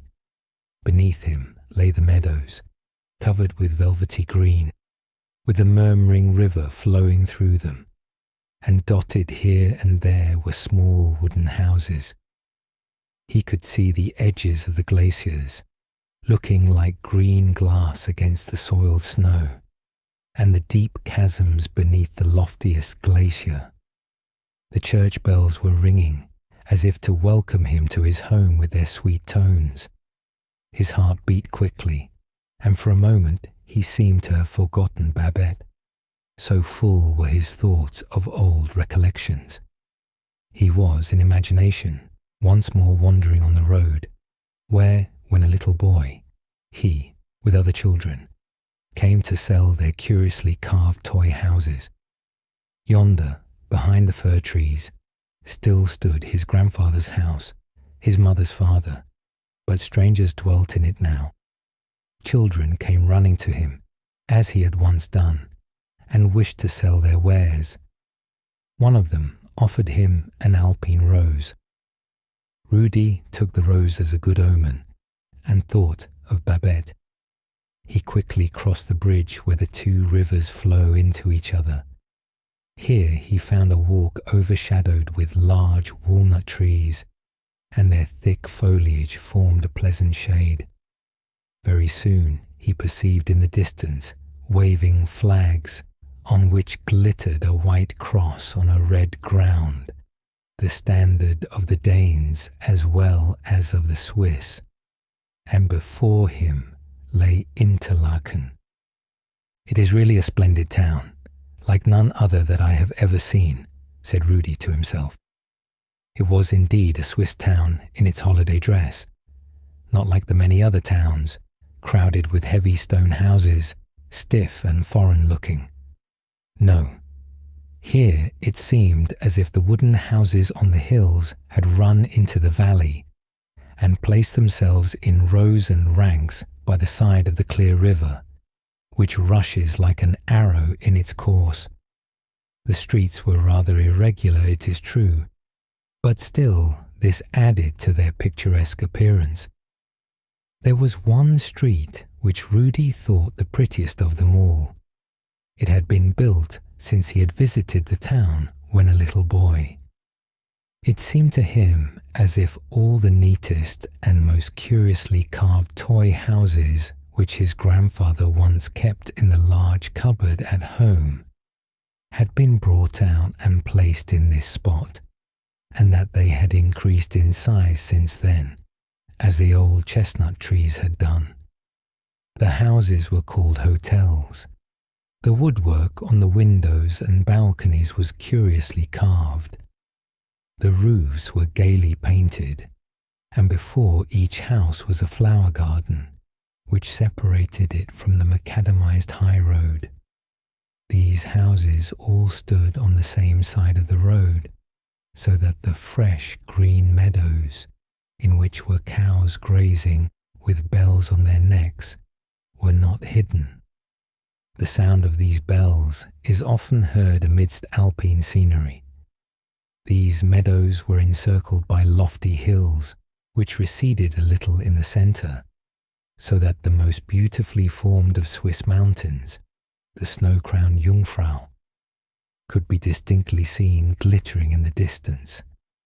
A number of elegantly dressed gentlemen and ladies from foreign lands, and crowds of country people from the neighbouring cantons, were assembled in the town. Each marksman wore the number of hits he had made twisted in a garland round his hat. Here were music and singing of all descriptions, hand organs, trumpets, shouting, and noise. The houses and bridges were adorned with verses and inscriptions. Flags and banners were waving. Shot after shot was fired, which was the best music to Rudy's ears. And amidst all this excitement, he quite forgot Babette, on whose account only he had come. The shooters were thronging round the target, and Rudy was soon amongst them. But when he took his turn to fire, he proved himself the best shot, for he always struck the bull's eye. "Who may that young stranger be?" was the inquiry on all sides. "He speaks French, as it is spoken in the Swiss cantons, and makes himself understood very well when he speaks German," said some. "He lived here, when a child, with his grandfather, in a house on the road to Grindelwald," remarked one of the sportsmen. And full of life was this young stranger. His eyes sparkled, his glance was steady, and his arm sure. Therefore he always hit the mark. Good fortune gives courage, and Rudy was always courageous. He soon had a circle of friends gathered round him. Everyone noticed him and did him homage. Babette had quite vanished from his thoughts when he was struck on the shoulder by a heavy hand, and a deep voice said to him in French, "You are from the Canton Valais." Rudy turned round and beheld a man with a ruddy, pleasant face and a stout figure. It was the rich miller from Bex. His broad, portly person hid the slender, lovely Babette, but she came forward and glanced at him with her bright, dark eyes. The rich miller was very much flattered at the thought that the young man, who was acknowledged to be the best shot, and was so praised by every one, should be from his own canton. Now was Rudy really fortunate. He had travelled all this way to this place, and those he had forgotten were now come to seek him. When country people go far from home, they often meet with those they know and improve their acquaintance. Rudy, by his shooting, had gained the first place in the shooting match, just as the miller at home at Bex stood first because of his money and his mill. So the two men shook hands, which they had never done before. Babette, too, held out her hand to Rudy frankly, and he pressed it in his, and looked at her so earnestly that she blushed deeply. The miller talked of the long journey they had travelled, and of the many towns they had seen. It was his opinion that he had really made as great a journey as if he had travelled in a steamship, a railway carriage, or a post-chaise. "I came by a much shorter way," said Rudy. "I came over the mountains. There is no road so high that a man may not venture upon it." "Ah, yes, and break your neck," said the miller. "And you look like one who will break his neck some day. You are so daring." "Oh, nothing ever happens to a man if he has confidence in himself," replied Rudy. The miller's relations at Interlaken, with whom the miller and Babette were staying, invited Rudy to visit them when they found he came from the same canton as the miller. It was a most pleasant visit. Good fortune seemed to follow him, as it does those who think and act for themselves, and who remember the proverb, "Nuts are given to us, but they are not cracked for us." And Rudy was treated by the miller's relations almost like one of the family, and glasses of wine were poured out to drink to the welfare of the best shooter. Babette clinked glasses with Rudy, and he returned thanks for the toast. In the evening, they all took a delightful walk under the walnut trees in front of the stately hotels. There were so many people and such crowding that Rudy was obliged to offer his arm to Babette. Then he told her how happy it made him to meet people from the Canton Vaud, for Vaud and Valais were neighbouring cantons. He spoke of this pleasure so heartily that Babette could not resist giving his arm a slight squeeze. And so they walked on together and talked and chatted like old acquaintances. Rudy felt inclined to laugh sometimes at the absurd dress and walk of the foreign ladies, but Babette did not wish to make fun of them, for she knew there must be some good, excellent people amongst them. She, herself, had a godmother who was a high-born English lady. 18 years before, when Babette was christened, this lady was staying at Beck's, and she stood godmother for her and gave her the valuable brooch she now wore in her bosom. Her godmother had twice written to her, and this year she was expected to visit Interlaken with her 2 daughters. But they are old maids, added Babette, who was only 18. They are nearly 30. Her sweet little mouth was never still a moment, and all that she said sounded in Rudy's ears as matters of the greatest importance, and at last he told her what he was longing to tell, how often he had been at Beck's, how well he knew the mill, and how often he had seen Babette, when most likely she had not noticed him, and lastly, that full of many thoughts which he could not tell her, he had been to the mill on the evening when she and her father had started on their long journey, but not too far for him to find a way to overtake them. He told her all this, and a great deal more. He told her how much he could endure for her, and that it was to see her, and not the shooting match, which had brought him to Interlaken.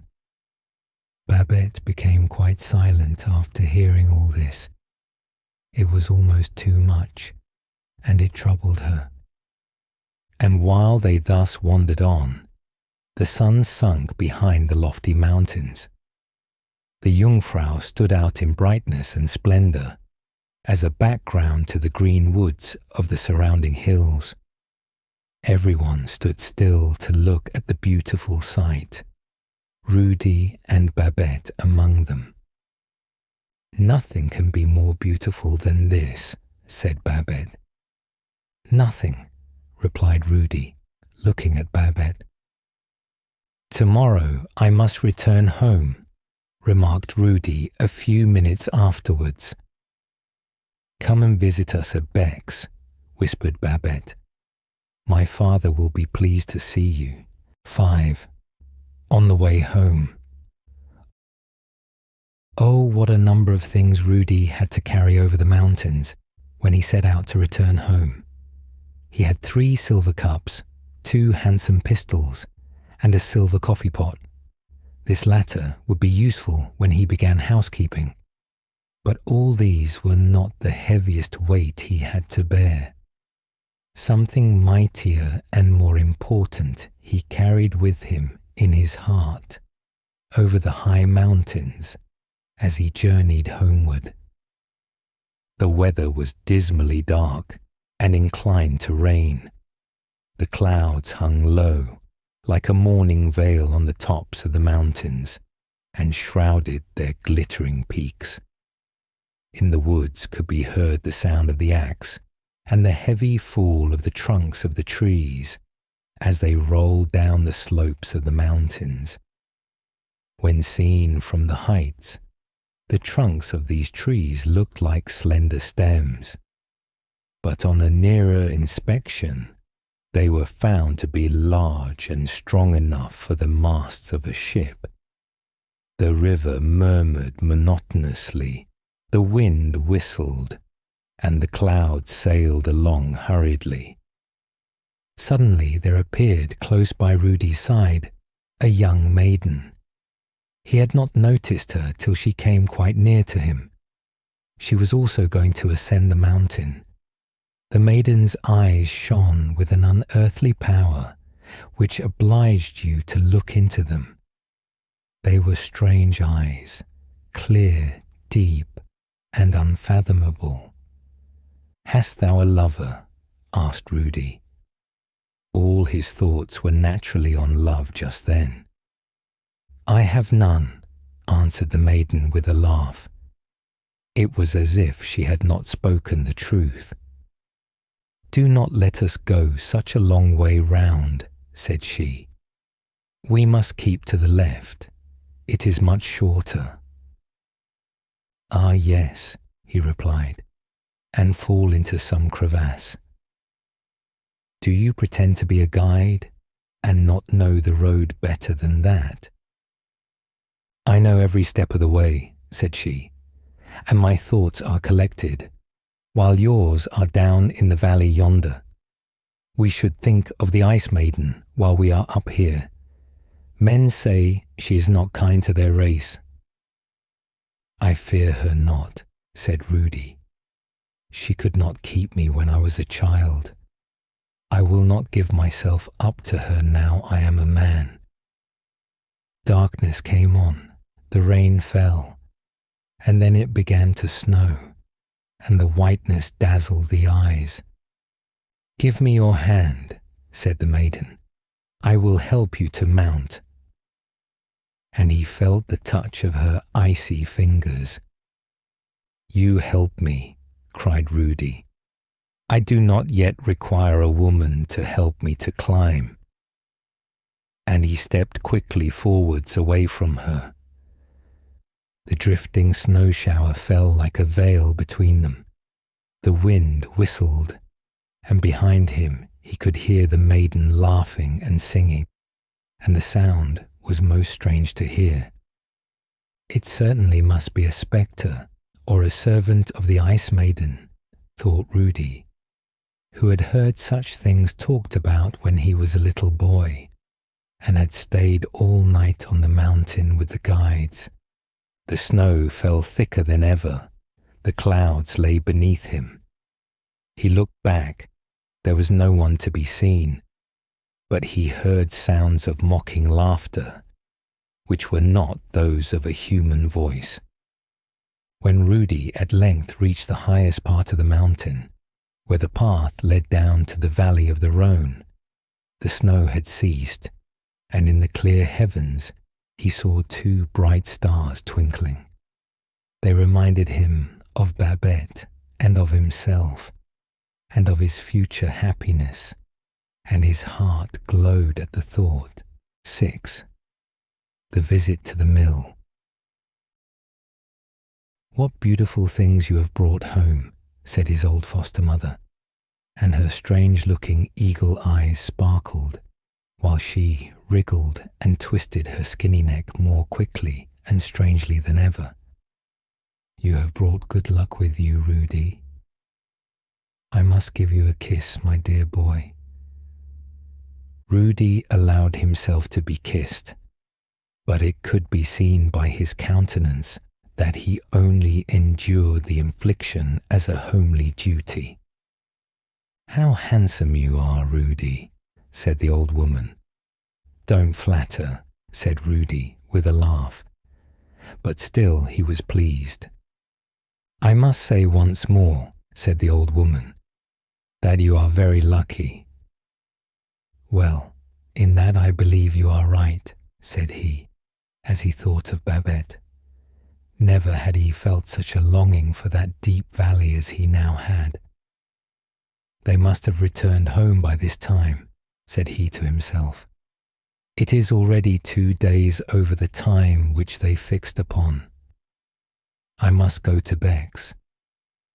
So Rudy set out to go to Beck's, and when he arrived there, he found the miller and his daughter at home.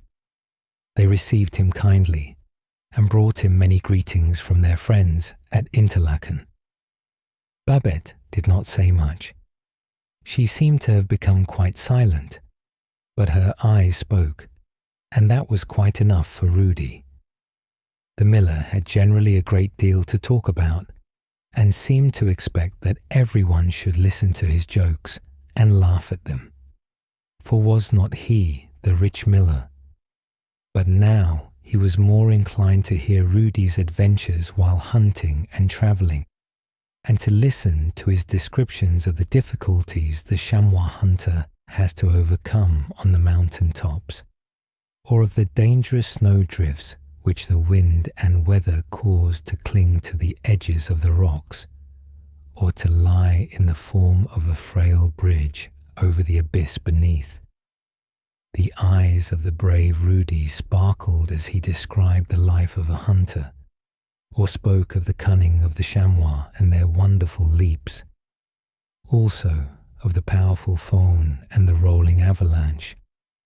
He noticed that the more he described, the more interested the miller became, especially when he spoke of the fierce vulture and of the royal eagle. Not far from Bex, in the Canton Valais, was an eagle's nest, more curiously built under a high overhanging rock. In this nest was a young eagle, but who would venture to take it? A young Englishman had offered Rudy a whole handful of gold if he would bring him the young eagle alive. "There is a limit to everything," was Rudy's reply. "The eagle could not be taken. It would be folly to attempt it." The wine was passed round freely, and the conversation kept up pleasantly. But the evening seemed too short for Rudy, although it was midnight when he left the miller's house. After this, his first visit, while the lights in the windows of the miller's house still twinkled through the green foliage, out through the open skylight came the parlour cat onto the roof, and along the water pipe walked the kitchen cat to meet her. "What is the news at the mill?" asked the parlour cat. "Here in the house there is secret love-making going on, which the father knows nothing about. Rudy and Babette have been treading on each other's paws under the table all the evening. They trod on my tail twice, but I did not mew. That would have attracted notice." "Well, I should have mewed," said the kitchen cat. "What might suit the kitchen would not suit the parlour," said the other.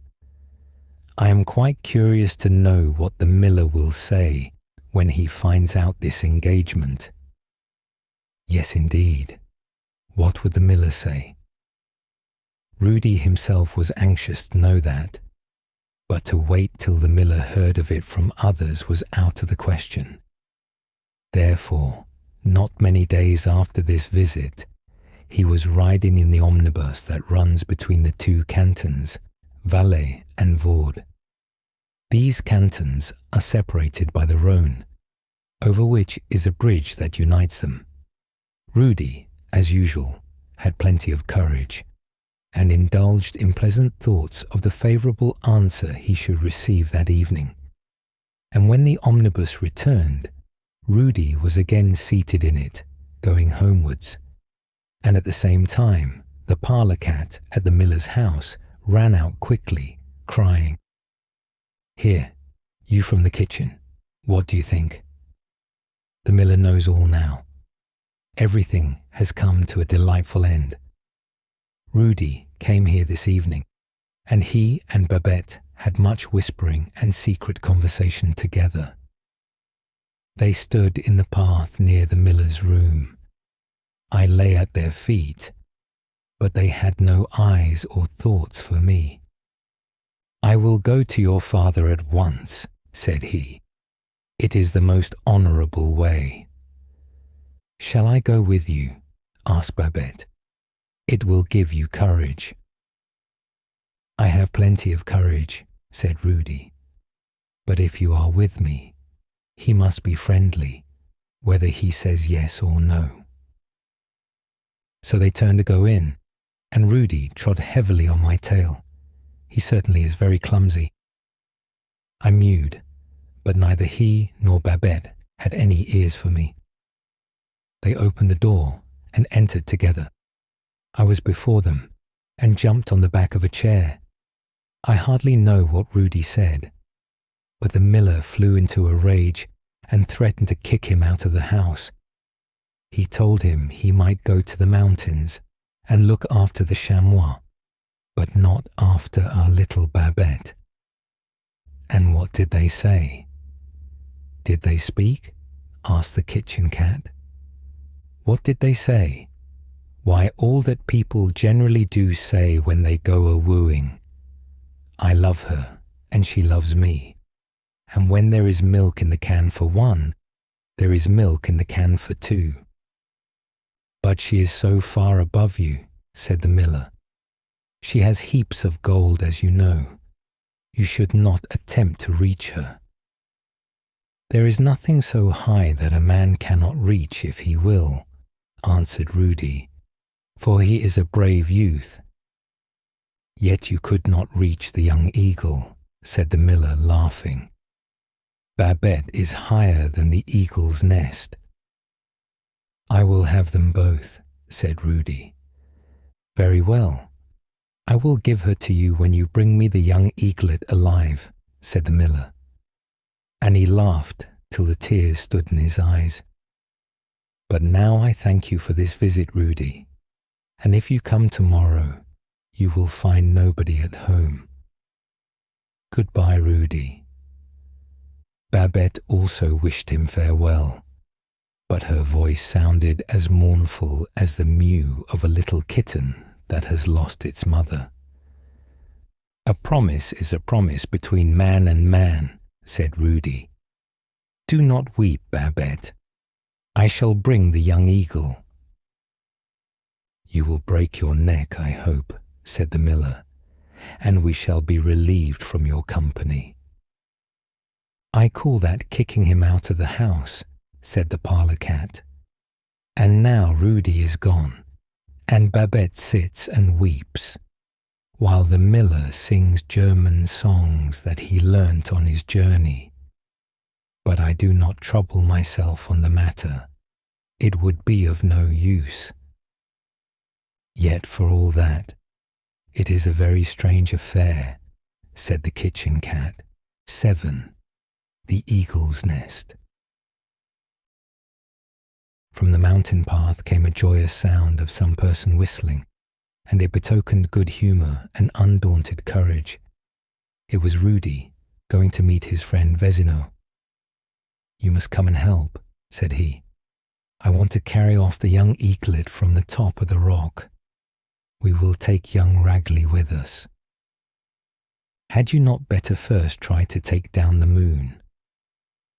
That would be quite as easy a task, said Vezino. You seem to be in good spirits. Yes, indeed I am. I am thinking of my wedding. But to be serious, I will tell you all about it, and how I am situated.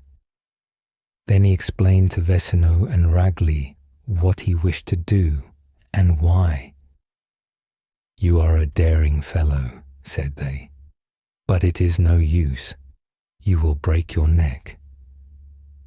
No one falls unless he is afraid, said Rudy. So at midnight they set out, carrying with them poles, ladders and ropes. The road lay amidst brushwood and underwood, over rolling stones, always upwards higher and higher in the dark night. Waters roared beneath them, or fell in cascades from above. Humid clouds were driving through the air as the hunters reached the precipitous ledge of the rock. It was even darker here, for the sides of the rocks almost met, and the light penetrated only through a small opening at the top. At a little distance from the edge could be heard the sound of the roaring, foaming waters in the yawning abyss beneath them. The three seated themselves on a stone to await in stillness the dawn of day, when the parent eagle would fly out, as it would be necessary to shoot the old bird before they could think of gaining possession of the young one. Rudy sat motionless, as if he had been part of the stone on which he sat. He held his gun ready to fire, with his eyes fixed steadily on the highest point of the cliff, where the eagle's nest lay concealed beneath the overhanging rock. The 3 hunters had a long time to wait. At last they heard a rustling, whirring sound above them, and a large, hovering object darkened the air. 2 guns were ready to aim at the dark body of the eagle as it rose from the nest. Then a shot was fired. For an instant the bird fluttered its wide-spreading wings, and seemed as if it would fill up the whole of the chasm, and drag down the hunters in its fall. But it was not so. The eagle sunk gradually into the abyss beneath, and the branches of trees and bushes were broken by its weight. Then the hunters roused themselves. 3 of the longest ladders were brought and bound together. The topmost ring of these ladders would just reach the edge of the rock which hung over the abyss, but no farther. The point beneath which the eagle's nest lay sheltered was much higher, and the sides of the rock were as smooth as a wall. After consulting together, they determined to bind together 2 more ladders, and to hoist them over the cavity, and so form a communication with the 3 beneath them, by binding the upper ones to the lower. With great difficulty, they contrived to drag the 2 ladders over the rock, and there they hung for some moments, swaying over the abyss. But no sooner had they fastened them together than Rudy placed his foot on the lowest step. It was a bitterly cold morning. Clouds of mist were rising from beneath, and Rudy stood on the lower step of the ladder, as a fly rests on a piece of swinging straw, which a bird may have dropped from the edge of the nest it was building on some tall factory chimney. But the fly could fly away if the straw was shaken. Rudy could only break his neck. The wind whistled around him, and beneath him the waters of the abyss, swelled by the thawing of the glaciers, those palaces of the Ice Maiden, foamed and roared in their rapid course. When Rudy began to ascend, the ladder trembled like the web of the spider, when it draws out the long, delicate threads. But as soon as he reached the 4th of the ladders, which had been bound together, he felt more confidence. He knew that they had been fastened securely by skillful hands. The 5th ladder, that appeared to reach the nest, was supported by the sides of the rock, yet it swung to and fro, and flapped about like a slender reed, and as if it had been bound by fishing lines. It seemed a most dangerous undertaking to ascend it, but Rudy knew how to climb. He had learnt that from the cat, and he had no fear. He did not observe Vertigo, who stood in the air behind him, trying to lay hold of him with his outstretched polypus arms.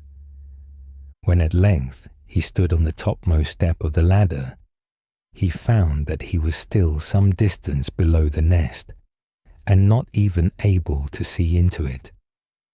Only by using his hands and climbing could he possibly reach it.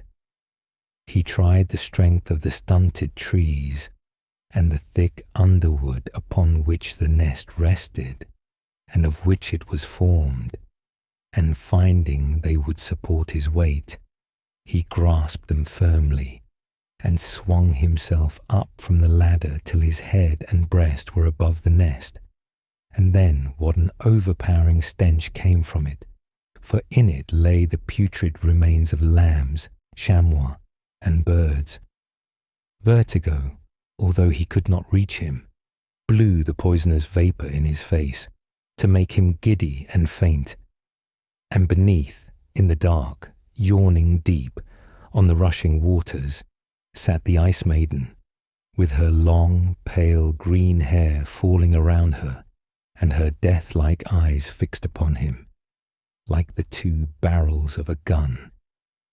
"I have thee now," she cried. In a corner of the eagle's nest sat the young eaglet, a large and powerful bird, though still unable to fly. Rudy fixed his eyes upon it, held on by one hand with all his strength, and with the other threw a noose round the young eagle. The string slipped to its legs. Rudy tightened it, and thus secured the bird alive. Then flinging the sling over his shoulder, so that the creature hung a good way down behind him, he prepared to descend with the help of a rope, and his foot soon touched safely the highest step of the ladder. Then Rudy, remembering his early lesson in climbing, "Hold fast and do not fear," descended carefully down the ladders, and at last stood safely on the ground with the young living eaglet, where he was received with loud shouts of joy and congratulations. 8. What fresh news the parlour cat had to tell. "There is what you asked for," said Rudy, as he entered the miller's house at Beck's, and placed on the floor a large basket.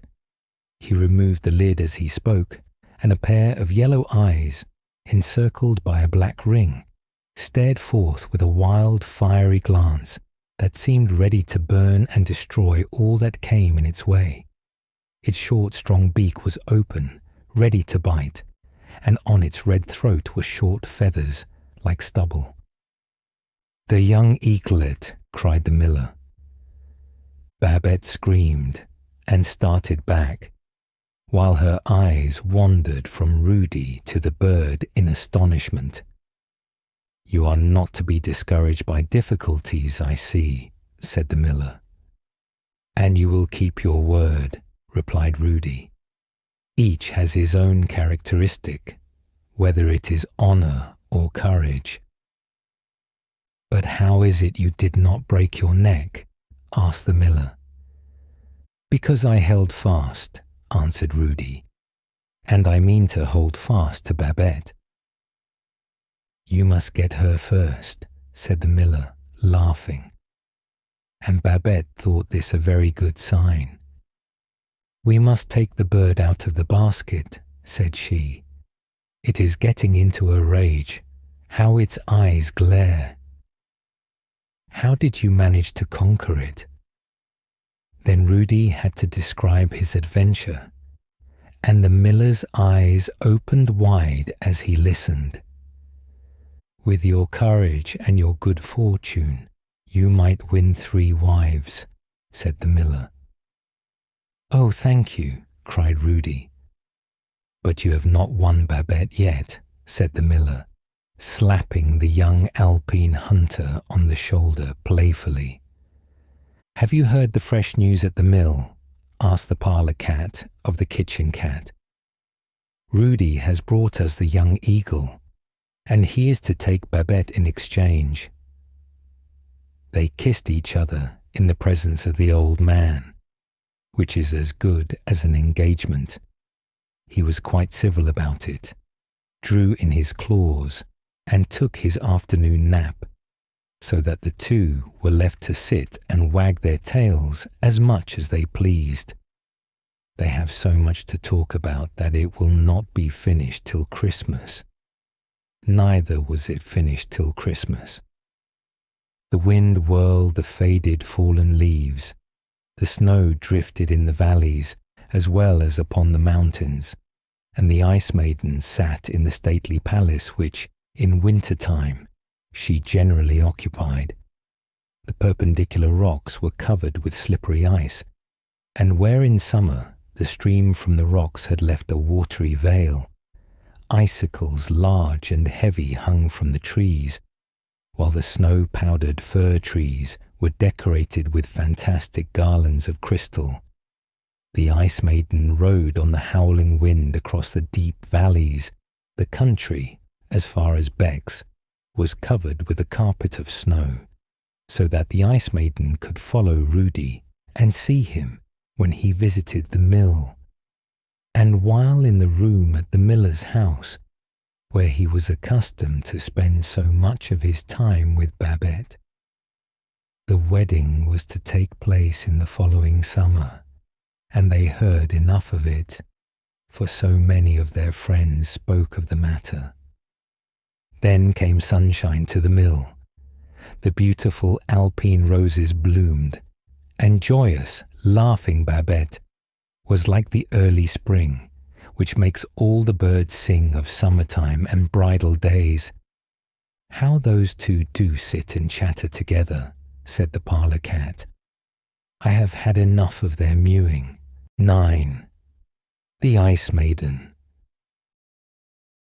The walnut and chestnut trees, which extend from the bridge of St. Maurice by the river Rhone to the shores of the Lake of Geneva, were already covered with the delicate green garlands of early spring, just bursting into bloom, while the Rhone rushed wildly from its source among the green glaciers, which form the ice palace of the Ice Maiden. She sometimes allows herself to be carried by the keen wind to the lofty snowfields, where she stretches herself in the sunshine on the soft snowy cushions. From thence she throws her far-seeing glance into the deep valley beneath, where human beings are busily moving about like ants on a stone in the sun. "Spirits of strength, as the children of the sun call you," cried the Ice Maiden, "ye are but worms. Let but a snowball roll, and you and your houses and your towns are crushed and swept away." And she raised her proud head and looked around her with eyes that flashed death from their glance. From the valley came a rumbling sound. Men were busily at work blasting the rocks to form tunnels and laying down roads for the railway. "They are playing at work underground like moles," said she. "They are digging passages beneath the earth, and the noise is like the reports of cannons. I shall throw down my palaces, for the clamour is louder than the roar of thunder." Then there ascended from the valley a thick vapour, which waved itself in the air like a fluttering veil. It rose as a plume of feathers from a steam engine, to which, on the lately opened railway, a string of carriages was linked, carriage to carriage, looking like a winding serpent. The train shot past with the speed of an arrow. "They play at being masters down there, those spirits of strength," exclaimed the Ice Maiden, "but the powers of nature are still the rulers." And she laughed and sang till her voice sounded through the valley, and people said it was the rolling of an avalanche. But the children of the sun sang in louder strains in praise of the mind of man, which can span the sea as with a yoke, can level mountains and fill up valleys.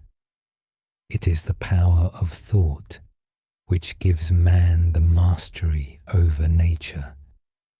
Just at this moment there came across the snowfield where the Ice Maiden sat a party of travellers. They had bound themselves fast to each other, so that they looked like one large body on the slippery plains of ice encircling the deep abyss.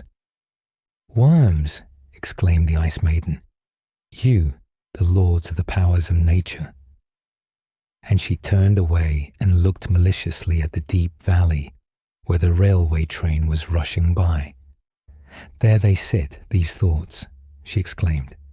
"There they sit in their power over nature's strength. I see them all. One sits proudly apart like a king. Others sit together in a group. Yonder, half of them are asleep, and when the steam dragon stops, they will get out and go their way. The thoughts go forth into the world." And she laughed. "There goes another avalanche," said those in the valley beneath. "It will not reach us," said two who sat together behind the steam dragon. "Two hearts and one beat," as people say. They were Rudy and Babette, and the miller was with them. "I am like the luggage," said he. I am here as a necessary appendage."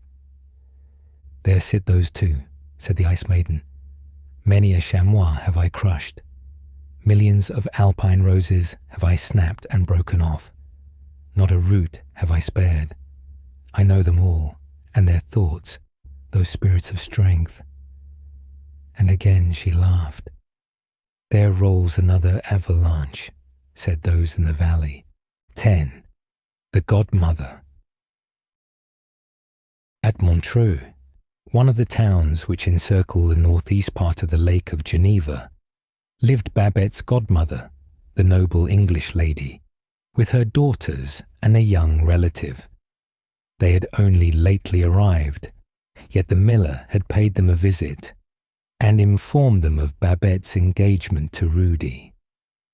The whole story of their meeting at Interlachen and his brave adventure with the eaglet were related to them, and they were all very much interested and as pleased about Rudy and Babette as the miller himself. The three were invited to come to Montreux. It was but right for Babette to become acquainted with her godmother, who wished to see her very much. A steamboat started from the town of Villeneuve at one end of the Lake of Geneva and arrived at Bernex, a little town beyond Montreux, in about half an hour. And in this boat, the miller, with his daughter and Rudy, set out to visit her godmother. They passed the coast, which has been so celebrated in song.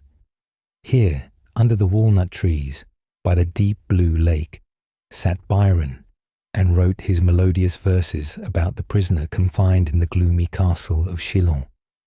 Here, where Clarens, with its weeping willows, is reflected in the clear water, wandered Rousseau, dreaming of Eloise. The river Rhône glides gently by beneath the lofty snow-capped hills of Savoy, and not far from its mouth lies a little island in the lake, so small that, seen from the shore, it looks like a ship. The surface of the island is rocky, and about 100 years ago, a lady caused the ground to be covered with earth, in which 3 acacia trees were planted, and the whole enclosed with stone walls. The acacia trees now overshadow every part of the island. Babette was enchanted with the spot. It seemed to her the most beautiful object in the whole voyage, and she thought how much she should like to land there. But the steamship passed it by and did not stop till it reached Bernex. The little party walked slowly from this place to Montreux, passing the sunlit walls with which the vineyards of the little mountain town of Montreux are surrounded, and peasants' houses overshadowed by fig trees, with gardens in which grow the laurel and the cypress. Halfway up the hill stood the boarding house in which Babette's godmother resided. She was received most cordially. Her godmother was a very friendly woman, with a round, smiling countenance. When a child, her head must have resembled one of Raphael's cherubs. It was still an angelic face, with its white locks of silvery hair. The daughters were tall, elegant, slender maidens. The young cousin, whom they had brought with them, was dressed in white from head to foot. He had golden hair and golden whiskers, large enough to be divided amongst 3 gentlemen, and he began immediately to pay the greatest attention to Babette. Richly bound books, notepaper, and drawings lay on the large table. The balcony window stood open, and from it could be seen the beautiful, wide, extended lake, the water so clear and still that the mountains of Savoy, with their villages, woods, and snow-crowned peaks, were clearly reflected in it. Rudy, who was usually so lively and brave, did not in the least feel himself at home. He acted as if he were walking on peas, over a slippery floor. How long and wearisome the time appeared. It was like being in a treadmill. And then they went out for a walk, which was very slow and tedious. 2 steps forward and 1 backwards had Rudy to take to keep pace with the others. They walked down to Chillon and went over the old castle on the rocky island.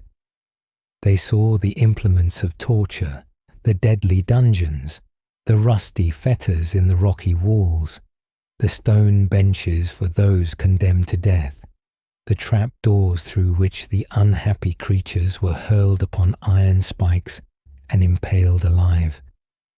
They called looking at all these a pleasure. It certainly was the right place to visit. Byron's poetry had made it celebrated in the world. Rudy could only feel that it was a place of execution. He leaned against the stone framework of the window and gazed down into the deep blue water and over to the little island with the 3 acacias, and wished himself there, away and free from the whole chattering party.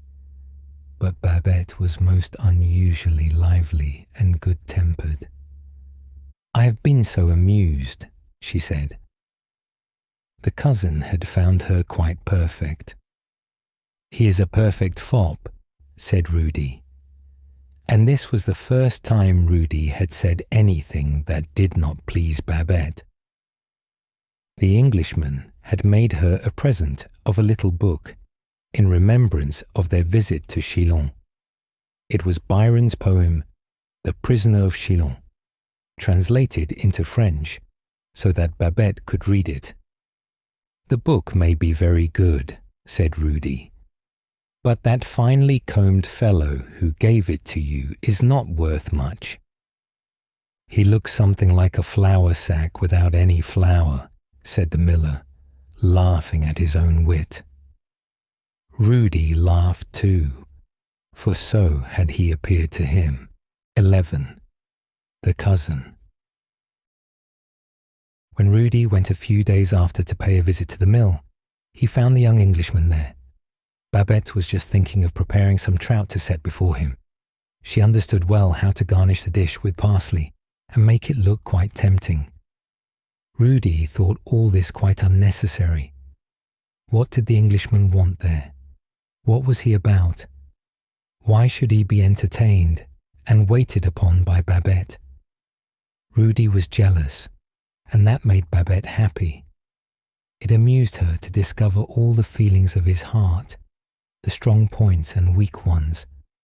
Love was to her as yet only a pastime, and she played with Rudy's whole heart. At the same time, it must be acknowledged that her fortune, her whole life, her inmost thoughts, her best and most noble feelings in this world were all for him. Still, the more gloomy he looked, the more her eyes laughed. She could almost have kissed the fair Englishman with the golden whiskers, if by so doing she could have put Rudy in a rage and made him run out of the house. That would have proved how much he loved her. All this was not right in Babette, but she was only 19 years of age, and she did not reflect on what she did. Neither did she think that her conduct would appear to the young Englishman as light, and not even becoming the modest and much-loved daughter of the miller. The mill at Bex stood in the highway, which passed under the snow-clad mountains, and not far from a rapid mountain stream, whose waters seemed to have been lashed into a foam like soapsuds. This stream, however, did not pass near enough to the mill, and therefore the mill wheel was turned by a smaller stream which tumbled down the rocks on the opposite side, where it was opposed by a stone mill dam, and obtained greater strength and speed, till it fell into a large basin, and from thence through a channel to the mill wheel. This channel sometimes overflowed, and made the path so slippery that any one passing that way might easily fall in. and be carried towards the mill wheel with frightful rapidity. Such a catastrophe nearly happened to the young Englishman. He had dressed himself in white clothes like a miller's man, and was climbing the path to the miller's house. But he had never been taught to climb, and therefore slipped, and nearly went in head foremost. He managed, however, to scramble out with wet sleeves and bespattered trousers. Still, wet and splashed with mud, he contrived to reach Babette's window, to which he had been guided by the light that shone from it. Here he climbed the old linden tree that stood near it, and began to imitate the voice of an owl, the only bird he could venture to mimic. Babette heard the noise and glanced through the thin window curtain. But when she saw the man in white and guessed who he was, her little heart beat with terror as well as anger. She quickly put out the light, felt if the fastening of the window was secure, and then left him to howl as long as he liked. How dreadful it would be, thought Babette, if Rudy were here in the house. But Rudy was not in the house. No, it was much worse. He was outside, standing just under the linden tree. He was speaking loud, angry words. He could fight, and there might be murder. Babette opened the window in alarm and called Rudy's name. She told him to go away. She did not wish him to remain there. "You do not wish me to stay," cried he. "Then this is an appointment you expected. This good friend whom you prefer to me. Shame on you, Babette." "You are detestable," exclaimed Babette, bursting into tears. "Go away. I hate you." "I have not deserved this," said Rudy, as he turned away, his cheeks burning and his heart like fire. Babette threw herself on the bed and wept bitterly. "So much as I loved thee, Rudy, and yet thou canst think ill of me."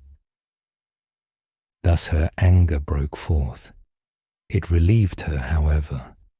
Otherwise, she would have been more deeply grieved. But now she could sleep soundly, as youth only can sleep. 12. Evil powers. Rudy left Bex and took his way home along the mountain path. The air was fresh but cold, for here, amidst the deep snow, the Ice Maiden reigned. He was so high up that the large trees beneath him, with their thick foliage, appeared like garden plants, and the pines and bushes even less. The alpine roses grew near the snow, which lay in detached stripes, and looked like linen laid out to bleach. A blue gentian grew in his path, and he crushed it with the butt end of his gun. A little higher up, he espied 2 chamois. Rudy's eyes glistened, and his thoughts flew at once in a different direction. But he was not near enough to take a sure aim. He ascended still higher, to a spot where a few rough blades of grass grew between the blocks of stone, and the chamois passed quietly on over the snowfields. Rudy walked hurriedly, while the clouds of mist gathered round him. Suddenly, he found himself on the brink of a precipitous rock. The rain was falling in torrents. He felt a burning thirst, his head was hot, and his limbs trembled with cold. He seized his hunting flask, but it was empty. He had not thought of filling it before ascending the mountain. He had never been ill in his life, nor ever experienced such sensations as those he now felt. He was so tired that he could scarcely resist lying down at his full length to sleep, although the ground was flooded with the rain. Yet when he tried to rouse himself a little, every object around him danced and trembled before his eyes. Suddenly he observed in the doorway of a hut newly built under the rock a young maiden.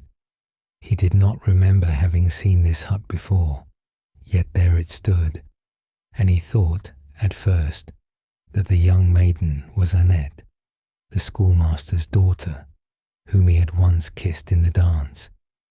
The maiden was not Annette, yet it seemed as if he had seen her somewhere before, perhaps near Grindelwald, on the evening of his return home from Interlaken after the shooting match. "How did you come here?" he asked. "I am at home," she replied. "I am watching my flocks." "Your flocks?" he exclaimed. "Where do they find pasture?" "There is nothing here but snow and rocks." "Much you know of what grows here," she replied, laughing.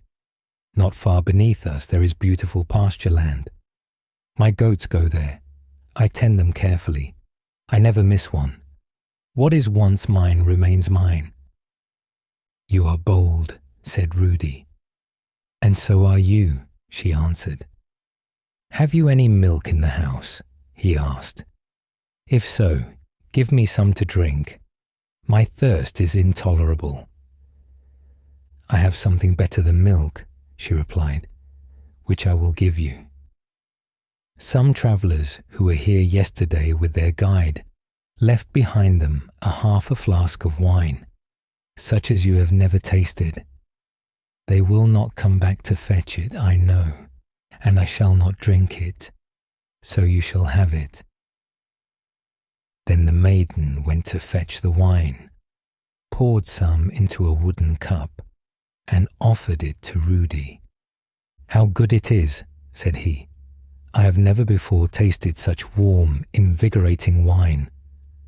And his eyes sparkled with new life. A glow diffused itself over his frame. It seemed as if every sorrow, every oppression were banished from his mind, and a fresh, free nature was stirring within him. "You are surely Annette, the schoolmaster's daughter," cried he. "Will you give me a kiss?" "Yes, if you will give me that beautiful ring which you wear on your finger." "My betrothal ring," he replied. "Yes, just so," said the maiden, as she poured out some more wine and held it to his lips. Again he drank, and a living joy streamed through every vein. "The whole world is mine. Why therefore should I grieve?" thought he.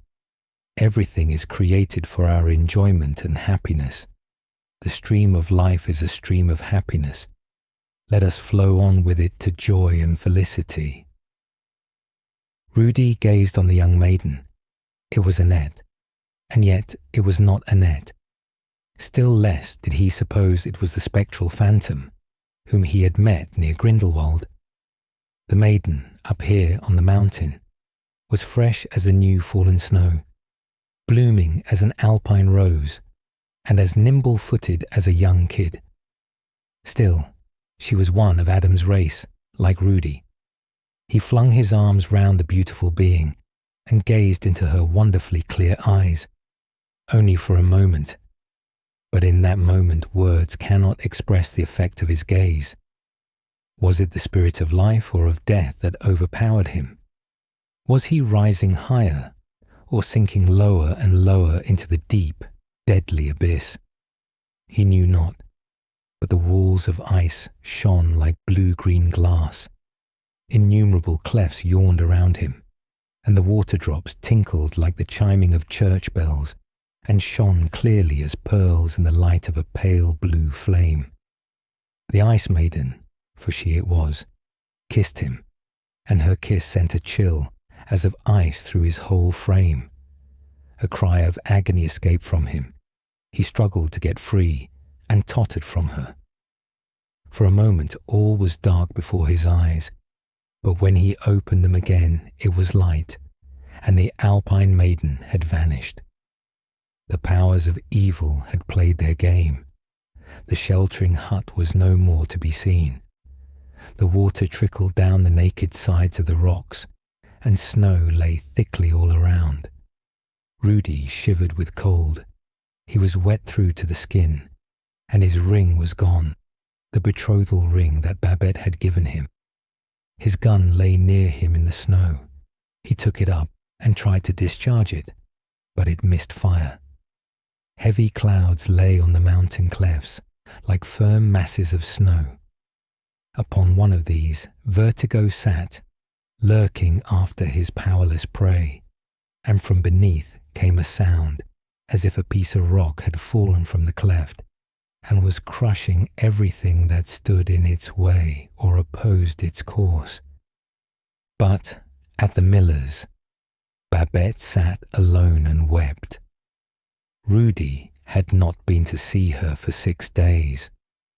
He who was in the wrong, and who ought to ask her forgiveness. For did she not love him with her whole heart? 13. At the mill. What strange creatures human beings are, said the parlour cat to the kitchen cat. Babette and Rudy have fallen out with each other. She sits and cries, and he thinks no more about her. That does not please me to hear, said the kitchen cat. Nor me either, replied the parlour cat, but I do not take it to heart. Babette may fall in love with the red whiskers if she likes, but he has not been here since he tried to get on the roof. The powers of evil carry on their game both around us and within us. Rudy knew this and thought a great deal about it. What was it that had happened to him on the mountain? Was it really a ghostly apparition or a fever dream? Rudy knew nothing of fever or any other ailment, but while he judged Babette, he began to examine his own conduct. He had allowed wild thoughts to chase each other in his heart and a fierce tornado to break loose. Could he confess to Babette indeed every thought which in the hour of temptation might have led him to wrongdoing? He had lost her ring, and that very loss had won him back to her. Could she expect him to confess? He felt as if his heart would break while he thought of it, and while so many memories lingered on his mind. He saw her again, as she once stood before him, a laughing, spirited child. Many loving words, which she had spoken to him out of the fullness of her love, came like a ray of sunshine into his heart, and soon it was all sunshine as he thought of Babette. But she must also confess she was wrong, that she should do. He went to the mill. He went to confession. It began with a kiss, and ended with Rudy being considered the offender. It was such a great fault to doubt Babette's truth. It was most abominable of him. Such mistrust, such violence, would cause them both great unhappiness. This certainly was very true, she knew that, and therefore Babette preached him a little sermon, with which she was herself much amused, and during the preaching of which she looked quite lovely. She acknowledged, however, that on one point Rudy was right. Her godmother's nephew was a fop. She intended to burn the book which he had given her, so that not the slightest thing should remain to remind her of him. Well, that quarrel is all over, said the kitchen cat. Rudy is come back, and they are friends again, which they say is the greatest of all pleasures.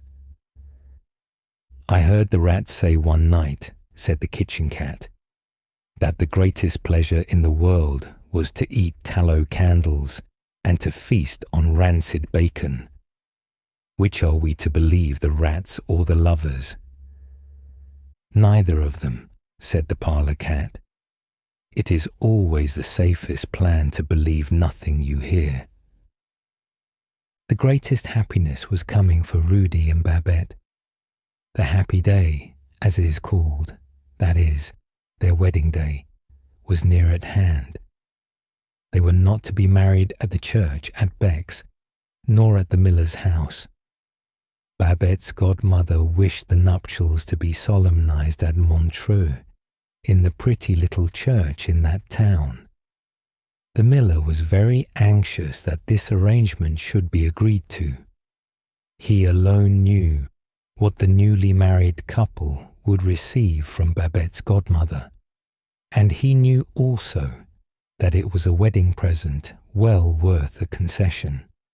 The day was fixed, and they were to travel as far as Villeneuve the evening before, to be in time for the steamer which sailed in the morning for Montreux, and the godmother's daughters were to dress and adorn the bride. "Here in this house there ought to be a wedding day kept," said the parlour cat, "or else I would not give a mew for the whole affair."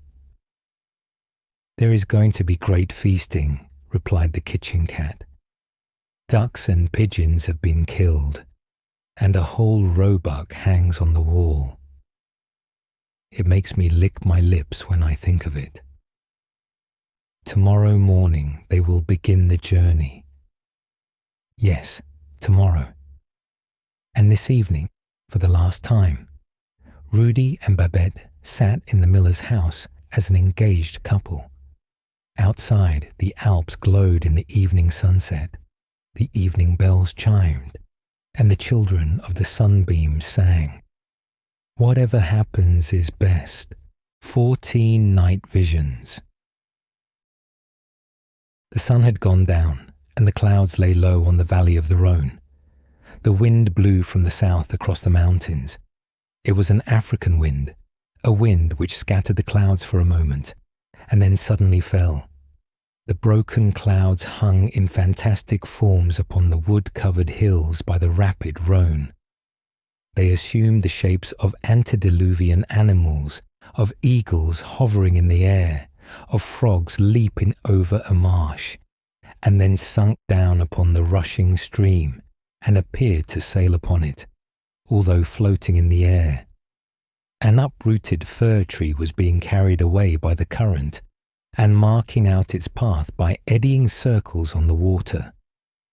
Vertigo and his sisters were dancing upon it and raising these circles on the foaming river. The moon lighted up the snow on the mountain tops, shone on the dark woods, and on the drifting clouds those fantastic forms which at night might be taken for spirits of the powers of nature. The mountain dweller saw them through the panes of his little window. They sailed in hosts before the Ice Maiden as she came out of her palace of ice. Then she seated herself on the trunk of the fir tree as on a broken skiff, and the water from the glaciers carried her down the river to the open lake. "The wedding guests are coming," sounded from air and sea. These were the sights and sounds without. Within there were visions, for Babette had a wonderful dream. She dreamt that she had been married to Rudy for many years, and that one day when he was out chamois hunting, and she alone in their dwelling at home, the young Englishman with the golden whiskers sat with her. His eyes were quite eloquent, and his words possessed a magic power. He offered her his hand, and she was obliged to follow him. They went out of the house and stepped downwards, always downwards, and it seemed to Babette as if she had a weight on her heart, which continually grew heavier. She felt she was committing a sin against Rudy, a sin against God. Suddenly she found herself forsaken, her clothes torn by the thorns, and her hair grey.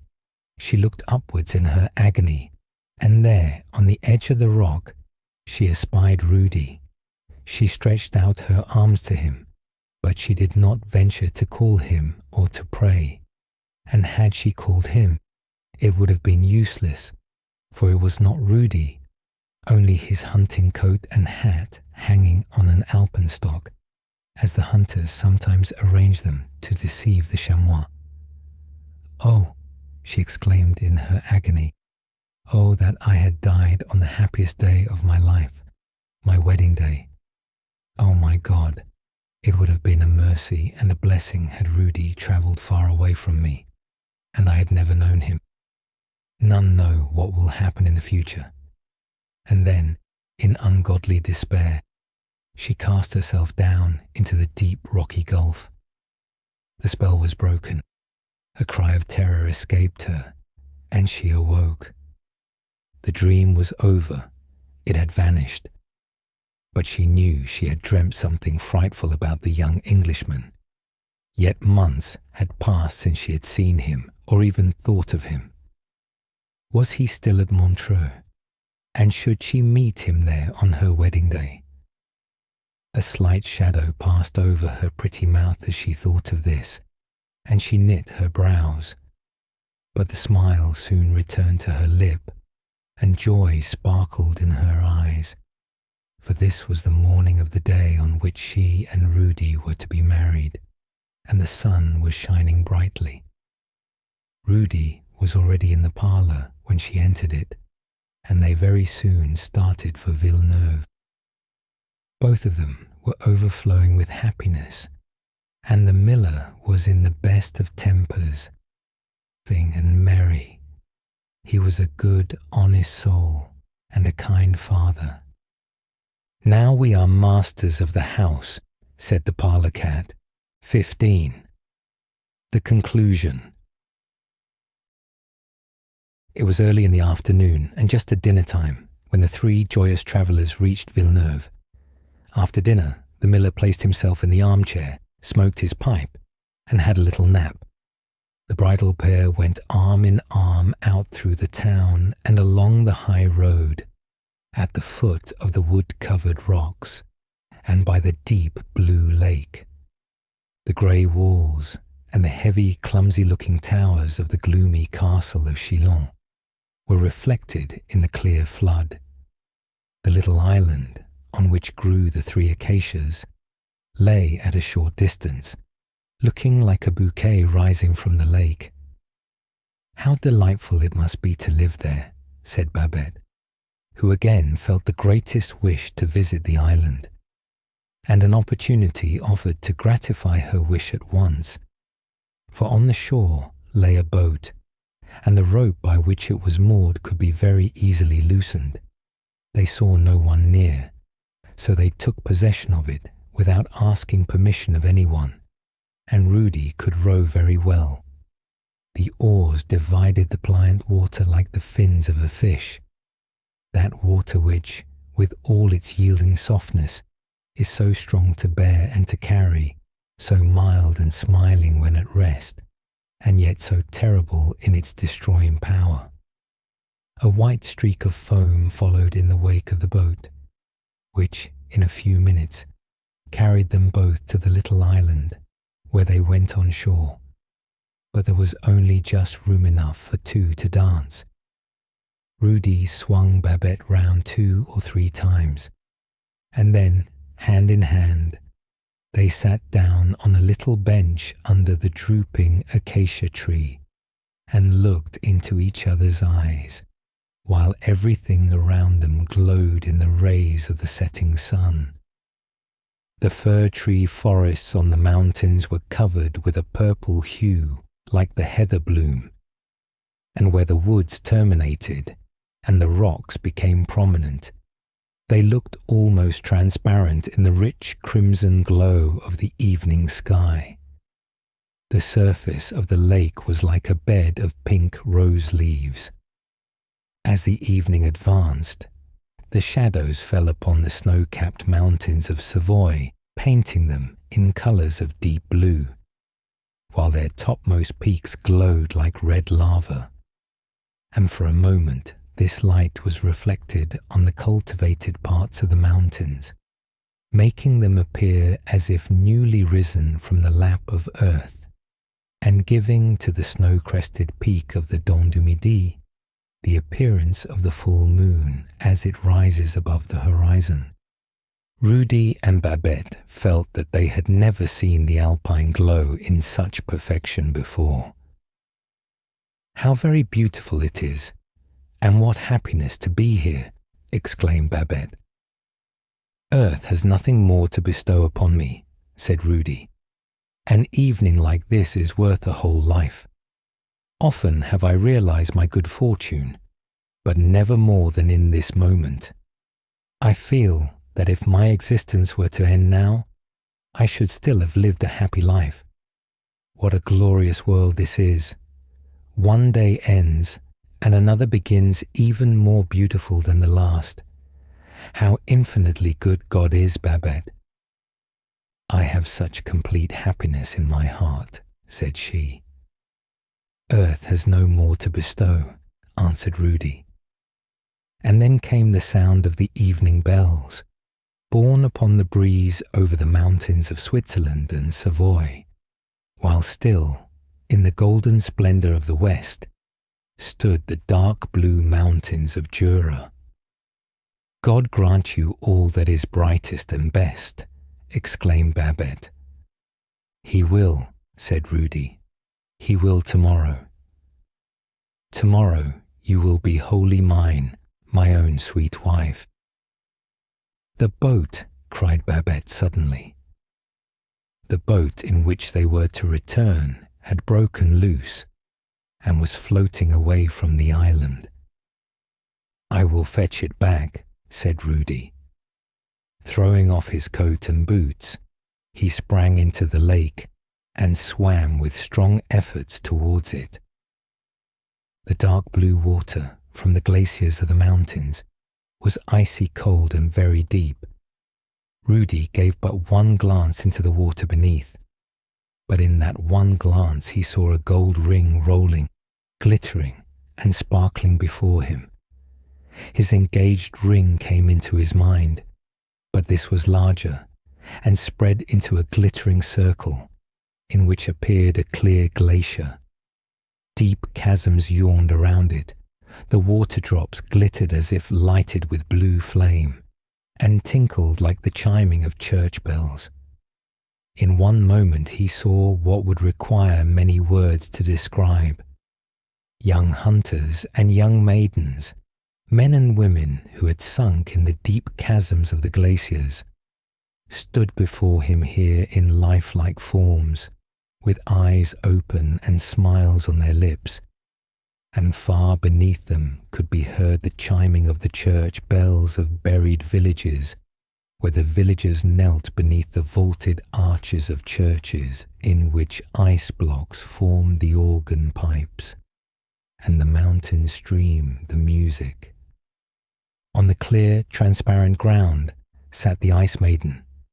She raised herself towards Rudy and kissed his feet, and instantly a cold, deathly chill, like an electric shock, passed through his limbs. Ice or fire? It was impossible to tell. The shock was so instantaneous. Mine, mine, sounded around him and within him. I kissed thee when thou wert a little child. I once kissed thee on the mouth, and now I have kissed thee from heel to toe. Thou art wholly mine. And then he disappeared in the clear blue water. All was still. The church bells were silent. The last tone floated away with the last red glimmer on the evening clouds. Thou art mine sounded from the depths below, but from the heights above, from the eternal world, also sounded the words, Thou art mine. Happy was he thus to pass from life to life, from earth to heaven. A cord was loosened, and tones of sorrow burst forth. The icy kiss of death had overcome the perishable body. It was but the prelude before life's real drama could begin, the discord which was quickly lost in harmony. Do you think this a sad story? Poor Babette. For her, it was unspeakable anguish. The boat drifted farther and farther away. No one on the opposite shore knew that the betrothed pair had gone over to the little island.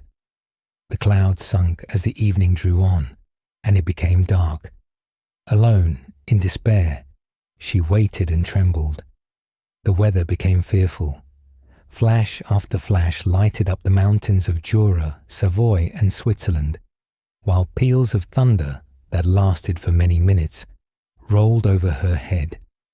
The lightning was so vivid that every single vine stem could be seen for a moment as distinctly as in the sunlight at noonday, and then all was veiled in darkness. It flashed across the lake in winding zigzag lines, lighting it up on all sides, while the echoes of the thunder grew louder and stronger. On land, the boats were all carefully drawn up on the beach. Every living thing sought shelter, and at length the rain poured down in torrents. "Where can Rudy and Babette be in this awful weather?" said the miller. Poor Babette sat with her hands clasped and her head bowed down, dumb with grief. She had ceased to weep and cry for help. "In the deep water," she said to herself. "Far down he lies, as if beneath a glacier." Deep in her heart rested the memory of what Rudy had told her of the death of his mother and of his own recovery, even after he had been taken up as dead from the cleft in the glacier. "Ah," she thought, "the Ice Maiden has him at last." Suddenly there came a flash of lightning, as dazzling as the rays of the sun on the white snow. The lake rose for a moment like a shining glacier, and before Babette stood the pallid, glittering, majestic form of the Ice Maiden, and at her feet lay Rudy's corpse. "Mine," she cried, and again all was darkness around the heaving water. "How cruel," murmured Babette. "Why should he die just as the day of happiness drew near? Merciful God, enlighten my understanding, shed light upon my heart, for I cannot comprehend the arrangements of thy providence, even while I bow to the decree of thy almighty wisdom and power." And God did enlighten her heart. A sudden flash of thought, like a ray of mercy, recalled her dream of the preceding night. All was vividly represented before her. She remembered the words and wishes she had then expressed, that what was best for her and for Rudy she might piously submit to. "Woe is me," she said. "Was the germ of sin really in my heart? Was my dream a glimpse into the course of my future life, whose thread must be violently broken to rescue me from sin? O miserable creature that I am!" Thus she sat lamenting in the dark night, while through the deep stillness the last words of Rudy seemed to ring in her ears. "This earth has nothing more to bestow." Words, uttered in the fullness of joy, were again heard amid the depths of sorrow. Years have passed since this sad event happened. The shores of the peaceful lake still smile in beauty. The vines are full of luscious grapes. Steamboats with waving flags pass swiftly by. Pleasure boats, with their swelling sails, skim lightly over the watery mirror like white butterflies. The railway is open beyond Chillon and goes far into the deep valley of the Rhône. At every station, strangers alight with red-bound guidebooks in their hands, in which they read of every place worth seeing. They visit Chillon and observe on the lake the little island with the 3 acacias, and then read in their guidebook the story of the bridal pair who, in the year 1856, rode over to it. They read that the two were missing till the next morning, when some people on the shore heard the despairing cries of the bride and went to her assistance, and by her were told of the bridegroom's fate. But the guidebook does not speak of Babette's quiet life afterwards with her father, not at the mill, strangers dwell there now, but in a pretty house in a row near the station. On many an evening she sits at her window and looks out over the chestnut trees to the snow-capped mountains on which Rudy once roamed. She looks at the alpine glow in the evening sky, which is caused by the children of the sun retiring to rest on the mountain tops. And again they breathe their song of the traveller whom the whirlwind could deprive of his cloak, but not of his life. There is a rosy tint on the mountain snow, and there are rosy gleams in each heart in which dwells the thought, God permits nothing to happen which is not the best for us. But this is not often revealed to all, as it was revealed to Babette in her wonderful dream.